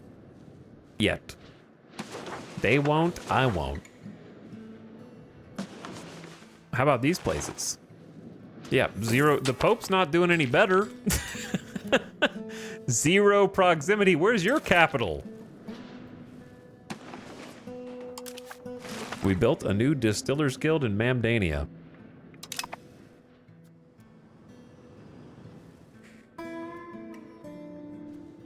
Tier 2 roads is going to be the highlight of our playthrough. Look, it's not my fault that they decide to cut the game off right when America's getting good. They're like, man, Europa Universalis. What the hell happens to Europe after the 1800? Wait a second. We can't continue the game past this point or else America's gonna win. So they had to cut us off, man. It's not my fault. They didn't let the game go on long enough.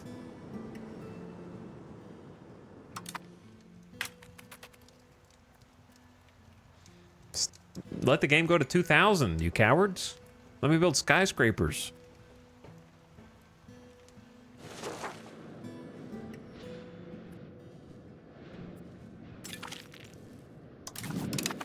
Potter's Guild in Pojin Palo.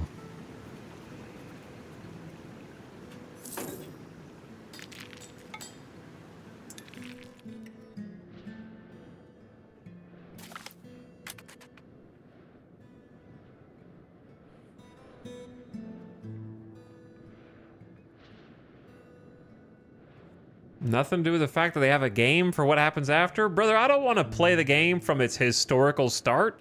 I want to see my Native American nation go into the 1900s. I don't want to start with like, well, here's the South and here's the North. And here's Texas taking territory from Mexico. Like, I want to have the ahistorical ride into the future. I don't want to start with that boring beginning. Also, people still don't like Victoria 3.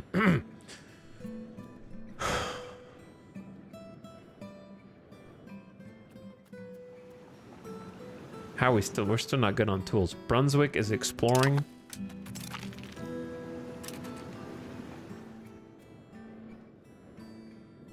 What if I told you I don't want to play Victoria 3 and I just want to play this game into the year 3000?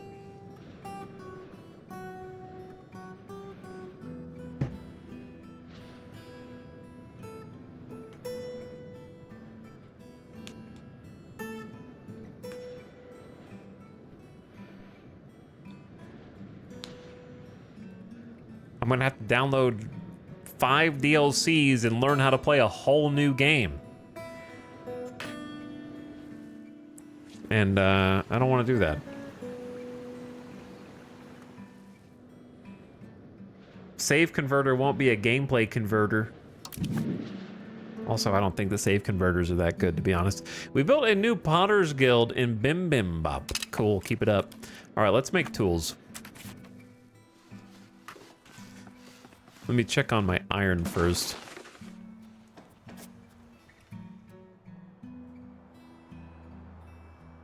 $824, $734. So they're not even full yet. 0.89 per level right now. Interesting. 1 per level right now. So it's gonna be more than 1 per level, which is very good. And then market-wise, we have a small surplus. We need more iron. So let's get Mo iron. Why do I have such low control here? Because there's not a road. Is that really the fastest? Is it faster to go around all of that than to go through the mountains?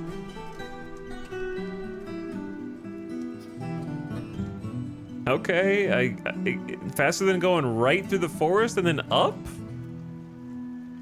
I don't trust the auto builder. Do you guys?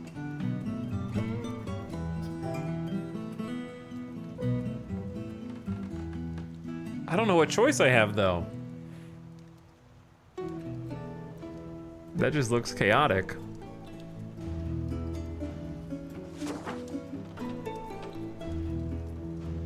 There's already a gravel road.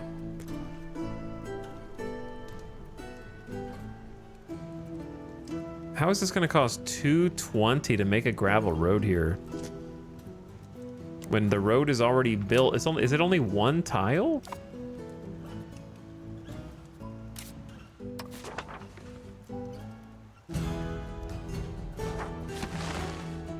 That's a 220 ducat road, holy. I 100% do not trust the auto builder LMAO. It might be right, but I hate the routes it wants me to take. It made me question things.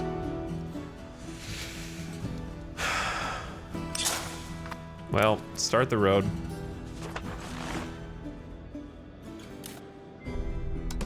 It's gonna be real funny when I move my capital.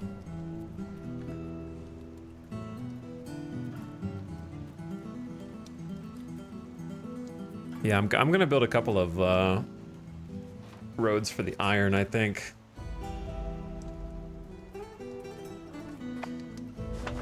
Though you could argue it's better just to save money right now since we're about to not be getting our diplomatic income anymore.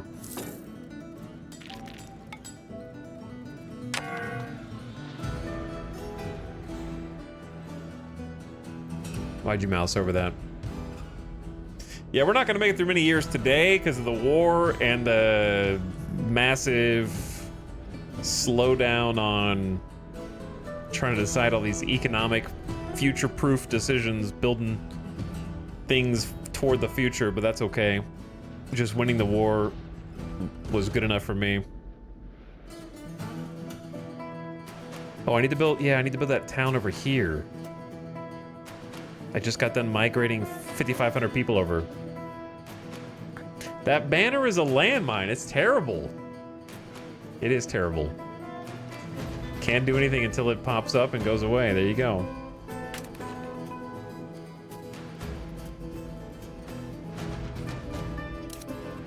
All right, Makasa Sukasa, we're gonna get you hooked up.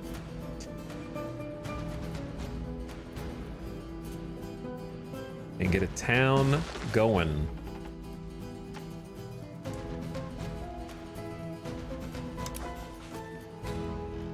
The arrows make the population map unusable. It's so funny.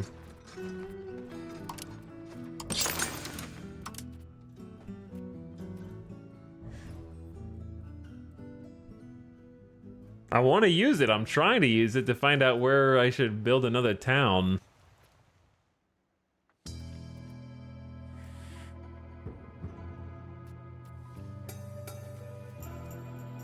Sana Makara. That's medicaments, which aren't super rare. Lackawaxen. Lackawaxen's probably a good choice for a town that's kind of moving southward and it's just lumber. I think that's a pretty good choice.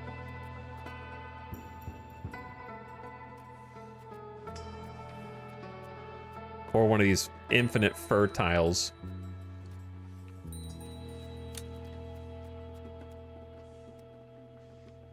Or Defara.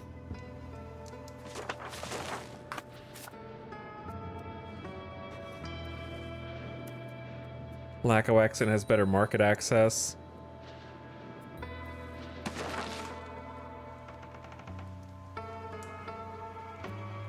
It's probably just on random playlist right now, yeah. Doing a little Noita action.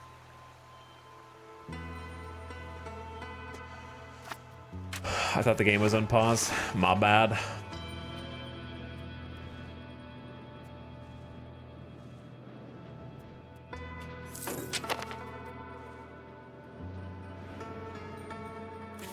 Another town. How much do I need? 351? Why is it so expensive? Lack of glass. Let's take care of the glass problem first then. Distillers Guild in Tiakandia. That's one of the... We just built this town. It's brand spanking new. Just got here. I don't know why the control is 83%, but max control 78. Oh, that's because we had a cabinet member encouraging control over an area. True, and now we're not. That's going to be a great place to exert control because we got like 3 towns in this area. Memdania, Ebolip, and Tiakandia. It's pretty good. Glass. Show me the glass guild. I know it needs tools. We're going to be able to make more. By profit. Of course, it's the capital.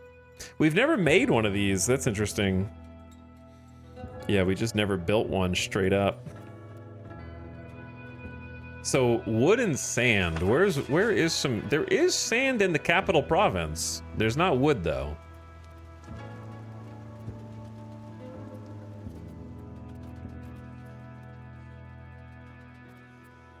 Well, I guess put it where it's the most profitable. How much does it make? Up to 0.75? How much are we short? That'll give us like 1 extra. That's pretty solid. All right, Sinakta Wombo. It's definitely going to be the first one that fills up. I'm running out of room.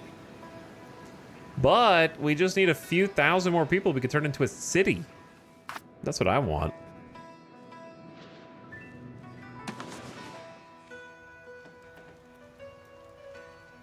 These little buffer states down here.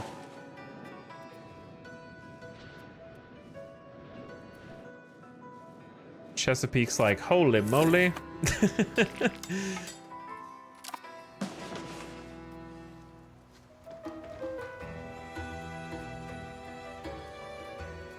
Lots of new stuff out here.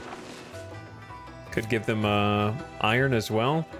46% controls, way higher than 0. Did you guys know that? Give them a little iron RGO.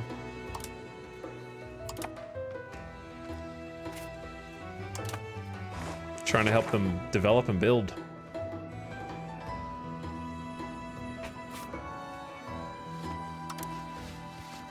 Chat, they're up to 15 naval expeditions, all queued. They keep adding more. I can't keep up with this demand. The liquor demand is going insane because of it. There's like thousands of sailors just sitting around drinking all day because their boats will never be built.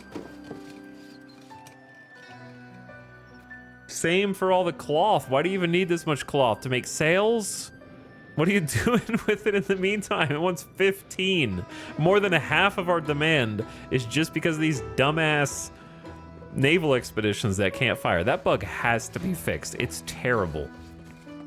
I don't even know. It's actually borderline game breaking.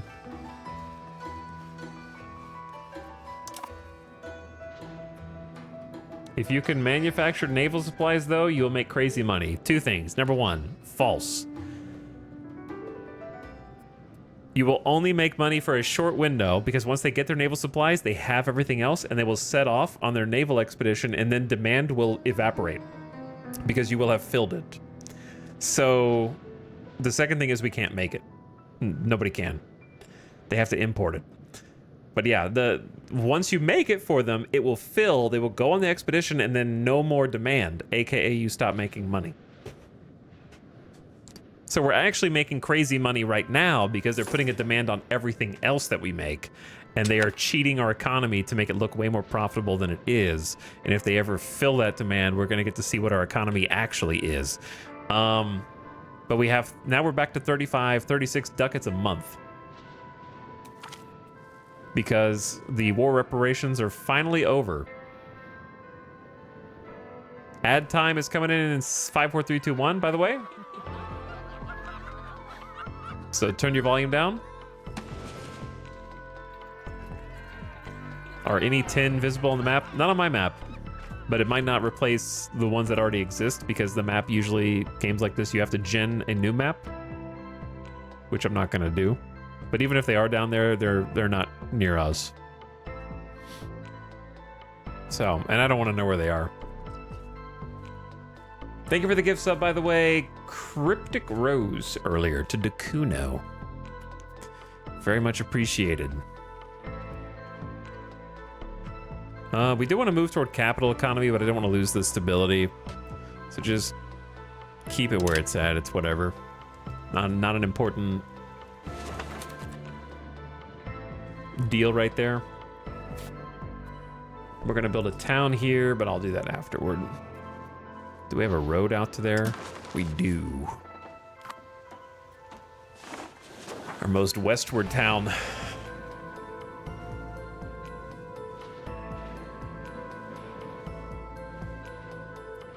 I may want to build my vassals a second town each, that way I get to decide where they are instead of them.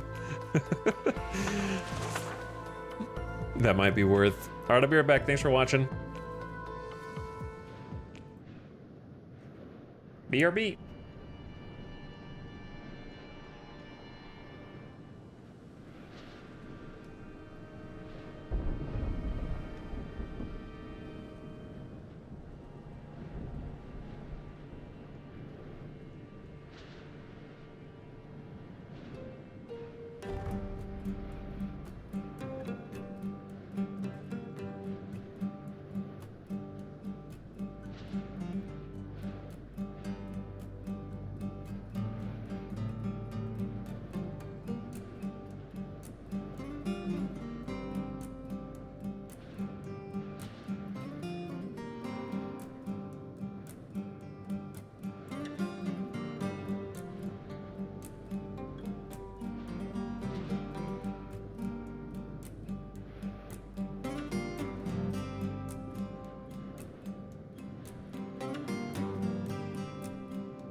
What up?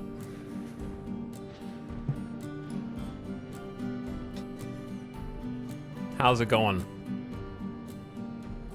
Chat, what are you guys gaming on tonight? What are you playing?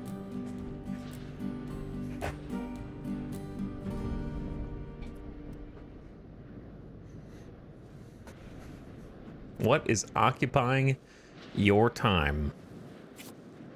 I'm gonna build a town over here. I already asked chat where this was. And I forgot. It's not Toronto, though. 332 ducats later, just send it. We could wait until we get a discount from the glass. But if I sit on that and wait for the glass to be done, we're gonna lose more money waiting for it than we get.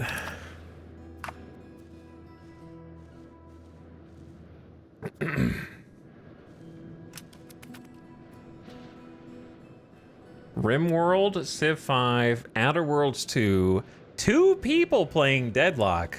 Wow, are you guys getting matched into the same games over and over again?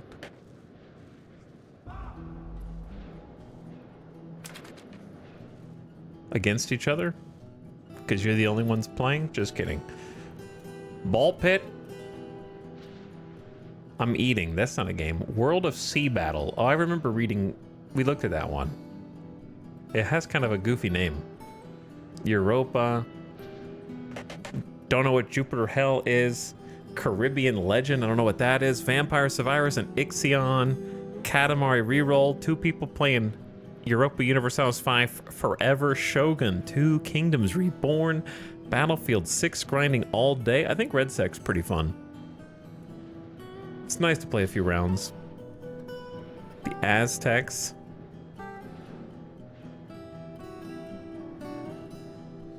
League of Legends and EU5. Stardew Valley. Diablo 4. I want to get back into Diablo 4 for the next season, just offline for fun. Or off stream, rather. Factorio.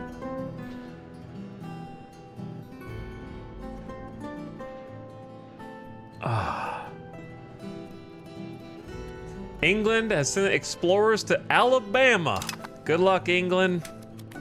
Good luck, brother.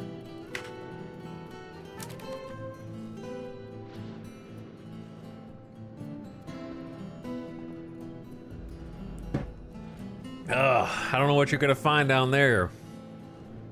The only Alabama I care about is Alabama Slammer. Right there.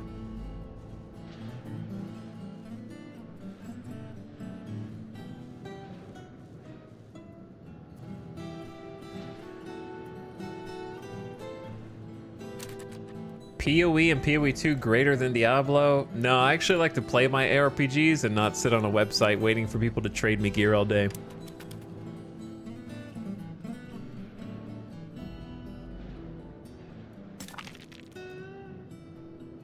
Baldur's Gate 3 Angry Monk Run. I don't know what an Angry Monk Run is. I never finished Baldur's Gate 3. But I need to go back and play it eventually. We can now get more iron from Pop Bagon. That's not me, Chesapeake. That's all you, brother. I did that for you. And that means I probably need to help these dudes out as well. Because all these coal nodes are empty. That's so rude. That's so rude. All right, I'll build you a free coal RGO for my newest vassal. You guys don't have any iron. Whoops. All right, I'll build you 2 coal RGOs. We're gonna end up having way more coal than we need. But there you go. First one's free. Beyond All Reason? I don't think I've played Beyond All Reason. Doesn't ring a bell, at least. Do I not get a pop-up when a town I build gets completed? I'm kind of forgetting where my towns are. I know they're marked on the map, but they're covered up by other UI elements. Built a stockade for the capital of Scioto. For a little defense. Distillers Guild. You're never gonna keep up with the liquor demands. Hey, look, we're not getting 70 ducats a month anymore because we're not getting war reparations, but this is pretty strong. 43 ducats a month, and we're paying 12 per month to our vassals separately, like 6 and 6. So we got another 12 there. Plus we got like max stability right now, so we can take down...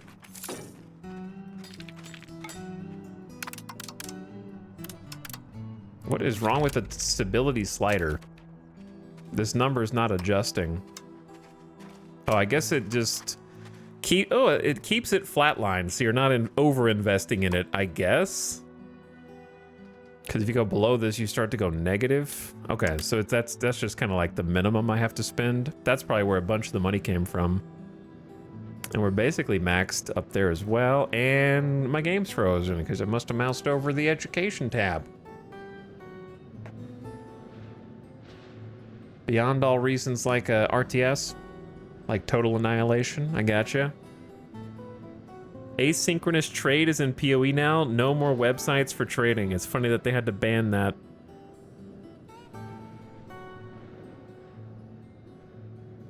Or like, go around it.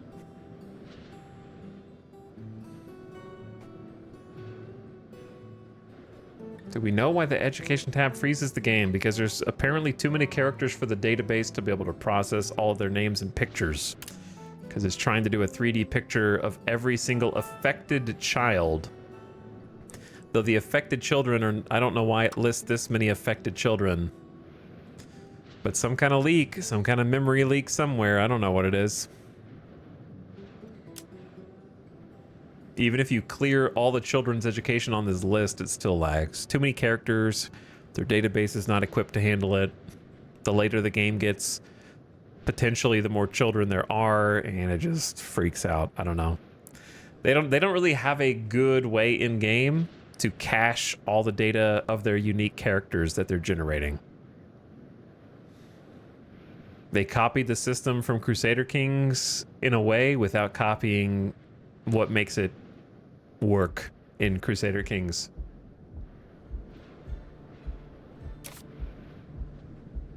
So IDK. All I know is it laggy.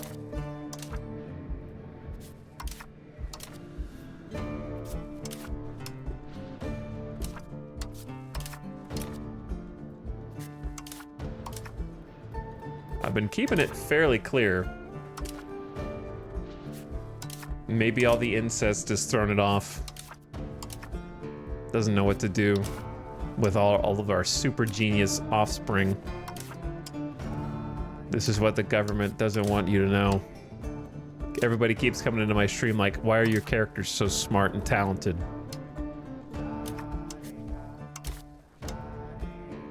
Our inbreeding program is unmatched across the world. Everyone is everyone else's cousin. It's a perfect system to create the best military masterminds the world has ever seen.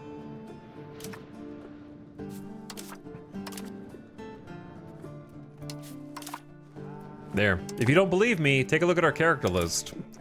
Society? Or rather, yeah, society, characters, sort by ability.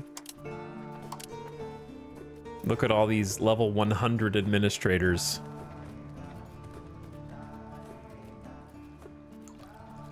Now 99, now 98, now 97, 95. Take your pick. The stats don't matter. There will always be someone there. 3,500 characters. So if you marry people outside your court royally, you don't get control over their offspring. But if you marry people internally back into your family, you have exponential character growth. And if you have exponential character growth, you generate enough characters that it's guaranteed mathematically that some of them, a good chunk of them, will be super geniuses. It's just rolling the dice enough times. We built a new weaponsmith. All right. This is one of the only weaponsmiths we ever made. It's gonna take 0.44 tools, which is kind of ridiculous.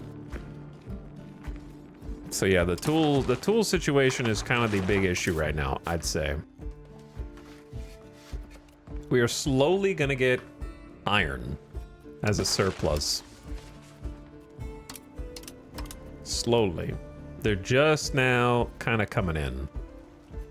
We just unlocked mining.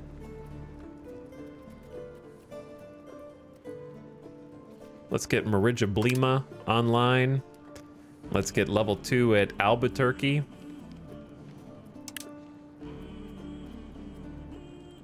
And then a level 2 at Haukentrop, and then a level 2... Well, actually, you guys are fine. You handle yourselves. We'll get a level 1 at Tillenford.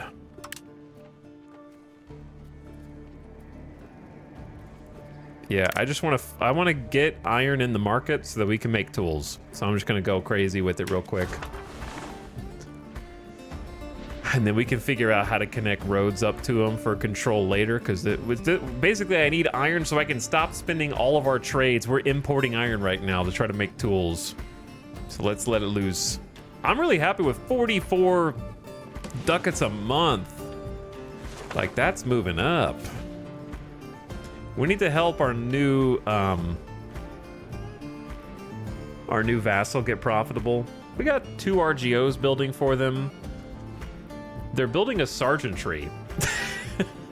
I'm not doing that. They're building their own sergeantry, which I guess is a good idea. I should do that in Chesapeake. I didn't realize they could each have their own sergeantry.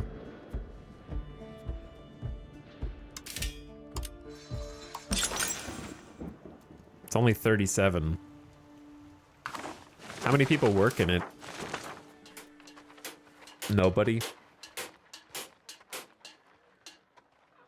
5 monthly manpower. Only 1 sergeantry per... I'm not going to say sovereign state, but... Who's the Pope at war with? Pope is at war in the Austrian-Veronese War. That's a big one, dude. 102k versus 158k. Verona, France, Narbonne, and the Papal States.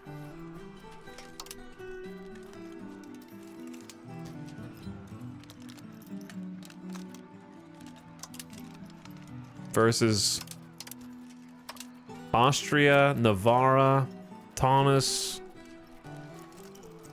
Big time war. Take Brescia. That is the war goal. Hello, GamerDeathBot. What's up? Man, I can't believe how rogue the Pope went. This is a stupid blob. He's going all the way up to Wisconsin, south to north. He didn't even finish colonizing up here. Like, I would love to be able to buy this territory from the Pope.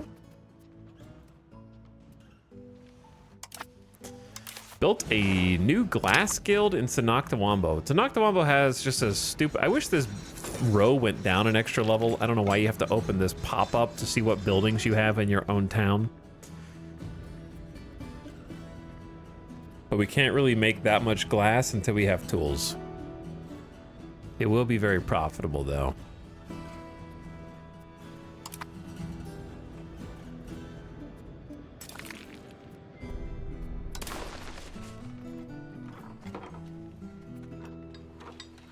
Winya has a bunch of iron surplus. We're about to get more. Who built a sawmill? Bro, that is unnecessary. Delete it. We built a new distillers guild. We're really, really trying to give the sailors all the liquor. It's just not easy. I love how the colony in Nova Scotia isn't even in Nova Scotia. They want to believe. All right, so Omega Iron RGO's coming in. The first one's already built. Marijablima. which surprisingly has a road going through it. As does Albuquerque. Got some coal for the vassal.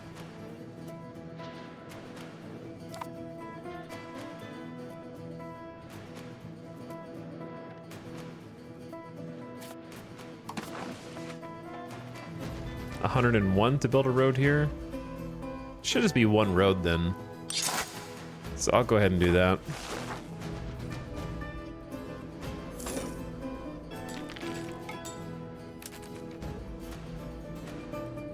Tillin Ford, man, we got Tillin Ford like a week ago. You know what I'm saying? We got this ages ago. I think with this we'll have a road to all the iron that we are currently capitalizing on. This doesn't count yet.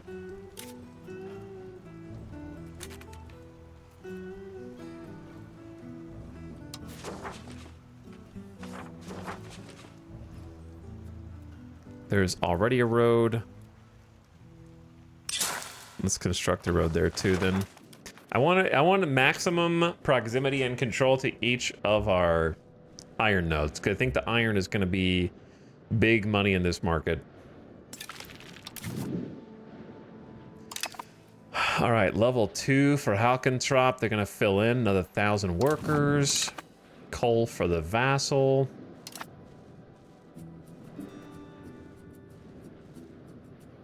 Why are there like... Oh, they're preparing for an exploration. The Pope is just walking around through the countryside. But I want to get my like economic foundation up so I can spam 1,000 settlements, basically.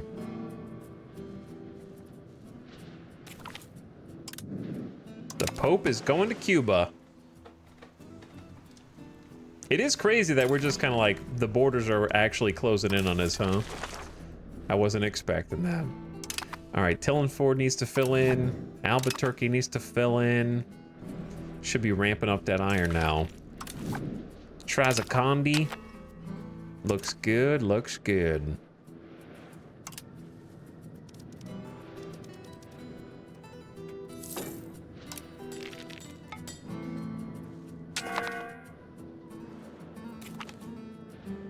Taylor's Guild is unprofitable.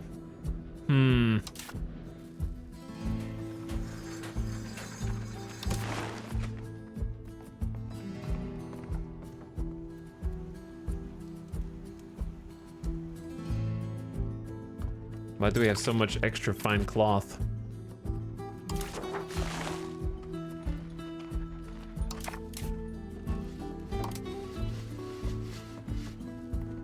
I don't know. Hey, they actually built a library on their own? Thanks, guys. That's so nice. I need to build more libraries. Because we have all the extra books and extra paper. And getting that like local monthly literacy and max literacy up is good. Maybe we just build some now. Now that we actually have research.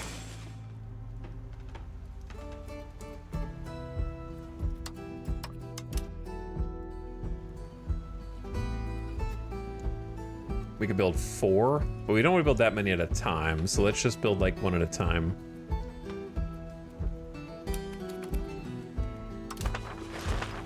Keep up with it a little bit.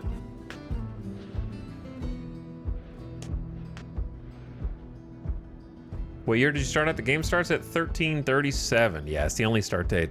They might add another one later though. And it's still my first campaign.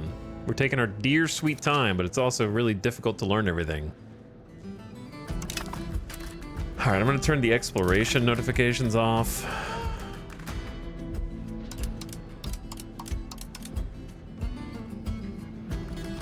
When another country sets off on an exploration,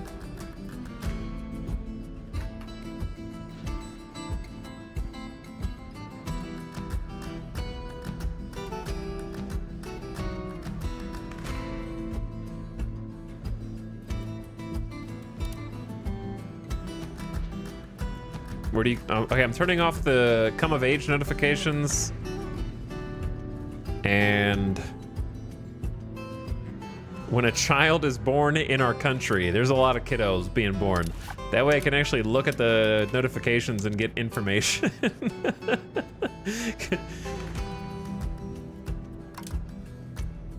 Otherwise, it's like an unusable newsfeed.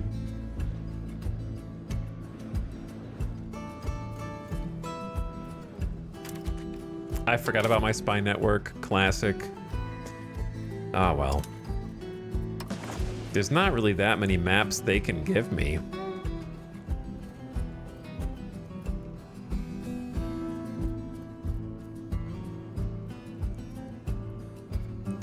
I suppose I want to see Iowa.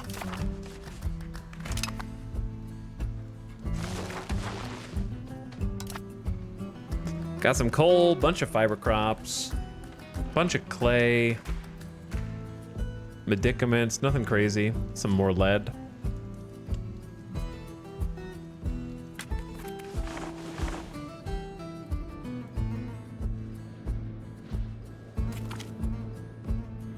Didn't I just turn this? I didn't click OK, did I?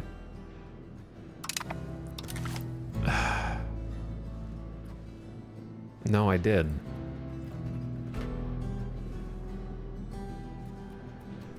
Maybe, I don't know, maybe I didn't?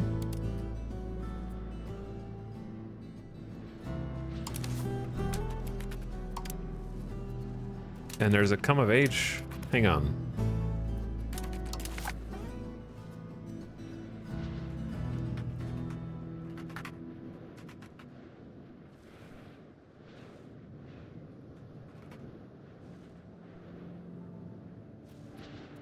Oh no, I didn't. The fact that if you hit X, it cancels everything you do is insane. Actually, it's gotten me so many times. You have to click OK at the bottom right of this page. Okay.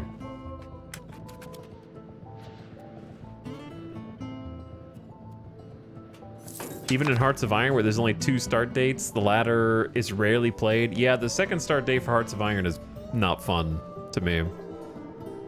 It takes all the fun out of it, actually.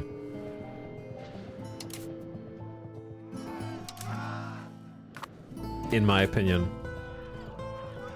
Corruption is one of the most common and frequent factors of political and economic life in the kingdom. There are several scandals brought to light. Try to eradicate these problems or ignore them and gain 5 years of minus cabinet efficiency. All right, eliminate them and then go back to pumping a little money into stability. I think a few focus trees were broken in 1939. Hearts of Iron is such a short game, it doesn't need multiple start dates. It just doesn't. Okay, Scioto is getting some RGOs. I think it's a smart RGO to pick.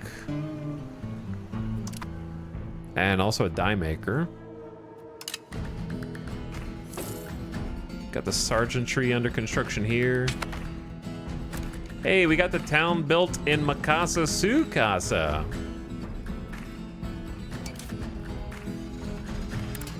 Start with the standard buildings. Bog standard. I think it's so funny when the AI turns off the granaries.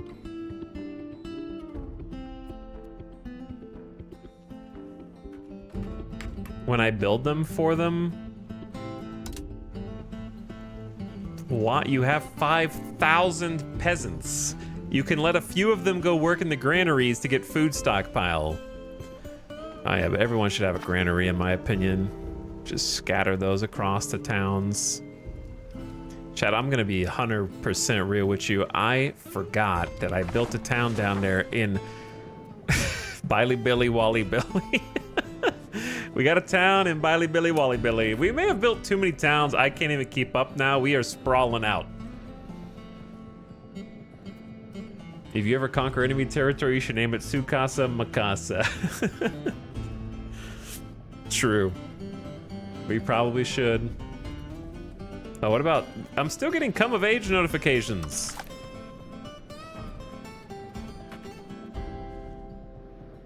When a character in a country becomes an adult. That. And died.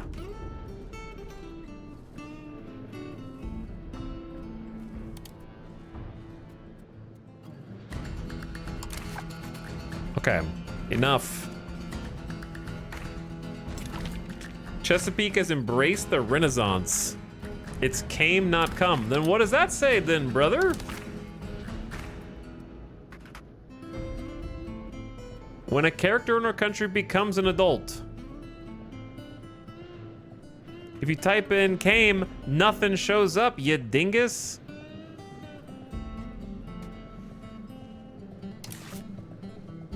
Why are you guys so confidently wrong? We built a new sergeantry in Rumblin' Tum Tum. So they're gonna get manpower. I don't know what they're gonna do with that manpower, but they've got it now.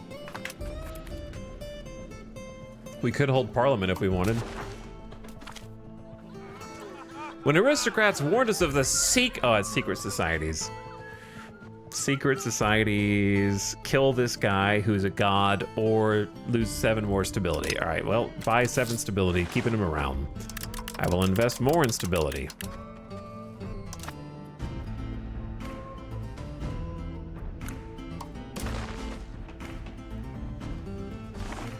We only have 5 choices. Promote urbanization is a free town in Glurmenglop.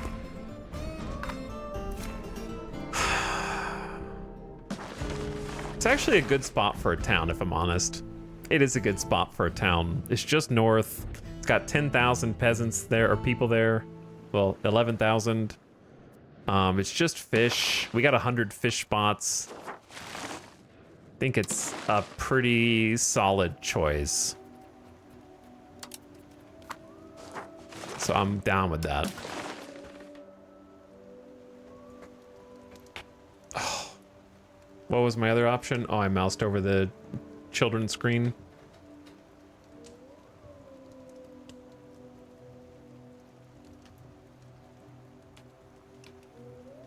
Like, we fear E-Town? You guys don't fear me, that's the problem. You want to get time now. You don't have a healthy fear. You should.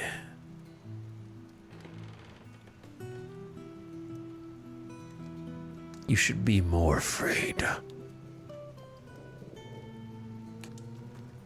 I would like to play the game, please.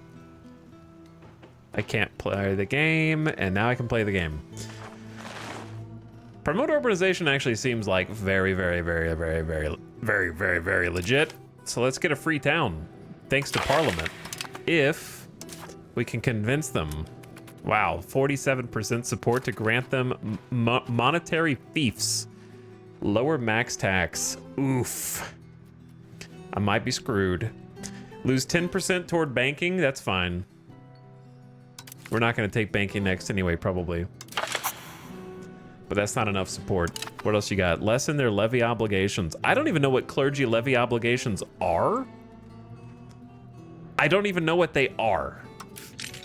I don't even understand what clergy levy obligations are.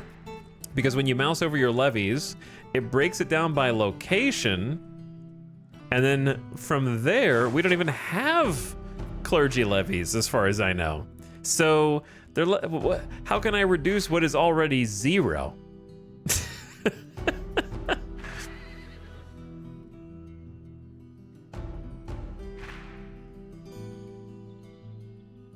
Well, there's the peasant levies. So there's peasant levies and then footman levies. So, okay, footman levies come of soldiers, not peasants or laborers. That's what I didn't understand before. So now when there are soldiers that are created by jobs in towns, some of them will now become part of the levy. Okay, that's interesting. And then chieftains are the nobles. I never looked at this before. Saw it for the first time today. I think they removed clergy levies with this patch. Did they really? I wouldn't be surprised. All right, anyway, I'm gonna take it, but what's funny is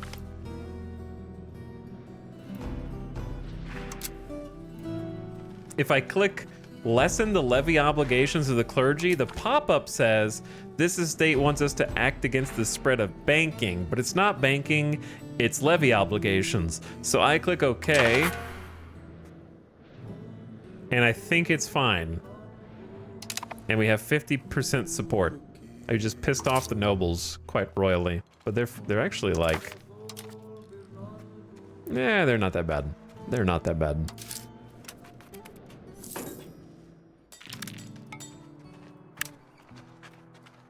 Okay, not that bad at all. Dude, our income is cracked right now. Compared to any time in the history of this campaign, it's cracked.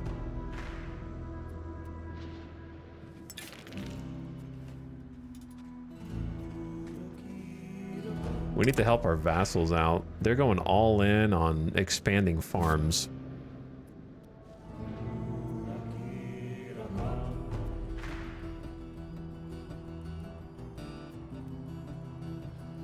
Chat, I tried to build a tools guild, but why is it at 0 and subsidized? What is going on in the town?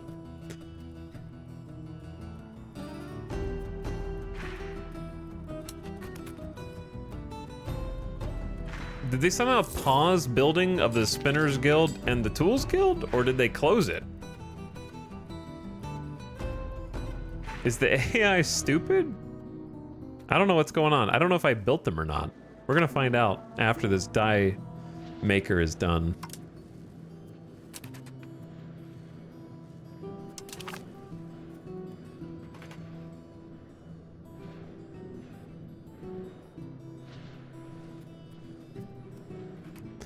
What am I missing here? When there's two, it's when a character in our country becomes an adult and when a character that is related to the ruler in our country becomes an adult. There's a secret second hidden one.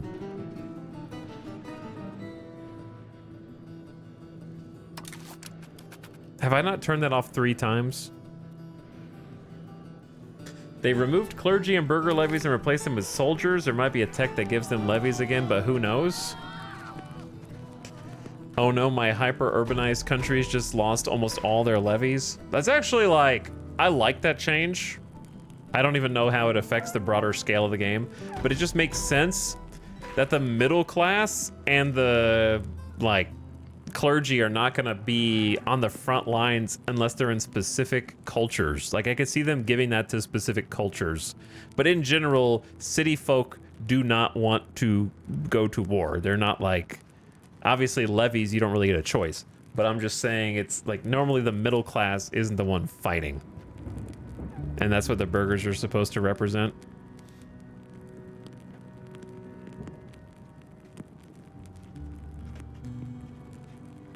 The clergy asked us to intercede in a marriage between 2 families of the nobility. Prevent it or don't. I don't like this event. It's just minus 10% plus 10%. That's fine. Do your thing. Just keep doing your thing. Oh, we gotta stop expelling pops. Where are they even? They're still going over here? May have gotten too many people to go over to Makasa Sukasa. All right, back to...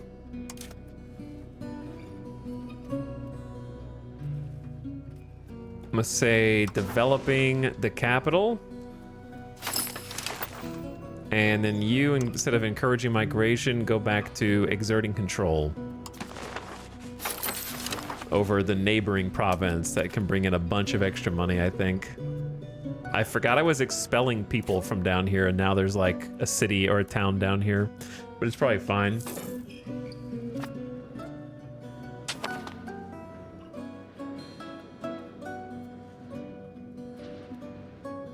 Dude, we are gonna, like, if we just have enough time to ourselves without people declaring war on us, we are gonna be getting cracked.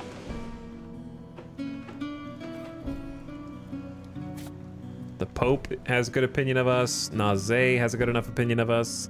I don't really know how to interact with them diplomatically. We kind of don't interact. Our markets just cross over. I need to build a new market. We really just need to do that. And I want to build it where it'll kind of cover Scioto and Chesapeake so that they're not, like, Scioto's partially in the Cahokian market, which is not good. We don't want that. And part of Chesapeake is in the southern market. This little chunk right here. So I need, chat, where, in your opinion, do you look for when you're building a market? Like, what do you look for when you're like, I need to build a new market? What kind of, the actual location tile? Does it really matter? I guess we should think about where this fief is gonna go, and then that fief should have a capital, and then that capital should have the market, I think. That makes the most sense to me. Population? Well, we're gonna migrate people into that area, probably. Because I'm gonna end up creating a fief down here.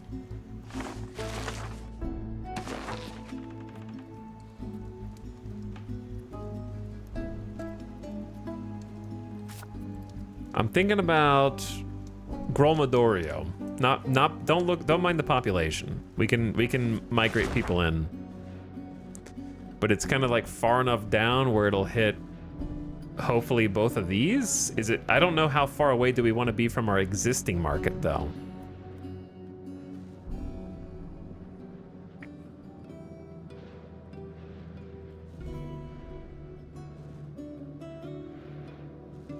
I think chat, a lot of people in chat are saying population, but do you guys just not use the migrate cabinet option?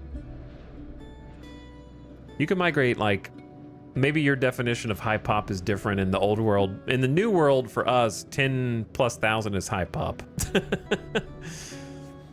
So it's not too hard to migrate, you know.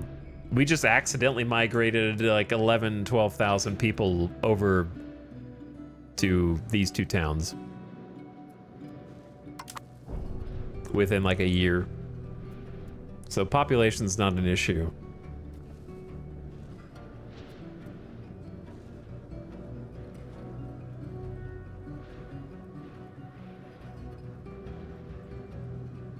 Resources that want high market access.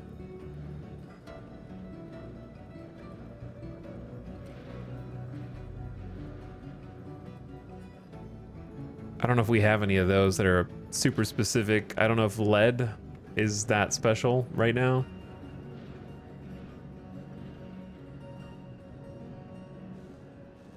I think the issue is I can't predict how much umbrella we'll have if I build a new market. Does that make sense? Like, I don't know how to predict how far it's gonna reach.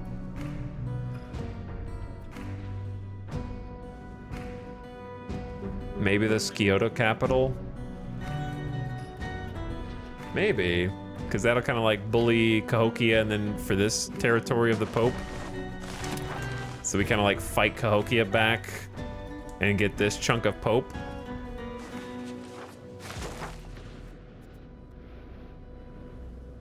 Maybe. And it might be close enough to cover this little territory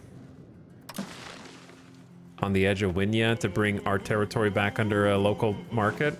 And it's kind of far away from Sanak to Wombo. Like, they only have 29% market access. That might be a good idea. I guess the fear is that down here they only have like 33, so I want these areas to be able to benefit as well. RGOs aren't affected by market access. That's not true. RGOs are less profitable the lower market access you have.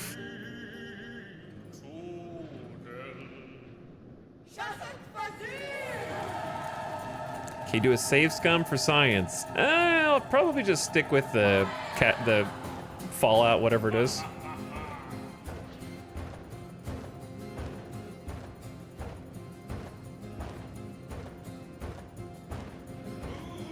Chesapeake is gonna feel real cheated.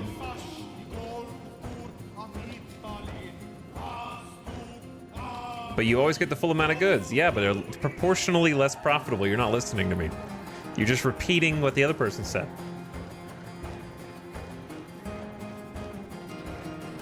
So, for example, let's look at look at clay. Here's clay. Our clay has 26% market access here.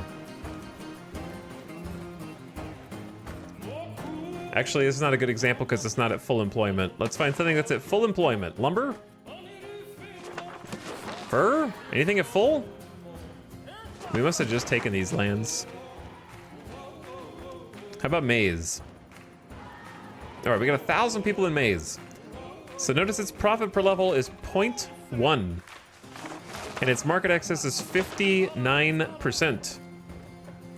So if we go somewhere where maize is more than 59, this is 82, and we look at it, it's 0.64 profit per level. So you're missing out on a substantial tax base by not caring about where your RGOs are in relation to your market. Substantial profit. That's a 6x right there for the RGO's money-making potential.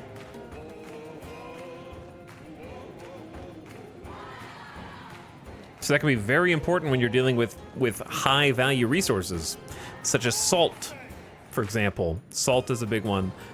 Pearls are a big one. Gold, I assume, is a big one that we don't have any. Silver would be a big one. But you really do want to care about its market access. So keep that in mind.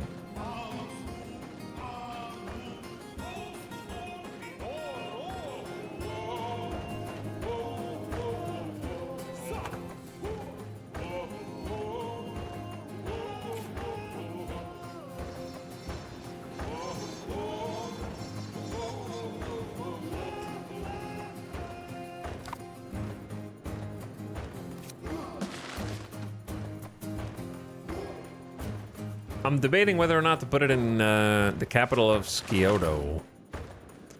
Is it possible that I just need a market in Scioto and a market in Chesapeake and just give both of them their own market?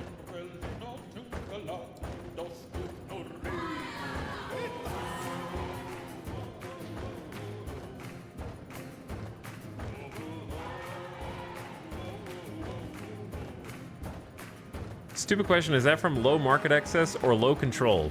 I mean, it'd be both. In a sense. So here's let's take a look at this again.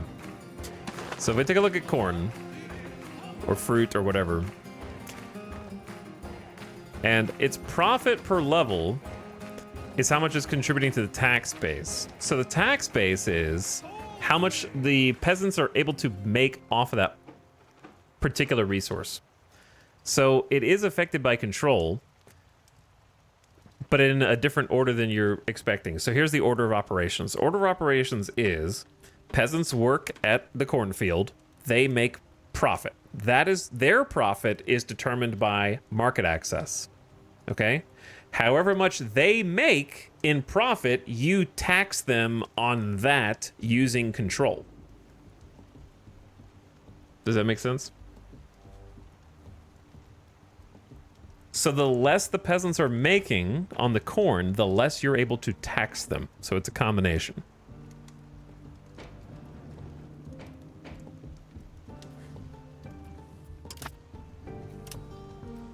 So it's hard to find a one-to-one comparison where I have the same control in both places to get an accurate count. But the number is higher. That's all you need to know. The number's higher. If you care about making profits from your buildings, you should also care about making profits from your RGOs, or you're just leaving money on the table. That's pretty much all there is. You know, you can choose to leave money on the table strategically, but you're leaving money on the table. It may not be worth it to you compared to this or that, and you're choosing to appropriate your funds for different projects, but you can make big money by making sure that you have good market access. Because everything around you is an RGO, so like everything's money goes up. Like in the entire area, you know what I'm saying? Like right here we got, like with these spots right here, they got like 29% market access. And I'm not 100%, but I'm pretty sure that it is you know how control is a one-to-one with how much you're taxing? I think market access is a one-to-one with how profitable. So if you're minus 70% market access, I think you're minus 70% profit on your RGOs. Though I'd have to look to see if it's one-to-one proportional. I would assume it is, because that would be intuitive, but we're talking about Europa Universalis 5, so you never know. I'd have to be able to, like, look at it and do the math.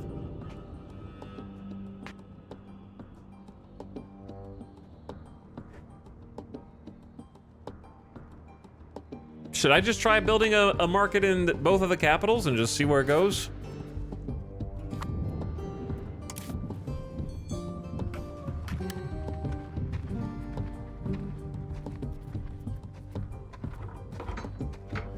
There's a marketplace right there. Merchants quarters next. Local burger power up. Pop assimilation up. Trade advantage, trade capacity.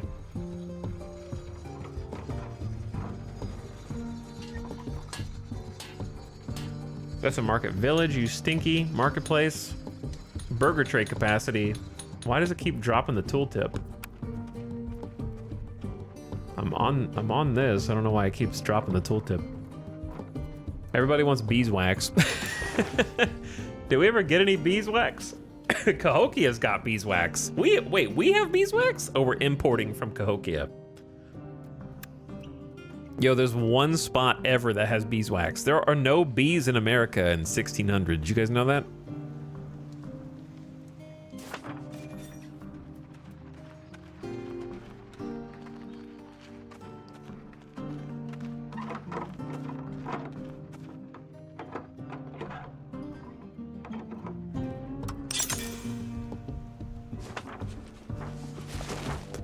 I'm scared. How hard is it to delete a market of a vassal if you don't like what you did? We're about to find out.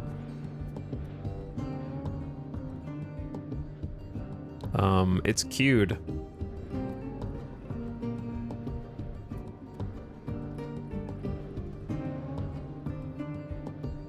Should I build a second one? Just to see what happens, or nah? Market access down here is actually 46, which is okay. That's the wrong market. You're kidding me, right? You're telling me that there's a building that's just called a marketplace, but that's not making a new market? That's just a building called a marketplace, not a market? I will destroy I'm not going to destroy the developers. I will destroy the developers' code. I won't hurt any humans, but I just want to go into an office and rip cables and wires out of computers and then throw them in the garbage. I'm gonna punch the code.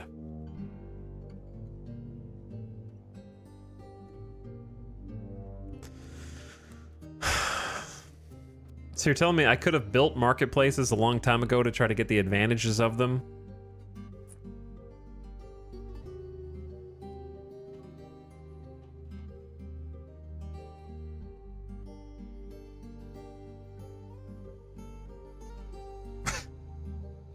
Why would you not assume that's what that is? All right, whatever. Whatever.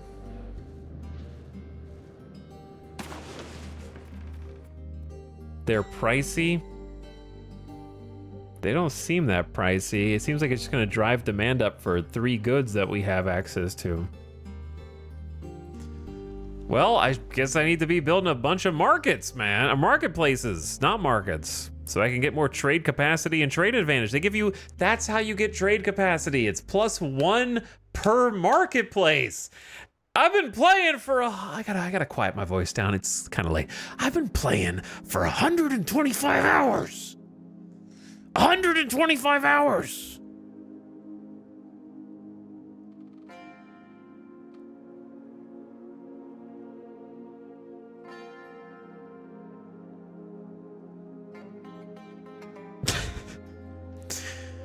We've already moved the market once. I remember building the marketplace building, but I assumed that they were related somehow.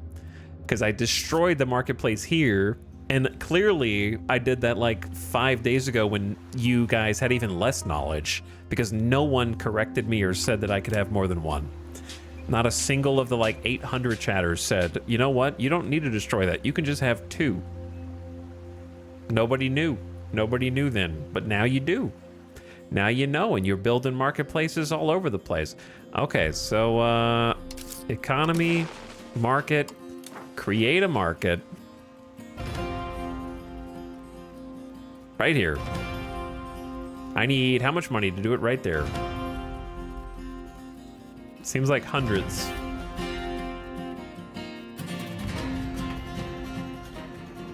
$228. It's not that bad.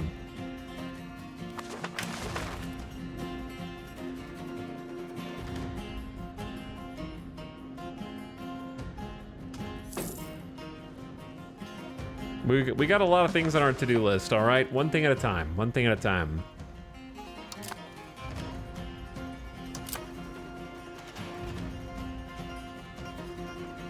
Why is everything so needlessly convoluted?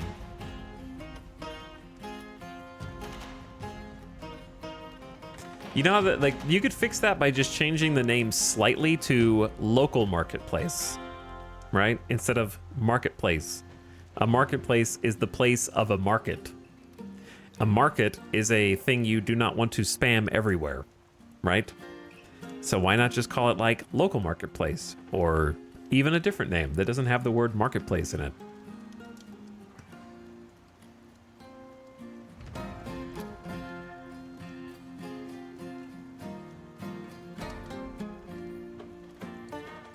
It comes from all the EU games using marketplace as a name for trade buildings. They used to call markets centers of trade, so it was a bit less confusing. I see.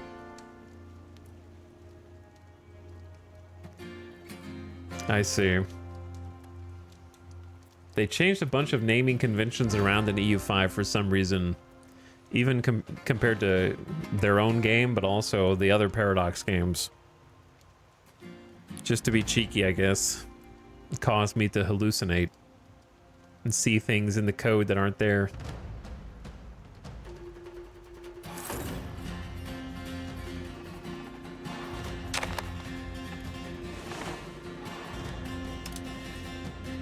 Institutions.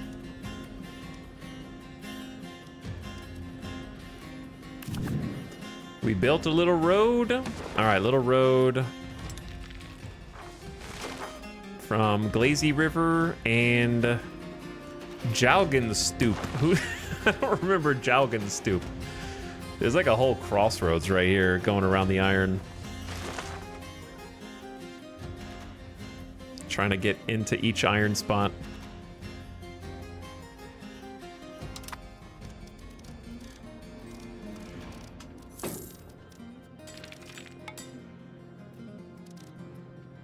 And there's another gravel road from Defara to Halkentrop. Going south into more iron on the other side of this river. See, it makes sense to have a bunch of just like crisscrossing roads because they're walking on different sides of the river. So you would need a road down both sides theoretically if we were in real life right now, and a couple of crossings at certain points along the river. Taking the correct fork in the road to get down there.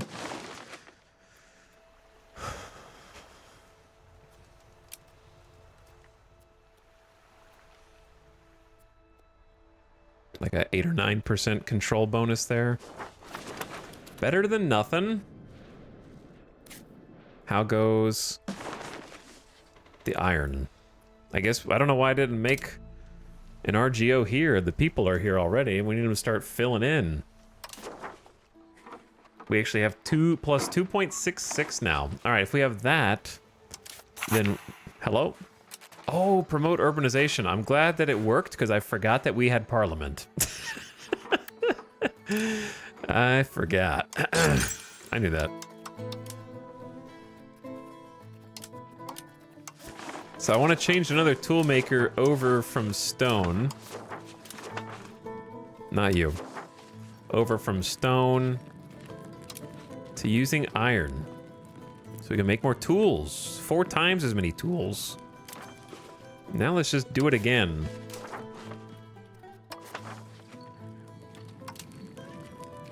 Many more tools. Bim bim bop.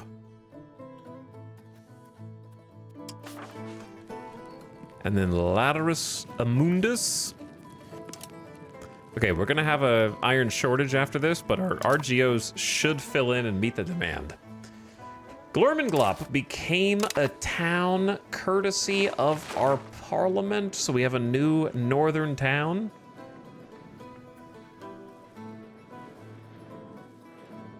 A Canadian town, I think, with 8,400 people there, and they're gonna need some new buildings, aren't they? But we'll come back to them, because I need to make that market first. Hello, Scully.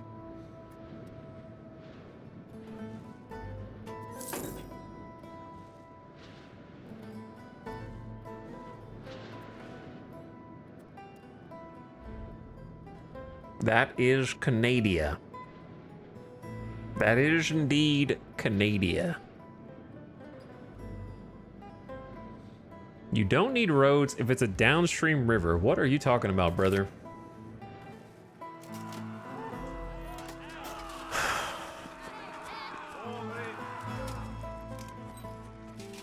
They came at night. Who's killing my people? Oh, Nandagega loses 51 people. We lose 50 opinion of another tribe. Rivers help control with proximity cost reductions. So do roads, you dingus. So, for example, we got a lake right here, okay? Lake Ontario, downstream river, going down this way, and a road. So let's take a look at its proximity reduction. So here's its proximity reduction point to point. From Sanoctawambo to Droppy Dam. So if we take a look at this, we have a bonus from minus 30 proximity cost of going downstream along the river. Okay.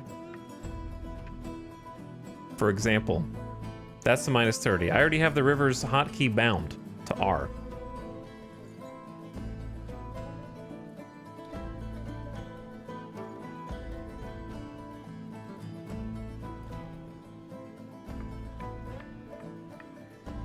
See, no proximity cost for road reduction, right? Maybe. Maybe I'm the dingus. Let's see. Let's take a look at all the other ones along the way.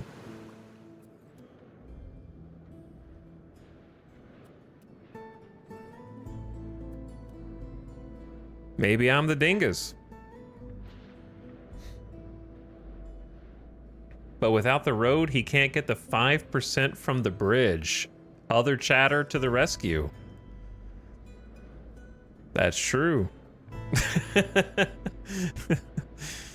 There is a 5% from the bridge here.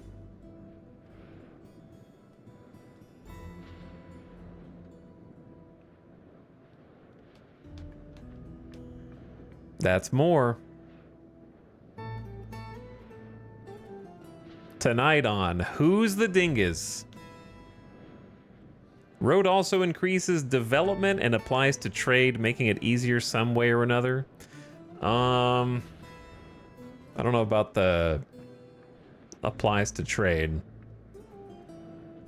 But if you take a look at the road builder. Anyways, you know how much faster the stream would go if everyone would stop fucking butting in with like, you don't need to do this, do this. And then we have to have like a debate about it for 10 minutes afterwards. Every single time. Gravel road does have minus 10% to market access cost. Besides the proximity cost, how easily a location can interact with its market, depending on the distance to the market center. And then of course, as the chatter also points out, roads help your army and levies travel faster along it to disparate points.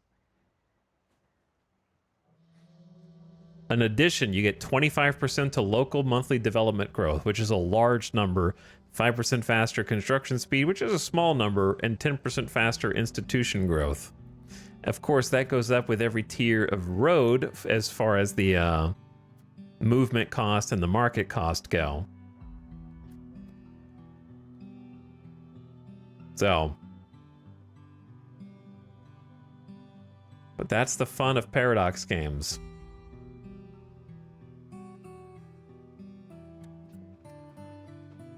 You have to use sand to maintain it. Less than 0.01 sand, that's funny.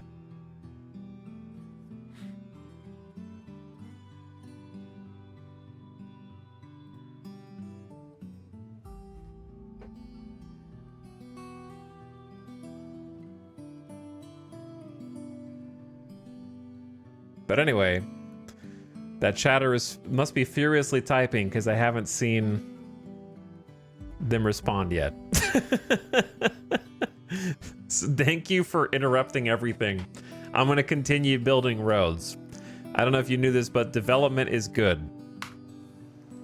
And there are approximately 2 ways to develop it.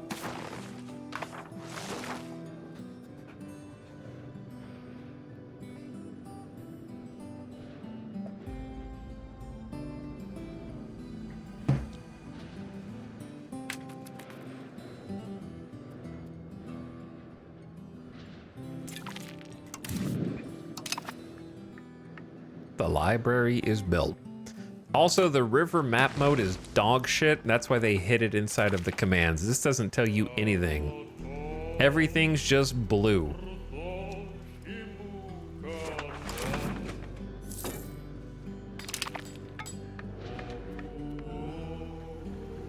Yeah, sure, roads are great. Yeah, they are. Dumbass. What does worst map ever mean? They responded to someone on Reddit saying that exact thing. Wait a second, you're just going around making Reddit comments about roads versus rivers? And then going into people's streams as well? What does worst map ever even mean? Oh, the rivers. The rivers map mode. I mean the river map mode. Kiso, I'm gonna time you out. I don't know what you're talking about. You're causing more drama. You're stirring up thing. I'm turning into one of those React streamers that just reads something in chat and then assumes it means something else. I got baited for responses.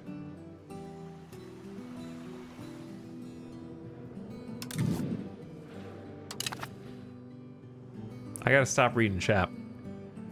It's bad for my health. We built a granary. What else did we build? A potter's guild and a library.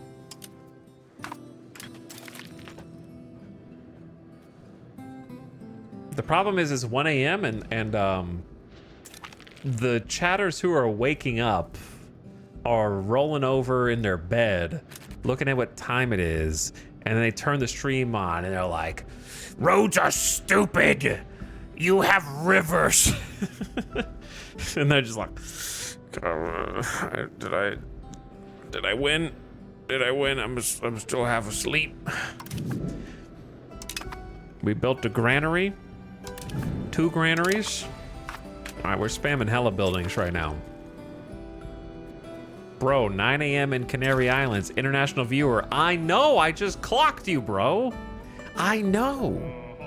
Because the longer I stream, the more backseaters there are. I can tell. I can tell by the way someone types whether or not they're just waking up internationally. Anyway, now there's an ad starting right now. 3 minutes of mid-rolls to keep the pre-rolls dead so that you can flip back and forth between streams.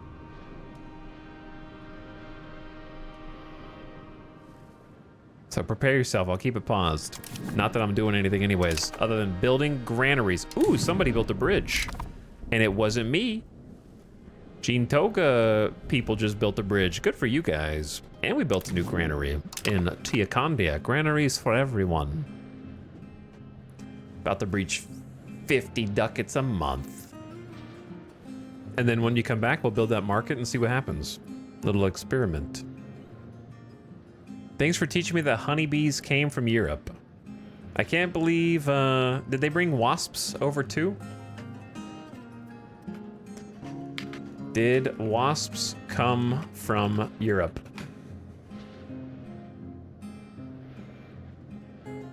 No, Wikipedia, not white Anglo-Saxon Protestants, you silly goose. Did wasp insects come from Europe?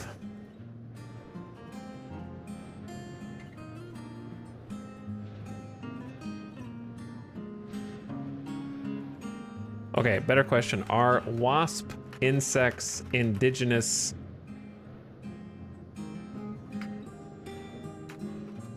to America? Many species of wasps are indigenous to America. Damn! Can't blame Europe for that one.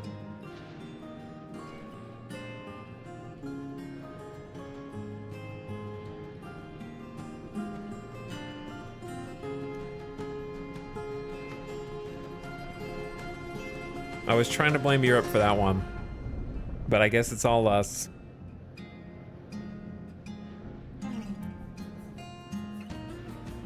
We only have one hornet species in North America, and it is not native to the country. Okay, so someone else is responsible for hornets.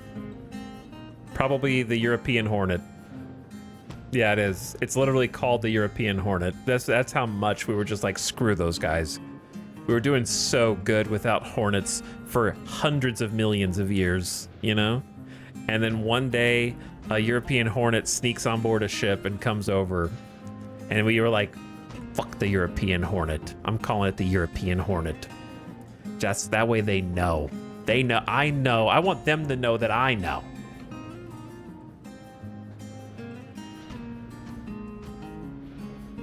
I hate Europe now. They're okay for bees, though.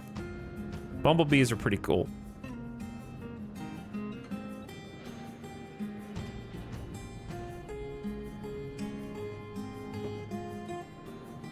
There is also the European paper wasp. Yeah, there's a few European wasps, and I like that they're all called the European wasp, and we just call our wasps wasps.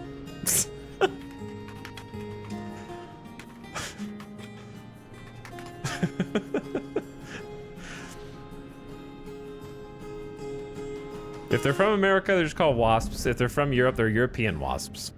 That's just how it is.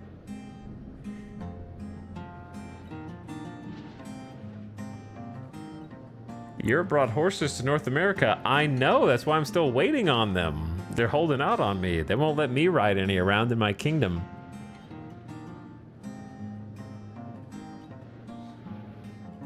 Unfortunately, they brought a lot more than horses to North America. Including the Great Pestilence, which we already survived. That wiped out 70 to 90% of all the people around us, as it did historically.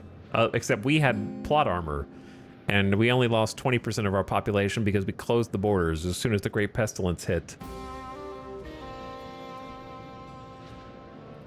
Main character syndrome. Apparently this is the stream where we only listen to Dwarf Fortress. Welcome back from the ad. Okay, it is time to build a market and then regret it afterward. We started the creation of a new market in Gringlefield Finn. Our merchants are excited by the possibilities. Some 200 to 300 gold ducats in change later. Let's maybe steal a map. I want to give me a map.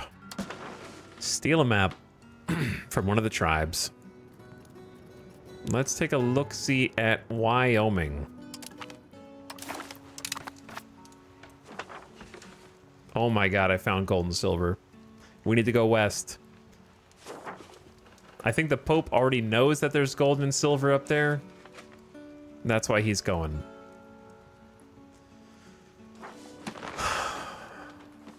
Gold and silver. Look at, surrounded by all the wild animals and then nothing else. That's so funny. Just extreme wild animals and then bam, jackpot. I would love... They need to make a game mode that randomizes the RGOs in the New World. All the New World locations need random RGOs so that we can have this sense of discovery multiple times.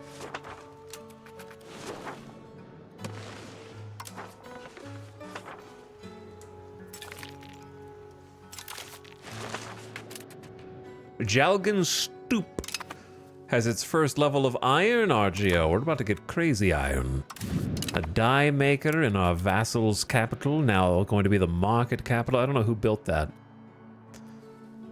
Why did they just toggle off all three of the buildings that I gave them to make free money?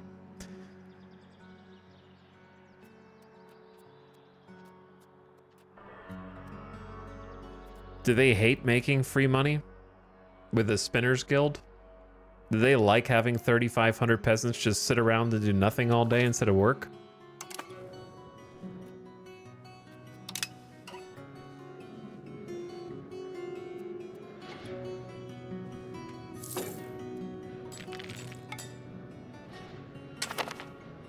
Is it a game setting? Not in EU5. It is in EU4. To randomize. But not here. Chesapeake, do you really need stone? Do you really need a level 3 stone when we have 26 surplus stone?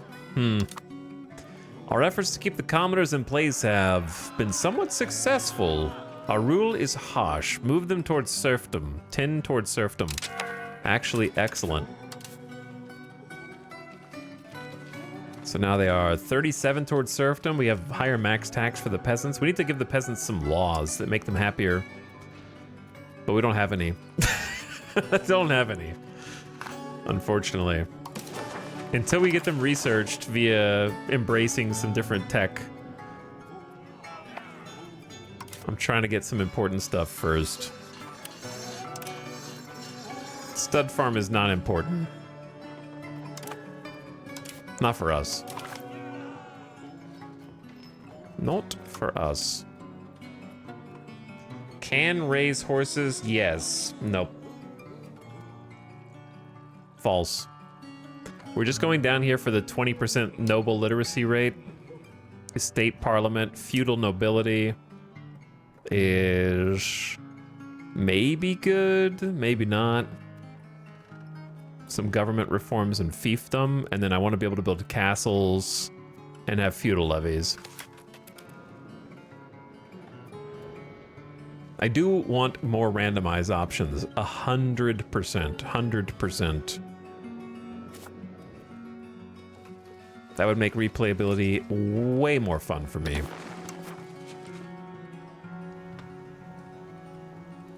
So most of our iron RGOs are just going to take time to fill in, but there are more, and I say we get them all. When you're never going to have too much iron. Kamambwa, you get one. Where is Pop-Up Clique?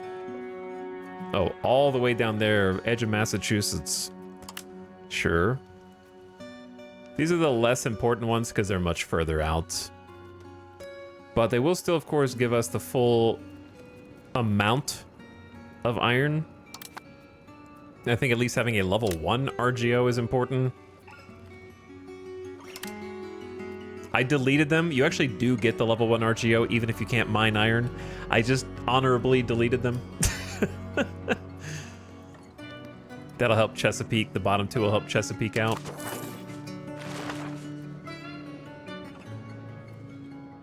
And I deleted the coal as well.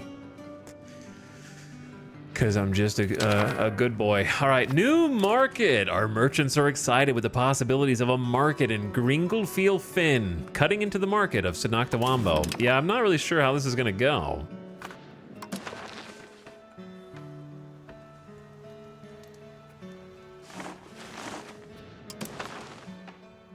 Bro, there's like one tile from Chesapeake that doesn't reach, which is going to drive me insane.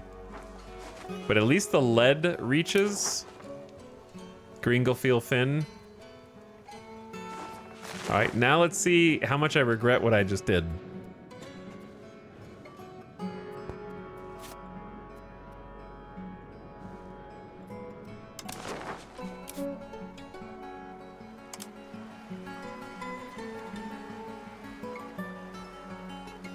Do they have any source of their own iron? No. No, they don't have their own iron. I could give it to them.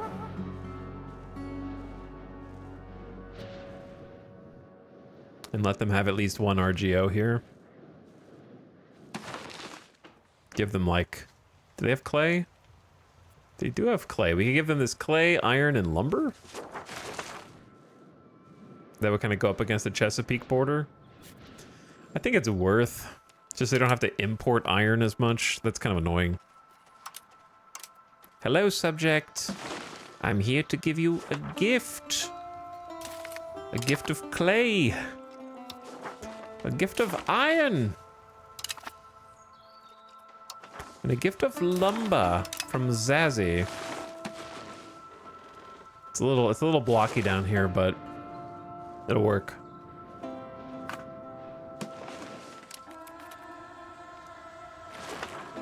Okay, so now how's your market?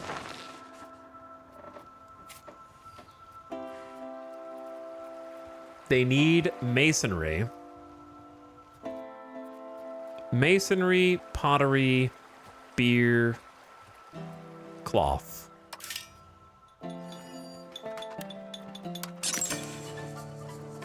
Mason can kind of go anywhere.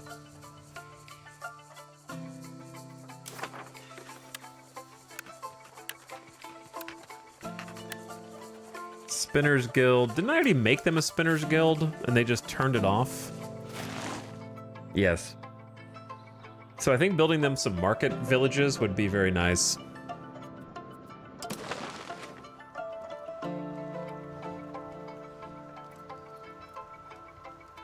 In places that I really don't think will ever be built into a town, though you never know what the AI is going to do, I suppose. Not a lot of population out here. So I suppose just close by around them. That'll kind of give them a little freedom to choose what products they want their market villages to make.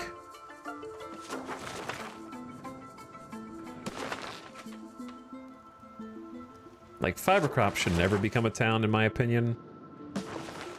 Legumes might. Coal shouldn't. Whoops. You can't see the number on this. Whoops. Cancel one of those, please. Where's the one I just queued up?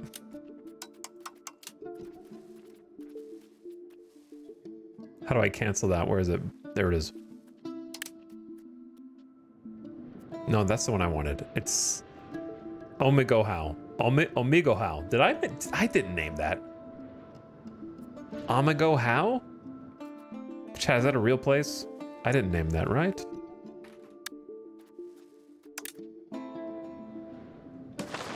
No shot.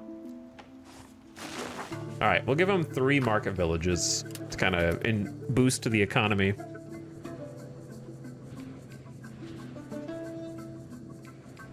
Why are you losing 3,000 pops a month? Well, I just gave them 3 locations. So there were about 1,000 people in each location. So probably that.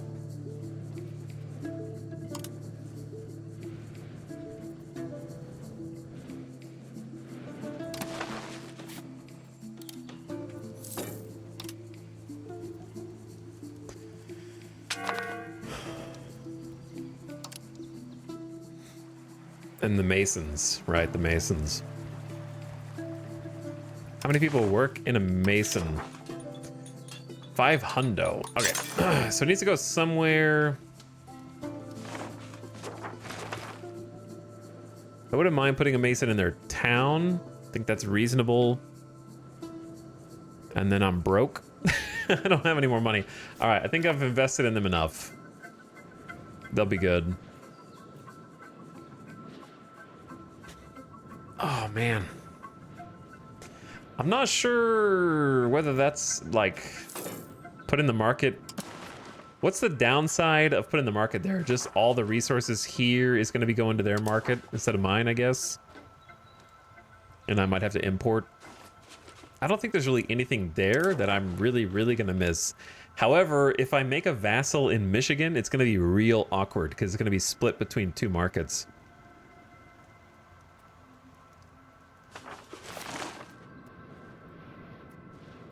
They're both about 30 to 40% reach as well. It's got to be crazy in Europe, right? Where there's just like a bunch of markets huddled together, packed in like sardines.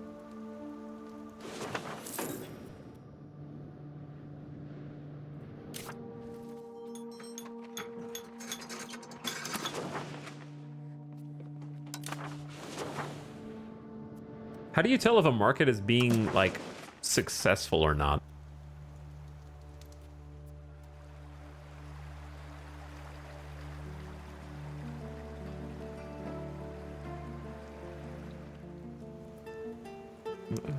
Market value, I'm assuming, has something like our market's worth 513 ducats. Theirs is worth 70. Mine's worth 20.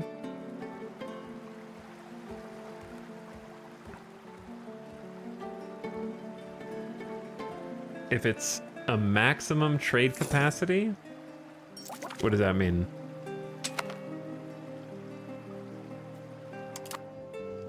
We have now researched horse riding. Don't really care about that.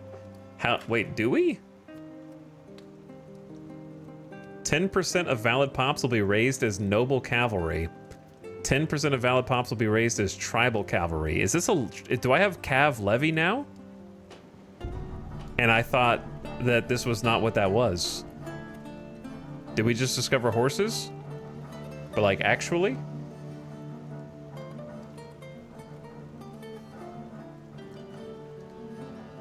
The use of horses in combat provides mounted warriors with not only a faster way of moving, but also a higher ground to attack their enemies or to steamroll them using the weight of the mount to their advantage. Let me see. If I check levies, oh my god, we have a few cav now. We have some nobles. The nobles have some horsies. So it's actually like kind of filtering in. So because we had to wait for Europeans to get feudalism, and feudalism unlocks horse raising, and then after horse raising unlocks some horse levies, we've got a few cavalry now.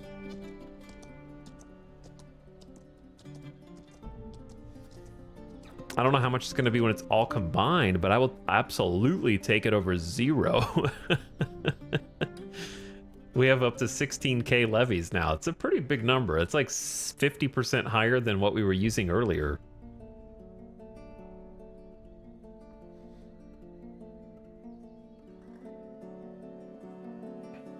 Psh, horses don't even make honey, so what do I even want them for? Yeah, I think I just overlooked that this was... I thought these were going to be units that I had to train as standing army. No, this is like... I almost skipped this entirely because I was like, I can't use these. That would have been a mistake. This is the unit. The horsemen regulars and the armored horse regulars.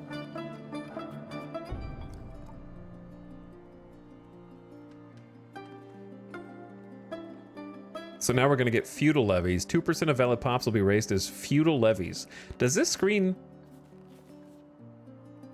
not really tell you like who this is replacing? What class? Are these the actual peasants?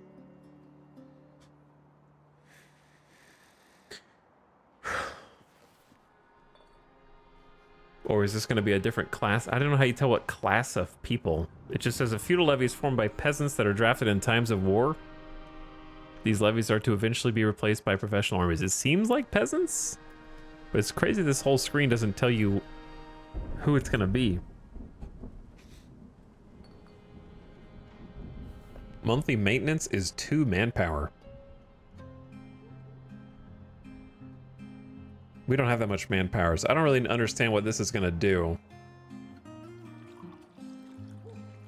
But I guess I'll unlock it just to find out. This is the first time I've been really unclear on what the research is going to gonna do. It doesn't tell you what it replaces. You have to guess based on percent.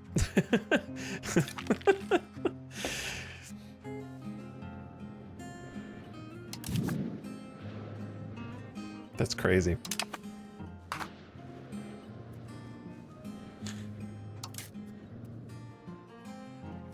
It's hard to keep up with all the builds, man. Iron from Pop-Up Clique. Start filling in. Okay.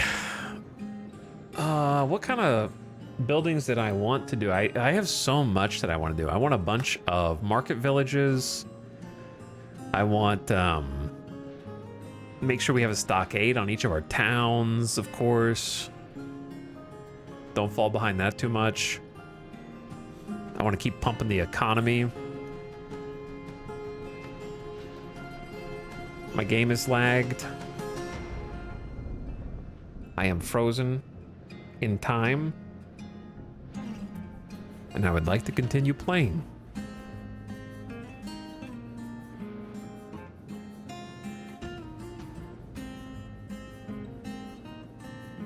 It's just mousing over the children education thing. It just happens. There it is, and it goes away, and we're back.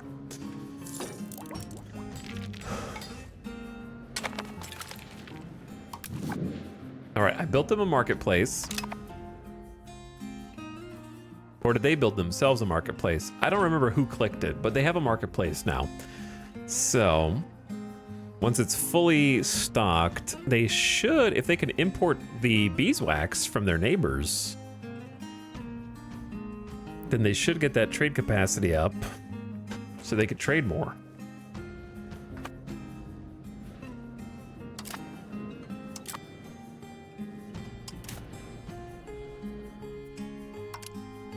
Steal another map. Let's just steal the Labrador Sea so we can have a little bit more vision up there. Wow, they went crazy. Labrador went crazy in the Labrador Sea. 131,000 people up there. I don't think I would want to live up here though, guys. Oh. It's like 6 places. Okay. Gotcha.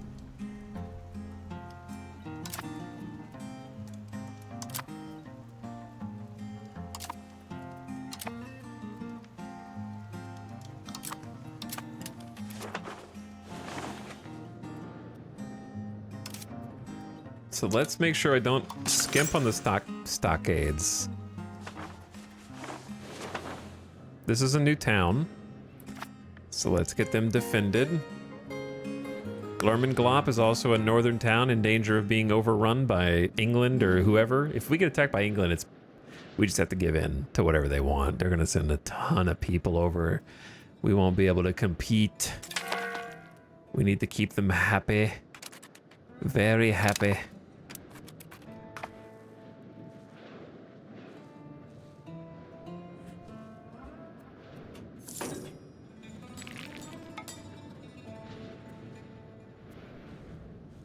But yeah, I think economy is definitely on the come up right now. We got Chesapeake up to a 16 tax base, which is way better than when they started. And we've already got Scioto up from 1 to a 6.23, so we're kind of just injecting some buildings and work into their new territories. We're gonna get roads in there later. And we're also building them iron RGO so they can start putting some people to work there. Get iron into the different markets.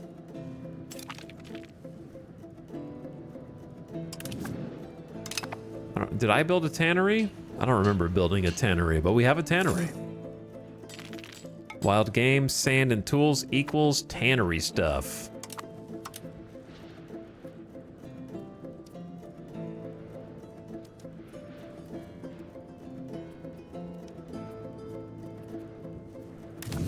And we made a gravel road.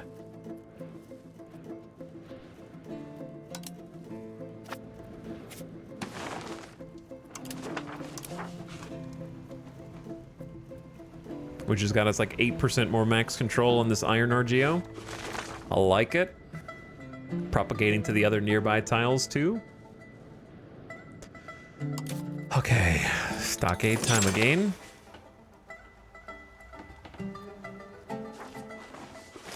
On the new town. We have a lot of new towns. Do we have a stockade on this town? Nope.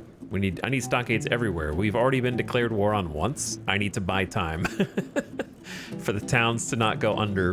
And then eventually we'll have to choose a little more carefully because castles are going to be more expensive, of course.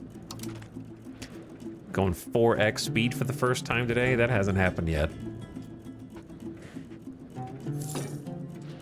Trying to snowball? We're almost at the 1.5 million pop. And I haven't even done my settlement spam yet.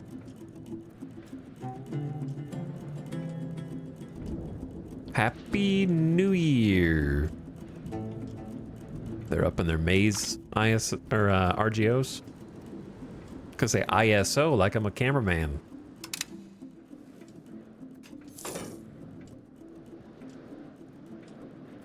Okay, I think all towns will have a stockade built on them unless I missed one.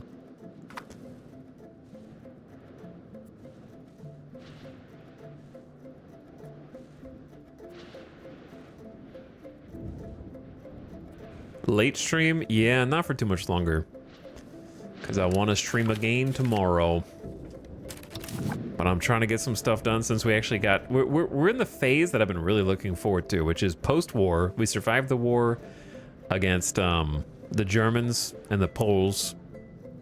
We finished land grabbing. And now I just want to build up. Now we have to build up. Fix the economy. Get the vassals underway. Got a new market for the first time in the campaign. Trying to help them get jump started here.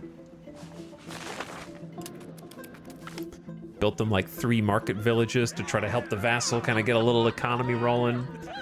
The strength of our armies and our generosity to their rights have made our vassals feel safe and protected. They feel safe for 10 years plus loyalty. Cool.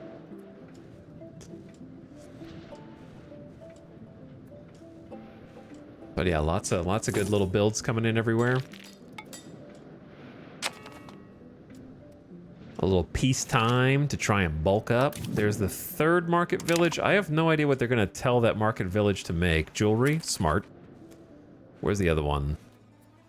Also jewelry, smart. I forgot where I built the other one. I think I built these side by side. I think all on jewelry. No, they went weapons for one.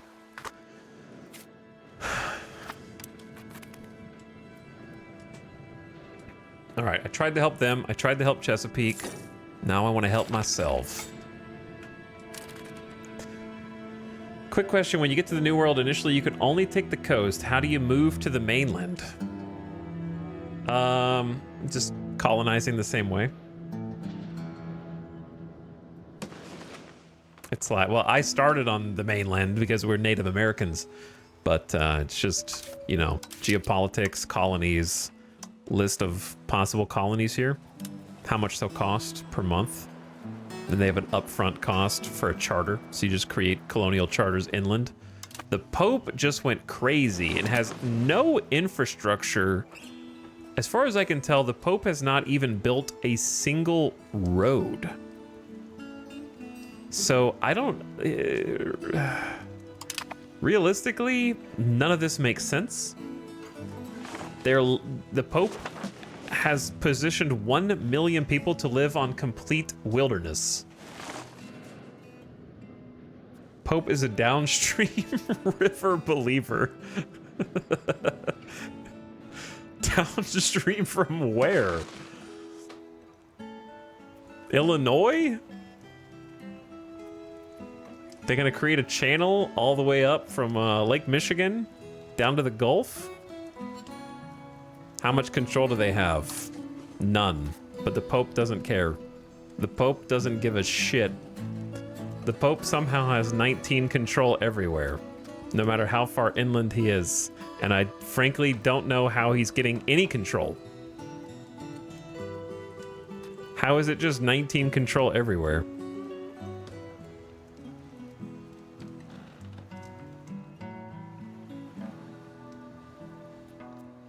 There's a cardinal seat, which is an interesting building I haven't seen before. Maybe just from coring? I don't know. Somehow they have, like... Let's see. Yeah, it's just plus 20 from core.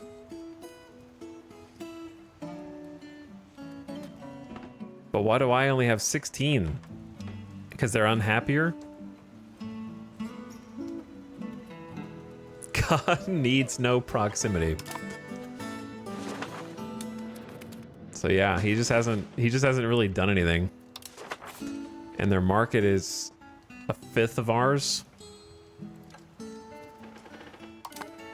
We definitely have the stronger market. Cahokia is about a fifth of ours. So what I'm trying to do is kind of maintain the strongest market presence up here. We'll see how that goes. I don't really understand how distant markets act in relation to each other. Can they hopscotch? I know that you can get like buildings for that. I have so many buildings I want to make that it gets a little overwhelming. I need to double check that I actually have a, like, I don't think I ever, I missed 2, did I?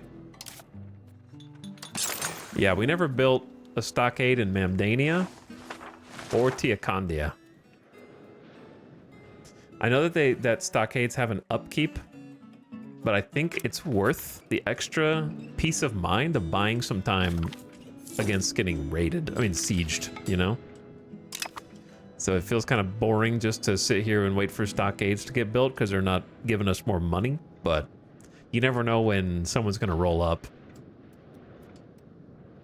Grab all the land first, worry about other stuff later. That's kind of what we both did. They could just colonize twice as fast as we could.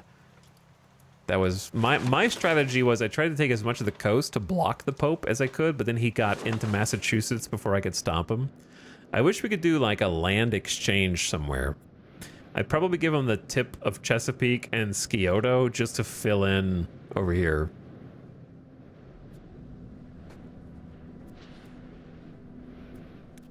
So I don't know.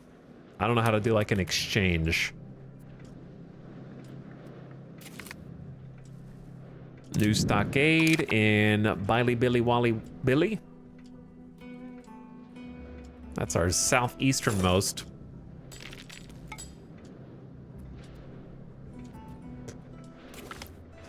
New mason in our new vassal to try to give them some stone crafting capabilities, and then one more stockade there. Isn't there a buy location? There is a buy location button, but what's kind of annoying about it is it won't let you scroll past the amount of money that you have. And also, I can't buy from their colony. I have to buy from the Pope, but unless the Pope is bordering me, I can't interact with them. So right now I can because they happen to be bordering me. So I can go to buy location, but it won't let you...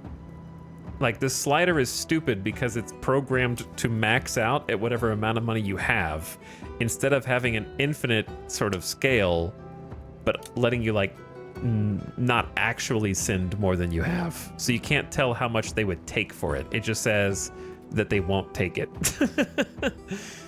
Which is kind of obnoxious.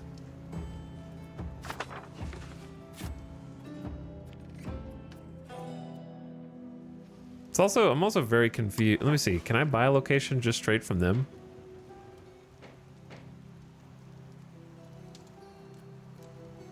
So it says, basically, we buy for 50. No. What it should do is let you scale your money into a hypothetical amount into borderline infinity. You know, like 10,000 ducats, 100,000 ducats, whatever a ridiculous number of ducats is. And then be like, you do not have this much money, and let you type in the number you want. So that way you can at least see what would it take. Like, I know this is only plus 13 out of a negative 534, but what would it take? Base minus 200, culture minus 100, religion minus 100, rank minus 80. So they just won't do it. It'd be cool if there was a land trade option. I would exchange some territory for sure. Who built an irrigation? We don't need local food production at all. I guess I can allow it because we actually are making a surplus of tools now. That's insane. We have a surplus of tools despite a plus 12 demand from sea exploration. Holy shit, when that bubble pops, it's already down from 15 to 12. Oh no. Does that mean the bubble's popping? Chat, the bubble's popping. The bubble's popping. They're getting naval supplies. The Pope is importing it from Winya. All of the things we've been building to try to meet demand, they're about to go down in flames.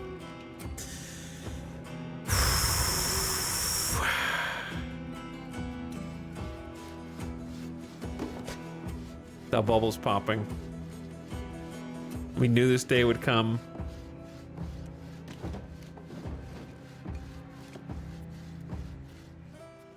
I just didn't expect it to come so fast.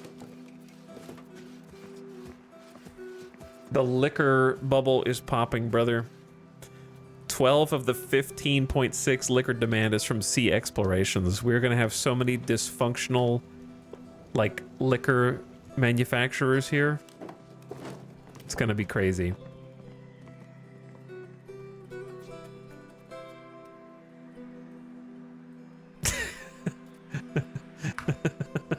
They're gonna have alcohol running through the streets. I honestly can't believe it's not higher, considering there's millions of people here.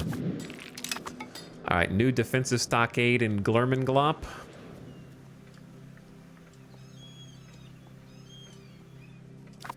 Looks good.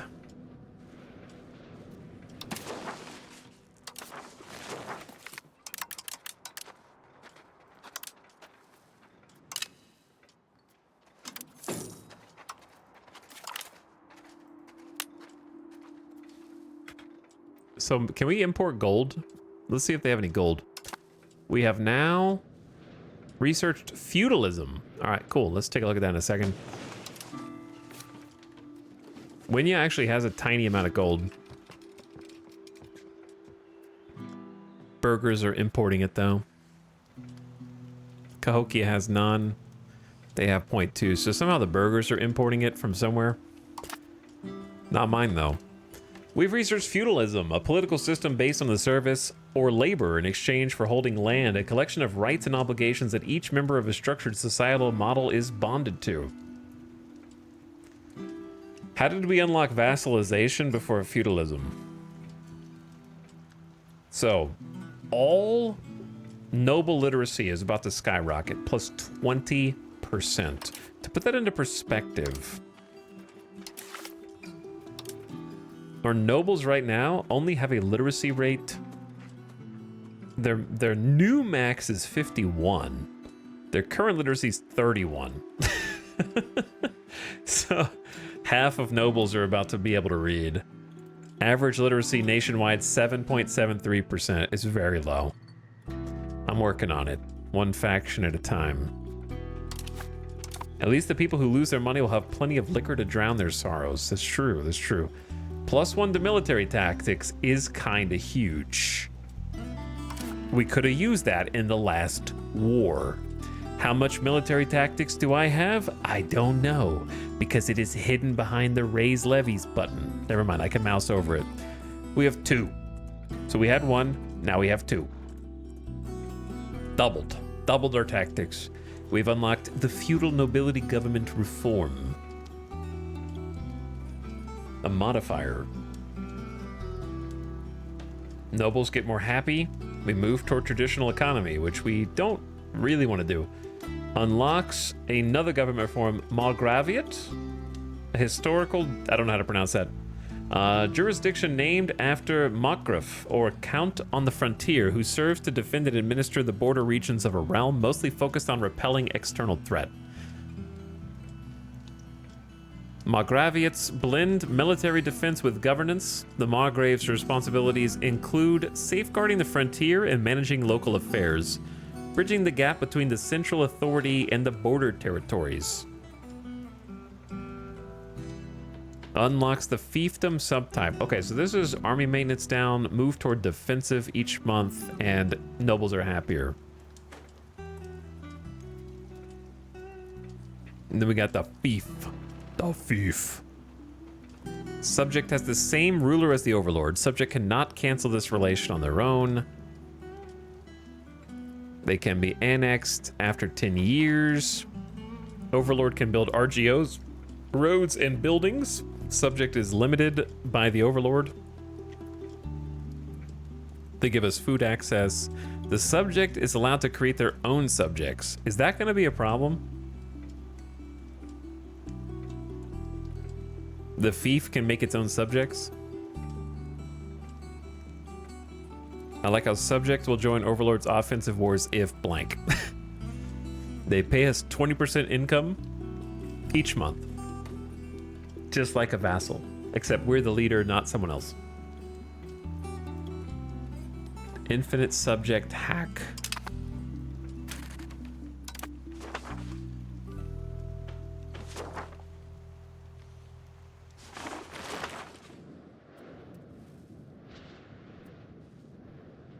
So I was gonna make Michigan a subject, but I don't have the money yet to like really do 3 subjects at once, or 3 vassals at once, as it were.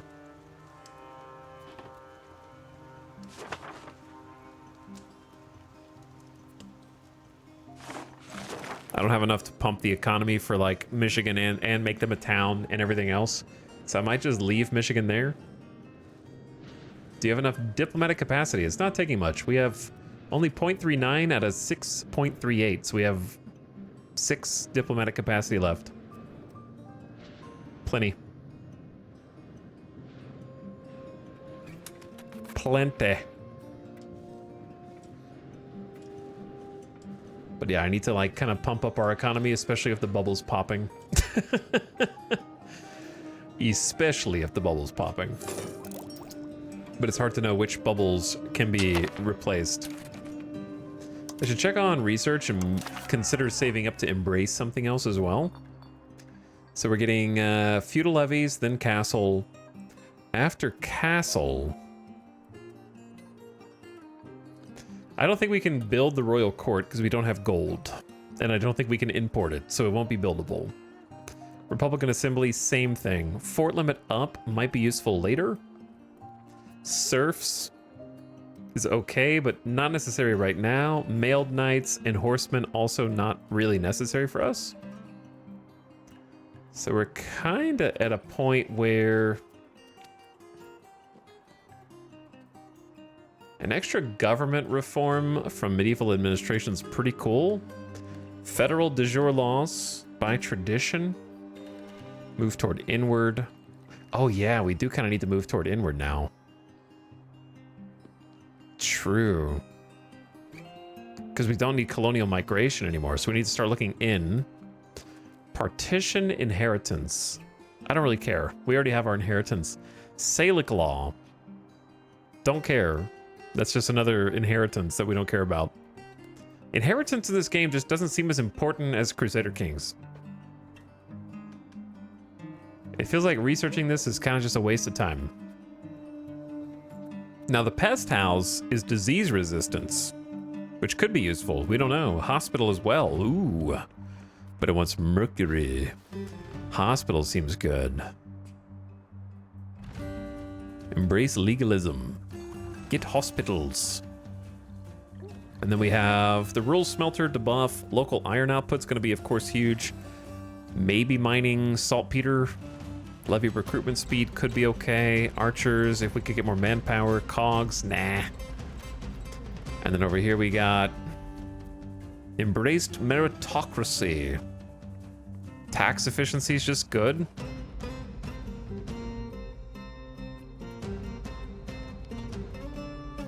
Estate enrichment. Does that mean bribing? I don't know what that means. Trade efficiency, stability, and pop assimilation is okay. These are okay.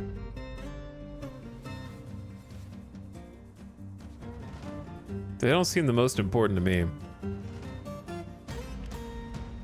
These seem kind of meh.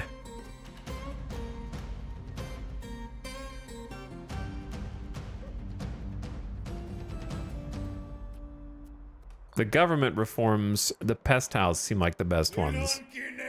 Oh boy.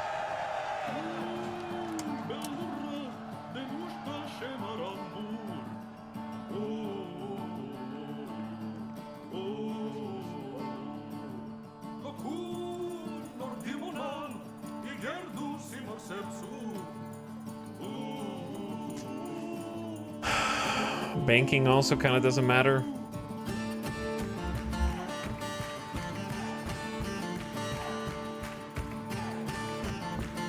Oh yeah, again? Third time today?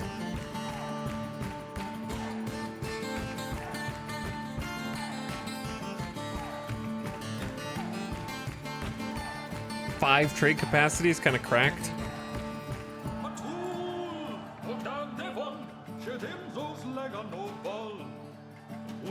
5% max literacy is really good. All the way at the bottom.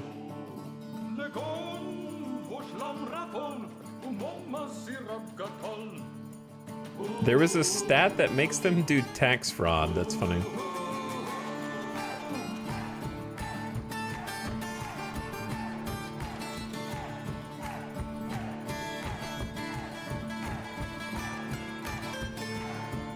This is a lot to take in.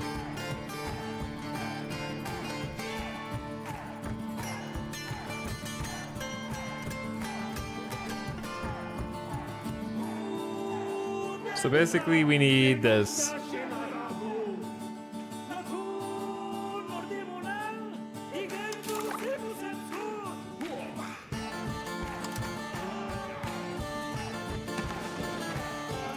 We need to embrace professional armies, probably. Building your economy is all well and good, but you have to be able to defend it.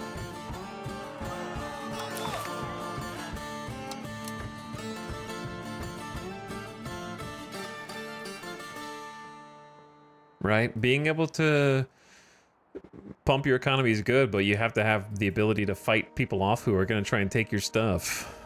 And none of the things on this tier help with that, except castle and feudal levies. So I think we need to like embrace professional armies.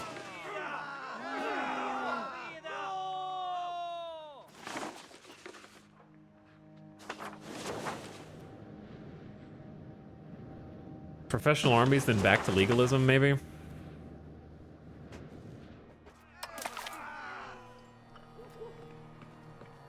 Because or we could just do legalism first? I don't know. Yeah, this is a Dwarf Fortress soundtrack. Because it turns out if you play in the Americas as Native Americans, you only get to hear 3 songs on the entire EU5 soundtrack, and it just plays them on repeat. So I was going insane. So now I just have to listen to my own music. How's the new patch? I don't know. I'm playing in North America as a Native American, and the patch didn't really change anything for us. It's pretty much the same. I'm sure it changed some stuff for some other people, but we're not far enough along to notice. It seems to work at least with the old save, so that's a plus. I'll take that. Chat, if I embrace another idea, it doesn't overwrite the existing one, right? I can embrace multiple institutions simultaneously, right? Or do I have to finish what I'm doing and then embrace another one?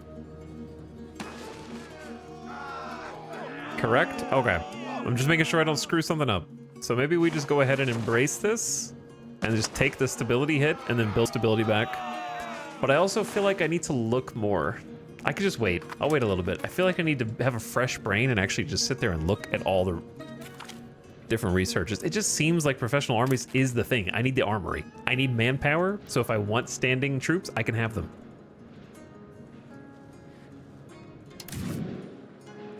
All right, stockade on the northwest. Cool.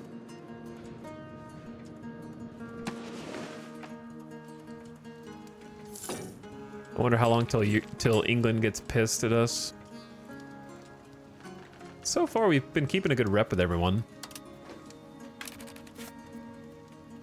Even Poland. Is this... Did they not settle this yet? They're working on it now. Why are you guys building irrigation? I don't know why they're building irrigation. We don't need more food. I can tell you that for sure. I really want to do some settlement spam because I like the population growth. But I really need to make sure the economy can handle all the building upkeep because it is quite hefty. I was also thinking about building a bailiff.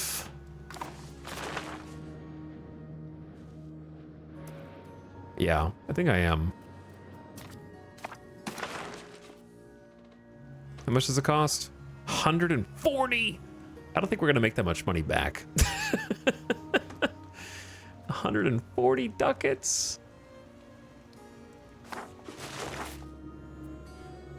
That's crazy. Yeah, I don't think I'm gonna make that cash back. Maybe later when we have a more stable economy.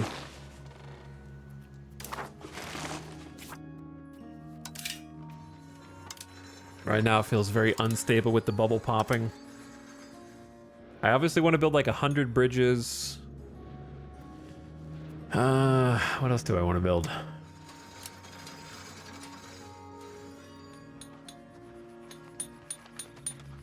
Is that plus 43 a year? It's plus 43 a month right now. We were getting 75 earlier when we were getting paid war reparations. We had to beat the Germans in our first ever major war. We did take some casualties, but we held out and destroyed their forces as they came piecemeal. They were also allied with Poland, so we had to beat both them and Poland. They didn't mobilize their full force across the Atlantic, but we did end up inflicting, I don't know, around 5,000 casualties on their forces. They inflicted about 3,000 to 4,000 on us. We held out long enough to enforce peace, got a couple hundred ducats as recompense, and then they paid us 2.5 years of 10% of their income. So we made, I don't know, like 40 ducats a month times 30 months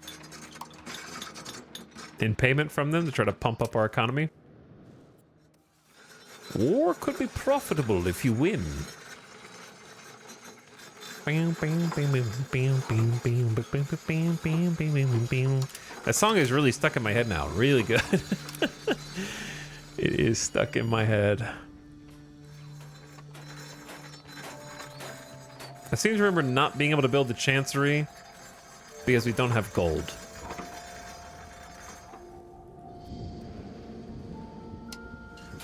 God, I love the constant grinding sound in my ear. Could build more libraries.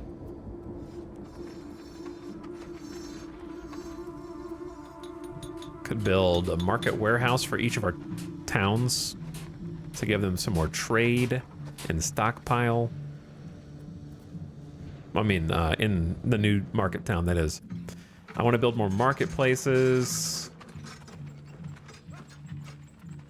Can't do that. Overseas trading post is banned because we can't go across the sea. we don't know where the land is, which is funny. Imagine having naval range. Not me. We have canoes.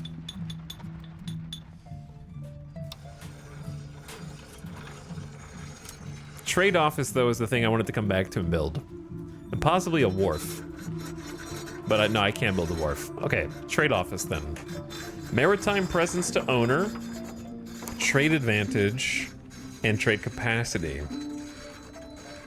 Trading and commerce are the lifeblood of any prosperous city. The trade office ensures that our merchants gain more opportunities to establish profitable relations with foreign traders.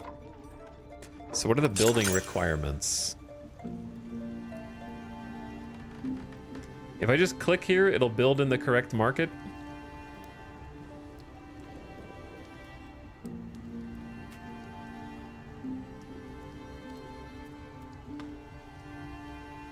Trade office in Kikanteku.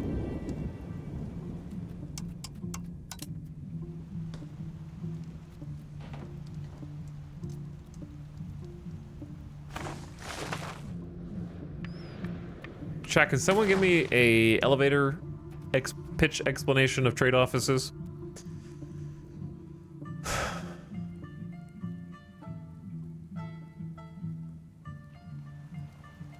I feel like I was watching Shin explain this before, and then I've totally forgot everything. Like, why can I not create any...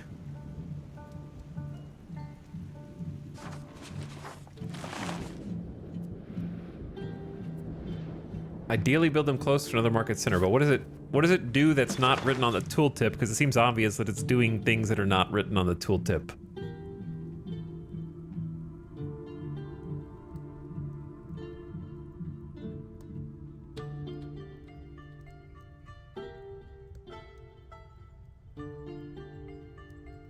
Perhaps build a fleet. That would be great if I was any other country, but Native Americans historically, well, didn't really have a fleet. I cannot simply build a fleet. They let you trade into, out of other people's markets. Okay, I seem to recall that vaguely from watching Shin. Big question. Why the hell is that not on the tooltip?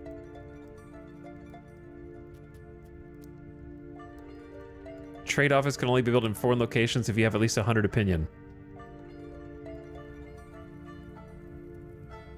Yeah, I know it's foreign city and towns only.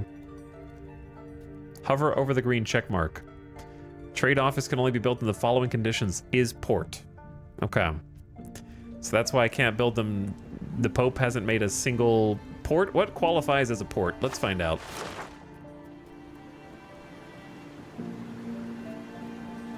I bet I don't have 100 relation with them. Yeah, I have 96.4. Ah, that explains it.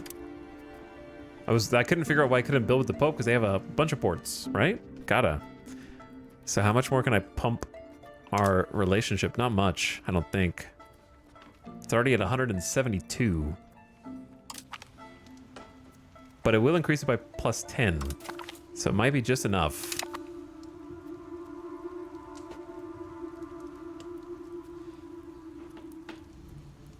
Yeah, I know what trade advantage does. That's not what I'm asking, Burley. Well, yeah, that's not what I'm asking.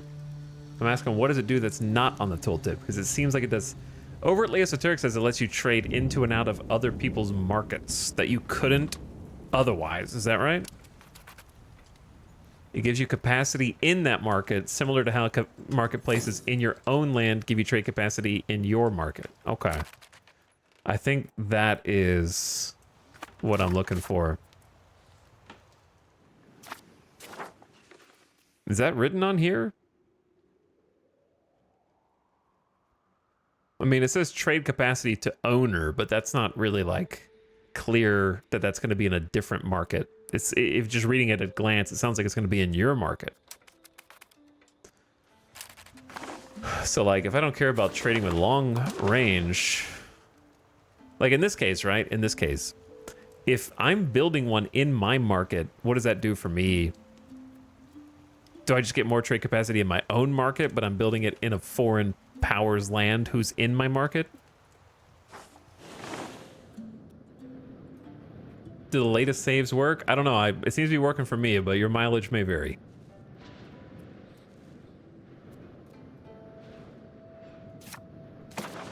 But if it gives me trade capacity in my own market, that's not the worst thing in the world, right? Plus 3 trade 0.3 trade capacity is pretty good.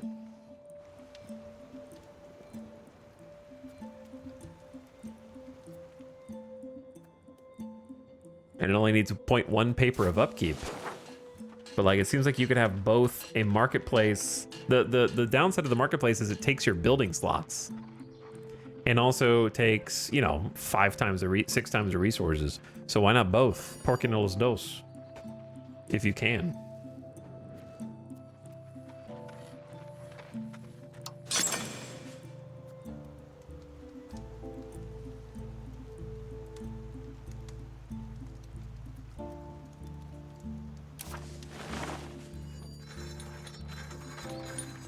If you build it in another country, you use their pops. Yeah.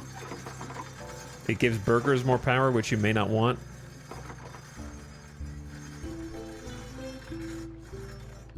Okay, things to consider.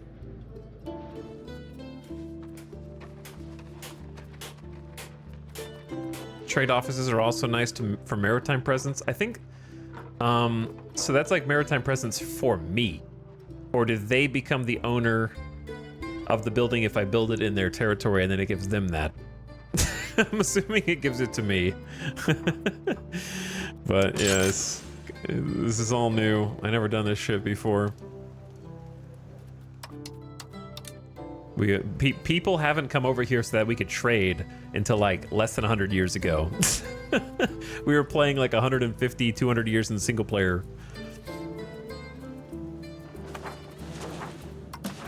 All right, so their market's like here. So what does proximity to their market affect? It seems like you get the trade capacity either way.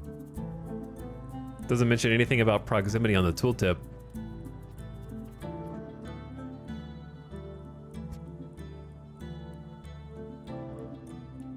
Maritime presence gives trade advantage and control. Yeah. I know about maritime presence because we experimented with that on Lake Ontario. We were building around it. Just be for profit. Does trade office make profit itself? I guess I just need to build one and look at it and see what it does. I'll build one on the market. Rush of merchants. Speaking of, welcome the extra merchant ventures for 5 years, trade capacity for burgers, or 5 years of 20% trade advantage. Are our burgers like, I don't know how much the burgers are trading. Probably not much, maybe?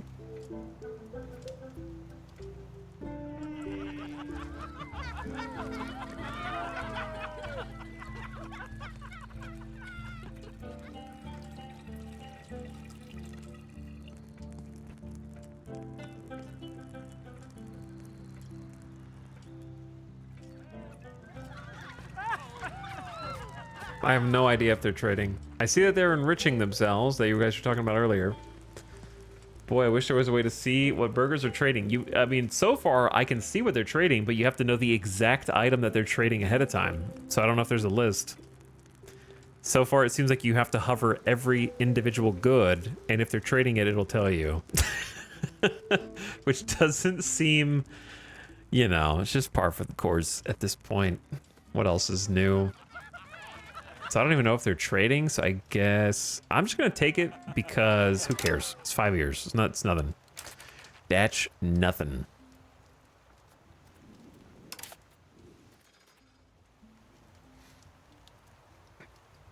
So I can build like do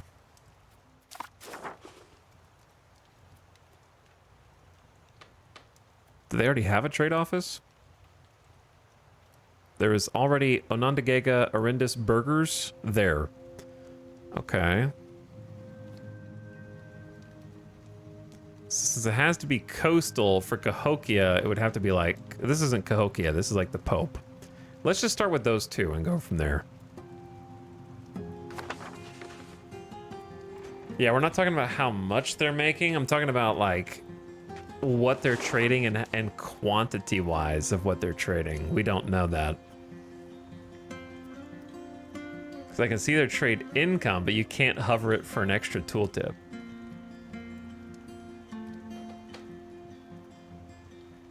That's what we're talking. We want to know what they're trading and how much, because they could be trading a ton but not making much profit, or they could be trading very little and making a lot of profit.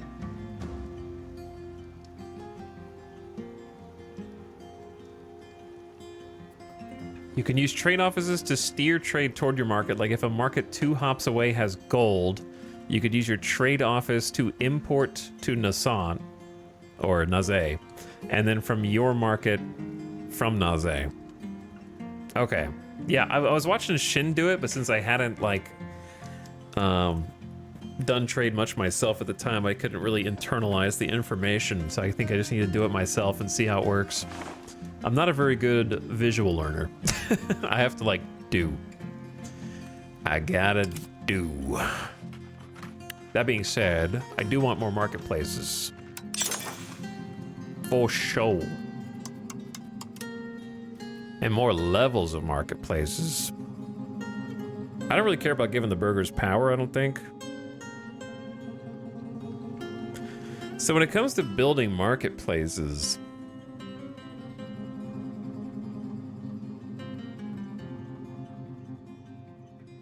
do I want to stack these, or do I want to spread them around, or just go everywhere? I guess if you go everywhere, you get a shit ton of trade capacity. There's also a difference between trade that uses trade capacity, which they get a share of, depending on their crown power, and burger trade itself. Well, I know that, yeah. Burger's doing their own thing. I just don't know what they're doing. I know they're not using my trade capacity.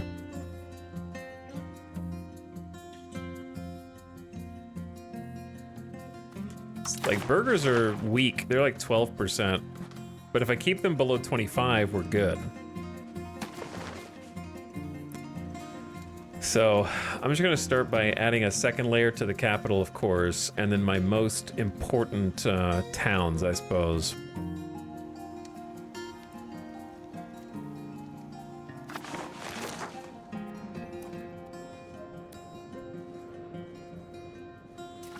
Leap has kind of quickly become one of my most important towns. That's crazy. Just based on tax base alone. Leap is right there. We're about to start doing some Omega trading also because we don't have to import iron anymore. But yeah, we'll start to slowly kind of scale it up as we get money. All right, chat, it's 2:07 a.m. I gotta go, bro. I gotta go, it's late. I want to build some more temples too for that clergy literacy and max control. Damn, there's so much I want to build. There's so much to build. I need more economy buildings too. I gotta see what happens when the bubble pops. The bubble's popping right now. I'll have to see the fallout tomorrow. All right, let's go ahead and call it there. Bubble pop. Bubble pop. GG's, we won the war. We got a new vassal like we wanted. We got a new market built like we wanted. We started to pump the economy. We got over 40 ducats a month, which is a huge step up. We were making like 20, 15 to 20 before, so doubled our income. Got the biggest market. Gonna try and keep it that way and see if we can get everybody to, you know, economy number go up and get the population to start getting toward 2 million. So I want to see how high that pop number can go. It's gonna go crazy. But good night, gamers. I will catch you later. I'm gonna send you all out into the void tonight. We're going to the void tonight.